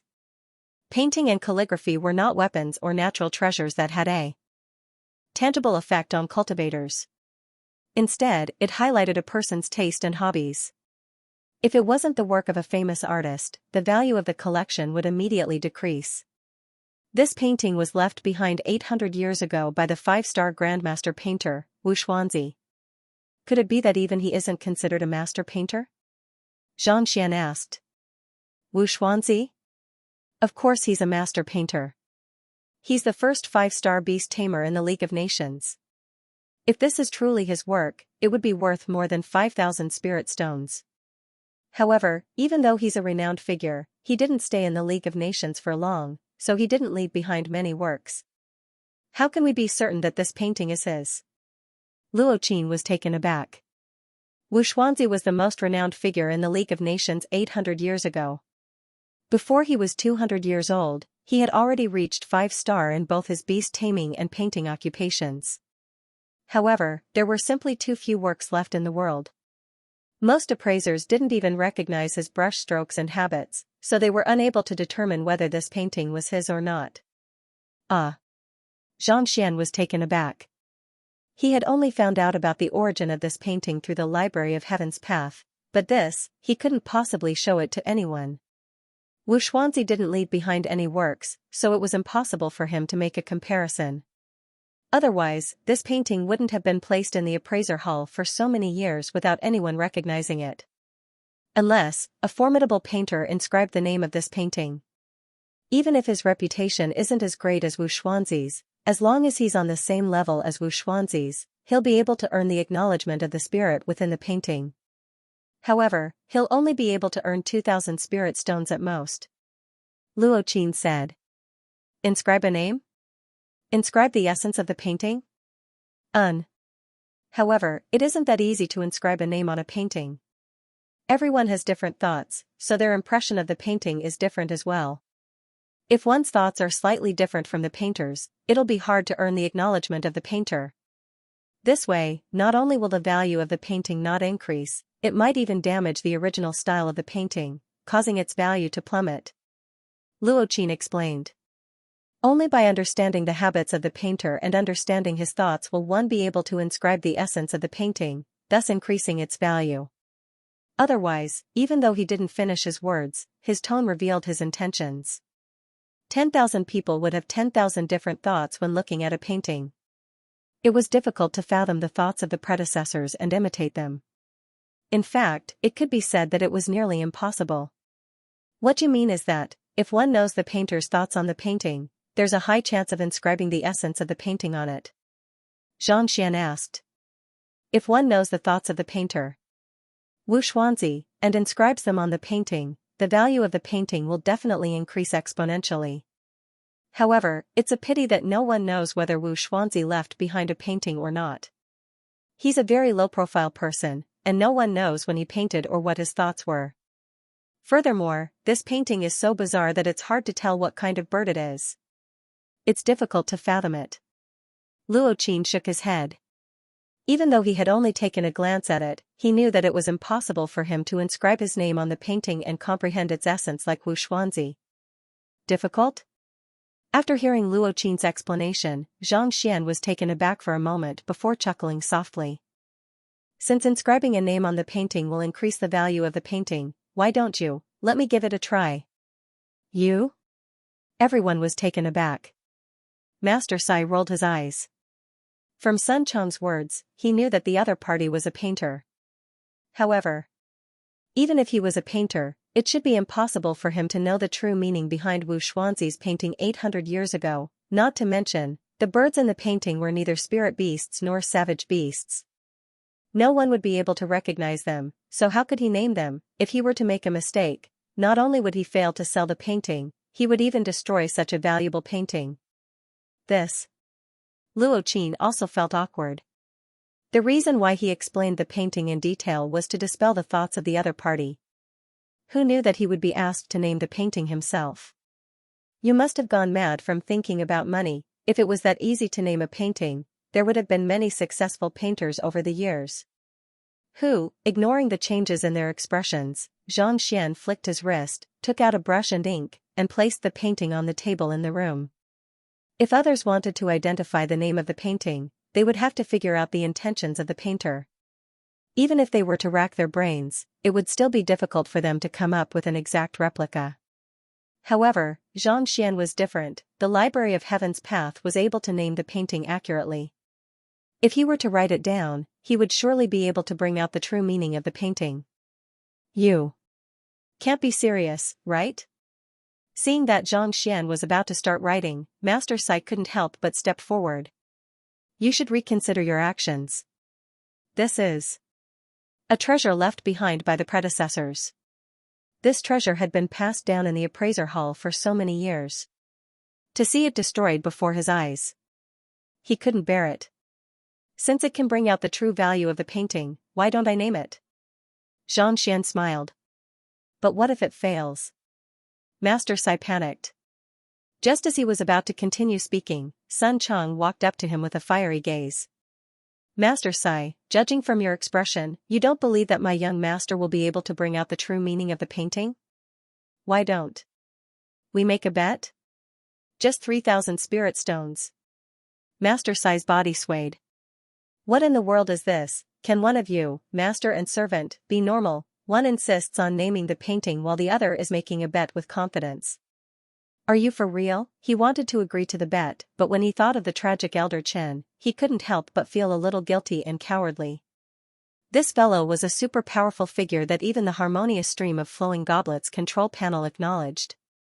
Perhaps, he might really be able to convey the true essence of this painting. Let's forget about the bet. His face paled, and he hurriedly backed away. Ah?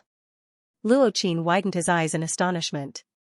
Master Sai obviously didn't believe that Xianxia would be able to answer the correct name.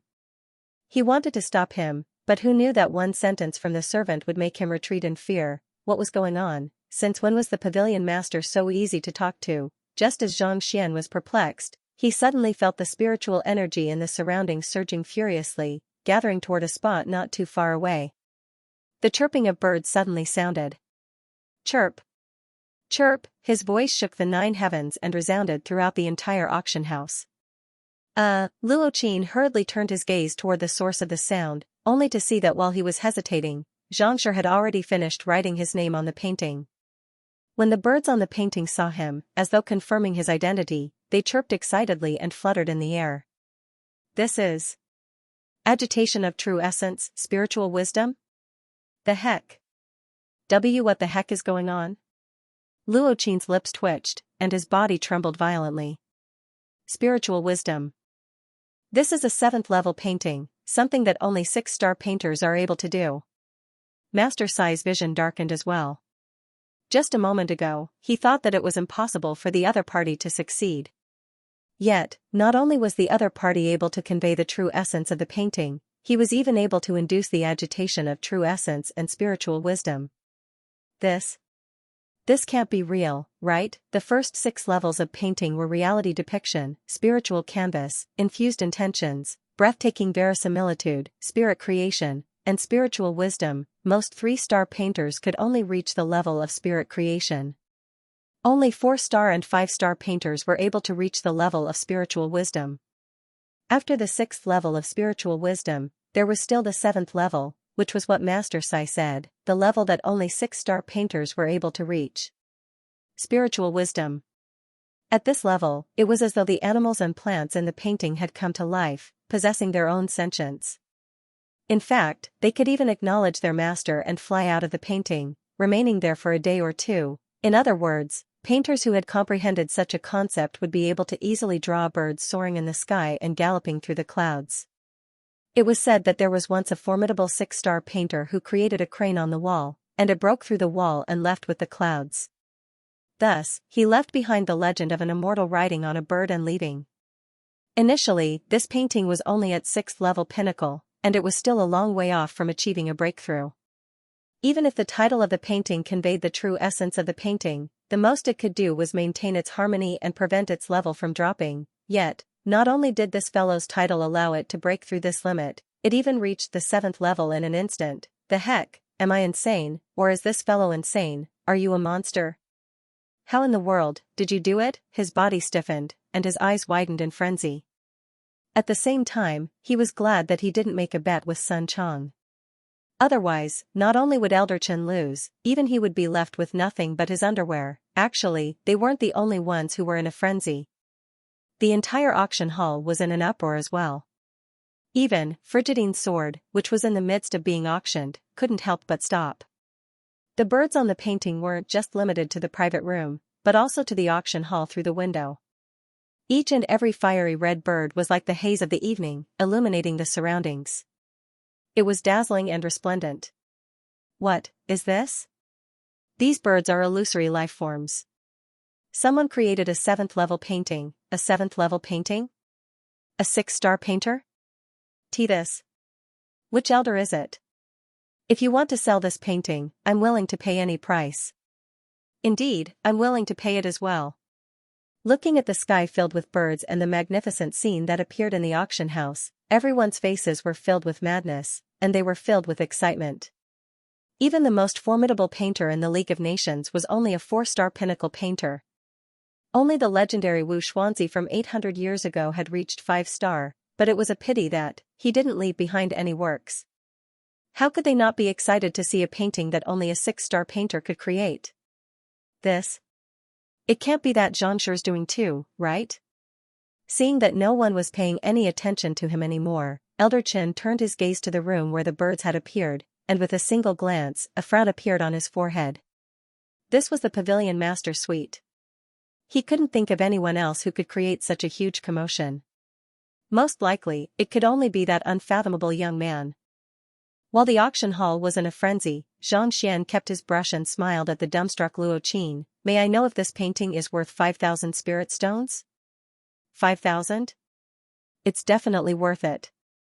Only then did Luo Qin regain his senses, and he hurriedly nodded his head. A 6th level pinnacle painting with a title was already worth 5,000 spirit stones. This 7th level painting. Even if it was sold for 10,000 spirit stones, there would still be people willing to pay it. Just by casually writing a few words, the value of the painting had increased by 20 times. This? How could a single word be worth 10,000 spirit stones? It could even be worth 1,000,000 spirit stones. Frightening, Luo Qin couldn't help but take a closer look at the painting. He wanted to know what the name of the painting was, to be able to raise a 6th level pinnacle painting to the 7th level. With a single glance, his body swayed and he nearly fell to the ground. 5 crooked words were written on the painting, drunken dreams. These 5 words weren't written in any other font. It seemed to have been left behind by someone who had just woken up from a drunken stupor. Even though the words were crooked, they carried a unique flavor. It resonated with the strange birds in the painting, complementing each other perfectly. Not only was there no conflict, there was even a sense of perfect harmony, as if they were one. Drunken dreams? Awakening from a dream. This is the name of the painting? Luo Qin scratched his head. When others saw the strange birds in the painting, they would surely wonder what the name of the birds was and where they came from. Yet, this fellow actually wrote awakening from a drunken dreams. Who could have thought that? The heck? Right. Could it be that the legendary Wu Xuanzi created this painting after waking up from a drunken dream? If that was the case, this was way too difficult to guess. Furthermore, how in the world did this fellow know about it? How could he know so accurately and in such detail? Indeed, Wu Xuanzi created this painting after waking up from a drunken stupor, and he left behind this name. Xianxia said. But, what kind of spirit beast are those birds? Why haven't I heard of them before? Not expecting such a story, Master Sai couldn't help but ask. He had seen this painting when he challenged the harmonious stream of flowing goblets back then. He had flipped through innumerable books to find the answer, but he was unable to find the answer. Since it was created by Wu Xuanzi, these birds should have a name, right? Oh, they are white svelte birds. Xianxia said. White svelte birds? That's not right. White svelte birds have long wings, purple beaks, golden claws, and red heads. On top of that, they are slightly plump. Not only do these birds lack these characteristics, they are even more slender. This time, Master Sai wasn't the only one who had noticed the problem. Jiao Feiwu couldn't help but speak up as well. White svelte birds were an extremely common spirit beast, and it was easy to recognize their main characteristics. However, these strange birds didn't have any similarities at all. How could they be white svelte birds? If they were really white svelte birds, Master Sai and the others would have recognized the painting even without him saying anything. Oh, when Wu Xuanzi created this painting, he was drunk and drew the white svelte birds wrongly. Thus, it ended up like this, Xianxia explained. Drew it wrongly? Everyone shuddered. A 5-star painter actually drew the most ordinary white svelte birds wrongly? Indeed. After he drew the painting wrongly and inscribed the name on it, he felt that it was ridiculous. After he sobered up, he felt that it would affect his reputation if it were to spread around. However, he felt that it was a pity to tear it apart. So, I directly removed the name and the signature. That's how this piece of work came to be. Xianxia.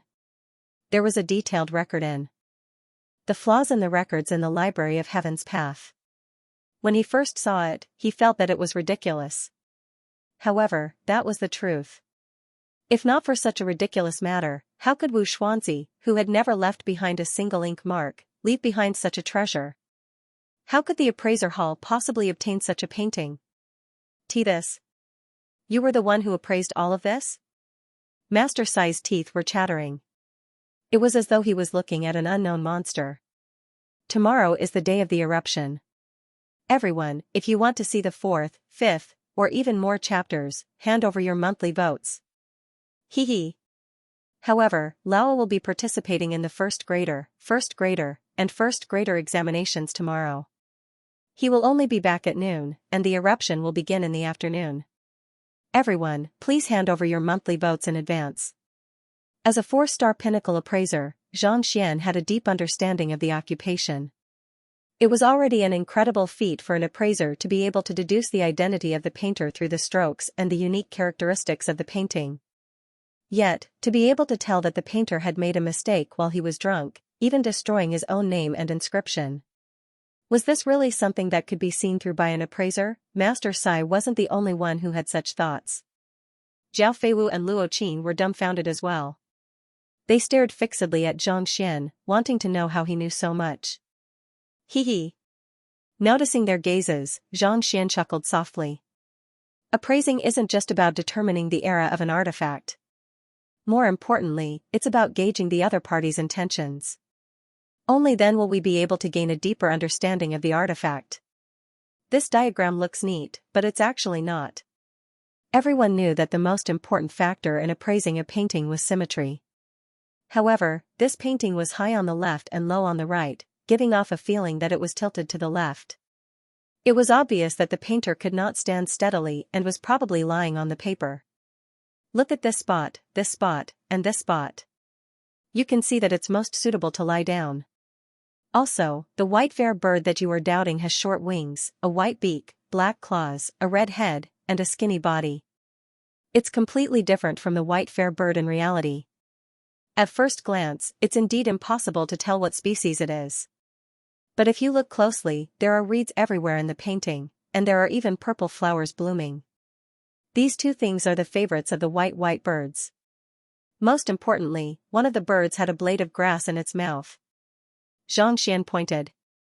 Sure enough, everyone saw a white bird with a blade of grass in its beak. This stalk of grass is 90% similar to the cattail leaf grass. The cattail leaf grass is extremely poisonous, and no spirit beast likes it. That's why it's misleading to humans. But what if this is the white jade root? The root of the white jade grass is similar to the cattail leaf grass. In fact, some medicinal herb suppliers even intentionally pass off the fake as the real one. The white pure bird doesn't come into contact with the latter, but the root of the white jade grass is its favorite. This, Master Sai and Luo Qin both stiffened. The other party's analysis was flawless. Based on this analysis, it was easy to tell that the other party was the white fair bird. After confirming the species of the bird, the rest is simple. Upon closer inspection, one would realize that the painting was done in one go. It wasn't the most common drawing, but a direct expression of one's inner thoughts. As a painter capable of producing a painting of the 6th level, how could he possibly neglect the most basic of problems? Most importantly, there were traces of tampering on the birds? Coupled with our previous deductions, it's easy to guess that he was drunk. After deducing so much, it should be easy for me to figure out their names and origins. Xianxian's lips curled up as he explained. Xianxian wasn't spouting nonsense. As a 3-star painter and above, it was much easier for him to analyze the flaws in the painting given by the Library of Heaven's Path. However, if one didn't know the answer, it would be almost impossible for one to figure this out just by observing. Everyone in the room was driven mad when they saw him speak with confidence and composure, which was reasonable and well-founded. Only then did Master Sai realize that the other party's appraisal skills were indeed more than twice as good as his.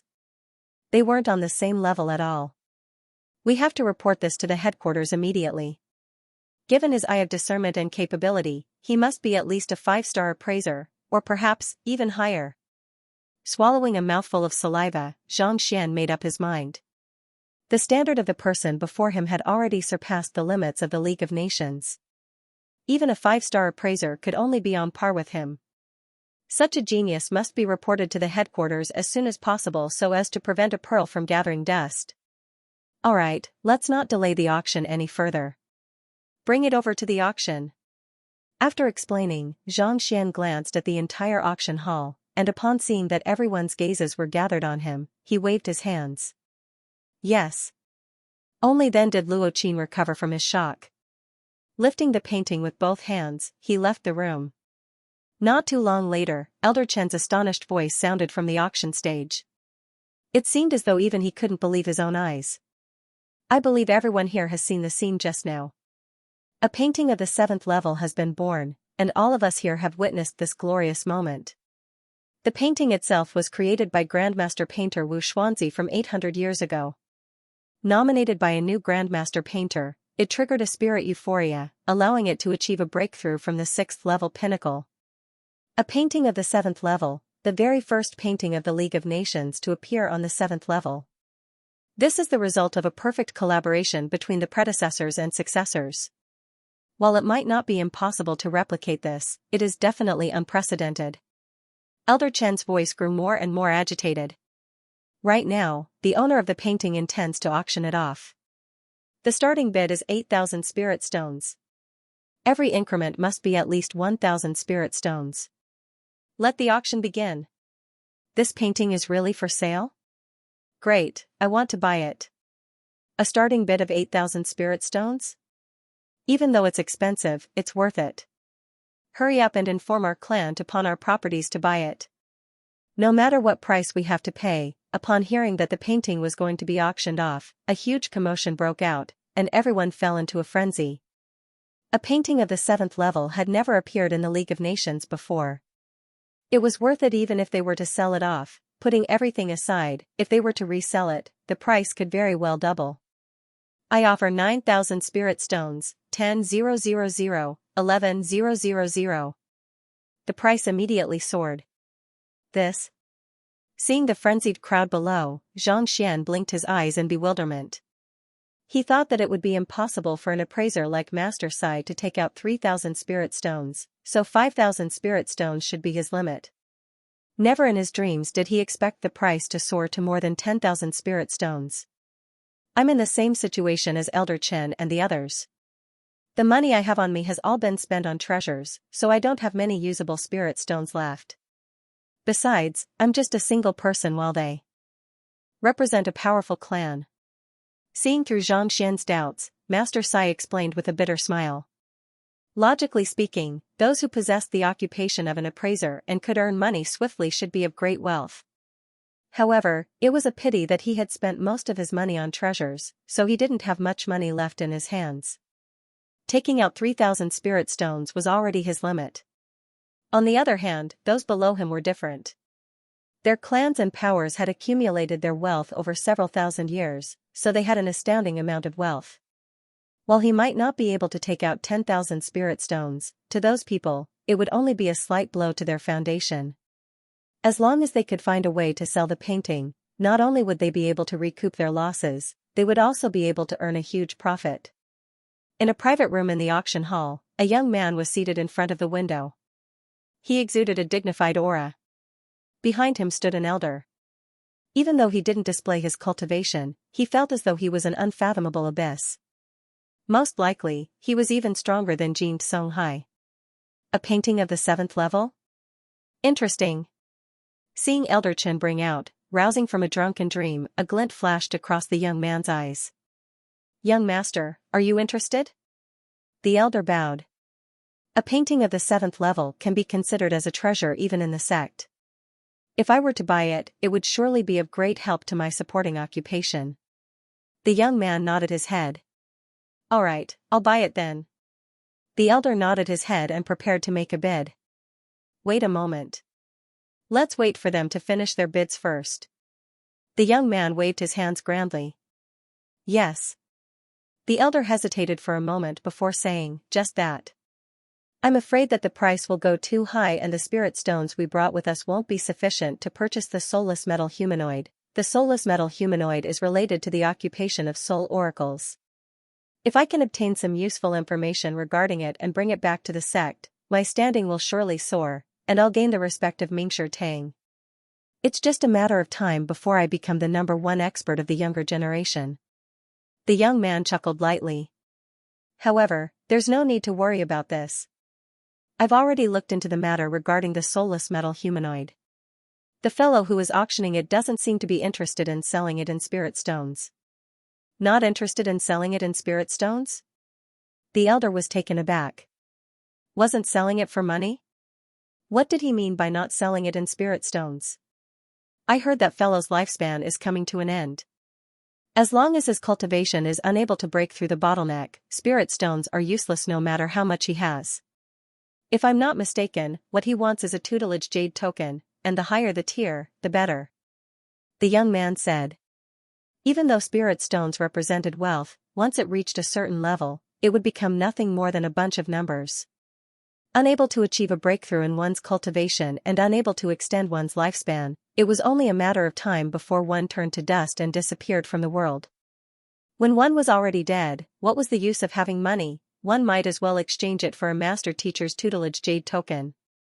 If one could make use of this opportunity to achieve a breakthrough, it would be much better than just a few spirit stones. Furthermore, as one's cultivation increased, wouldn't it be easier for one to earn money? No matter where one was, strength was the most important factor. Everything else was just a mere worldly possession.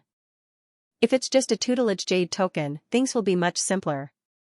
Young Master is a talented master teacher himself, so it shouldn't be too difficult for him to offer pointers to an insignificant figure in this place. The elder came to a realization and smiled.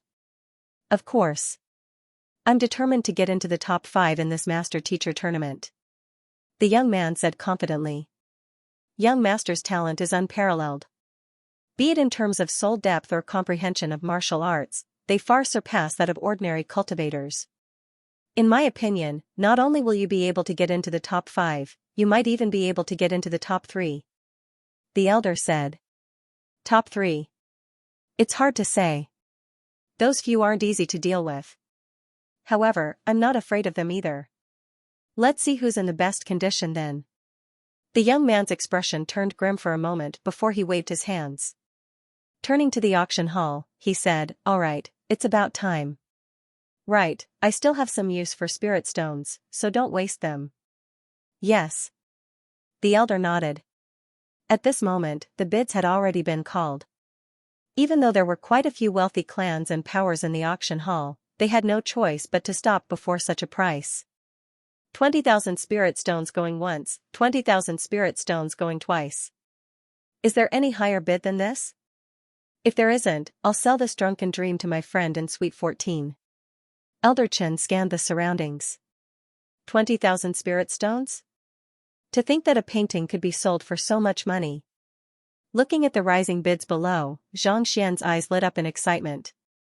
Indeed, it seems like there's no one else competing for it anymore. 20,000 spirit stones, this is much faster than clearing the trials to earn money. Sun Chong nodded excitedly. Before the duo could finish their words, the voice of an elder sounded. "Hold it for a moment, 21 4-star tutelage jade tokens. Our young master will be buying this painting. Today is the day everyone's monthly votes and recommendation votes go wild. 4-star tutelage jade tokens. 21 of them? In terms of spirit stones, that would be 21,000 spirit stones. What a huge sum. Incredible. Tutelage jade tokens are incomparably valuable, especially for 4-star master teachers. Even though it costs 1,000 spirit stones per lesson, the black market price is already 1,200 spirit stones. That is to say, 21 of them would cost more than 25,000 spirit stones in the black market. With such a price, it seems like no one will be able to outbid him." Upon hearing the price, a commotion broke out in the auction hall. The most common currency in the continent wasn't spirit stones but tutelage jade tokens. A 4-star tutelage jade token could be exchanged for 100 3-star tutelage jade tokens. A 3-star tutelage jade token could be exchanged for 100 2-star tutelage jade tokens. As for spirit stones, one could buy a 3-star tutelage jade token with 10 spirit stones. That is to say, a 4-star tutelage jade token was worth 1,000 spirit stones per lesson. Furthermore, it was a priceless commodity. One must know that in the entire League of Nations, there were only a dozen 4-star master teachers. On the other hand, there were several billion cultivators. Comparing the two, one could see how rare a 4-star tutelage jade token was. Once a cultivator obtained a 4-star tutelage jade token, they would only use it for their own use. They wouldn't be willing to sell it, and it was hard to find one on the black market. Yet, the person in the suite actually used 21 of them just to buy a painting. His extravagance left everyone thinking that it was a little insane. Incredible. Master Sai's eyebrows twitched. A 4-star tutelage jade token was incomparably valuable. Even for someone of his cultivation realm, as long as he could receive the guidance of a 4-star tutelage jade token, he would definitely be able to raise his cultivation. The price of 21 jade tokens was clearly much higher than 20,000 spirit stones. Just as he was about to congratulate the young man for making such a huge profit, the other party's face darkened and he cursed out loud. "Your head." At this moment, Xianxia was on the verge of breaking down. The reason why he took out this painting was so that he could sell it for more spirit stones so that he could use it for his cultivation and the soulless metal humanoid in the future. Initially, he was delighted at the price of 20,000 spirit stones, but what the heck did this fellow do? 21 4-star tutelage jade tokens. Why would I need your head's tutelage jade token? Putting aside 4-star tutelage jade tokens, even a 6-star or 5-star tutelage jade token would be of no use to him, no matter how formidable a master teacher was, even Empyrean Kongsher, there was no guarantee that the content of his lecture would be completely accurate. However, the Library of Heaven's Path did. As long as there were no flaws or loopholes, it would be extremely accurate. With this, no matter how formidable a master teacher was, they would be nothing to him. This guy actually used this thing to sell his things, which made him so depressed that he was about to explode. What made him speechless was that he was surrounded by a series of envious gazes. Envious? Xianxia was on the verge of tears. "Xianxia, this is a 4-star tutelage jade token. Many people dream of obtaining it. You." Seeing the other party's reaction, Hall Master Sai was perplexed. Everyone wanted a tutelage jade token, and low-level great teachers would definitely hope to receive the guidance of high-level great teachers. However, this Xianxia. Why did he seem so unhappy? What kind of taste was this? Suppressing his frustration, Xianxia said, Master Sai, I'll have to trouble you to send a telepathic message to Elder Chen. Tell him that. I don't want Xingyu Fu, I only want spirit stones. Only spirit stones? Master Sai was stunned. This taste was indeed not something he could understand, Xianxia nodded. All right then. Seeing that the other party was insistent, Master Sai could only agree. 21 4-star tutelage jade tokens. Let's see who dares to compete with me, humph. Upon seeing the price, a commotion broke out below. The young man's lips curled up. Master teachers had their own confidence. The fact that tutelage jade tokens could be used as currency was their greatest asset. Of course, this item wasn't given out casually. There was a limit to how many tutelage jade tokens a master teacher could give out in a year. If one exceeded it, the amount would be reduced in the following year. After all, master teachers had to cultivate and they had many other things to do. It was impossible for them to spend all their time lecturing and guiding others. Throwing out 21 tutelage jade tokens at once was equivalent to half a year's worth of lessons. 21 4-star tutelage jade tokens. Is there anyone who is willing to offer a higher price?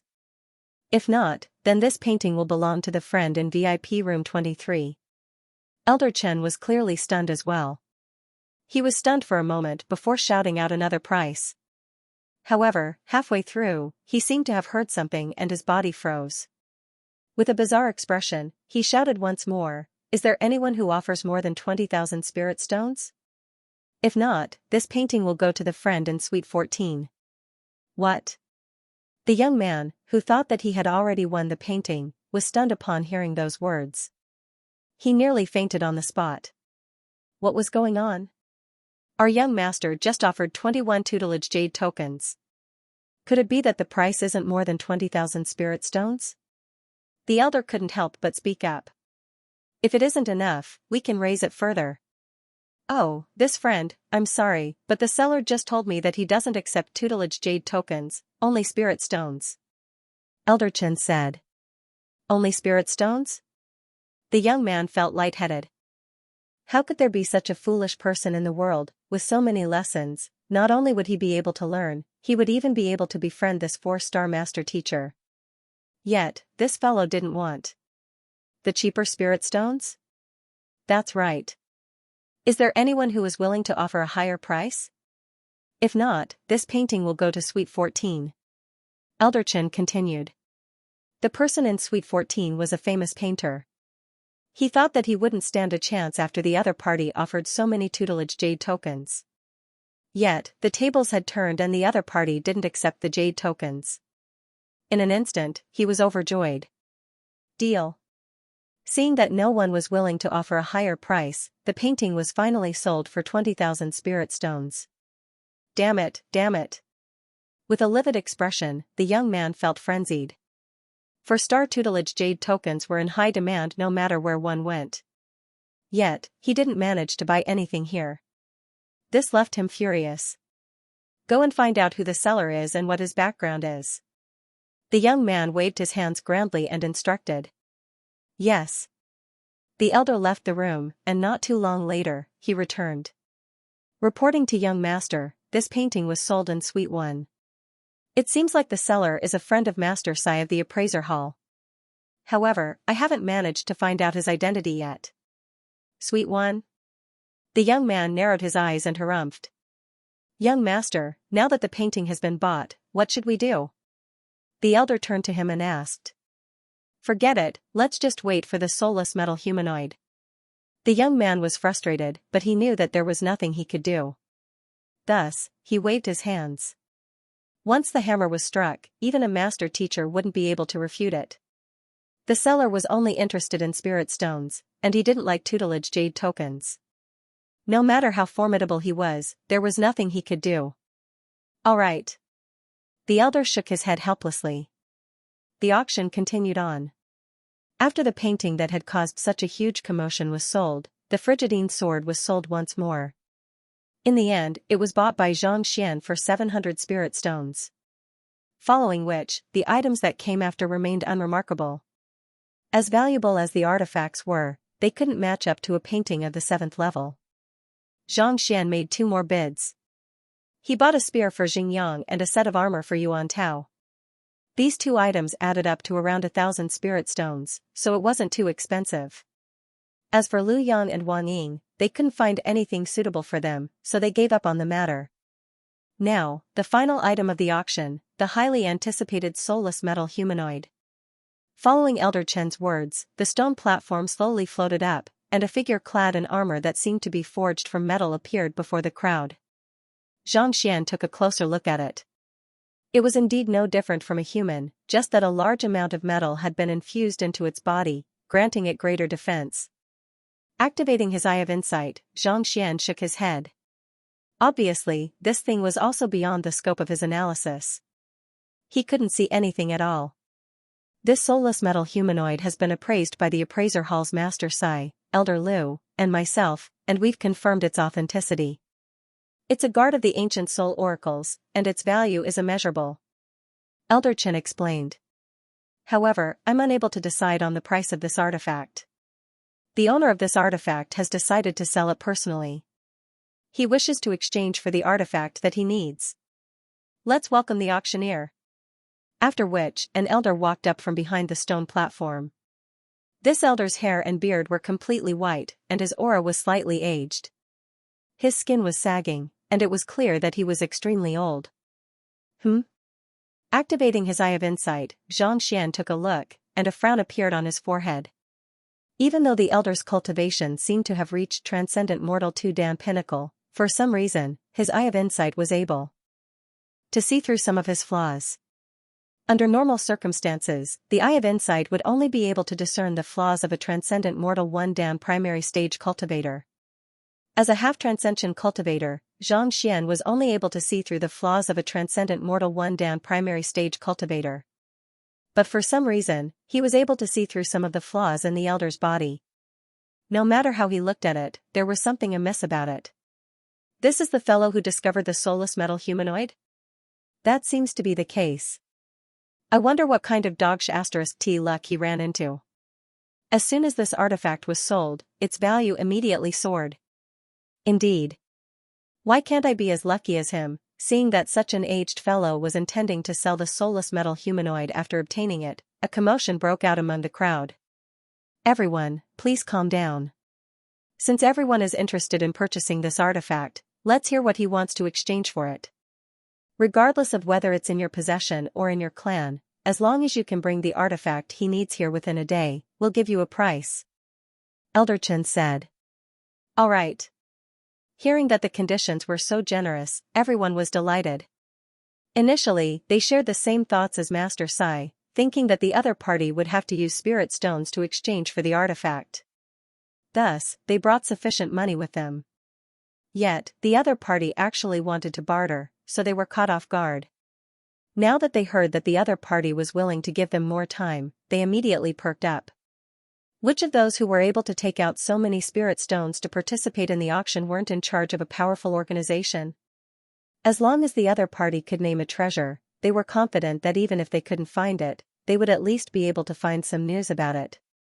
What I want is very simple. Feel free to name a treasure that you can bring to me within a day. As long as I'm satisfied with it, we'll make the exchange right away. The elder stepped forward and said. 140 votes away from the top 3 in the monthly votes. Can you help Laowa get into the top 3? Casually? As long as he's satisfied? You know how to trade? What kind of condition is that? Could it be that this fellow is lustful and wants to prepare a few beauties? That's right. This condition is too strange. We can't possibly make a decision based on his thoughts, can we? Hearing such a strange auction condition, everyone was dumbfounded. There were auctions that required money, tutelage jade talismans, and all sorts of valuable items. He had never heard of auctions where there were no conditions, just to satisfy him. If you can't find someone you're satisfied with, you're not going to sell it? What was this? Interesting. In room 23, the young man had already recovered and was no longer as anxious as before. Instead, he smiled. Interesting? The old man didn't understand. He is sitting on the ground and raising the price. He wants to make a big deal, the young man said. Young master, did you see anything? It's very simple. Because there is no limit, there is no low price. The buyer who wants to buy it is afraid that it will be snatched away, so he will recklessly increase the price and name a price that satisfies him. The young man smiled lightly, revealing an expression of understanding. In this way, the prices will skyrocket, and all kinds of treasures will emerge one after another. He only needs to choose the one that he wants the most and has the highest value. It will definitely be much better than auctioning it off. This? The elder was taken aback. Indeed. Some treasures were hidden by some large factions, and they might not be obtainable in auctions. If they were unwilling to take them out, many people would never be able to see them. In order to obtain the soulless metal humanoid, there was a high chance that these factions would take out their items to exchange for it. This way, the items that he would be able to obtain would definitely be more valuable. Forget it. Let's see what these people can bring out.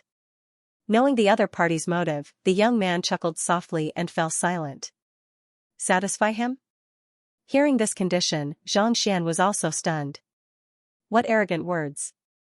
No matter how valuable the soulless metal humanoid is, it's just a puppet that has been dead for who knows how many years.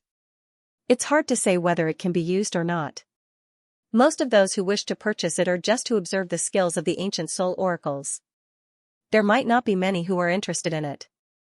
Jiao Feiwu harumphed. To put it bluntly, the soulless metal humanoid was just a slightly more advanced puppet. Its strength was on par with a transcendent mortal 3-dan cultivator. If not for research, who would want it? With a few thousand spirit stones, one could easily hire several transcendent mortal 3-dan experts. You're wrong. Actually, their motive for wanting the soulless metal humanoid isn't this object but the heritage of the soul oracles. Master Sai shook his head. Inheritance? Jiao Feiwu asked. I have specially observed this soulless metal humanoid. Even though it has been a long time, it has been preserved extremely well. If I were to study it carefully, I might be able to find a way to refine it. Even though this artifact only contains a portion of the abilities of a soul oracle, it will definitely be a huge fortune if we were to find it, Master Sai said. What's the use of finding the method to concoct it? Could it be that you intend to forge this darn artifact using a living person? Jiao Feiwu was taken aback. Frowning, she continued, if Mingshi Tang were to learn of this, he would surely kill him. I'm not refining this, Master Sai shook his head. A human's lifespan is limited, but the soul can live for a very long time. If it is properly maintained, it won't be a problem for it to live for 400 to 500 years. If we can find the method to concoct this artifact, we might be able to transfer the soul of a dying person onto it. In ancient times, when Mingshi Tang was trying to hunt down the soul oracles, they had used this method to escape many times. Transferring one's soul to live through the soulless metal humanoid? Jiao Feiwu widened her eyes in shock. Even though she was well-read and knowledgeable, this was the first time she had heard of such a thing. Indeed. Master Sai nodded his head. He had only learned of these matters after studying countless books regarding the soulless metal humanoid. It was unknown where the major powers who had come to purchase this artifact heard of it, but they were filled with desire. This was especially so for those old fellows who were on the verge of death. If they could prolong their feeble existence, even if it was for another 8 to 10 years, they would be more than happy to do so. If that's the case, the purchase of the soulless metal humanoid will surely bring about a bloodbath. Hearing the conversation between the duo, Xianxia sighed. If that was the case, the soulless metal humanoid would be enough to drive many people mad. The price of the soulless metal humanoid would become astronomical. Since no one is willing to make a bid, I'll go first. Just as everyone was immersed in their own thoughts, an elder in the auction hall suddenly shouted. It's the Golden Saint Ghostly Hands, Liao Yushi. That fellow has already made a name for himself 100 years ago. To think that he's still alive. If he goes first, he might just make a bid that no one can refute. Let's just wait and see. Upon seeing the person who had spoken, the crowd immediately lowered their voices. The Golden Saint Ghostly Hands was an expert who had already made a name for himself 100 years ago. Everyone thought that he had already died a long time ago, but not only was he still alive, he even participated in the auction and was the first to make a bid. As an expert who had lived for such a long time, how could he not have a few treasures in his possession? A W umbrella. Scanning the crowd, Golden Saint Ghostly Hands Liaoyushi said. W umbrella? What's that? It's a spirit intermediate tier artifact forged using the W star of the 7 stars of the Big Dipper as a reference. Complementing it with a formation, it's an artifact that combines offense and defense together. 100 years ago, its name shook the entire League of Nations. To think that it would actually bring out such an artifact. If it were to be converted into spirit stones, the value of this artifact is inestimable. Hearing Liaoyushi's words, those who recognized the artifact were astonished, and they found it hard to believe. The W umbrella is indeed extraordinary, but it's clearly insufficient to trade for the soulless metal humanoid. Let me do it. Judging from the weak aura of this mister, he should be in poor health. I have 1,000-year-old blood ginseng here. Even if one's vitality is depleted and one's lifespan is nearing its end, consuming it will guarantee one an additional 10 years of life. Before the crowd could recover from their shock, a cold harumph sounded. Everyone turned their gazes over, and the one who spoke was a middle-aged man dressed in luxurious clothes. It's the great herb king of the medicinal herb pavilion. 1,000-year-old blood ginseng is much more valuable than the frost spirit grass that was auctioned previously. Even the W umbrella can't compare to it. Indeed, bartering is indeed insane. It's only the second one, but it has already sealed the minds of most of the crowd. This kind of thing can only be found by luck. It's not something that can be bought with money. Hearing that the great herb king would take out 1,000-year-old blood ginseng, a commotion broke out once more. Even the eyebrows of the elder on the stage twitched slightly. However, he soon calmed down. Clearly, this wasn't something that he was in urgent need of.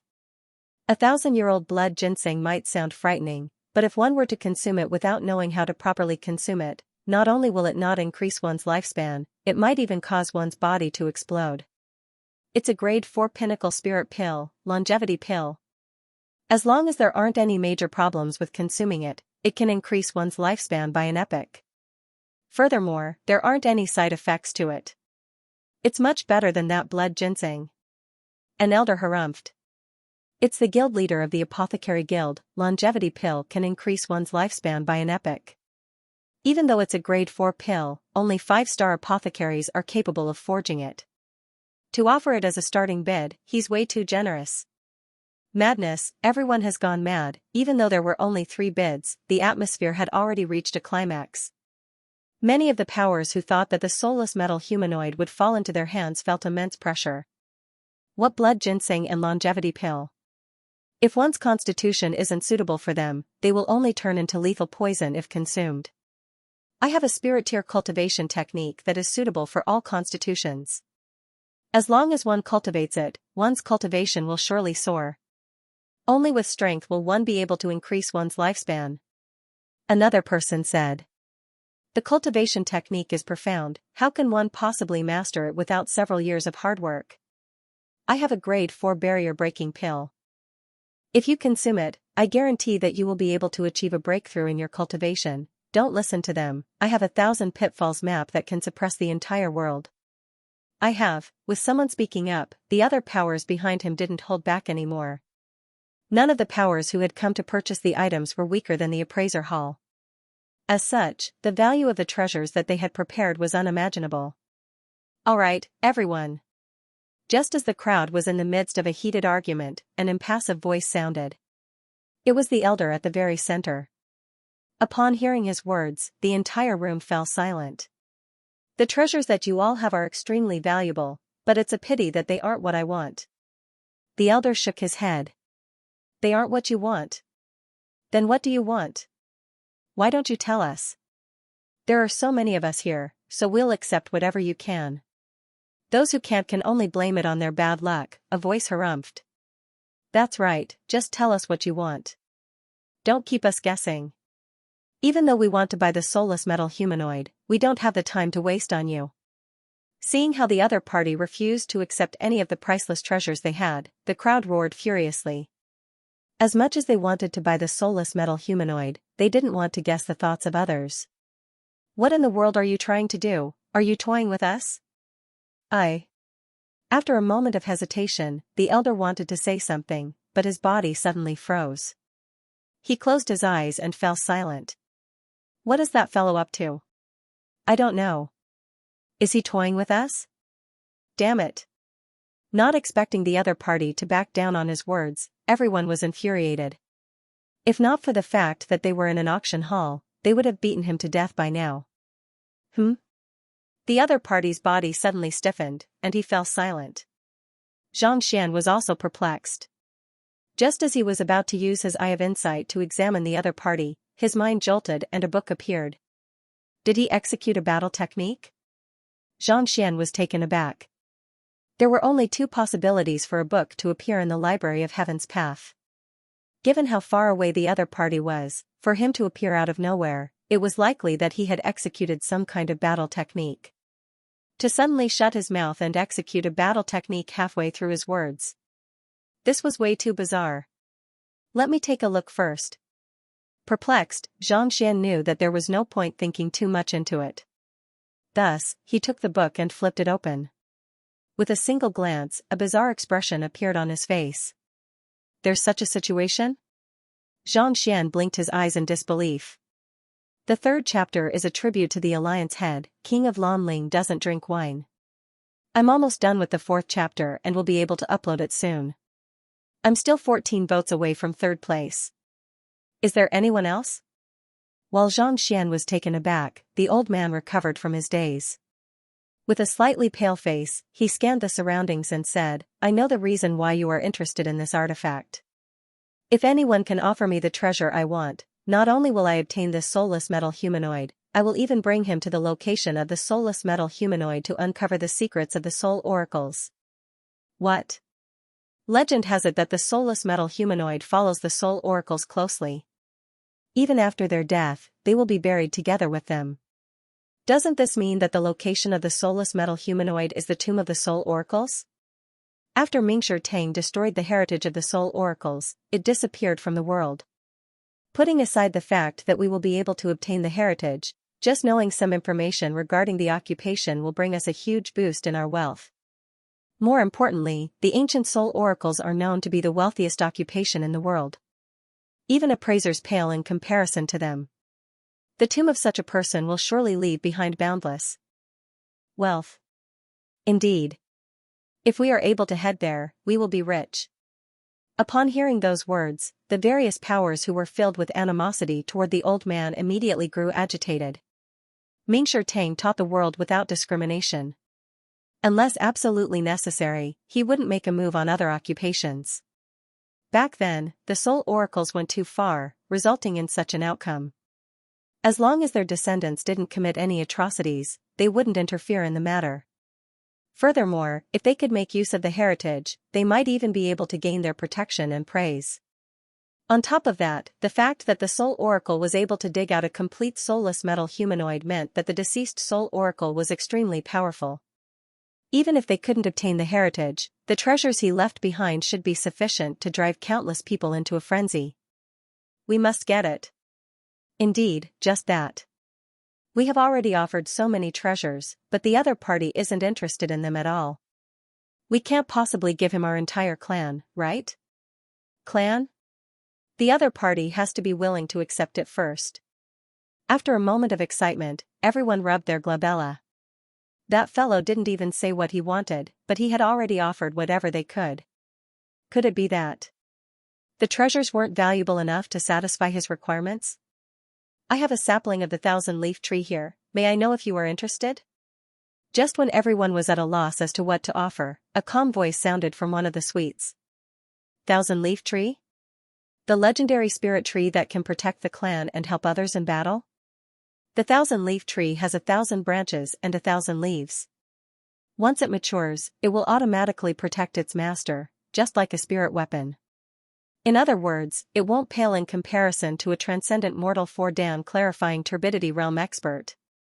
If one were to obtain a seedling and plant it in one's clan, it would be equivalent to having a transcendent mortal 4-dan-old ancestor guarding it day and night. It's definitely an invaluable treasure. It's much stronger than any spirit weapons, pills, or secret manuals. Who is the owner of this room to be willing to take out such a good thing? There was a limit to a person's lifespan. No matter how powerful they were, they would die sooner or later. It was impossible for a clan or a faction to be protected for long. But the 1,000-leaf tree was different. Once it was planted, it would show its might after 100 years. It could live for thousands of years and could protect a clan for 1,000 years. It could be said that once they got their hands on this item, it was equivalent to having one more patriarch guarding the clan. How could they not be excited, exchanging this for a soulless metal humanoid? It could be said that it was a huge loss. This, he won't be able to refuse anymore. Everyone turned to look at the old man, curious as to how he would choose. As valuable as the soulless metal humanoid was, it paled in comparison to the 1,000-leaf tree. Exchanging a precious item for a cheap one, no matter how stupid one would know how to choose. I'm sorry, but I'm not interested in the 1,000-leaf tree. Just when everyone was certain that the flower was taken, the old man shook his head again. Not interested? Directly refuse? This? If it were me, I would definitely change it. What a waste. Unexpectedly, even the 1,000-leaves tree could not move the other party. Everyone felt like they were going crazy. What did he want?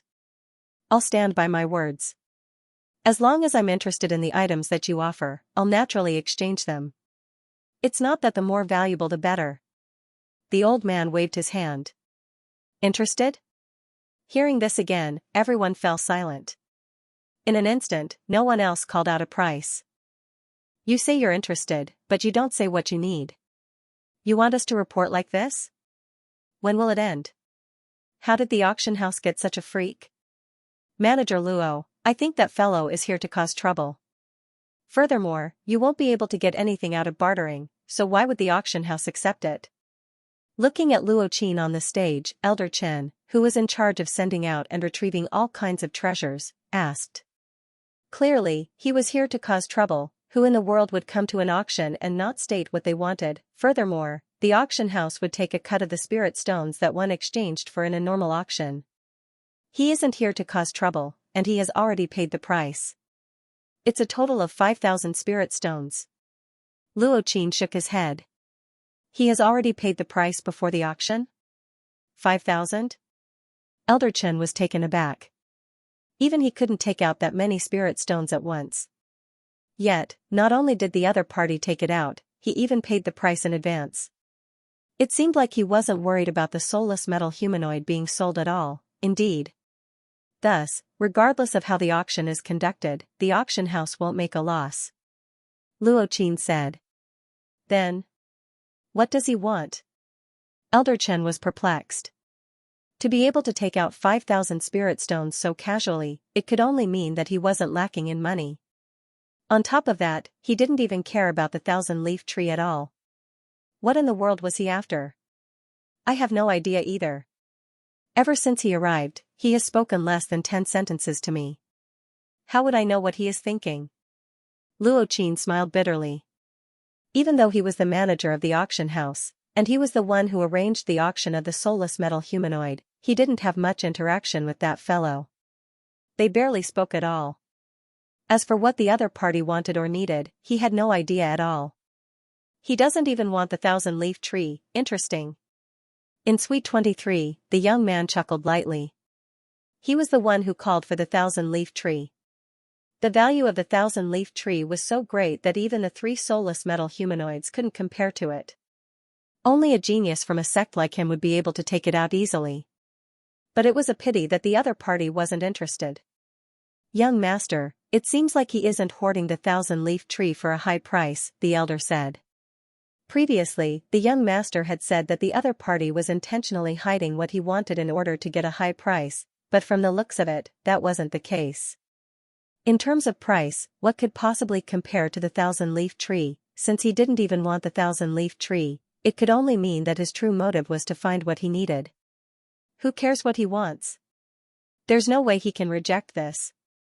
With a flick of his wrist, a jade token appeared in the young man's palm. Upon seeing this object, the elder jolted in disbelief. "Young master, this object is incomparably valuable. Are you sure that you want to use it?" "That's right." A glint flashed across the young man's eyes, and he smiled. Since he doesn't even want the 1,000-leaf tree, I really can't think of anything else that could pique his interest. "But, this object is useful to young master as well." The elder hesitated. "If I have any problems, I can ask my teacher directly. This object isn't important to me." The young man waved his hands. "Just state your price." "Yes." Seeing that the other party was determined, the elder nodded his head and walked up to the window. Half 5-star master teacher, 1 long-distance tutelage jade token. Initially, the entire auction house was wondering what the other party wanted. However, upon hearing the voice, they were stunned for a moment before bursting into commotion. Half 5-star master teacher? What does that mean?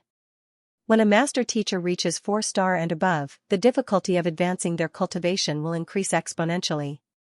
There are many people who are stuck at 4-star pinnacle, unable to achieve a breakthrough. As time passes, their ability to offer guidance surpasses that of an ordinary 4-star pinnacle master teacher, but it hasn't reached 5-star yet. Thus, this level was created. There isn't a single half 5-star master teacher in the entire League of Nations. Even though the tutelage jade token is also a 4-star master teacher, its value is much higher than that of an ordinary 4-star master teacher. Putting everything aside, even the 21 tutelage jade tokens from the suite earlier probably can't match up to this one. Half 5-star master teacher is much more skilled than an ordinary 4-star pinnacle master teacher. What is a long-distance tutelage jade token? As long as one obtains a normal tutelage jade token, one can look for the master teacher and request for 2 hours of one-on-one tutoring.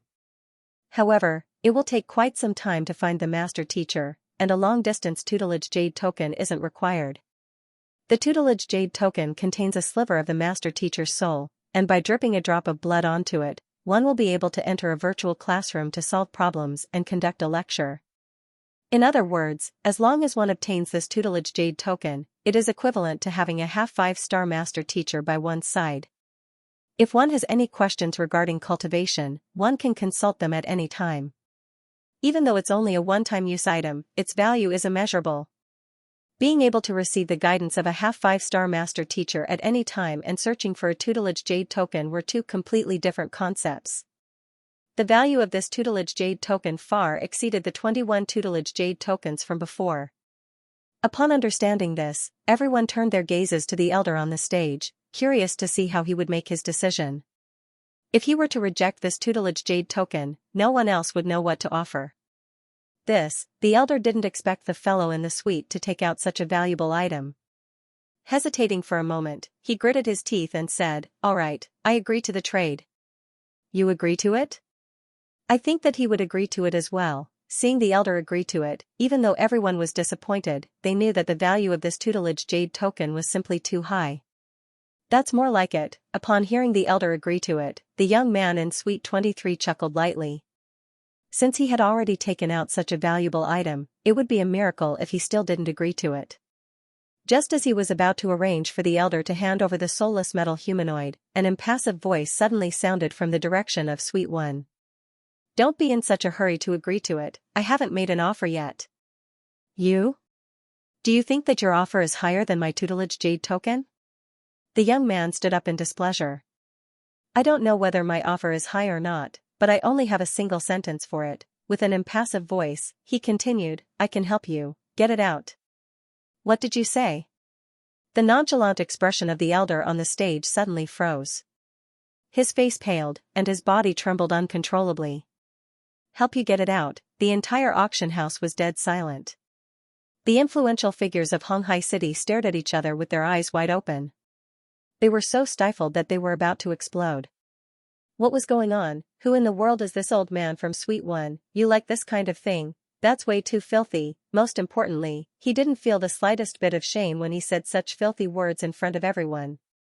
Instead, he spoke with confidence and vigor. "Big brother, where did your confidence come from, and where did it come from?" "Pooh. The body of the young man from Suite 23 also staggered, and the tea in his mouth sprayed all over the face of the elder opposite him. The heck? I offered a long-range tutelage jade token, and it's worth several cities. It's enough to buy a spirit advanced stage weapon.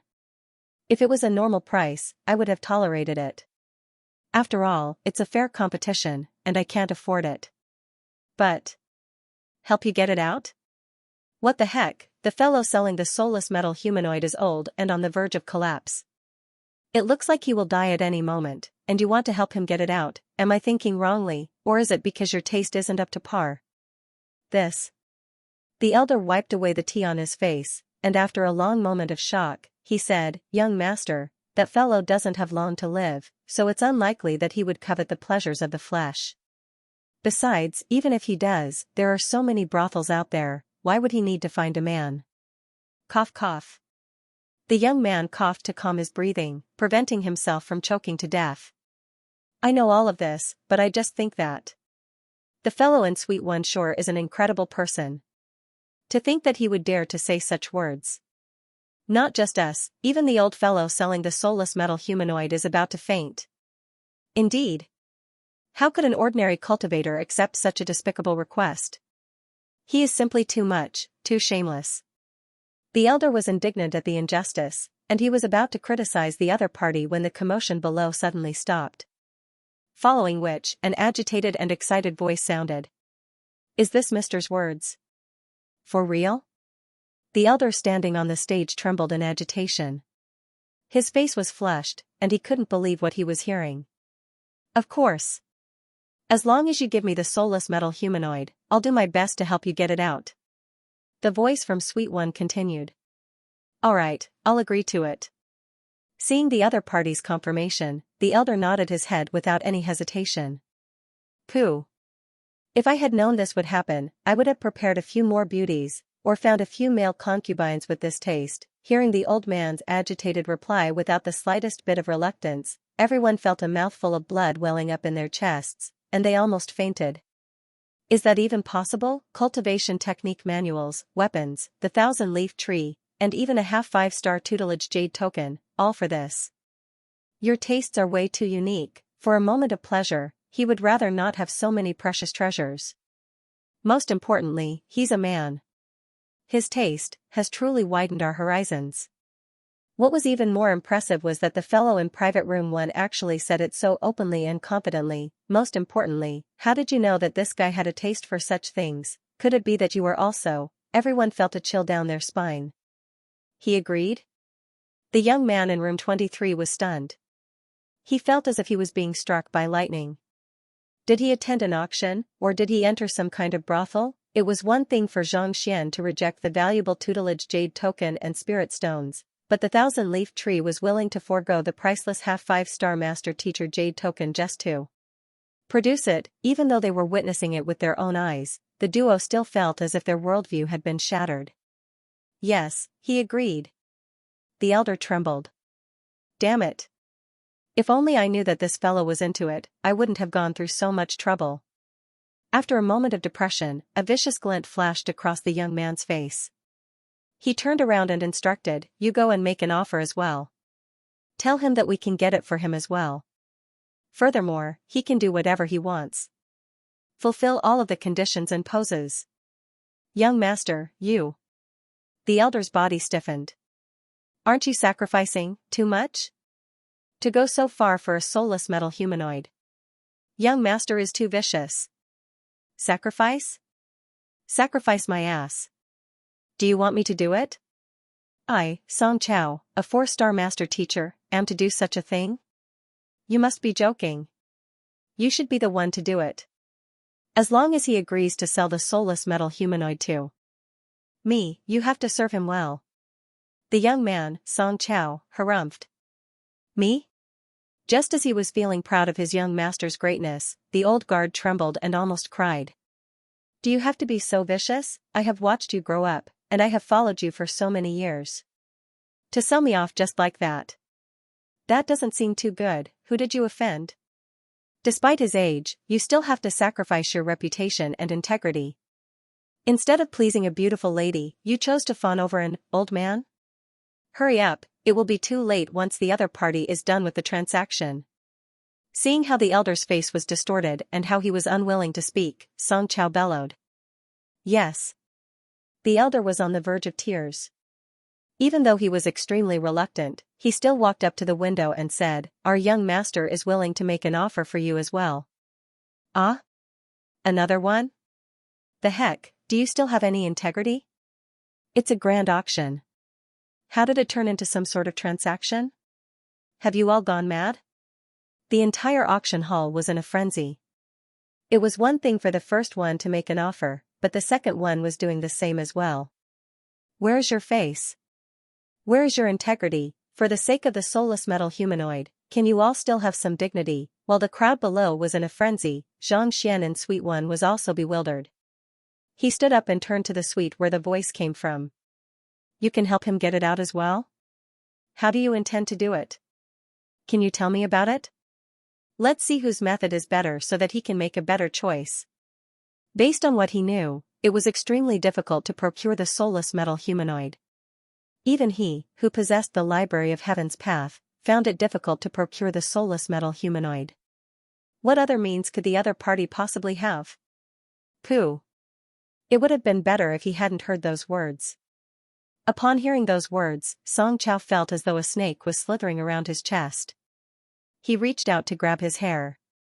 Don't you have any shame? Let's see whose method is better. How can such a thing be announced so easily? Not only so, you want to discuss it in public? The heck, do you have to be so aggressive? Besides, even if you manage to do it, what's the point of competing? As long as you can make him happy, everything will be fine. The elder's face twitched, and tears flowed uncontrollably from his eyes. It's over, I really can't maintain my integrity anymore. Why? You can't tell me? If you can't, it means that there's no other way. Seeing that there was no response from them, the voice from Sweet One sounded once more. What other method can I use? Of course it's that one. Everyone knows about it. Seeing that the elder wasn't saying a word, Xianxia couldn't hold himself back anymore and harumphed. That one? Hearing the other party's flustered words, Xianxia was even more perplexed. What kind of method is it? Why don't you explain it clearly? He's being possessed by an evil spirit, and he's suffering right now. What kind of method can you use to procure the soulless metal humanoid? If it's effective, I'll let you give it a try. Possessed by an evil spirit? Force the evil spirit out? This. With a pale face, Xianxia's body swayed weakly. If there was a hole in the ground before him, he would surely dive right into it. What in the world are you talking about? Do you have to be so conniving? Procure the soulless metal humanoid? I've always thought that it's that. I've already said everything, and I'm prepared to give up on my integrity. But in the end, it turns out that you're trying to force the evil spirit out. Are you trying to play me to death? So it's to force the evil spirit out. Possessed by an evil spirit is incomparably dangerous. It's no wonder that fellow doesn't want any treasures. He's already on the verge of death, so what's the use of treasures? What he wants is the method to cure the evil spirit, just that. Why doesn't he say it out loud? I have no idea. I've only read about the possession of an evil spirit in ancient texts, and it's extremely bizarre. How did that fellow encounter it? Soul oracles specialize in soul attacks. He must have dug up the other party's grave, and the evil spirit reared there must have taken revenge on him. Hearing the words from Sweet One, everyone came to a realization, and they wiped off their cold sweat. So, it was to force the evil spirit out, and it wasn't as they thought. It seemed like there was nothing wrong with the other party's words, but they were the ones who were being corrupted, so that's what happened. Master Sai also heaved a sigh of relief, and his face reddened. When Xianxia spoke previously, he had nearly been scared to death. He had thought that the other party had a fetish for such things. Only after hearing those words did he realize what was going on. Actually, Xianxia also didn't expect that he would cause such a huge misunderstanding. Be it in his previous life or his current one, he had been a virgin, and he had never experienced the affairs between a man and a woman. As such, he couldn't understand what was going on. As for the elder in the auction hall, just like everyone else had guessed, he was indeed the victim of a soul oracle's vengeance. Due to the evil spirit residing in his body, he was unable to expel it, and he was on the verge of death. As such, he wasn't interested in any treasures. This was also the reason why he used a battle technique to suppress the evil spirit, thus triggering the trembling of the Library of Heaven's path and forming a book. Xianxia immediately understood what was going on. Based on what I know, the possession of an evil spirit invades one's soul. You said that you are able to expel it? Could it be that you are proficient in the way of souls? Recovering from the awkward atmosphere, Xianxia spoke up. Possession of an evil spirit was a matter concerning one's soul, and even master teachers weren't able to resolve it easily.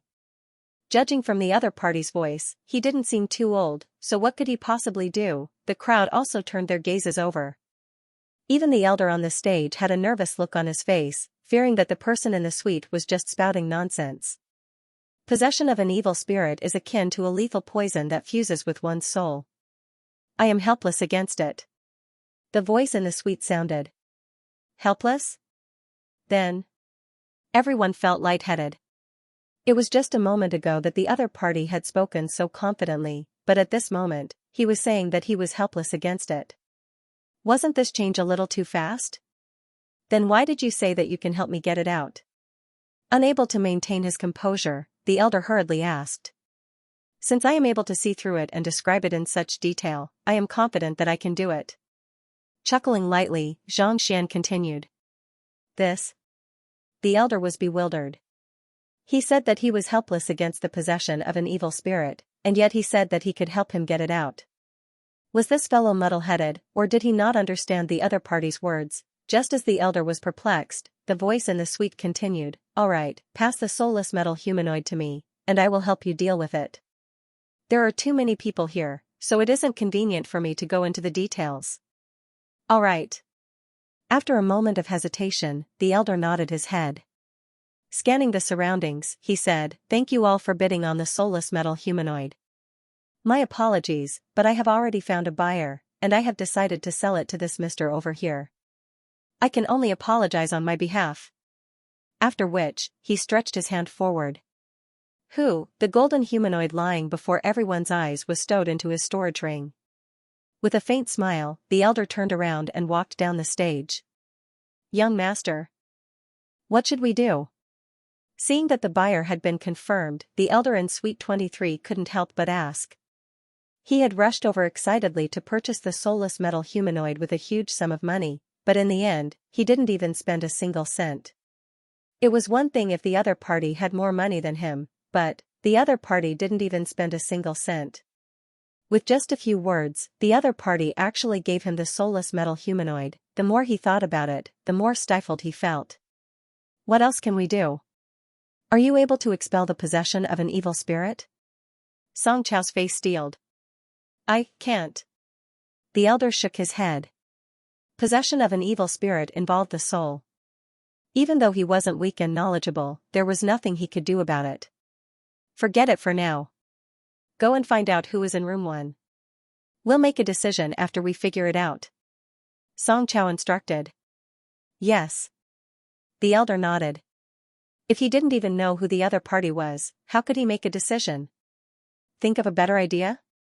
To be able to casually produce a 7th-level painting, to be able to tell that the other party is possessed by an evil spirit, and to have no interest in 4-star tutelage jade tokens. The person in Suite 1 sure is mysterious. Investigate him thoroughly. Xianxia wasn't the only one who wanted to investigate the other party. Everyone in the auction hall was curious as well. They wanted to know who in the world was capable of making Master Sai willingly give up his suite. This is the soulless metal humanoid? In a spacious room in the appraiser hall, Xianxia stared at the puppet on the floor curiously. The sale of the soulless metal humanoid signified the end of the auction. Not too long after Xianxia returned, under manager Luo's lead, the old man brought the soulless metal humanoid over. This soulless metal humanoid was roughly the size of a human, but it was more muscular. Its entire body was metallic in color, as though it was forged from steel. It was impossible to discern its true appearance and skin. With a single glance, Xianxia knew that this wasn't the time for him to be studying it. Thus, he kept the soulless metal humanoid into his storage ring and raised his head to look at the elder. Mister, I beseech you to resolve my affliction. The elder hurriedly clasped his fist. When he first saw this young man, he was on the verge of breaking down. He thought that the person who was able to tell that he was possessed by an evil spirit should at least be an elder in his 60s. But given how young the other party was, he didn't believe it at all. If not for the other party speaking up and describing his affliction with absolute certainty, he would have suspected that the other party was just spouting nonsense in an attempt to swindle the soulless metal humanoid. Nodding, Xianxia circled around the other party. Without saying a word, he lifted his eyelids and said, Master Sai and Elder Jean, there's something I would like to trouble you with. Xianxia, there's no need to stand on ceremony. Feel free to instruct us. The duo nodded simultaneously. Even though their cultivation was higher than the young man before them, they had seen far too many extraordinary means. As such, they dared not treat him as a junior. It's simple. Xianxia sent a telepathic message over. Hearing the telepathic message, the duo glanced at one another in astonishment. Xianxia. This isn't a good idea, is it?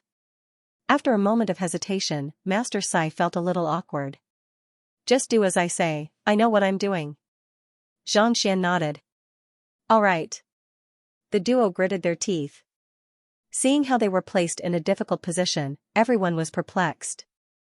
This was especially so for the elder who was auctioning the soulless metal humanoid. Could it be that I need the help of these two to treat my affliction? Pardon me. Just as he was perplexed, Master Sai and Jean Songhai harumphed simultaneously. Raising their palms, two surges of Xinqi gushed forth, sealing the area around them. What are you two doing? The elder's eyebrows shot up. The area that the duo had sealed was where he could escape to. In other words, they were intending to make a move on him. Are you two intending to snatch the soulless metal humanoid? Recalling something, the elder narrowed his eyes. The soulless metal humanoid was incomparably valuable. He had thought that if he were to spread the news, there was a high chance that it would be snatched away by others. After all, he was only a transcendent mortal two-dan pinnacle cultivator. He was still far from matching up to a true expert. Thus, after obtaining the soulless metal humanoid, he immediately rushed here, hoping that given the reputation of the appraiser hall, they wouldn't commit such atrocities. Yet, who could have thought that the hall master would make a move personally? Xianxia, Luo Qin didn't expect that the matter that Zhang Xian had spent so much time on would actually be this. His face paled. If what the other party said was true, the reputation of the auction hall would be tarnished. If so, how could it possibly attract customers and collect treasures in the future? Don't worry, if I wanted to kill him, I would have killed him long ago. There's no need for me to seal the area. Zhang Xian rolled his eyes. No matter what, he was a kind and benevolent master teacher. Why did the other party think of him as an unpardonable villain, killing someone and robbing him? To think that you would actually think of something like that. It was just a soulless metal humanoid, it wasn't worth his effort. That's good. Hearing the other party's promise, Luo Qin heaved a sigh of relief. Turning around, he saw that Master Sai and Senior Jean had made a move simultaneously. The elder didn't even last 2 blows before his cultivation was sealed, rendering him powerless. The two of them were top-notch experts. It was a walk in the park for them to deal with a transcendent mortal two-dan pinnacle cultivator. What are you trying to do? Seeing that the other party had only sealed his cultivation, the elder knew that he was overthinking things. Heaving a sigh of relief, he turned to look at Zhang Xian. Didn't you ask me to help you expel the evil spirit? If I don't suppress you, how can I expel it? Zhang Xian replied with a smile.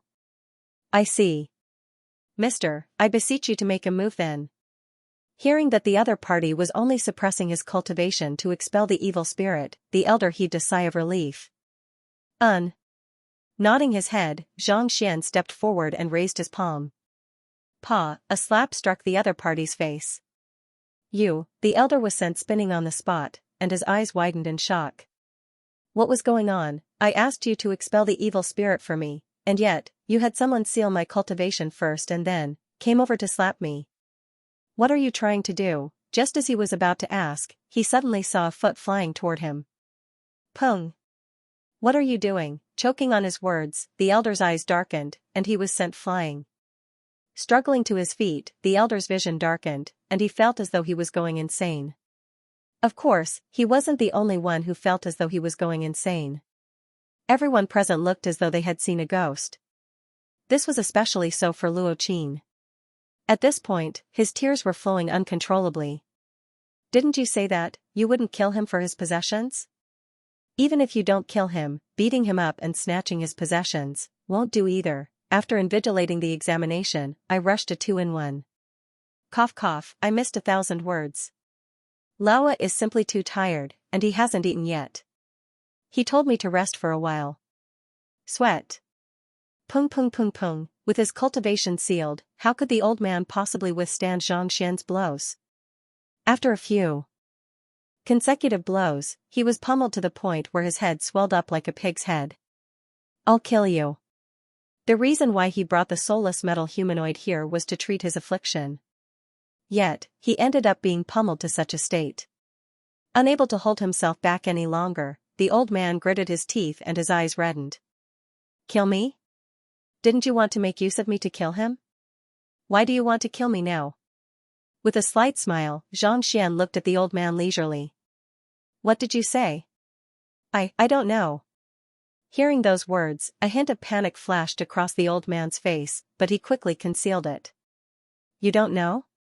You came here to possess someone else's body and even tried to erase the other party's soul.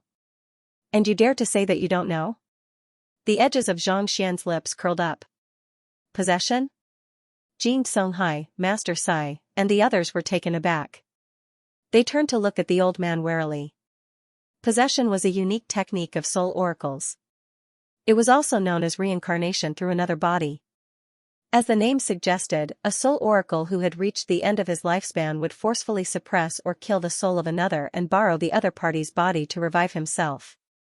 It was an extremely mysterious and bizarre technique. There's no need to worry, he hasn't succeeded yet. Seeing the looks on everyone's faces, Xianxia chuckled.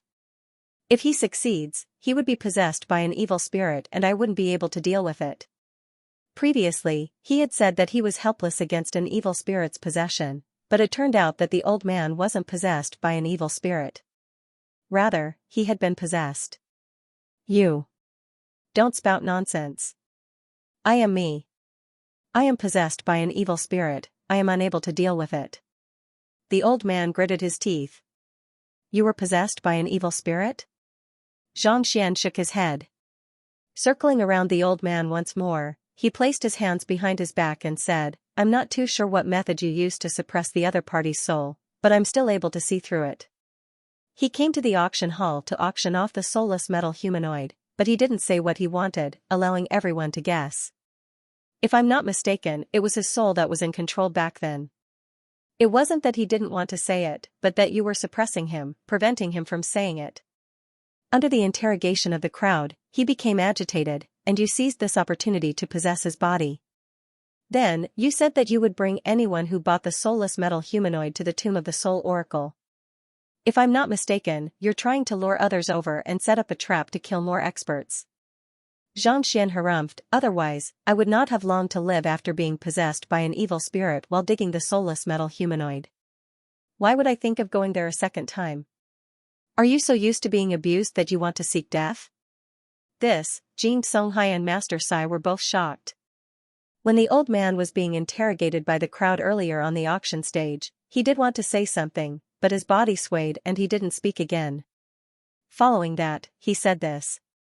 Now that he thought about it, it was indeed strange. Even though he managed to obtain the soulless metal humanoid in the Soul Oracle tomb, he was possessed by an evil spirit and was on the verge of death. Why would he still want to return to such a dangerous place? Clearly, this was a huge loophole. However, it was a pity that they were bewitched by the heritage of the Soul Oracles and didn't think of this possibility. I just want to raise the price. The old man said. Raise the price? All right then. Xianxia chuckled softly, Elder Jin and Master Sai, I'll have to trouble you to release the seal on him. Release the seal? The duo was taken aback. Even though they had pummeled the other party viciously, it was only a superficial wound. Once the seal was released, he would regain his transcendent mortal 2-dan pinnacle cultivation. Don't worry. Knowing their worries, Xianxia shot them a reassuring gaze. All right. Knowing that even though the young man before them was young, he would never do anything he wasn't confident of, the duo immediately clasped their hands together. The aura suppressing the old man disappeared, and his aura returned to normal. I don't think you two know how to expel the evil spirit. Since that's the case, I'll be taking my leave. Heaving a sigh of relief, the old man turned around to leave. However, before he could take 2 steps, he saw the young man blocking his path. Do you think that you can stop me with your strength? The young man sneered coldly. Even though he couldn't tell the young man's exact cultivation, from the fact that he had the others make a move against him, he could tell that the other party was definitely weaker than him. Give it a try then. Without any hesitation, Xianxia raised his leg and kicked the old man once more. The old man's face darkened, and he abruptly grabbed forward. However, instead of grabbing anything, he felt a sharp pain in his chest. Pung! He was sent flying once more, crashing heavily onto the ground. You! The old man narrowed his eyes. Are you surprised? Xianxia walked up to Luo Ruoxin once more and struck his palm down. Another 5 palm prints appeared on the old man's face, and he fell to the ground. This. The crowd stared at one another in shock. A transcendent mortal 2-dan pinnacle cultivator is unable to withstand a half-transcension. What is going on? I have no idea as well. The old man was clearly a transcendent mortal 2-dan pinnacle cultivator, and when he was sealed, he exerted incredible strength. Why did he suddenly become a weakling? How could he be beaten up by a half-transcension cultivator? Even if Xianxia was capable of fighting against cultivators stronger than him, it would still be difficult for him to deal with a transcendent mortal primary stage cultivator. Yet, he was still unable to retaliate against a transcendent mortal 2-dan pinnacle cultivator. Did teacher's cultivation increase once more? In contrast to their shock, Xiaoya and the others were filled with excitement. Their teacher achieving breakthroughs as easily as drinking water had already become a habit of theirs. Seeing how a transcendent mortal 2-dan pinnacle cultivator was beaten up badly, they thought that Xianxia had achieved a breakthrough. No, it's just that the old man's cultivation has weakened. His current fighting prowess is only at transcendent mortal 1-dan primary stage. Zhao Feiwu said. Due to the limitations of her body, she didn't cultivate much. Even though she was knowledgeable, her eye of discernment was still sharp. Gongzi is right. His current fighting prowess is only at transcendent mortal 1-dan primary stage, just that. His cultivation is at transcendent mortal 2-dan pinnacle. As for why, I have no idea. Jin Songhai said. For a transcendent mortal 2-dan pinnacle cultivator to only possess the strength of a transcendent mortal 1-dan primary stage. Hearing their confirmation, Xiaoya and the others were perplexed. Luo Qin was even more perplexed. Did you hear that? I'm not the only one who has noticed it. Everyone else has noticed it as well. What else do you have to say for yourself? Xianxia halted his attacks and turned to look at the elder who was being pummeled once more with a smile. I am injured, so I'm unable to exert my strength. The old man gritted his teeth. Even if you are injured, it shouldn't be possible for you to be unable to exert strength close to 2 realms. As though knowing that the old man would say such words, Xianxia said. Xianxia, what's going on? Seeing that the other party was at a loss for words, Master Sai couldn't hold himself back any longer. Simple. The strength of the soul being possessed isn't equal to the person being possessed. If I'm not mistaken, the person being possessed is a transcendent mortal 2-dan pinnacle cultivator, whereas the soul being possessed is only at transcendent mortal 1-dan primary stage. Xianxia replied, even though I've taken over your body, I haven't gotten used to it yet. Especially after I beat you up earlier, it's hard for your physical body and soul to harmonize with one another. Even if you can control it, you won't be able to activate your Zhenyuan. That's why you seem so weak. When Xianxia first saw the elder on the auction stage, his eye of insight had noticed quite a few flaws in the other party's disguise, and this had left him perplexed. Under normal circumstances, given Xianxia's current cultivation realm, he should only be able to peer into the soul of a transcendent mortal primary stage cultivator. However, the reason why he was able to see through the soul of a transcendent mortal primary stage cultivator was because he had fused with a transcendent mortal primary stage soul. In the first place, possession had a poor compatibility with the physical body. When one's physical body was pummeled, it would naturally choose to approach the original soul, thus distancing itself from the possessed soul. As a result, even though Xianxia possessed the strength of a transcendent mortal two-dan pinnacle cultivator, he was unable to exert it. The old man's face turned pale. He could have explained it earlier, but now that Xianxia had pointed out the crux of the matter, there was no way he could explain it anymore. After all, it was just a flesh wound. To a transcendent mortal two-dan pinnacle expert, this kind of injury was negligible. There's no need for that. You and me, I purposely said that I'm possessed by an evil spirit to dispel your worries. You thought that this was a good opportunity to use me to kill the soul that's competing with you. I'm not wrong, am I? Xianxia continued. Even though the other party had successfully possessed the other party, he didn't manage to destroy the other party's soul.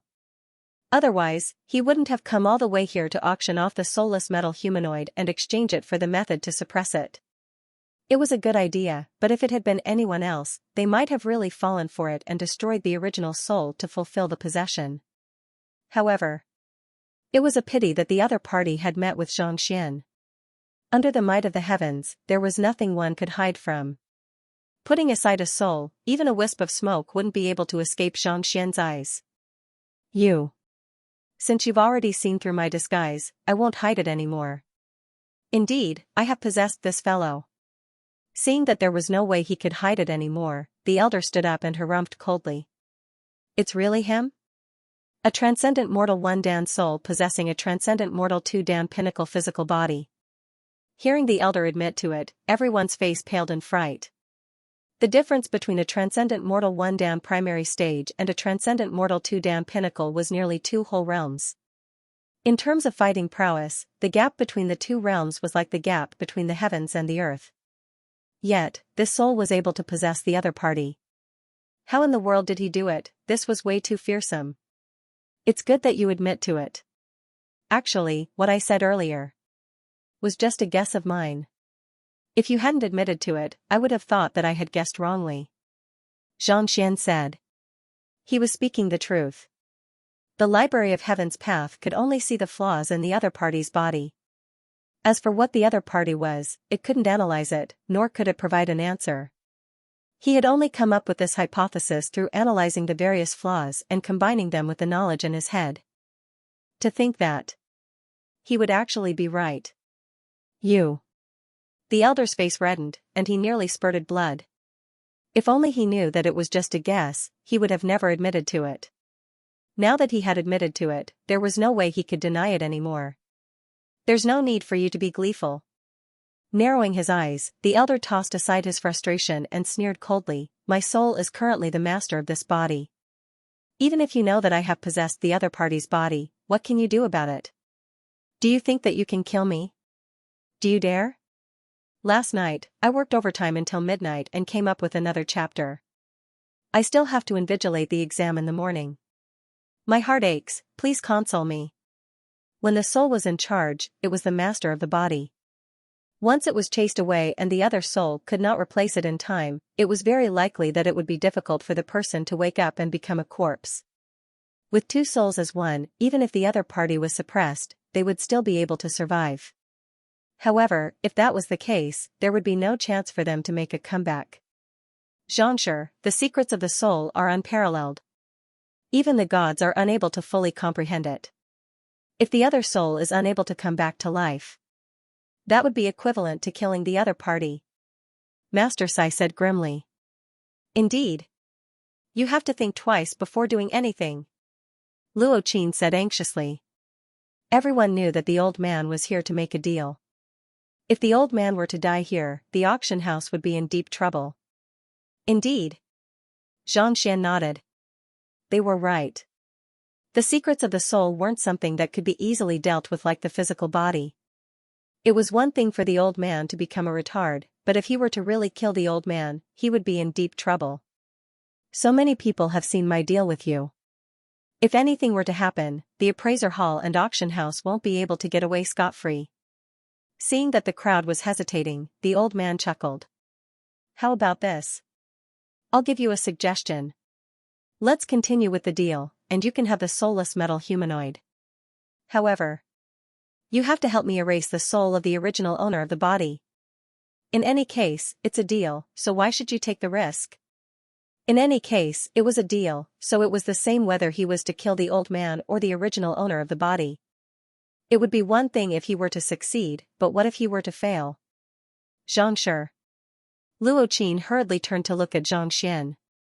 As a businessman, he knew how to weigh the pros and cons. It wasn't worth it to take such a huge risk to save someone whom he didn't have much interaction with. In any case, everyone knew that the old man was possessed by an evil spirit. As long as he walked out alive, it wouldn't affect the auction house in any way. You're right. My goal is the soulless metal humanoid.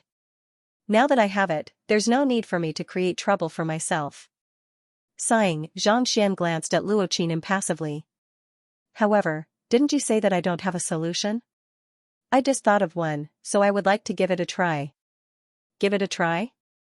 Luo Qin didn't expect Xianxia to still insist on giving it a try. Luo Qin's face reddened in agitation. Was this an attempt at fun, Luo Qin? Gongzi. Jin Songhai was also a little worried.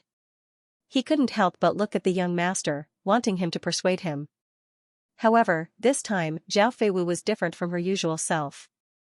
With a grim expression, she waved her hands and said, "Don't try to persuade him.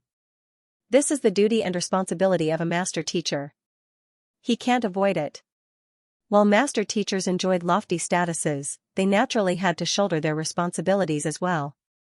Even though Xianxia didn't know the name of the old man, his background, or even the slightest bit of interaction with the other party, but to be possessed by the soul oracle and see with his own eyes that his life was at stake, yet he didn't do anything to stop it. Where was his conscience? How could he still have the qualifications to enlighten the world and guide the students? His body was upright, and he did not obey orders. His body is not upright, although he does not obey orders. When teaching students, not only did they have to impart profound cultivation techniques to help them grow into adults, but more importantly, they had to establish a correct outlook on life. Otherwise, if they were to be educated, they would be nothing more than scum, and the true meaning of being a master teacher would be lost. This, Jin Songhai was stunned and clenched his fists. As a poison master, he could resort to unscrupulous means to achieve his goals. However, the other party was different. He was a master teacher who could enlighten the world. If even he had to back down when facing difficulties, how could he possibly win the trust of his students? The old man didn't expect that even after analyzing the pros and cons so clearly, the other party would still doubt him. His face darkened. "Are you bent on going against me?" "Going against you? You're thinking too much. I'm only chasing you out. This body doesn't belong to you, so you have no right to possess it." Shaking his head, Xianxia flicked his wrist and took out a few silver needles. "Silver needles? You intend to use this to deal with souls?" He was still wondering what the other party was up to, but upon seeing the other party take out those needles, the old man burst into laughter. These needles could heal one's Xianxia wounds, but souls? You must be joking. It was no different from shooting a mosquito with a bow, completely ineffective. Ignoring the other party's doubts, Xianxia flicked his finger, and the silver needles shot forth with a cold gleam. Silver needles have no effect on souls. Seeing that the other party was really going to use silver needles to deal with the old man, Master Sai slapped his forehead. He thought that given how competent the other party was, he would have some good idea. But from the looks of it, he was just feeling his way around. He had read quite a few books on soul oracles, so he knew a thing or two about souls. It was impossible to rely on such external objects to deal with souls. Even if the silver needles were to pierce through the body, it would be useless against the formless soul. In fact, it might even block the circulation of the meridians, resulting in physical ailments. In order to expel souls, one would have to prepare linen robes, yellow talismans, and various sacrificial tools. After that, one would have to set up a formation. Silver needles are just external objects. Knowing that this method wouldn't work, Master Sai shook his head and told Xianxia everything he knew. However, halfway through his words, he suddenly choked on his saliva and trembled uncontrollably. This? How is this possible? The moment the silver needles entered the old man's body, his face abruptly paled. Following which, fear surfaced in his eyes. He tried to escape, but he fell to the ground and convulsed uncontrollably. Losing control of one's soul after a silver needle pierced into one's body, this. How is this possible? If souls were that easy to deal with, the fear of soul oracles wouldn't have caused Mingshi Tang to make a move personally. Why Xianxia? While Master Sai and the others were shocked, the old man went insane. It was just a moment ago that he said that the silver needles were useless when such a situation occurred. The intense fear he felt caused him to scream in agony. At this moment, he realized that what was frightening wasn't the silver needles but the other party's Xianxia. This Xianxia carried the power to expel souls. The moment it came into contact with his soul, it felt as though a strong wine had been ignited, leaving him in excruciating pain. This is superior Xianxia? The old man's eyes narrowed as a term appeared in his mind. It was said that not only was superior Xianxia pure, it also had the ability to ward off evil. This was also the reason why soul oracles, despite their bizarre nature, chose to keep their distance from master teachers. Just that, superior Xianxia was something that only a small number of people in the Mingshi Tang possessed, and it was only passed down among Kongshi's disciples. How could this fellow possess it? Could he be a descendant of Kongshi? If that was the case, then that would be terrifying. He had just escaped from the eerie graveyard when he encountered such a person. Did he have to be so unlucky? This won't do.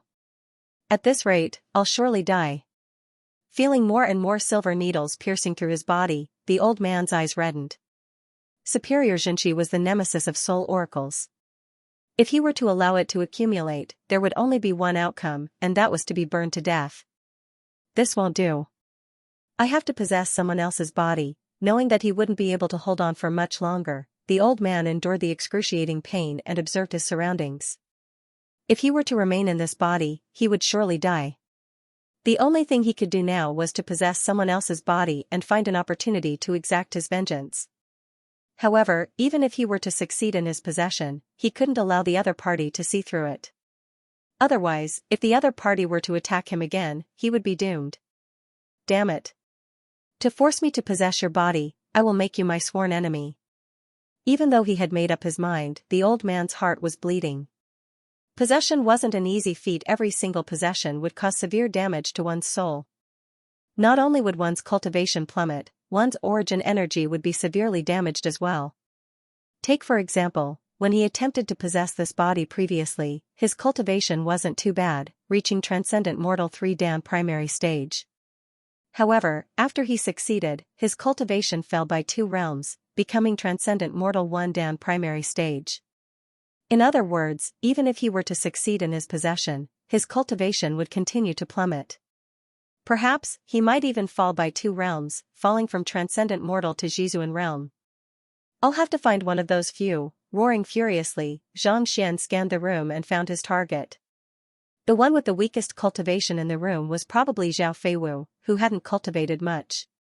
However, she had quite a few artifacts on her, and even a Transcendent Mortal 3 Dan cultivator would find it difficult to kill her, needless to say, a crippled soul like him. Other than her, the others were Xiaoya, Sun Chang, and the others. Their cultivation was only at Zhongshi realm. Even if their cultivation were to plummet, they would still be able to suppress the other party easily. This one, Xianxia's eyes lit up as he focused his attention on a plump man not too far away. This fellow was the weakest of the group, and he seemed to be a little dim-witted as well. As such, he should be the easiest to possess as well. Possession. After finding his target, Xianxia knew that it would be too late if he didn't leave now. His soul immediately turned into an incorporeal mist and flew toward the plump man. Putong, as soon as the soul left, the old man's body froze on the spot, completely motionless. He left, seeing the sudden change. Master Sai was delighted. The sudden lack of reaction meant that the old man had lost the support of his soul. Most likely, Xianxia had used some kind of method to suppress the other party, resulting in him being unable to hold himself back any longer. He thought that the chances of success of the young man's attempt were slim. Never in his dreams did he expect that not only would it succeed, it would go so smoothly. Following which, the old man, who was lying motionlessly on the ground, suddenly jolted open his eyes. After the soul had escaped, the soul of the main body was finally freed from the suppression and regained control of his body.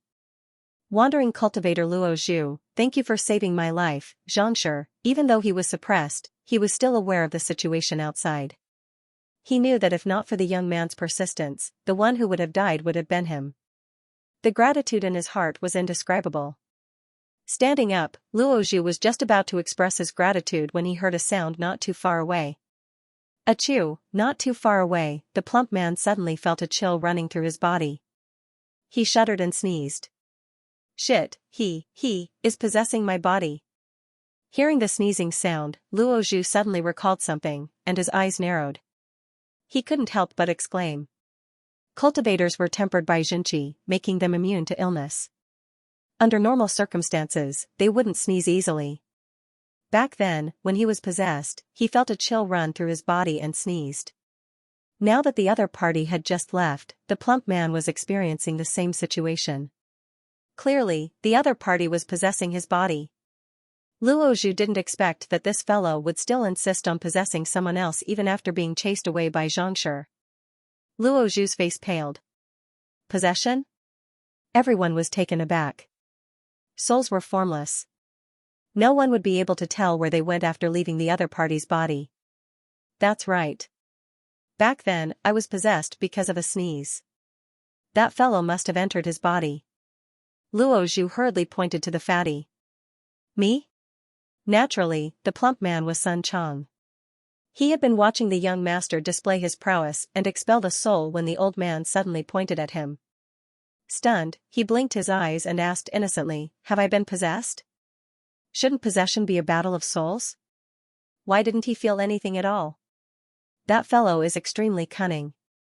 He must have known that he would be expelled by Xianxia if he were to forcefully possess your body, so he entered your body and hid. Luo Zhu said. He had been possessed before, so he knew quite a bit about the means of soul oracles. Hid? Sun Chang scratched his head. That's right. Given the size of a human body, it's impossible to find him once he hides. Luo Zhu said anxiously. If one really wanted to hide one's soul, one could hide it anywhere in one's body. No matter how formidable one was, one wouldn't be able to detect it. This way, this fatty was equivalent to carrying a ticking time bomb, and he could be possessed at any moment. Luo Zhu felt extremely guilty for harming the other party by helping him expel the evil spirit. If that's the case, this will be troublesome. Master Sai clenched his fists tightly. Based on the information he read, it was one thing for the possessed soul to forcefully seize control of the body, and it was possible for the possessed soul to be discovered. However, if the soul were to remain hidden and use the other party's energy to nourish itself, it would be troublesome. That was because if the other party didn't attempt to seize control of the body, it would be as if the other party's illness hadn't acted up yet. If the other party wasn't suffering from any illness, no matter how formidable a physician was, he wouldn't be able to treat the other party. Hiding? That fellow sure is gutsy. Xianxia harumphed. He didn't expect that the other party would dare to possess Sun Chang even after being expelled. If he had known, he would have destroyed the other party's soul with Xianxia. However, this wasn't a problem for him. When facing others, even a 7-star great teacher who specialized in soul arts would find it difficult to search for the soul hidden within one's body. However, he was different. Once the Library of Heaven's path was activated, any flaws could be found. It was just a soul, so it would be useless no matter how hidden it was. Sun Chang, show me a set of fist techniques. Xianxia said. Yes. Sun Chang nodded. With a flick of his wrist, he punched out. Seeing his fist technique, Jin Songhai, Master Sai, and the others' mouths twitched. And Xianxia realm expert was actually using a low-grade mortal martial technique. His moves were so crude that it was unbearable to watch. In the League of Nations, even a 5-year-old child would be able to perform several sets of this kind of fist technique, but this guy actually used this. Just thinking about it made him drunk. I've only been cultivating my cultivation technique recently. I haven't been studying my battle techniques. Seeing the expressions of the crowd, Sun Chang knew what they were thinking, and he felt a little awkward. During this period of time, his cultivation had improved by leaps and bounds, but he hadn't practiced any battle techniques at all. What he knew was what he studied in Xianxia Kingdom. In the eyes of an expert from the League of Nations, such an unranked kingdom's battle technique couldn't be considered anything at all. Using a battle technique of this level, coupled with the fact that his cultivation wasn't high, he could knock down countless people with a single finger. To think that they would be intimidated by this fellow in Xianyuan Kingdom's poison temple. Jing Songhai and Gumu felt a little awkward. Alright. Ignoring the expressions of the crowd, Zhang Xian found the location of the soul through observing the battle technique.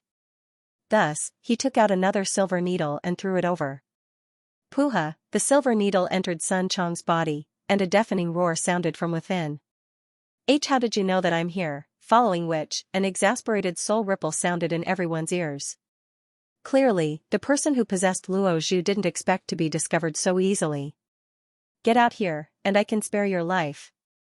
Zhang Xian harumphed as Jinqi gathered around the silver needle. Get out? Humph. Since you want to kill me, then let's perish together. This fellow is only a Zhongsha realm cultivator, and I can't devour Luo Zhu. However, I can easily devour him. I can crush his soul in an instant. Even if you kill me, all you'll get is a corpse. The frenzied thoughts of the soul echoed in Zhang Xian's mind. Don't harm the innocent. Luo Zhu hurriedly stepped forward. Back then, he was in a stalemate with the other party, and he was on the verge of collapsing. Yet, this fellow was only a Zhongsha realm cultivator. If he wanted to possess Luo Zhu's body, he could devour his soul cleanly in an instant. It's too late for you to beg me now, the soul roared furiously, and a powerful aura shrouded Sun Chang. Then, it headed straight for Sun Chang's mind, seemingly intending to devour him. Since I'm going to die anyway, I'll make a profit by killing one and recoup my losses by killing two. After killing him, I'll devour the others. I'm formless, and you won't be able to catch me. What can you do to me? Haha, The heck? What the hell is this? Save me. The soul roared furiously. Just as it was about to devour Sun Chang cleanly, a terrified cry suddenly sounded. Immediately after, everyone felt that the powerful soul aura that had been incomparably arrogant a moment ago was like a balloon that had been placed in a pot of oil, instantly bursting. What's going on? Luo Zhu was stunned. Master Sai and the others also widened their eyes in shock. They clearly felt the soul's killing intent a moment ago, so why would it suddenly cry out in agony, as though it had seen a ghost? Could it be that Zhongsha had done something? They hurriedly turned their heads to take a look, only to see Zhongsha bewildered as well, seemingly unable to make sense of what was going on. They turned to Sun Chang once more, only to see the latter's eyes widening in shock. With an innocent look on his face, he said, I really didn't want to kill him, Hong Long, but before he could finish his words, he felt the fatty's aura rising rapidly, as though he had eaten a tonic. His cultivation surged from Zhongsha realm primary stage. This is the nourishment of a soul oracle causing his cultivation to soar? Luo Zhu and Master Sai's vision darkened. What do you mean? Zhang Xian asked. Soul oracles are different from ordinary cultivators. While the latter cultivate their Jinqi and physical body, soul oracles cultivate their soul. Thus, they infuse their entire cultivation into their soul. Even if they were to possess another body, they would be able to recover swiftly and not become weak. Luo Zhu's lips turned pale. Now that his soul has been destroyed, it means that his entire cultivation has been nourished and infused into the other party's body. There's such a thing? Zhang Xian was taken aback. Indeed. The power of a soul oracle comes from pure soul energy, devoid of any elemental attribute. As long as one is a cultivator, they will be able to accept the power of a soul oracle. Furthermore, there won't be any conflicts between the two powers. If I'm not mistaken, his cultivation will surely surge. Luo Zhu looked at Sun Chang, who was still standing on the spot with a dumbfounded expression, and said with a trembling voice. What kind of monster did he meet with? This young man who wasn't even in his 20s was able to expel the soul of a soul oracle with just a silver needle. On top of that, this servant of his was even more incredible. The Soul Oracle tried to devour him, but the other party ended up devouring him instead. He can even devour Soul Oracles? Jing Songhai and Gu Mu, who had underestimated Sun Chang due to his low-tier battle technique, paled in fright. Soul Oracles were one of the most fearsome occupations in the ancient era, an existence that was even more fearsome than poison masters. Any expert who encountered them would pale in fright. Yet, this fellow actually devoured him innocently. Did he have to be so monstrous? It was no wonder why he was so arrogant at the poison temple back then. He was truly capable. His soul cultivation is unfathomable. Make sure not to offend him in the future. Clenching his fists tightly, Jing Songhai hurriedly instructed his disciple. Even Luo Zhu, a transcendent mortal 2-dan pinnacle expert, was unable to do anything against the Soul Oracle's possession. He was tortured day and night. Yet, this fellow was able to kill him easily despite being only at Xianxia realm. His soul cultivation was definitely formidable. If even a servant is so formidable, how powerful must the young master be? At the same time, he turned to look at the young man not too far away in shock. For a mere servant to be able to devour a transcendent mortal Soul Oracle so easily, this young master must be even more formidable. It was no wonder why he was proficient in so many occupations and possessed such sharp eye of discernment. Most likely, even though they saw the strength of a half-transcension cultivator, that might not be the case. Just as they were in the midst of their shock, Sun Chang's aura finally came to a halt. From Xianxia realm to half-transcension, he actually managed to reach transcendent mortal 1-dan. After a successful possession, the cultivation of a Soul Oracle would drop. But now, before he could possess the body, he was devoured by this fellow. In other words, the energy in his body was that of a transcendent mortal 1-dan expert. After devouring the energy of a transcendent mortal 1-dan expert, his cultivation had successfully reached transcendent mortal 1-dan intermediate stage, making him even stronger than Xianxia. However, this was a cultivation that he had obtained through impartation, and he wasn't proficient in utilizing it yet. If he were to fight with Xianxia, he wouldn't be a match for him. My cultivation, feeling the change in his strength, Sun Chang blinked his eyes in bewilderment. Even until now, he still couldn't make sense of what was going on. Didn't that fellow want to devour him? Why was he so noble that he was willing to be devoured even after his death? It's the surge of Xianxia that the young master left in my body. Hurriedly taking a look at his body, Xianxia soon came to a realization. Back then, when he went to the poison temple in Xianyuan Kingdom, the young master was worried that something might happen to him, so he left a surge of Xianxia in his body. However, when he met Zhao Feiwu and the others in the poison temple, he didn't use the surge of Xianxia in his body. Eventually, he forgot about this matter. Previously, when the soul tried to devour him, the surge of Xianxia appeared on its own accord to protect its master and reduced it to dust. In truth, his guess wasn't wrong. That was indeed the reason. Previously, when Xianxia treated Luo Zhu, in order to prevent others from discovering the uniqueness of his Heaven's Path Xianxia, he had left a little of it on each of his silver needles. Yet, he left a full surge of Xianxia in Sun Chang's body. There was a difference of several hundred times, no, 1,000 times. This Soul Oracle's soul was already in tatters, so how could it possibly withstand such an attack? Thank you, young master. Coming to a realization, Luo Zhu was just about to rush over to thank the young master for saving his life when the incomparably composed young master suddenly appeared before him.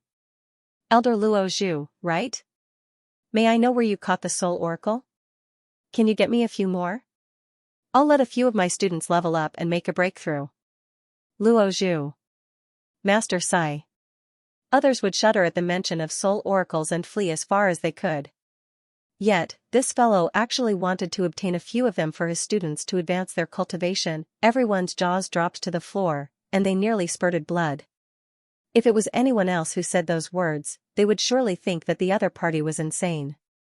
However, after witnessing Sun Chang's experience, they knew that the other party was speaking the truth. Capturing Soul Oracles to raise one's cultivation.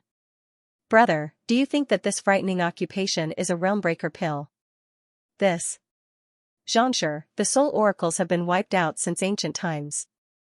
The one that survived probably used some kind of secret art to enter hibernation, and I accidentally triggered it, thus awakening it. There aren't many of them in the first place. Wiping the cold sweat off his forehead, Luo Zhu hurriedly explained. There weren't many soul oracles in ancient times, and after that, they were wiped out by the Mingshi Tang. Those that survived were like embers, and it was all due to luck. Do you think that they are like potatoes and carrots that can be found on the streets? A sack full of them, you want to obtain a few of them for your students to advance their cultivation. How dare you? Not many? That's such a pity. Xianxia said regretfully. Look at how Sun Chang advanced his cultivation as easily as drinking water, reaching Transcendent Mortal 1 Dan from Xianxia realm. If he could obtain a few of them, Xiaoya and the others would surely be able to reach Transcendent Mortal realm as well. Even if they were to join the League of Nations, they would still be of great help to them. Right, what's going on with the soulless metal humanoid and soul oracles? Can you tell us more about it? Knowing that such a treasure was not something that could be obtained easily, Xianxia decided not to dwell on it anymore. The others also looked at him curiously. Where did this fellow obtain the soulless metal humanoid from, and why did he get entangled with the soul oracles? I can only blame myself for being greedy. I found the tomb of the soul oracles in an ancient book and thought that there would be countless treasures there. But I ended up encountering the soulless metal humanoid. Just as I was about to subdue one, I was possessed by the soul. Thus, I didn't dare to continue and hurriedly escaped. Luo Zhu's face reddened. His experience was similar to what the others had guessed. He found the tomb of the ancient soul oracles and wanted to enter to search for treasures. However, he didn't expect to be possessed by the soul.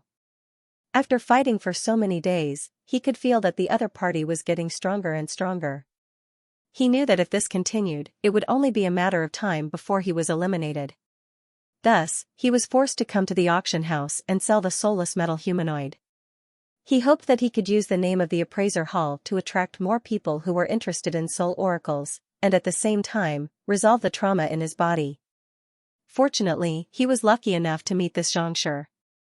Otherwise, if it were anyone else, they would definitely make the best of their mistake and directly make a deal with that soul to refine it. I would like to take a look for the soul oracle's legacy. Can you bring me to the tomb? After hearing his story, Xianxia spoke. His main motive for coming to Honghai City was to find the heritage of the soul oracles and find a way to save Lu Chong. Naturally, he wouldn't let this opportunity slip by. Go to the tomb? Luo Zhu's body trembled.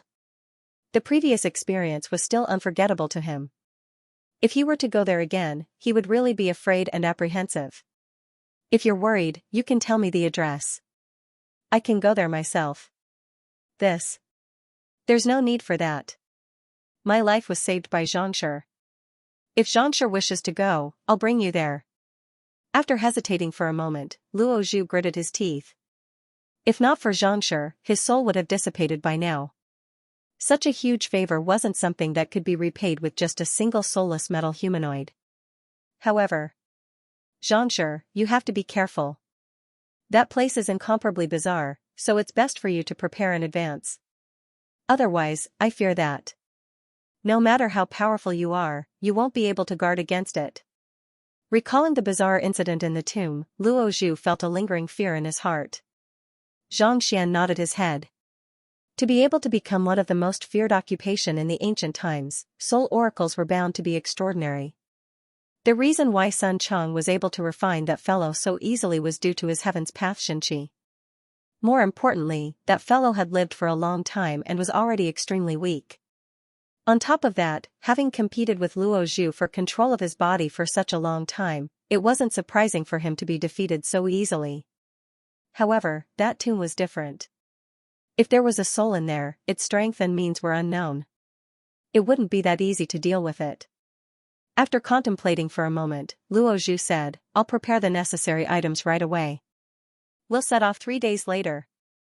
After investigating the soul oracle tomb for so long, he had some understanding of the dangers of souls. However, these items had to be custom-made and couldn't be bought outside. Thus, he had to prepare them personally. All right. Xianxia agreed.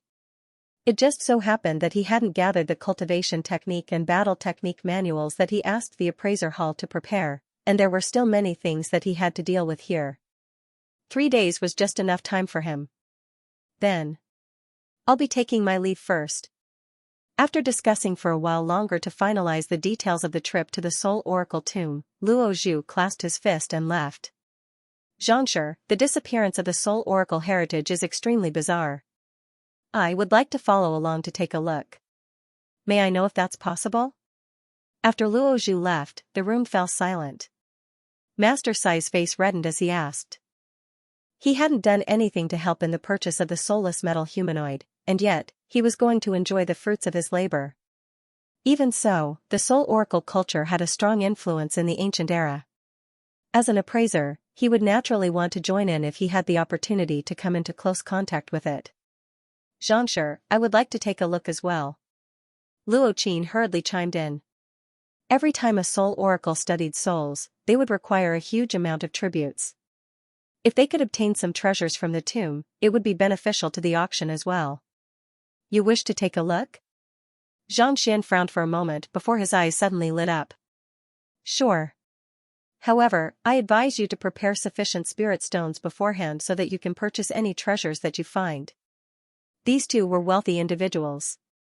If he were to obtain something good from the tomb, he could sell it to them and profit from it. Currently, gold coins were of no use to him. If he could obtain more spirit stones, regardless of whether it was him, Xiaoya, or the others, he would be able to cultivate more efficiently. Yes. The duo nodded in agreement. If it was anyone else who dared to say such words, given their standing, they would have surely pummeled the other party. However, after witnessing Zhangxi's unfathomable means, such as how he was able to subdue even soul oracles, they dared not harbor such thoughts anymore. Paralyzing the harmonious stream of flowing goblets and seeing through the possession of a soul. On top of that, Zhang Xian was a master teacher. Regardless of which one it was, he wasn't a person whom they dared to do as they pleased. Right, can I trouble Master Sai Ge to bring me to your book collection vault to take a look at the books on soul oracles? After confirming his request, Zhang Xian turned to Master Sai. Since he had come to the appraiser hall, it was only right for him to browse through their book collection vault.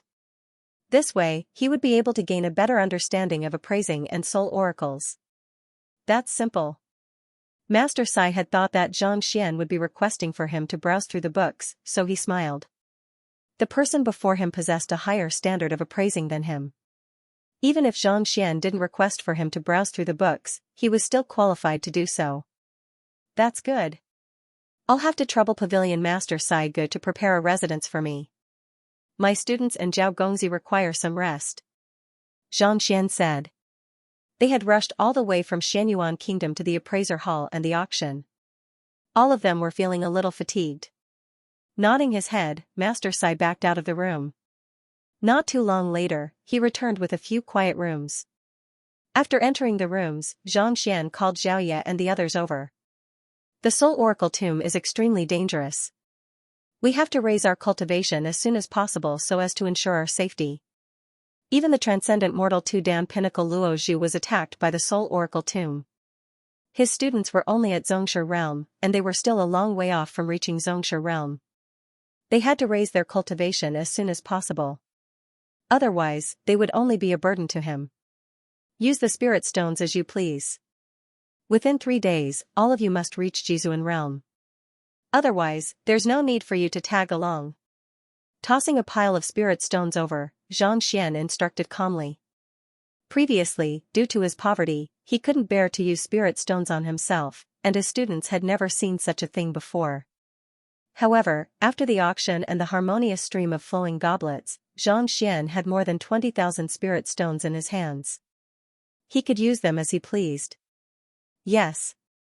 Hearing their teacher's order, the students gritted their teeth. It was extremely difficult for a Xianxia realm cultivator to reach Jizuan realm, but their teacher had already explained everything they needed to know about cultivation. On top of that, they also had the cultivation technique that their teacher had specially created for them. With so many spirit stones in hand, if they still couldn't succeed, there was no need for them to continue living. Alright, go and cultivate. After instructing them, Zhang Xian left the room and followed behind Master Sai to the book collection vault. Appraising was a field that involved humanities, history, painting, antiques, weapons. There were many occupations that harnessed a vast amount of knowledge. As such, the books in the book collection vault were far more extensive than those of the other occupations.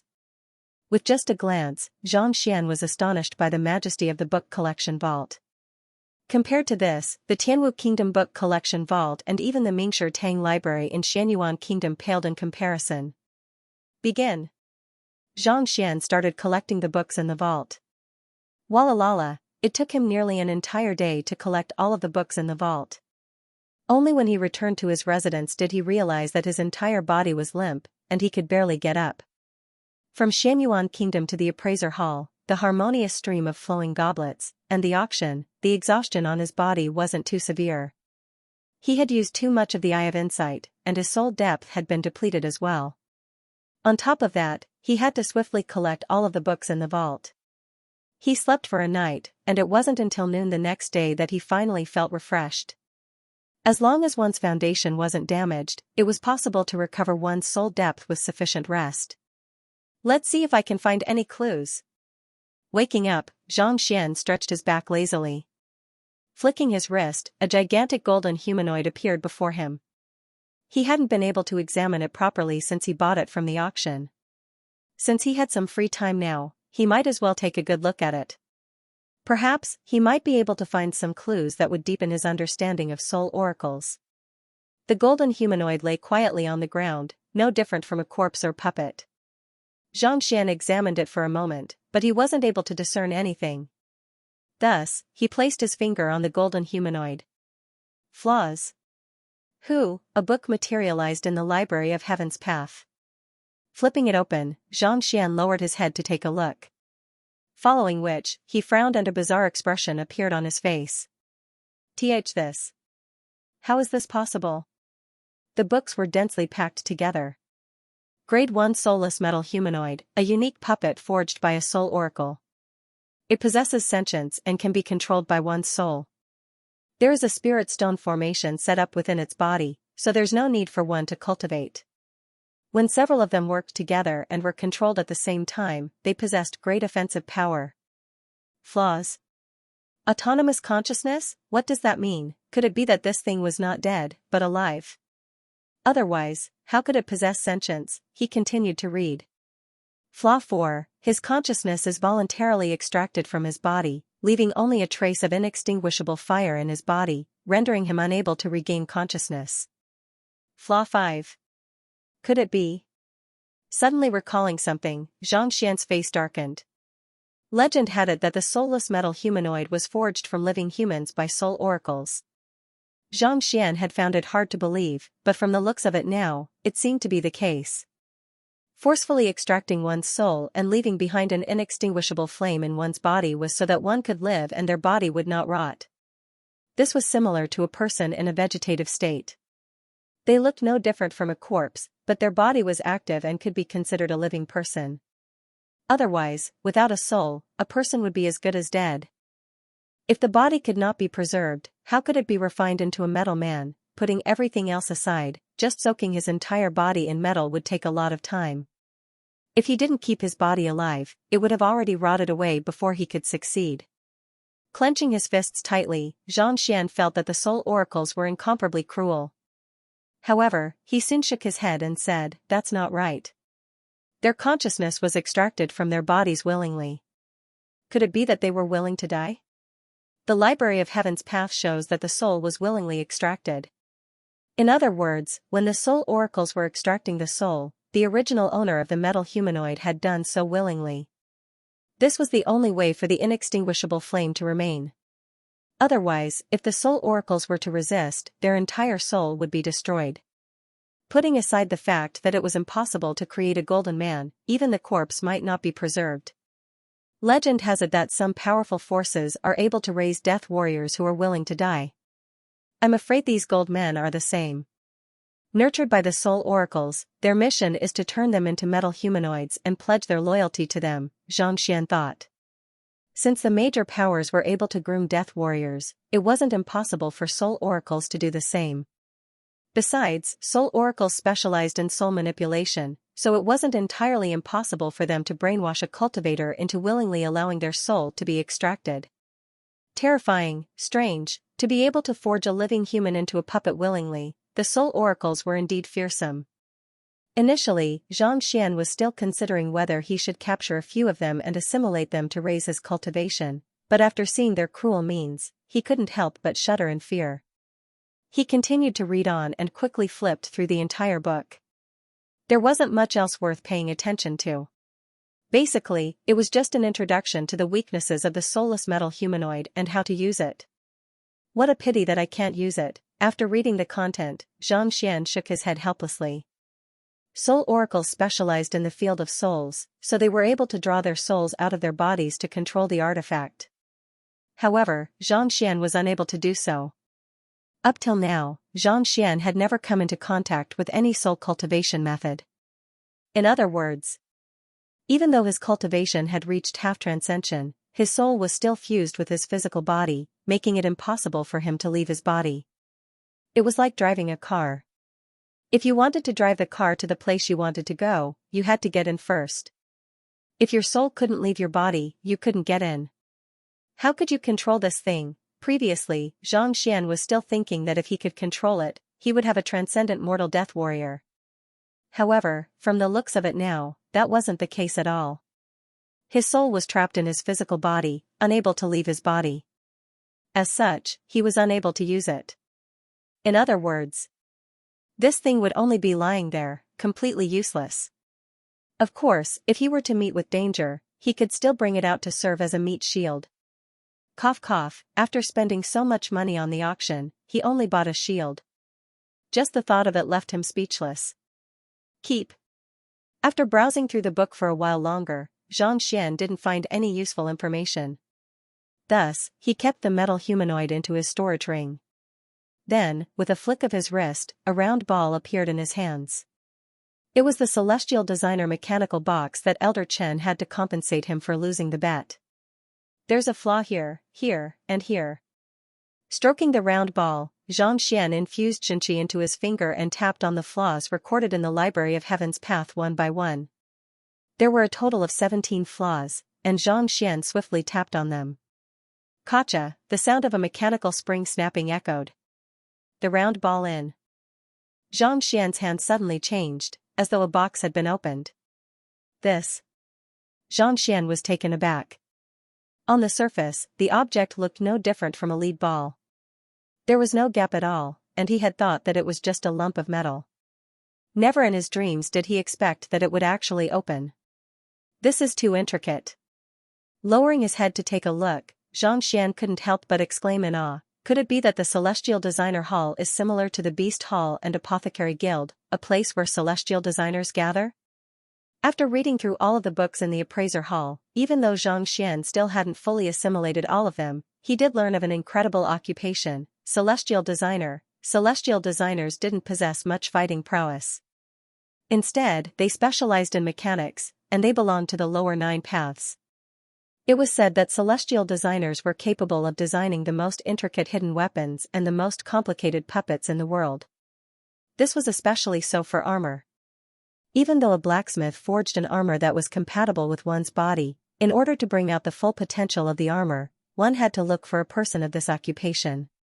Countless experts would invite both celestial designers and blacksmiths over to design their weapons.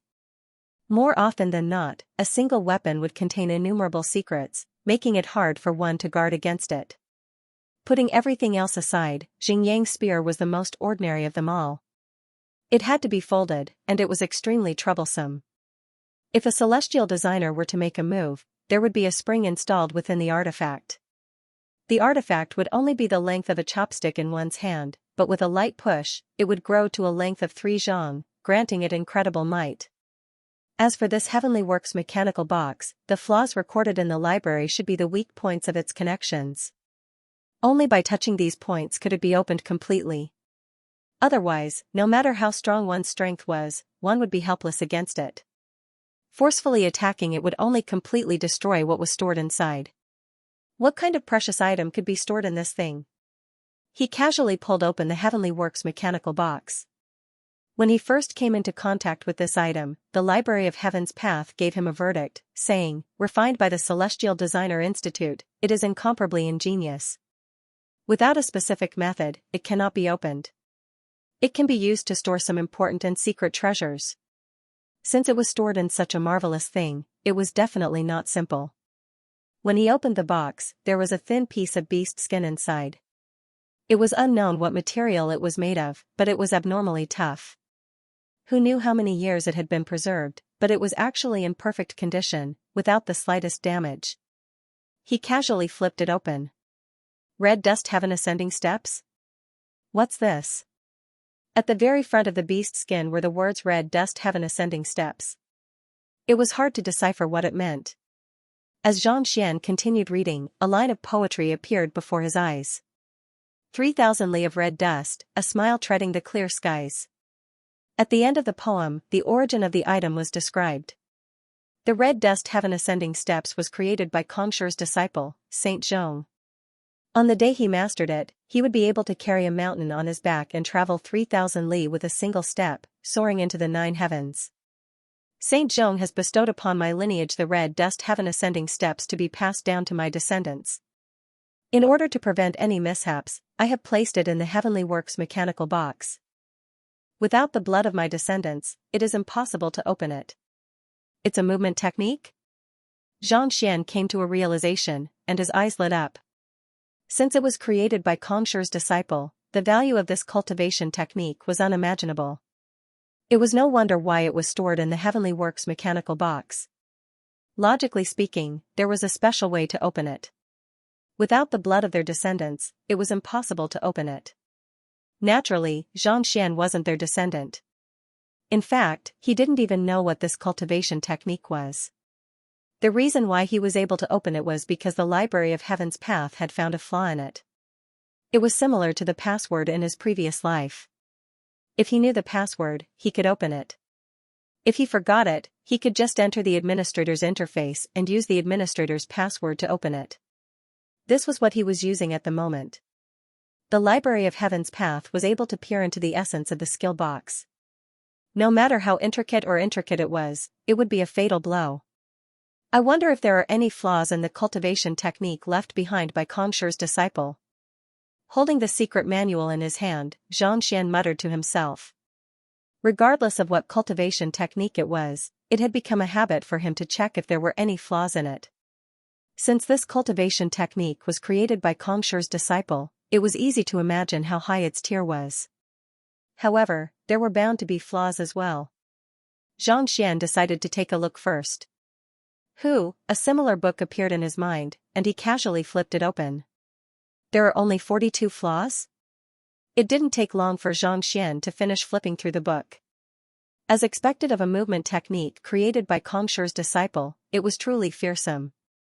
There were at least 40 flaws in it, which was one of the fewer battle techniques in the world.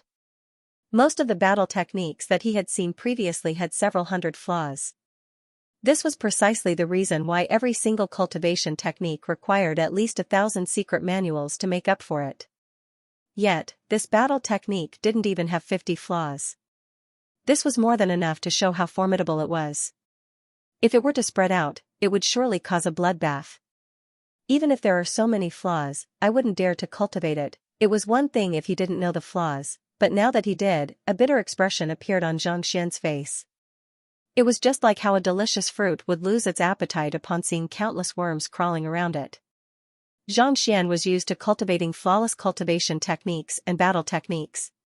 Knowing that there were more than 40 flaws in it, he found it hard to swallow. Right, the Heaven's Path movement art is also a type of movement technique. Let's see if I can fuse them together.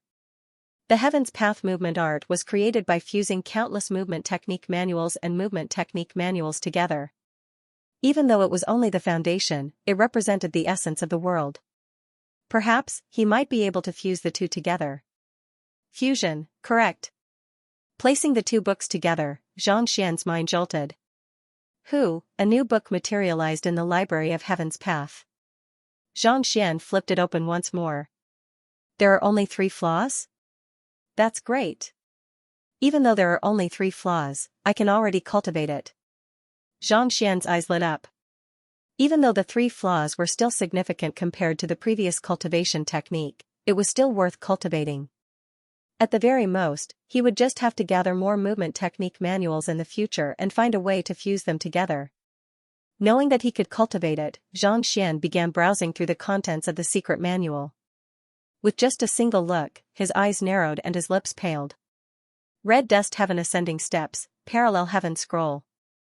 Could it be flight? Thanks to book friend Secret of Heaven's Heart for becoming the 26th Alliance leader of this book. Today, there are 3 chapters. Parallel to the heavens, standing on par with the heavens. Ordinary cultivators, even transcendent mortal experts, were unable to fly. They could only rely on aerial savage beasts to traverse the world. Yet, this cultivation technique was known as parallel to the heavens. Didn't that mean that one could fly alongside the heavens? Flight was his greatest dream. Be it in his previous life or his current one, he had always yearned for it. Thus, when he saw the content, he couldn't help but feel agitated. A smile of the red dust, riding the wind. Parallel to the heavens manual, upon mastering it, one will be able to soar across the vast skies, standing on par with the heavens. Flipping open the book, the content of the manual immediately gushed into his mind. Incredible. Reading through the content carefully, Xianxia felt his comprehension of cultivation being unraveled in an instant. Even transcendent mortal 9-dan experts weren't capable of flying. Legend had it that only those who had reached this realm could fly. Yet, according to the manual, as long as one cultivated diligently, a transcendent mortal 1-dan cultivator would be able to do it. In fact, even a half-transcension cultivator like him would be able to do it. Transcendent mortal, sensing the nature, granting one a certain level of control over one's surroundings. By gathering this ability, one would be able to walk on air, as though ascending a flight of stairs. Xianxia understood the meaning behind the manual. If it had been any other half-transcension cultivator, they wouldn't have been able to comprehend such a profound cultivation technique. However, Xianxia was different. Having studied the flaws of the Library of Heaven's Path, as well as the vast knowledge in his head, even though there were many parts that were hard to understand, they didn't pose too much of a problem to him. When one falls into the water, one would be able to walk on the water and climb upward. Water is intangible, but it is capable of carrying one up. And so is air.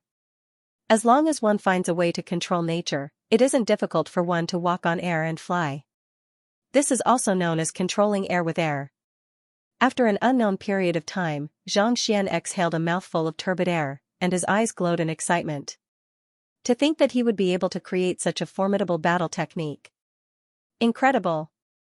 As expected of Kongshi's direct disciple, his comprehension of nature had already reached an unimaginable level. All the martial techniques and cultivation techniques that Xiaochen had seen before paled in comparison to this. There was no comparison at all. After reading through this manual, he felt as though he had opened a door to a whole new world. At the same time, he gained a deeper understanding of the battle techniques and cultivation techniques that he had cultivated in the past. It's a pity that this is only the first manual.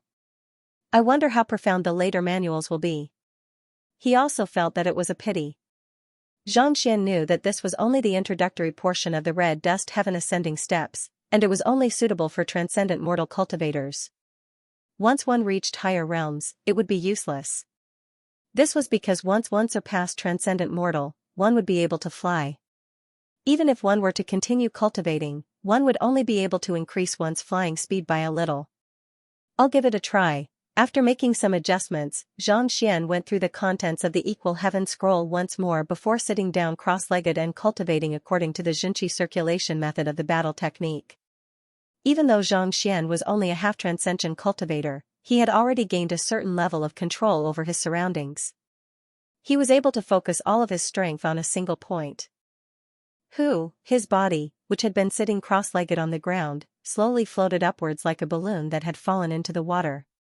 Thump, after maintaining it for less than 3 breaths, it dropped to the ground, gasping for breath. What a terrifying consumption, Xianxia's face turned pale.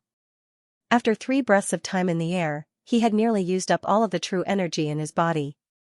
The red dust heaven ascending steps sounded very powerful, and the ability to fly was also very impressive. However, the amount of true energy it consumed was simply too much. He could only maintain it for such a short period of time. He was afraid that he would fall to his death before he could make any movements. It seems like this is a rather useless battle technique. Xianxia was depressed. He thought that he would be able to fly freely in the world after mastering it, but from the looks of it now, he had been thinking too much. If he could only maintain flight for 3 breaths, he would probably fall to the ground due to the lack of Xianxia. What the heck was this?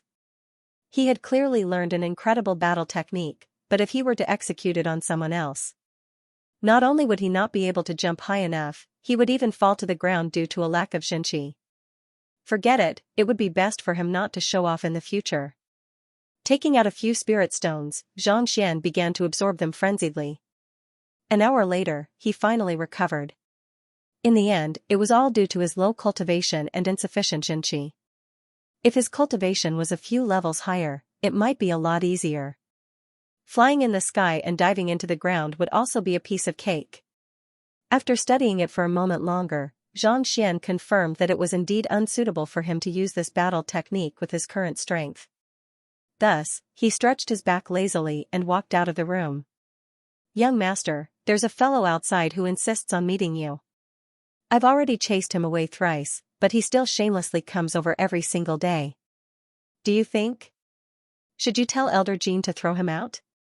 As soon as he walked out, he saw Sun Chang rushing up to him furiously. "He wants to meet me? Who is it?" Xianxia was taken aback. He didn't know anyone here, so why would he come looking for him? "I've asked him several times already, but he refuses to answer me. He's acting so arrogantly that it pisses me off." Sun Chang harumphed. "Arrogant?" Xianxia was even more perplexed. Was there anyone in the world who was more arrogant than this brother Chang? To be able to infuriate him to such an extent, it was truly a miracle. "Are you still there?" Xianxia asked. "Yes." "Bring me to him." Xianxia waved his hands. He's in the lounge over there." Sun Chang pointed. The residence that Master Sai had found for them was a small courtyard with 7 to 8 bedrooms and an average-sized lounge. Walking into the lounge, they saw a young man seated there. Behind the young man was an elder, and the aura emanating from him indicated that he possessed an extraordinary cultivation. They were the young man from Suite 23 and his elder guard. Seated in the room, Song Chao was a little anxious. That day, he was displeased that he was intercepted by Suite 1. After secretly asking around, he finally found out what was going on. The person who was with Master Sai was a master teacher named Xianxia. However, he wasn't too sure of his identity. Upon hearing that the other party was a master teacher, he heaved a sigh of relief. Had it been anyone else, he wouldn't have been able to say much. However, as a master teacher, as a 4-star master teacher, he could be considered to be at the top of the League of Nations. A fellow who wasn't even 20 yet couldn't possibly be of a higher rank than him. Master teachers had a strict hierarchy. Between stars, they had to address each other as teacher. Since the other party was of a lower rank, things were much simpler. He came here excitedly, but after 3 trips, he didn't see the other party. More importantly, his butler treated him as a swindler and chased him out. If not for his identity, he would have long whipped him to death. "Young master, do you think he will sell it to us?" Seeing the frustration in the young master's eyes, the elder guard couldn't help but ask. The reason why he had traveled so far was to hear about the soulless metal humanoid, but he ended up losing to the other party in the auction. Now that he was done asking around, he wanted to buy it from the other party. The other party had paid a huge price for it, so how could he possibly sell it to him? He has to sell it even if he doesn't want to. As long as he is a master teacher, I have a way to make him sell it to me. Placing his hand on the armrest of the chair, Song Chao said with a cold expression.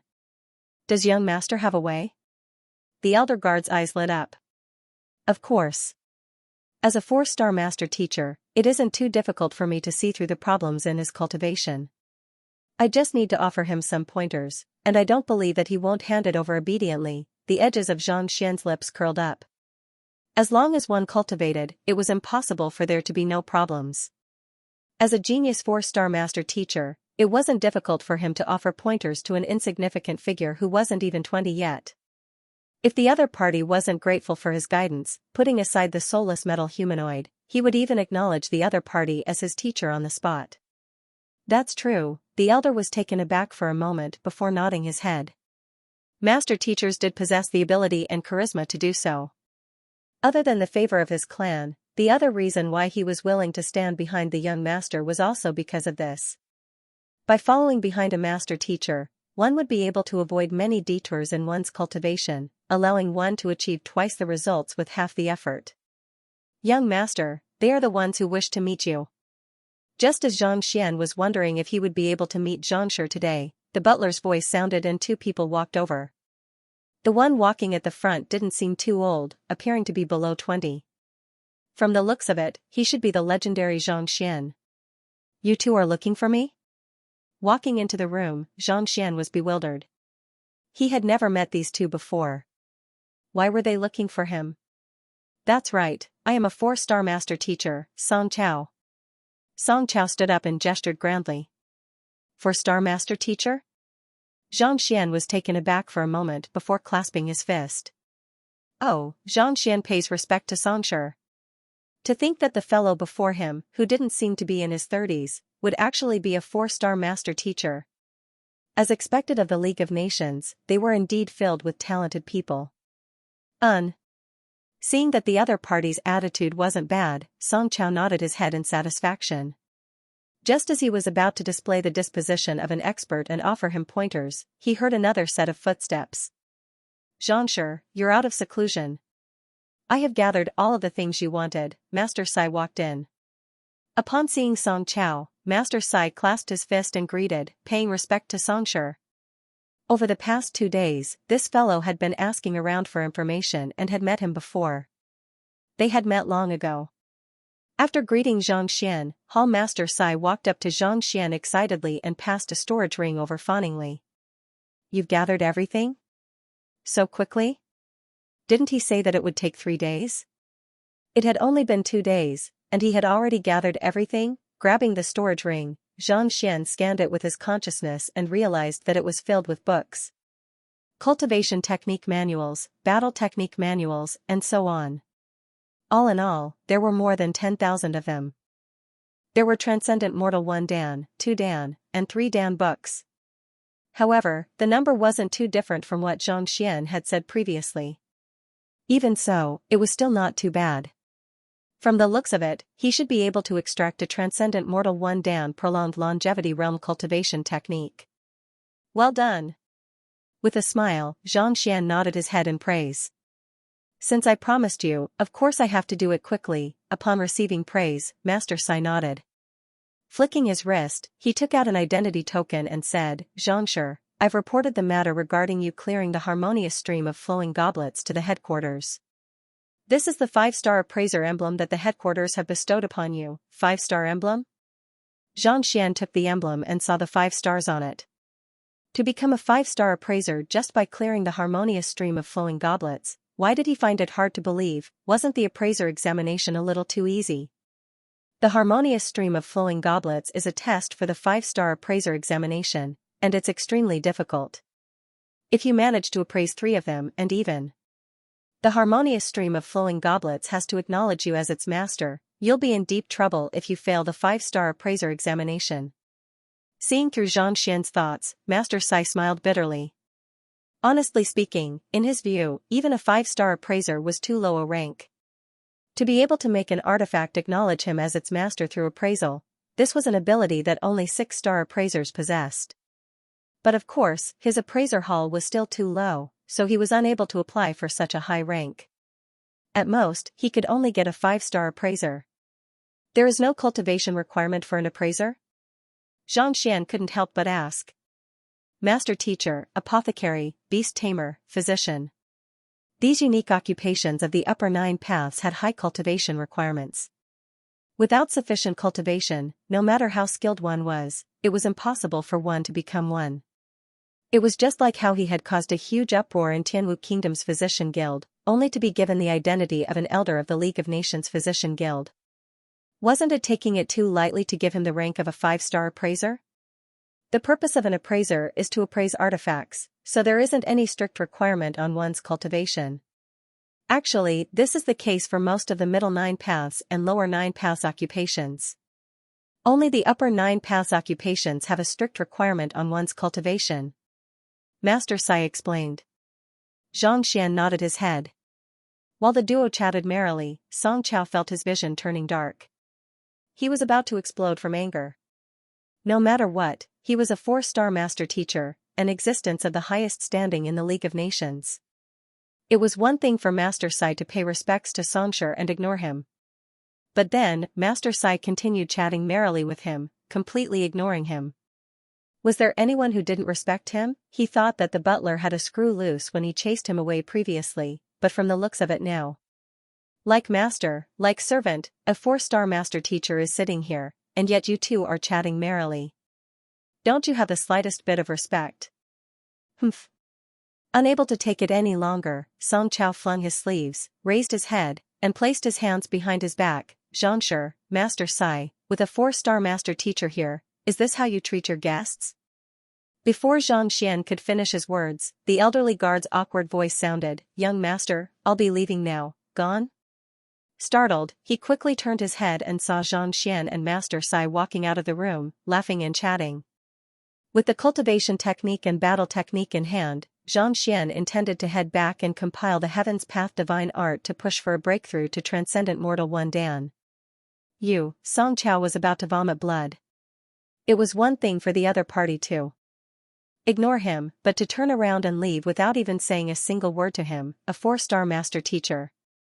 Damn it, was his heart too big, or did he, as a master teacher, not carry any weight at all? Stop right there, bellowing furiously, Zhang Xian's body blurred, and as though an afterimage, he flew dozens of meters forward to block the duo's path.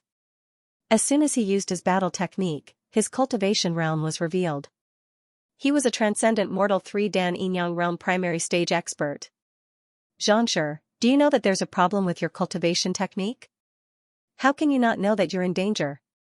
Suppressing his rage, Song Chao knew that fighting wouldn't solve the problem. Thus, he looked at Zhang Xian with the disposition of an expert. My cultivation technique? The cultivation technique he cultivated was filtered through the Library of Heaven's Path, and there wasn't a single flaw in it. How could there be a problem? However, after a moment of daze, Zhang Xian came to a realization. As long as one cultivated, problems of all sorts were bound to occur. Most likely, the other party was trying to deceive him with words so as to find the flaws in the cultivation technique and offer him pointers. This was how many master teachers tried to forcefully recruit disciples. In fact, Zhang Xian had done the same as well. Back then, this was how Wang Ying and the others were duped. That's right. If you wish to achieve a breakthrough, I can offer you pointers so that you won't go down the wrong path. Seeing that the other party had taken the bait, Song Chao was gleeful. With a sincere look on his face, he was just about to bring up some common problems in his cultivation to fool the other party when the young man before him suddenly walked around him with a frown on his face. Songshur, have you been feeling a dull pain in your hui hai acupoint and a slight weakness in your bai chi acupoint, causing you to find it hard to concentrate? I'm talking about your problem, you. Just as Song Chao was about to reprimand the other party, he suddenly heard the content of the conversation and his body stiffened. How did you know? In his recent cultivation, he had been feeling a tearing pain in his hui hai acupoint, and his bai chi acupoint was feeling a little weak as well, causing him to be unable to concentrate. This was precisely the reason why he came out to relieve his boredom. Coincidentally, he heard news about the soulless metal humanoid and came here. Otherwise, how could a genius 4-star master teacher have so much free time to wander around? Not only so, when you cultivate, do you feel a slight numbness in your left leg and your right leg twitching frequently? Zhang Xian continued. Song Chao's face paled. There was no mistake about it. If I'm not wrong, you should be cultivating the Sovereign of Heaven's Arctic art. Your cultivation technique isn't weak either, reaching Spirit Intermediate tier. However, 3 months ago, you forcefully raised your cultivation to become a 4-star master teacher and made a mistake. This resulted in the blockage of your Hansu meridian, numbness in your left leg, and weakness in your Baiqi acupoint. Your Hongchang meridian is fractured, your right leg is twitching, and your Huihai acupoint is aching.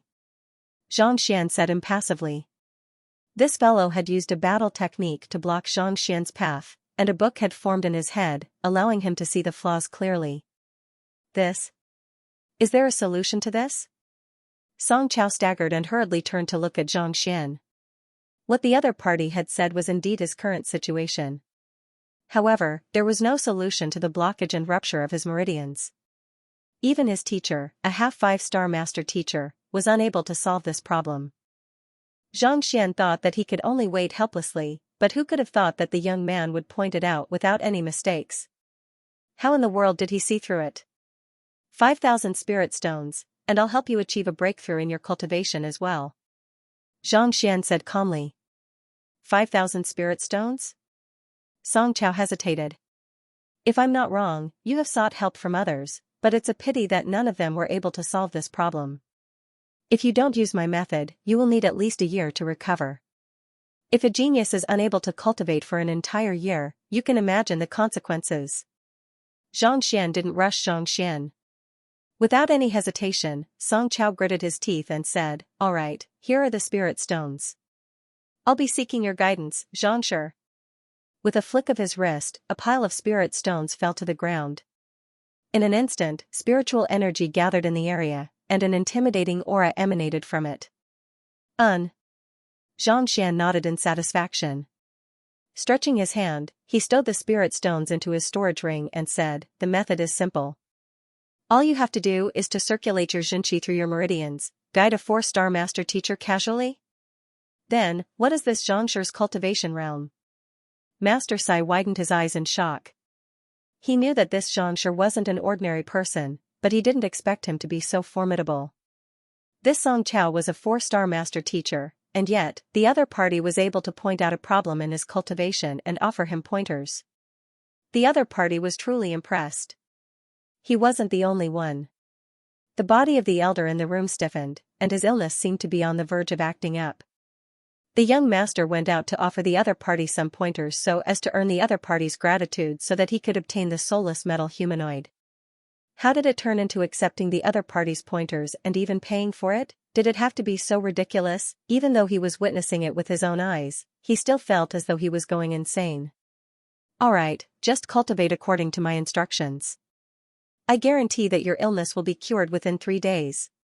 While the duo was shocked speechless, Zhang Xian finished pointing out the problem and said calmly, "Thank you, Xianxia, for your guidance." Recalling the other party's method, Song Chao was astonished.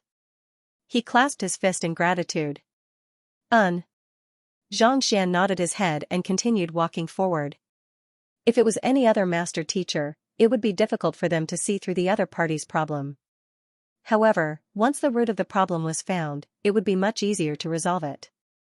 Since the person before him was a 4-star master teacher, he should be able to tell whether he was speaking the truth or not. "Young master, didn't you want to ask him for the soulless metal humanoid? Why did you pay him instead?" After Zhang Xian left, the elder hurriedly walked up to him. "Ah?" Awakening from his reverie, Song Chao finally realized what was going on. For some reason, when the other party pointed out the crux of the problem, he fell into a state of confusion. This is impartation of heaven's will? He used impartation of heaven's will on me? I actually fell for it. Song Chao's mouth twitched. Recalling something, he nearly fainted on the spot. Even if he had heard the other party's words, logically speaking, he shouldn't have listened to him and paid him. The main reason for such a situation was because the other party had used impartation of heaven's will on him. This was a unique ability of master teachers. As long as one's words were correct, not only would they be able to induce a change in the Xinqi in one's body, they would also be able to induce trust in one's words. As a 4-star master teacher, he was supposed to offer pointers to the other party. Yet, he ended up falling for the other party's impartation of heaven's will. Song Chao felt like he was going insane. However, impartation of heaven's will had a high requirement on one's soul depth. Given that he, as a 4-star master teacher, possessed a soul depth of 12. 0, was able to induce him to listen to his words without daring to refute him. Didn't that mean that the other party's soul depth could only be higher than his? Was this for real? Furthermore, just impartation of heaven's will isn't enough. What's more important is the acknowledgement of the predecessors. Those who have received the acknowledgement of Mingshi Tang's predecessors will be able to induce trust in others. Could it be that this fellow has received even more acknowledgement of the predecessors than me? Xianxia clenched his fists tightly. Mingshi Tang was a master teacher who had received the acknowledgement of the predecessors. The more acknowledgement he received, the greater his potential would be in the future. At the same time, he would be able to induce trust in others. Master teachers were more sensitive to this aura, and it was easier for them to listen to his words. This was also the reason why it was said that those who had received the acknowledgement of the predecessors would be able to recognize their identity even without a master teacher emblem. Despite being a young genius, the fact that he was chosen by the sect to participate in the master teacher tournament was a testament to his talent. On top of that, he had received the acknowledgement of 9 predecessors. For such a figure to be convinced by a single sentence, didn't that mean that the other party had received even more acknowledgement than him? How was this possible? Where in the world did this fellow pop out from? How could he be so powerful? Song Chao was dumbfounded. Adding updates for the 26th Alliance leader of this book, Secret of Heaven's Heart. Laowa has gone all out. Everyone, where are your monthly tickets? Young master, have you asked about the soulless metal humanoid? Seeing the young master's body trembling slightly, the elder knew that he would go insane if he were to continue harping on this matter. Thus, he hurriedly changed the topic. Ah? I forgot about it. Song Chao staggered. As soon as they met, the other party pointed out the crux of his cultivation. Then he fell into a verbal assault and lost himself. Putting aside the soulless metal humanoid, he didn't even speak a single word. How could he ask? Then I'll go ask. The elder said. Go ahead. Be careful. After a moment of hesitation, Song Chao nodded. He was a little afraid that he would be bewitched by the other party's words once more. Thus, he might as well let the servant pass. However, the other party was able to use impartation of heaven's will to lecture him and see through his problems. His master teacher rank was no lower than his. Given that he had obtained the soulless metal humanoid, he would surely study it for himself. Yes. The elder nodded. He hurriedly walked up to Xianxia and said, Xianxia, we would like to buy that soulless metal humanoid. May I know if you are interested in selling it? Our young master is willing to offer 2 half 5-star master teacher tutelage jade tokens, 40,000 spirit stones. Xianxia halted. This is already a very high price. Our young master only has 3 half 5-star master teacher tutelage jade tokens. Wait a moment, what did you say? The elder thought that Xianxia would reject the offer straight away, but contrary to his expectations, the other party offered a price without any hesitation. Xianxia said 40,000 spirit stones. For sale? Before he could finish his words, a soulless metal humanoid suddenly appeared on the ground. Take out your spirit stones and the soulless metal humanoid will be yours. If you don't have any tutelage jade tokens, please leave. Xianxia waved his hands casually. He was in a hurry to return to study the Heaven's Path divine art, so how could he have the time to waste with the other party? Since Xianxia wanted the soulless metal humanoid, he might as well sell it instead of keeping it in his hands. In any case, it would be useless once it was turned into a book. So simple? Behind him, Song Chao thought that it would be impossible for the old man to rush over and say those words, but who would have thought that it would be so easy? If he had known that this fellow was planning to betray him, he wouldn't have pretended to be so pretentious as to give him pointers. Now, not only did he fail to give him pointers, he even got pointers from him. He had lost all his face. Song Chao felt a little crazy. No matter what others did, as a master teacher, he was still able to see some patterns in their actions. However, the fellow before him was completely unconventional, and this left him feeling as though he had knocked his head against a rock, leaving him feeling giddy. Xianxia, are you really planning to sell this soulless metal humanoid to me for 40,000 spirit stones? Unable to hold himself back any longer, he walked up to Xianxia. Forget it if you can't afford it. After putting away the golden man, Xianxia was about to leave. I'll buy it, Song Chao's face reddened as he hurriedly said. Voila, as soon as he finished speaking, a pile of spirit stones appeared in front of everyone. There were exactly 40,000 spirit stones. The soulless metal humanoid is yours. Putting away the spirit stones, Xianxia casually tossed the soulless metal humanoid to the other party's side and left. Thank you, Xianxia. Taking the soulless metal humanoid, Song Chao was afraid that something might go wrong, so he hurriedly kept it into his storage ring. However, just as he was about to grab the soulless metal humanoid, he suddenly froze, and he nearly knocked his head against the wall. I fell for it again. My 40,000 spirit stones. Clearly, he had fallen for the impartation of heaven's will once more, and he couldn't help but take out his money. Over the years, he had only managed to accumulate this little bit of spirit stones. To think that he would be squeezed dry by the other party. Did he have to scam him like that? What kind of monster was this fellow? Congratulations, young master, for buying the soulless metal humanoid. The old man clasped his fist. Scram! Song Chao bellowed furiously. He was already feeling gloomy in the first place, and upon hearing the congratulations, he nearly exploded. Yes. The old man scratched his head in confusion. What was wrong with the young master? Was there something wrong with his head? Not expecting a 4-star master teacher to contribute 40,000 spirit stones in one go, Xianxia returned to his room excitedly. With a flick of his wrist, rows of bookshelves appeared before him. With so many spirit stones, his cultivation would be much easier. It was about time for him to browse through some books to raise his cultivation. Xianxia slid his finger across the books, and similar books appeared in his mind. Soon, all of the cultivation techniques and battle techniques that Master Sai had collected were collected into the Library of Heaven's Path. Compile. Placing the Transcendent Mortal One Dan Prolonged Longevity Realm Cultivation Techniques together, Xianxia willed. A brand new book appeared before his eyes. Casually picking it up, Xianxia flipped it open. Transcendent Mortal, also known as Transcendence Mortal, means that one has broken free from the shackles of mortality, and one's level of existence has risen significantly. In order to transcend mortality, one has to abstain from the dregs of the 5 grains and consume the spiritual energy of the world. Those who consume grain will attain wisdom, those who consume spiritual energy will attain longevity. The contents of the book appeared before Xianxia's eyes.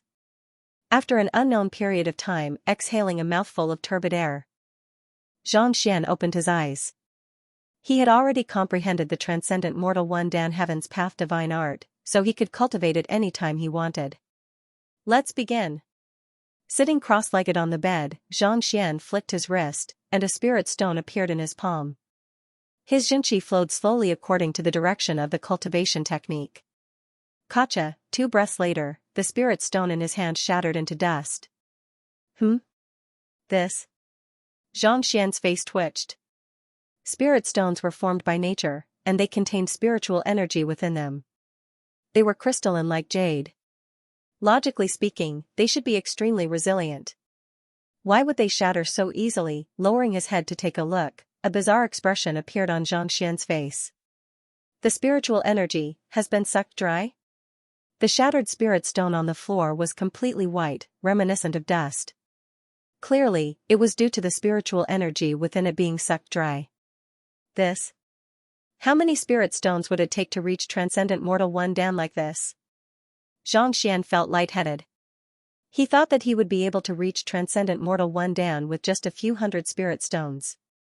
Given that he had several tens of thousands in his possession, it should be a walk in the park. But from the looks of it now, it seemed like he had been dreaming. Transcendent Mortal was a breakthrough from the mortal realm.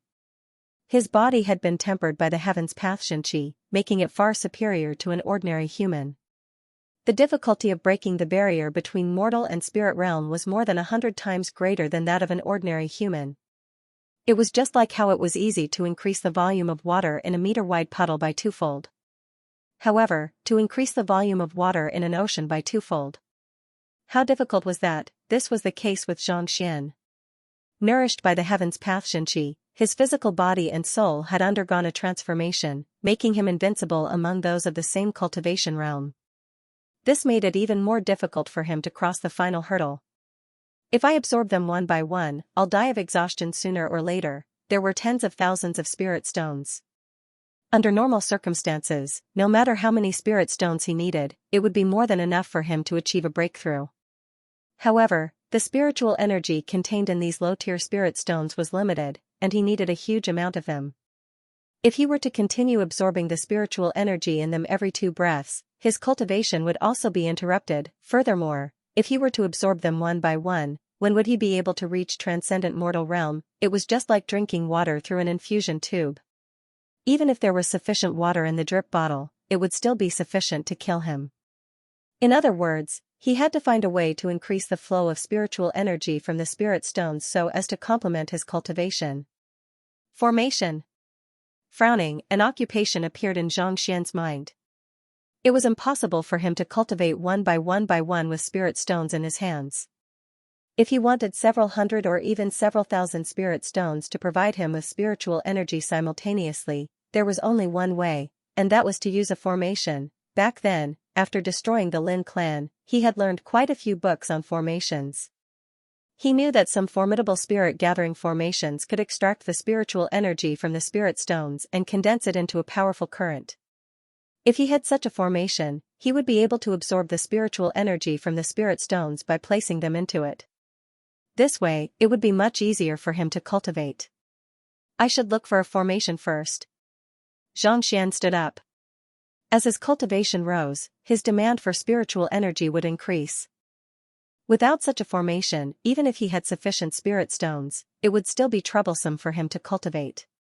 Walking out of the room, Xianxia looked for Master Sai. Pavilion Master, may I know if there's a Formation Master Guild in Honghai City? Can you bring me there? As the capital of trade, Honghai City naturally has a Formation Master Guild. Is Xianxia intending to purchase a formation plate to prepare for his trip to the Soul Oracle Tomb? Master Sai looked at Xianxia. A formation plate was a miniature version of a formation. It was portable and powered by Xianxia. Even those who weren't a formation master could use it. As such, it was one of the most popular items in the Formation Master Guild. The trip to the Soul Oracle Tomb was fraught with danger. With a formation plate in hand, Xianxia's chances of survival would be greatly increased. Formation plate? Yes, bring me there to see if I can buy some. Xianxia nodded. If he could buy a spirit-gathering formation plate, he would be able to gather spiritual energy anywhere he wanted to cultivate. This would make it much more convenient. I have been friends with guild leader Zheng Jingfeng of the Formation Master Guild for many years. He has the best formation plate in the entire Honghai City. I'll bring you over to take a look. I'm sure that you'll be satisfied. Master Sai said. I'll be troubling Pavilion Master then. Knowing that the other party was interested in befriending him, Xianxia didn't turn down the offer. As the occupation of the appraiser hall was unique, it was located at the center of many guilds. As such, it wasn't too far away from the Formation Master Guild. In less than 10 minutes, they arrived at their destination. Back when he was in Tianwu Kingdom, Xianxia had paid a visit to the Formation Master Guild and collected quite a few books there. However, all of them paled in comparison to the one before him. The entrance of the guild was tall and majestic. Inscribed with the 8 trigrams was a mystical sight to behold. Upon entering, Xianxia immediately felt a change in the atmosphere. The air within the door was moist, and spiritual energy was abundant. The temperature was just right, and it felt as though one had stepped into a spring garden. This. Xianxia blinked his eyes in astonishment. It was already late autumn, and winter was approaching. Why was it so warm here? The Formation Master Guild has set up a formation here. Once one enters, one will feel as comfortable as spring.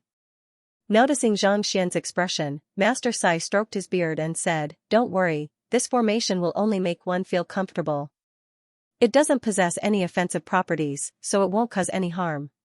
To set up a formation that warms one in winter and cools one in summer just to make one feel comfortable. As expected of the Formation Master Guild, they sure are generous." Xianxia clicked his tongue in astonishment.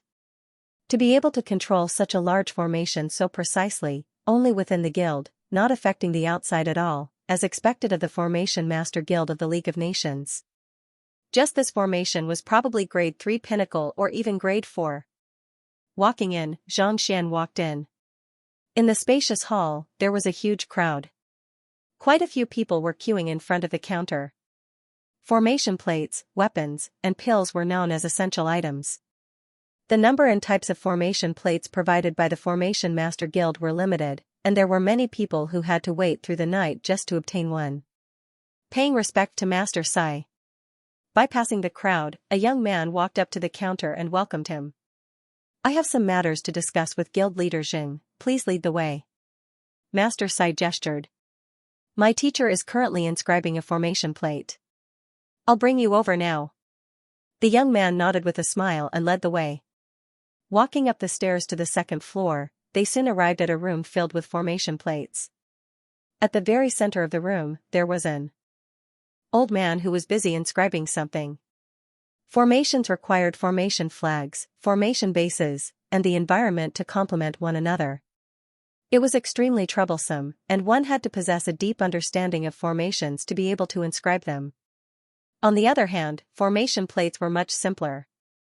A formation master would inscribe a simplified version of the formation onto a special round plate. Once used, all one had to do was to use Xianxia to activate it. Compared to the former, formation plates had two major flaws. Firstly, due to the size of the formation plate, it was unable to integrate with the environment. As such, its prowess was significantly weaker than that of a normal formation. Secondly, every time it was used, it would cause significant damage to the formation plate. As such, there was a limit to the number of times it could be used. At most, it could be used 3 to 5 times, and at least, it could be used once. Of course, even though there were flaws, there were more advantages to it. Otherwise, it wouldn't have attracted so many people. The greatest advantage of it was that one didn't need to understand formations to use it. Secondly, it was easy to carry around, and its activation speed was fast. In the face of danger, one just had to infuse Xianxia to activate it. The old man in the room seemed to be in his 60s. He had a clean face and large hands, and in his hands was a small carving knife.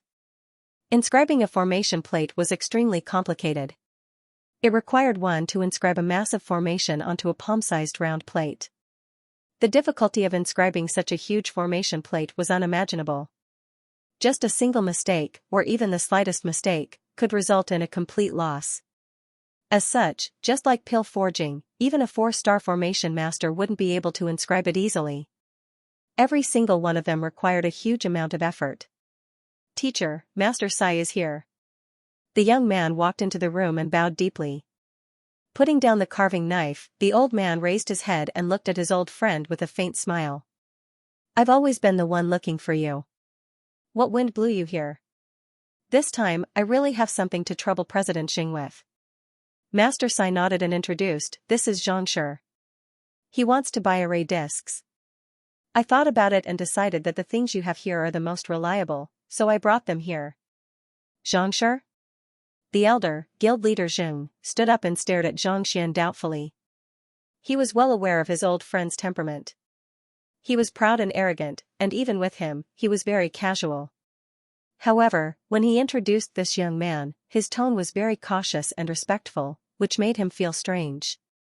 Taking a closer look, Xianxia didn't notice anything special about the young man. Even though he couldn't see through the latter's cultivation, his movements didn't seem to be in harmony with nature. Clearly, he hadn't reached transcendent mortal yet. A young lad who hadn't even reached transcendent mortal realm was worthy of his old friend's respect? May I know what kind of array discs Xianxia is looking for? Confinement formation, slaughter formation, illusion formation. I've inscribed a few of them. Even though Xianxia was perplexed, it wasn't convenient for him to ask too many questions since this was the first time they were meeting. I want a spirit gathering formation. Xianxia said. Spirit gathering formation? Guild leader Jing was taken aback. That thing.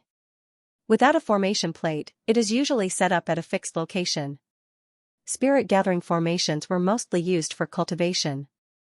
Most of the time, they were set up at fixed locations by major powers to gather spiritual energy and groom talents. On the other hand, formation plates were usually carried around at all times for offense and defense. Thus, very few people would inscribe spirit-gathering formations into formation plates. Even he had never done so before. Actually, not only was guild leader Jing perplexed, even Master Sai was taken aback. He thought that Xianxia wanted to buy a formation plate so that he could enter the Soul Oracle tomb. However, from the looks of it, that wasn't the case. Otherwise, why would he need a spirit-gathering formation? Could he just throw it in to gather souls and gather soul oracles? You don't have one? Xianxia frowned. That's right. I've never inscribed one before. However, if you really need one, I can inscribe one. However, it might take some time. Guild leader Jing hesitated for a moment before replying. A spirit-gathering formation required one to be under the influence of spiritual energy. He had never tried inscribing one before, so he couldn't guarantee that it would work. How long will it take? Xianxia asked. This. I've never inscribed one before, so I'll need some time to grasp it. If it's slow, it'll take a month. If it's fast. Half a month. Guild leader Jing said. Half a month? Xianxia shook his head. That was too long. He had agreed with Luo Zhu to set off for the Soul Oracle tomb tomorrow, and before that, he had to reach Transcendent Mortal 1 Dan. If he were to wait for the formation plate, half a month would be too late. Why? You don't believe in my ability? Seeing the other party shake his head, guild leader Zhang's face darkened. You're here to buy a spirit-gathering formation. Formation plate. Do you know anything about formations? If not for the fact that you're an old friend of his, he would have surely thought that you're intentionally causing trouble. Yet, you're shaking your head at me? Oh, I'm not saying that you can't inscribe it. Hearing the displeased tone of the other party, Xianxia realized that he had been misunderstood. Embarrassed, he said, I just think that your speed is too slow. Half a month. That's too long. I want it now. If you can inscribe it within 2 hours, I can wait a little longer. Too slow? 2 hours? Guild leader Zhang's face immediately turned livid. Flinging his sleeves, he said, Master Sai, is this your customer? I don't welcome him here. Xiaowu, send him off. 2 hours, do you think that inscribing formations is as easy as eating and drinking? Easy and easy, putting aside a spirit-gathering formation that he had never inscribed before, even a confinement formation or slaughter formation that he was extremely familiar with would take at least a week to inscribe. Furthermore, this required him to be extremely focused and not make the slightest mistake. Otherwise, putting aside a week, it would take him an entire month to succeed. Furthermore, this was him doing it personally. If it were a 3-star formation master in the guild, it would take him at least half a month to 20 days to inscribe a formation plate. This fellow actually needs 2 hours to complete it? Are you here to be a joke, or are you toying with me? Yes. The young man who had just sent the duo in walked over and said, This way, please. He was displeased as well. He was currently a 2-star formation master, and it would take him at least a month to inscribe a formation plate. Yet, this fellow wanted his teacher to inscribe one within 2 hours. Clearly, he wasn't here to buy anything but to pick a fight. Guild leader Jing, please calm down. What are you doing? Not expecting to be chased away by his old friend after just a few words, Master Sai's face reddened. He hurriedly stepped forward and said, Xianxia just doesn't have a deep understanding of formations. In terms of appraising, he is a 5-star appraiser who has cleared the harmonious stream of flowing goblets. His rank is much higher than mine, 5-star appraiser? Guild leader Jing was taken aback. He thought that Xianxia was able to instill fear in his old friend due to his background. To think that he was actually a 5-star appraiser, just this identity alone would allow him to do as he pleased in Honghai City. It was no wonder why he was so arrogant. Master Sai nodded his head. Master teachers didn't mean that they were proficient in everything. Judging from the words that Xianxia said, it was clear that he was a layman in the field of formations. Most likely, he didn't have a deep understanding of this occupation. his guess was right. Even though Xianxia had read through all of the books in Tianwu Kingdom's Formation Master Guild and assimilated them into his mind, the guild's level was too low. As such, he didn't know much about formation plates. As such, he wasn't sure how long it would take to inscribe a formation plate or whether there was a spirit-gathering formation in it. I apologize for not knowing Xianxia's identity. Knowing that the other party was a 5-star appraiser, guild leader Jing retracted his previous attitude and clasped his fist. Even though the occupation of an appraiser wasn't based on one's strength, the artifacts involved could drive countless occupations mad. Even though he was the leader of the Formation Master Guild, a 4-star pinnacle formation master, he didn't dare to offend the other party. Not to mention, the other party was a master teacher. You're too polite. Xianxia waved his hands nonchalantly. After pondering for a moment, he said, since you aren't able to inscribe a formation plate for a spirit-gathering formation within a short period of time, do you have the formation flags, blueprint, and foundation for a spirit-gathering formation? Why don't you sell me a set? If he didn't have a formation plate, he could try learning a little about formations. As long as he knew the blueprint, formation flags, and foundation, it shouldn't be too difficult for him to set one up. Formation flags and blueprints? We do have them, but since you aren't an official formation master, it would be useless even if you had them. Guild leader Jing said. Formations were set up using one's environment. If one knew nothing about formations, it wouldn't matter even if they were given a formation flag and blueprint. If one were to be able to set up a formation with just these 2 items, formation masters like them could just die of starvation.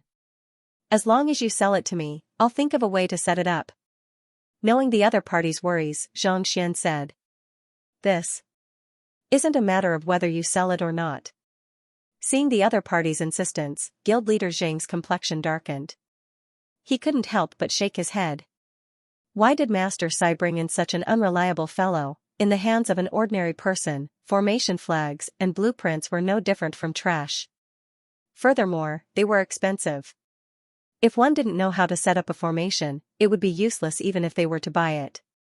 Besides, it was one thing to sell the formation flags and foundations to you, but the formation blueprints. Just like pill formulas, there were rules in the guild. If one wasn't an official formation master, they wouldn't be given it, needless to say, sell it. Through the conversation earlier, it was clear that this was a fellow who knew nothing about formations. It was one thing for such a person to buy formation flags and foundations, but the formation blueprints. Wasn't that a dream? If anyone could view and buy formation blueprints, what dignity would their guild have left? How about this? If you can prove that you can set up a formation and become an official formation master, I can pass the formation blueprints to you and allow you to record them. I can also sell the formation flags and foundations. If you can't do that, forget it. Guild leader Jing shook his head. If I can set up a formation, you'll sell it to me? Xianxia asked.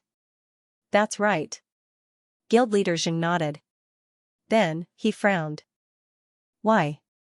Could it be that Xianxia is a formation master as well? Before he could finish his words, Xianxia closed his eyes. You all. Wait a moment. Wait a moment. Wait a moment? Xianxia's body swayed. Why does it feel like I have met a fellow who doesn't know how to speak? I asked you whether you are a formation master and you replied with wait a moment.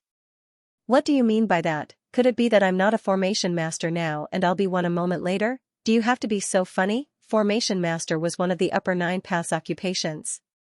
Every single one of them had to put in a lot of effort and study countless secrets to reach that level. No matter how talented one was, without several years of study, it was impossible for one to succeed. A fellow who doesn't know anything at all. Wait a moment. Wait for what? Are you joking with me? Besides. Closing his eyes?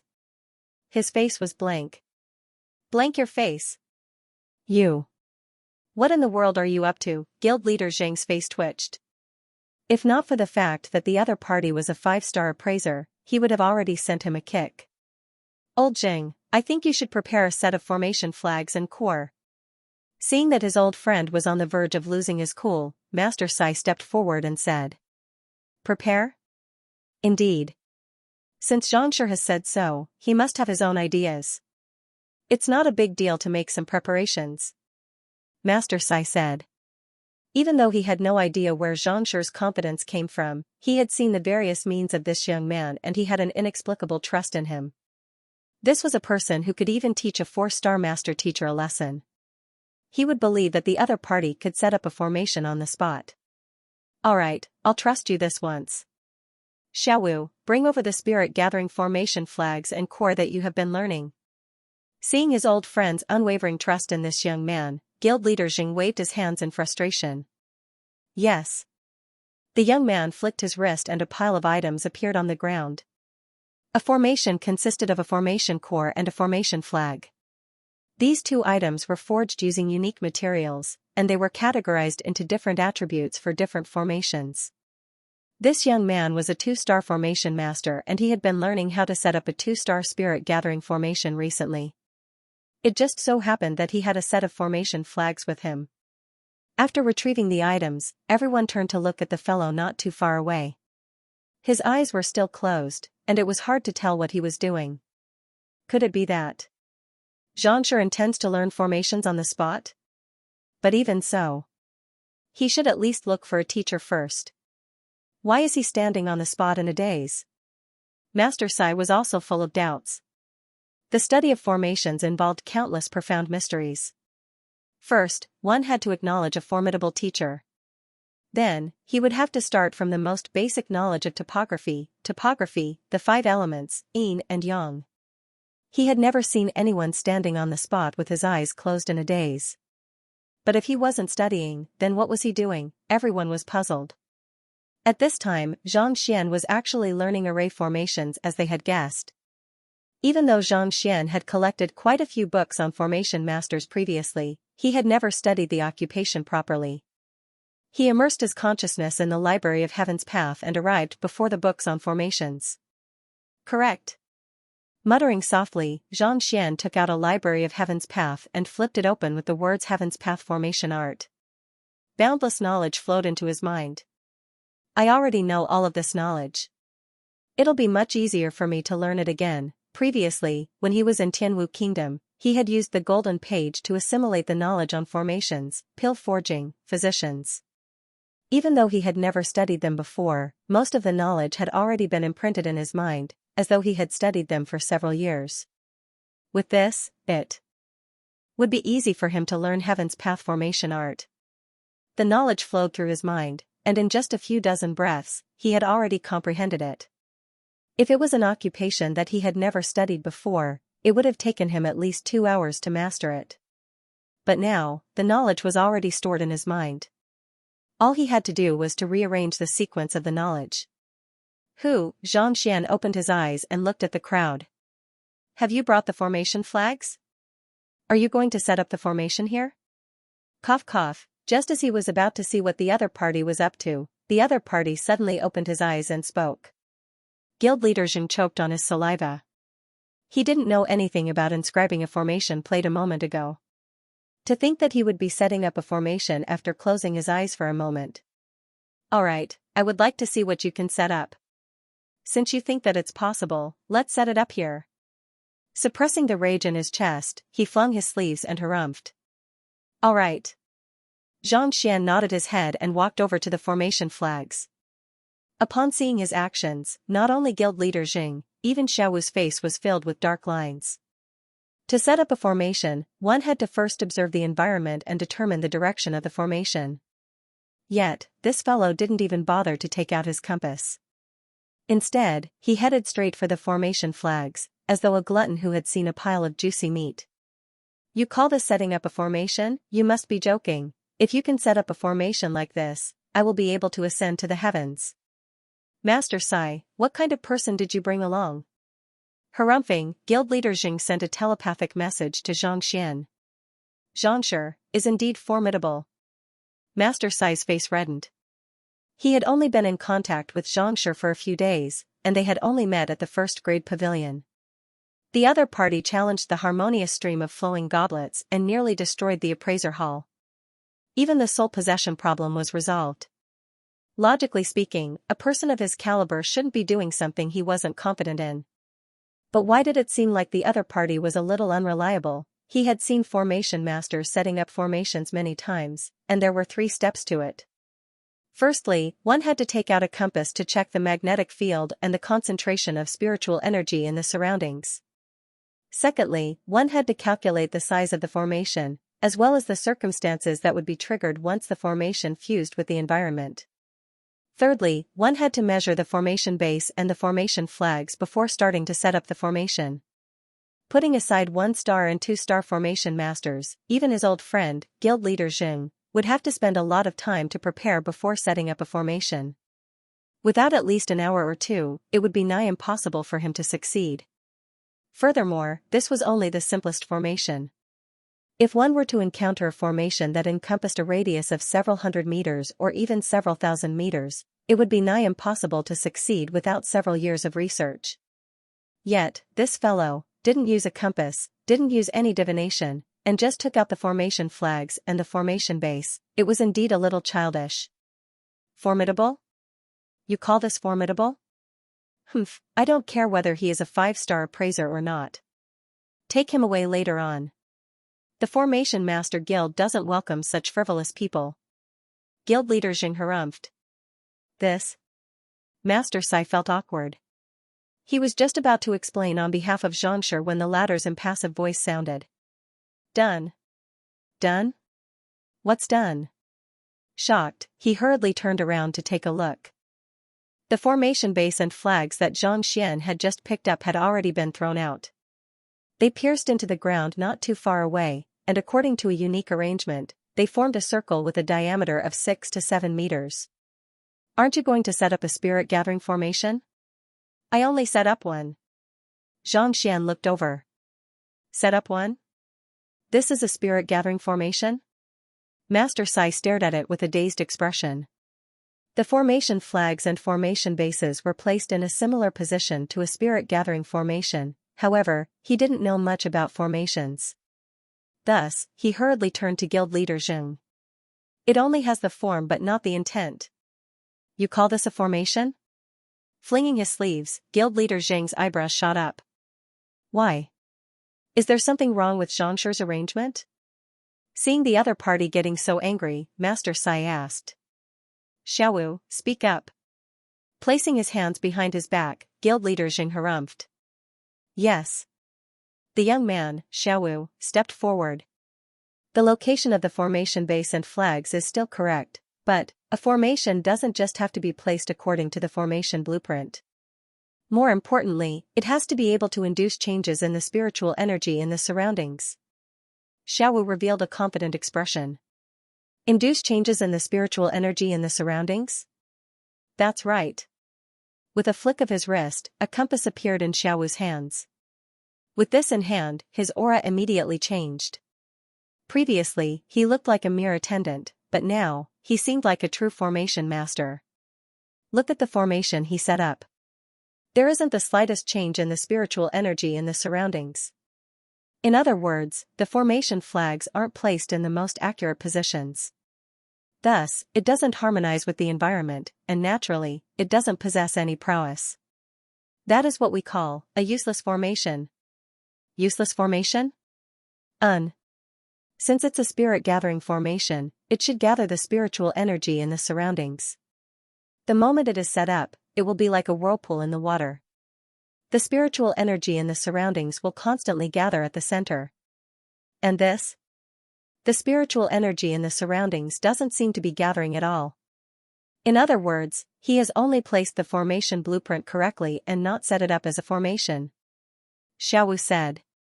Setting up a formation blueprint and not setting up a formation might sound profound, but in truth, as long as one was a formation master, even an apprentice, they would know this point. It was just like how an apothecary might not be able to forge a suitable pill even if he knew the sequence of the medicinal herbs. A formation blueprint was just a fixed arrangement. For a formation to be effective, it had to be harmonized with the environment. Well said.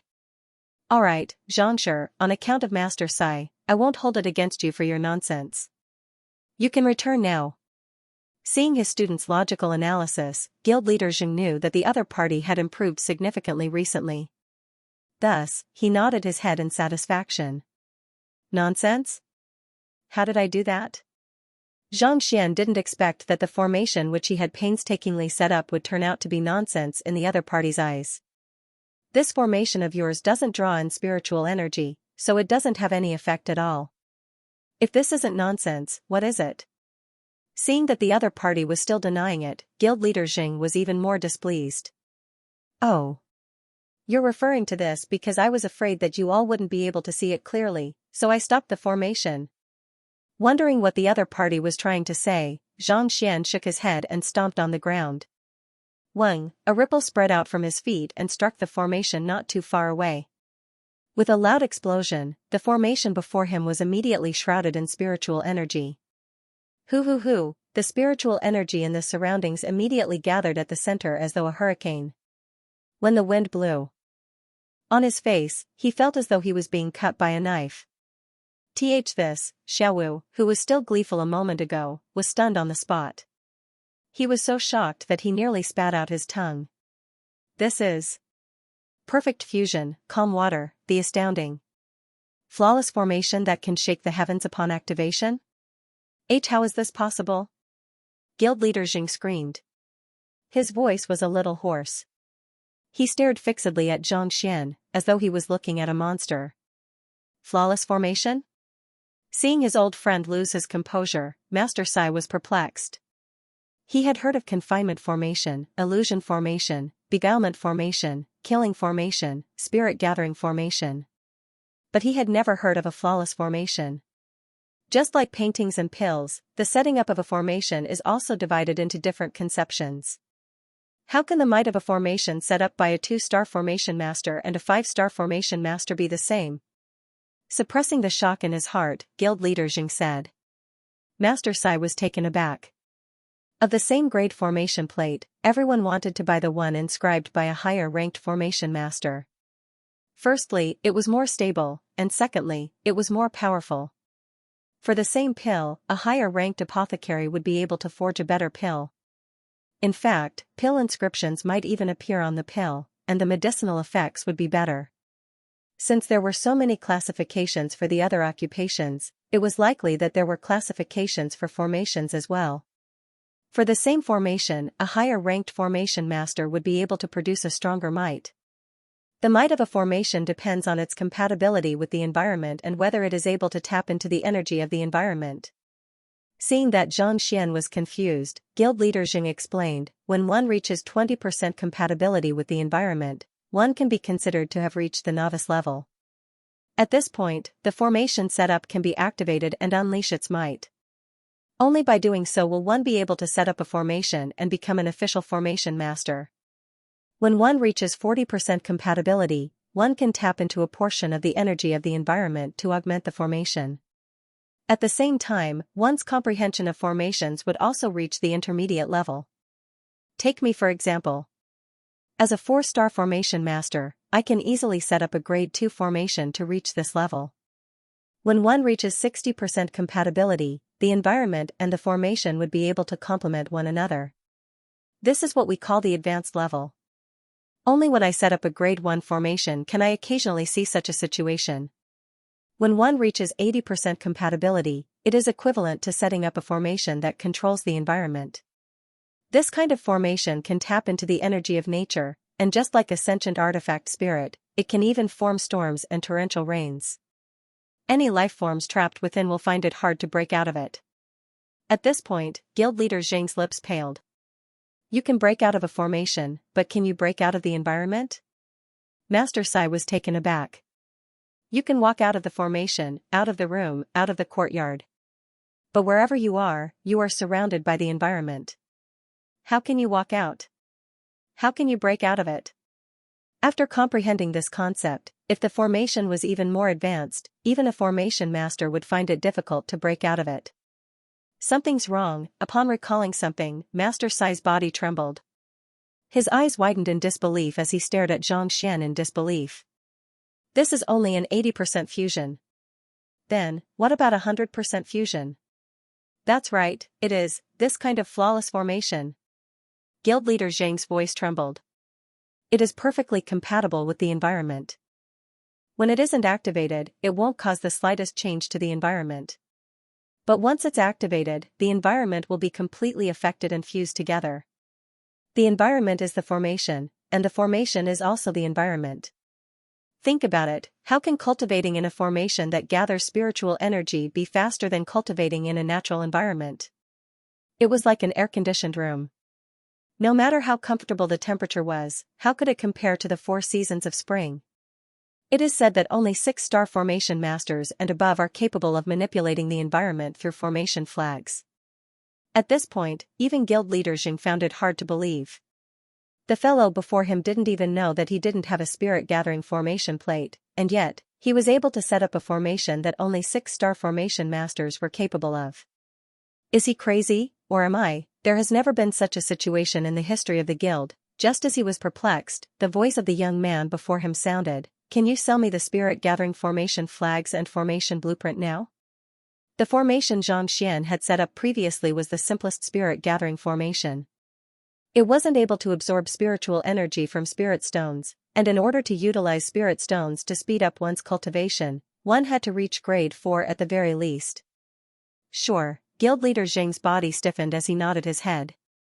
If a person who was capable of setting up a flawless formation didn't even have the qualifications to purchase formation flags, then wouldn't he be even less qualified? After agreeing to it, guild leader Zheng couldn't help but ask, "May I know what star formation master Xianxia is?"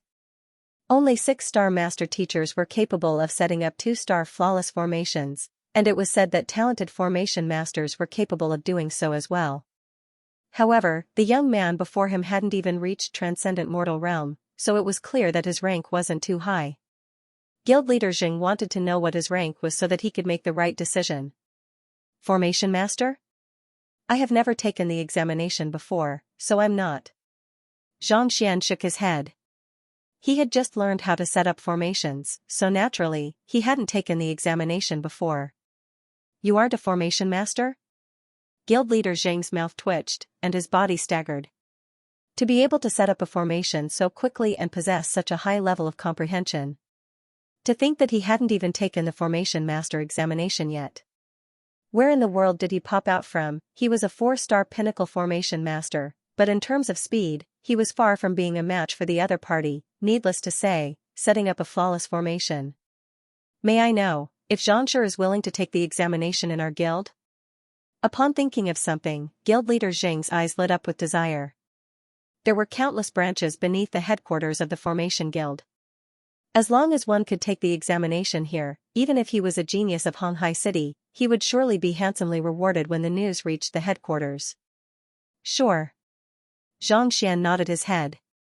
It didn't matter where he took the examination. In any case, if he wanted to take the higher-ranked master teacher examination, he would need a supporting occupation. Formation master was one of the top occupations in the upper 9 paths, so it would be best if he could take the examination.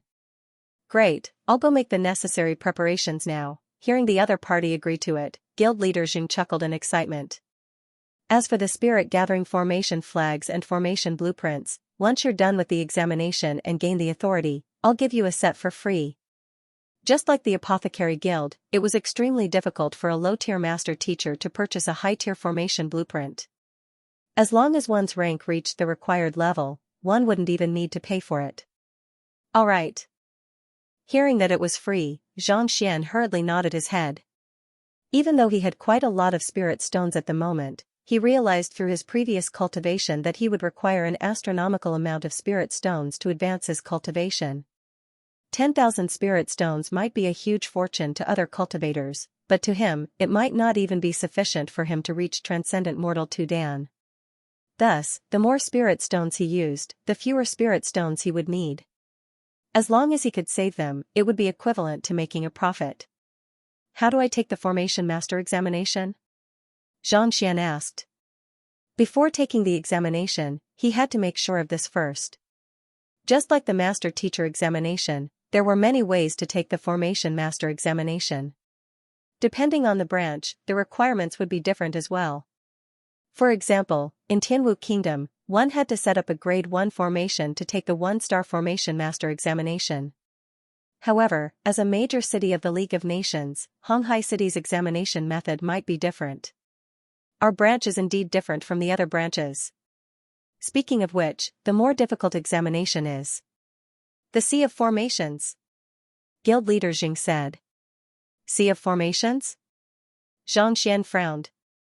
The Sea of Formations is an ocean of formations left behind by countless formation masters in the guild over the years. In order to clear it, one would have to face all kinds of formations. There are a total of 4 stages, and they are filled with grade 1 to grade 4 formations. Those who pass the first stage will become a 1-star formation master, the second stage will become a 2-star formation master. And so on. Guild leader Xing explained. I see, the Sea of Formations is indeed more difficult than setting up a formation. Xianxia nodded his head. Setting up a formation and deciphering a formation were like ascending a mountain and descending a mountain. Ascending a mountain was easy, but descending a mountain was difficult. In setting up a formation, as long as one found the right direction and fixed on the right position, it was easy to succeed. However, deciphering a formation, one had to first enter the formation. If one were to be unable to see the true face of the mountain, one could easily make a mistake. If so, it would be even more difficult to decipher the formation. It is slightly difficult. However, if one has a deep understanding of formations, it will be much easier. Guild leader Xing smiled. Oh? There are countless formations in the Sea of Formations. If one can identify the type and name of the formation and find the life gate in advance, it will be easier to clear the formation than to set it up. However, regardless of whether it is setting up a formation or challenging the Sea of Formations, one has to have a deep understanding of formations of this tier. Otherwise, it will be difficult for one to clear the trial. After explaining, guild leader Xing turned to the young man before him and said, if Xianxia has never taken the 1-star formation master examination before, you can start from grade 1 formations. After you get used to it, you can move on to the higher ranked ones. This way, you will be able to accumulate some experience and avoid getting flustered. Xianxia nodded his head. After a moment of hesitation, he said, however, before that, I would like to take a look at the library. Currently, the highest formation he had in his mind was only grade 2. If he wanted to reach a higher level, he would have to read more books. Read books? That's fine too. Xiaowu, bring Xianxia to the library. It has been a long time since anyone has challenged the grade 4 Sea of Formations, so he needs some time to prepare. Guild leader Xing chuckled. Xianxia didn't think too much about the matter of reading books. It was common for formation masters to browse through books on formations to increase their knowledge. Thus, Xianxia often went to the library to browse through books to find out more about the layout of special formations to broaden his horizons and increase his knowledge. Yes. The young man, Xiaowu, nodded his head. Xianxia. Watching as the young man led Xiaowu away, Master Sai stood rooted to the spot with widened eyes. Wasn't he here to buy a formation plate? Why did it suddenly turn into the formation master examination? Upper 9 Paths occupation was one of the top occupations in the entire continent. To take the examination without any warning, it was just like how he challenged the harmonious stream of flowing goblets previously. Old Jing, how many stars do you think Xianxia will be able to take the formation master examination? Xianxia turned to look at guild leader Xing. I don't know how many stars he will be able to take the examination, but to be able to set up a 2-star spirit gathering formation so easily and reach the level of flawless, his comprehension of formations can only be higher than mine. In other words, at the very least, he will be at 4-star pinnacle, or even 5-star. Guild leader Xing said with a grim expression. 4-star pinnacle? 5-star? Master Sai was astonished. When he first met Xianxia, he thought that it was already incredible that he could appraise artifacts. Yet, to think that he would have such a deep understanding of formations as well. In fact, he was even on par with his old friend. To possess such knowledge and capability at such a young age. How in the world did he learn it? Indeed. However, the Sea of Formations isn't that easy to clear. Without sufficient experience, it will be difficult for him to clear it. I can only hope that he can clear a few more tests so that a genius will appear in our branch as well. Guild leader Zhang nodded his head. Clear a few more tests. Master Sai replied. His mouth twitched as a thought suddenly popped into his mind. If this fellow were to really challenge the Sea of Formations, would he be like the Appraiser Hall? Would he cause a huge ruckus in the Formation Master Guild? My thumb drive crashed and I lost my manuscript. I was so depressed that I had to rewrite a new chapter. Sorry. End of chapter 483. Don't forget to subscribe, like, and share the video to support the channel.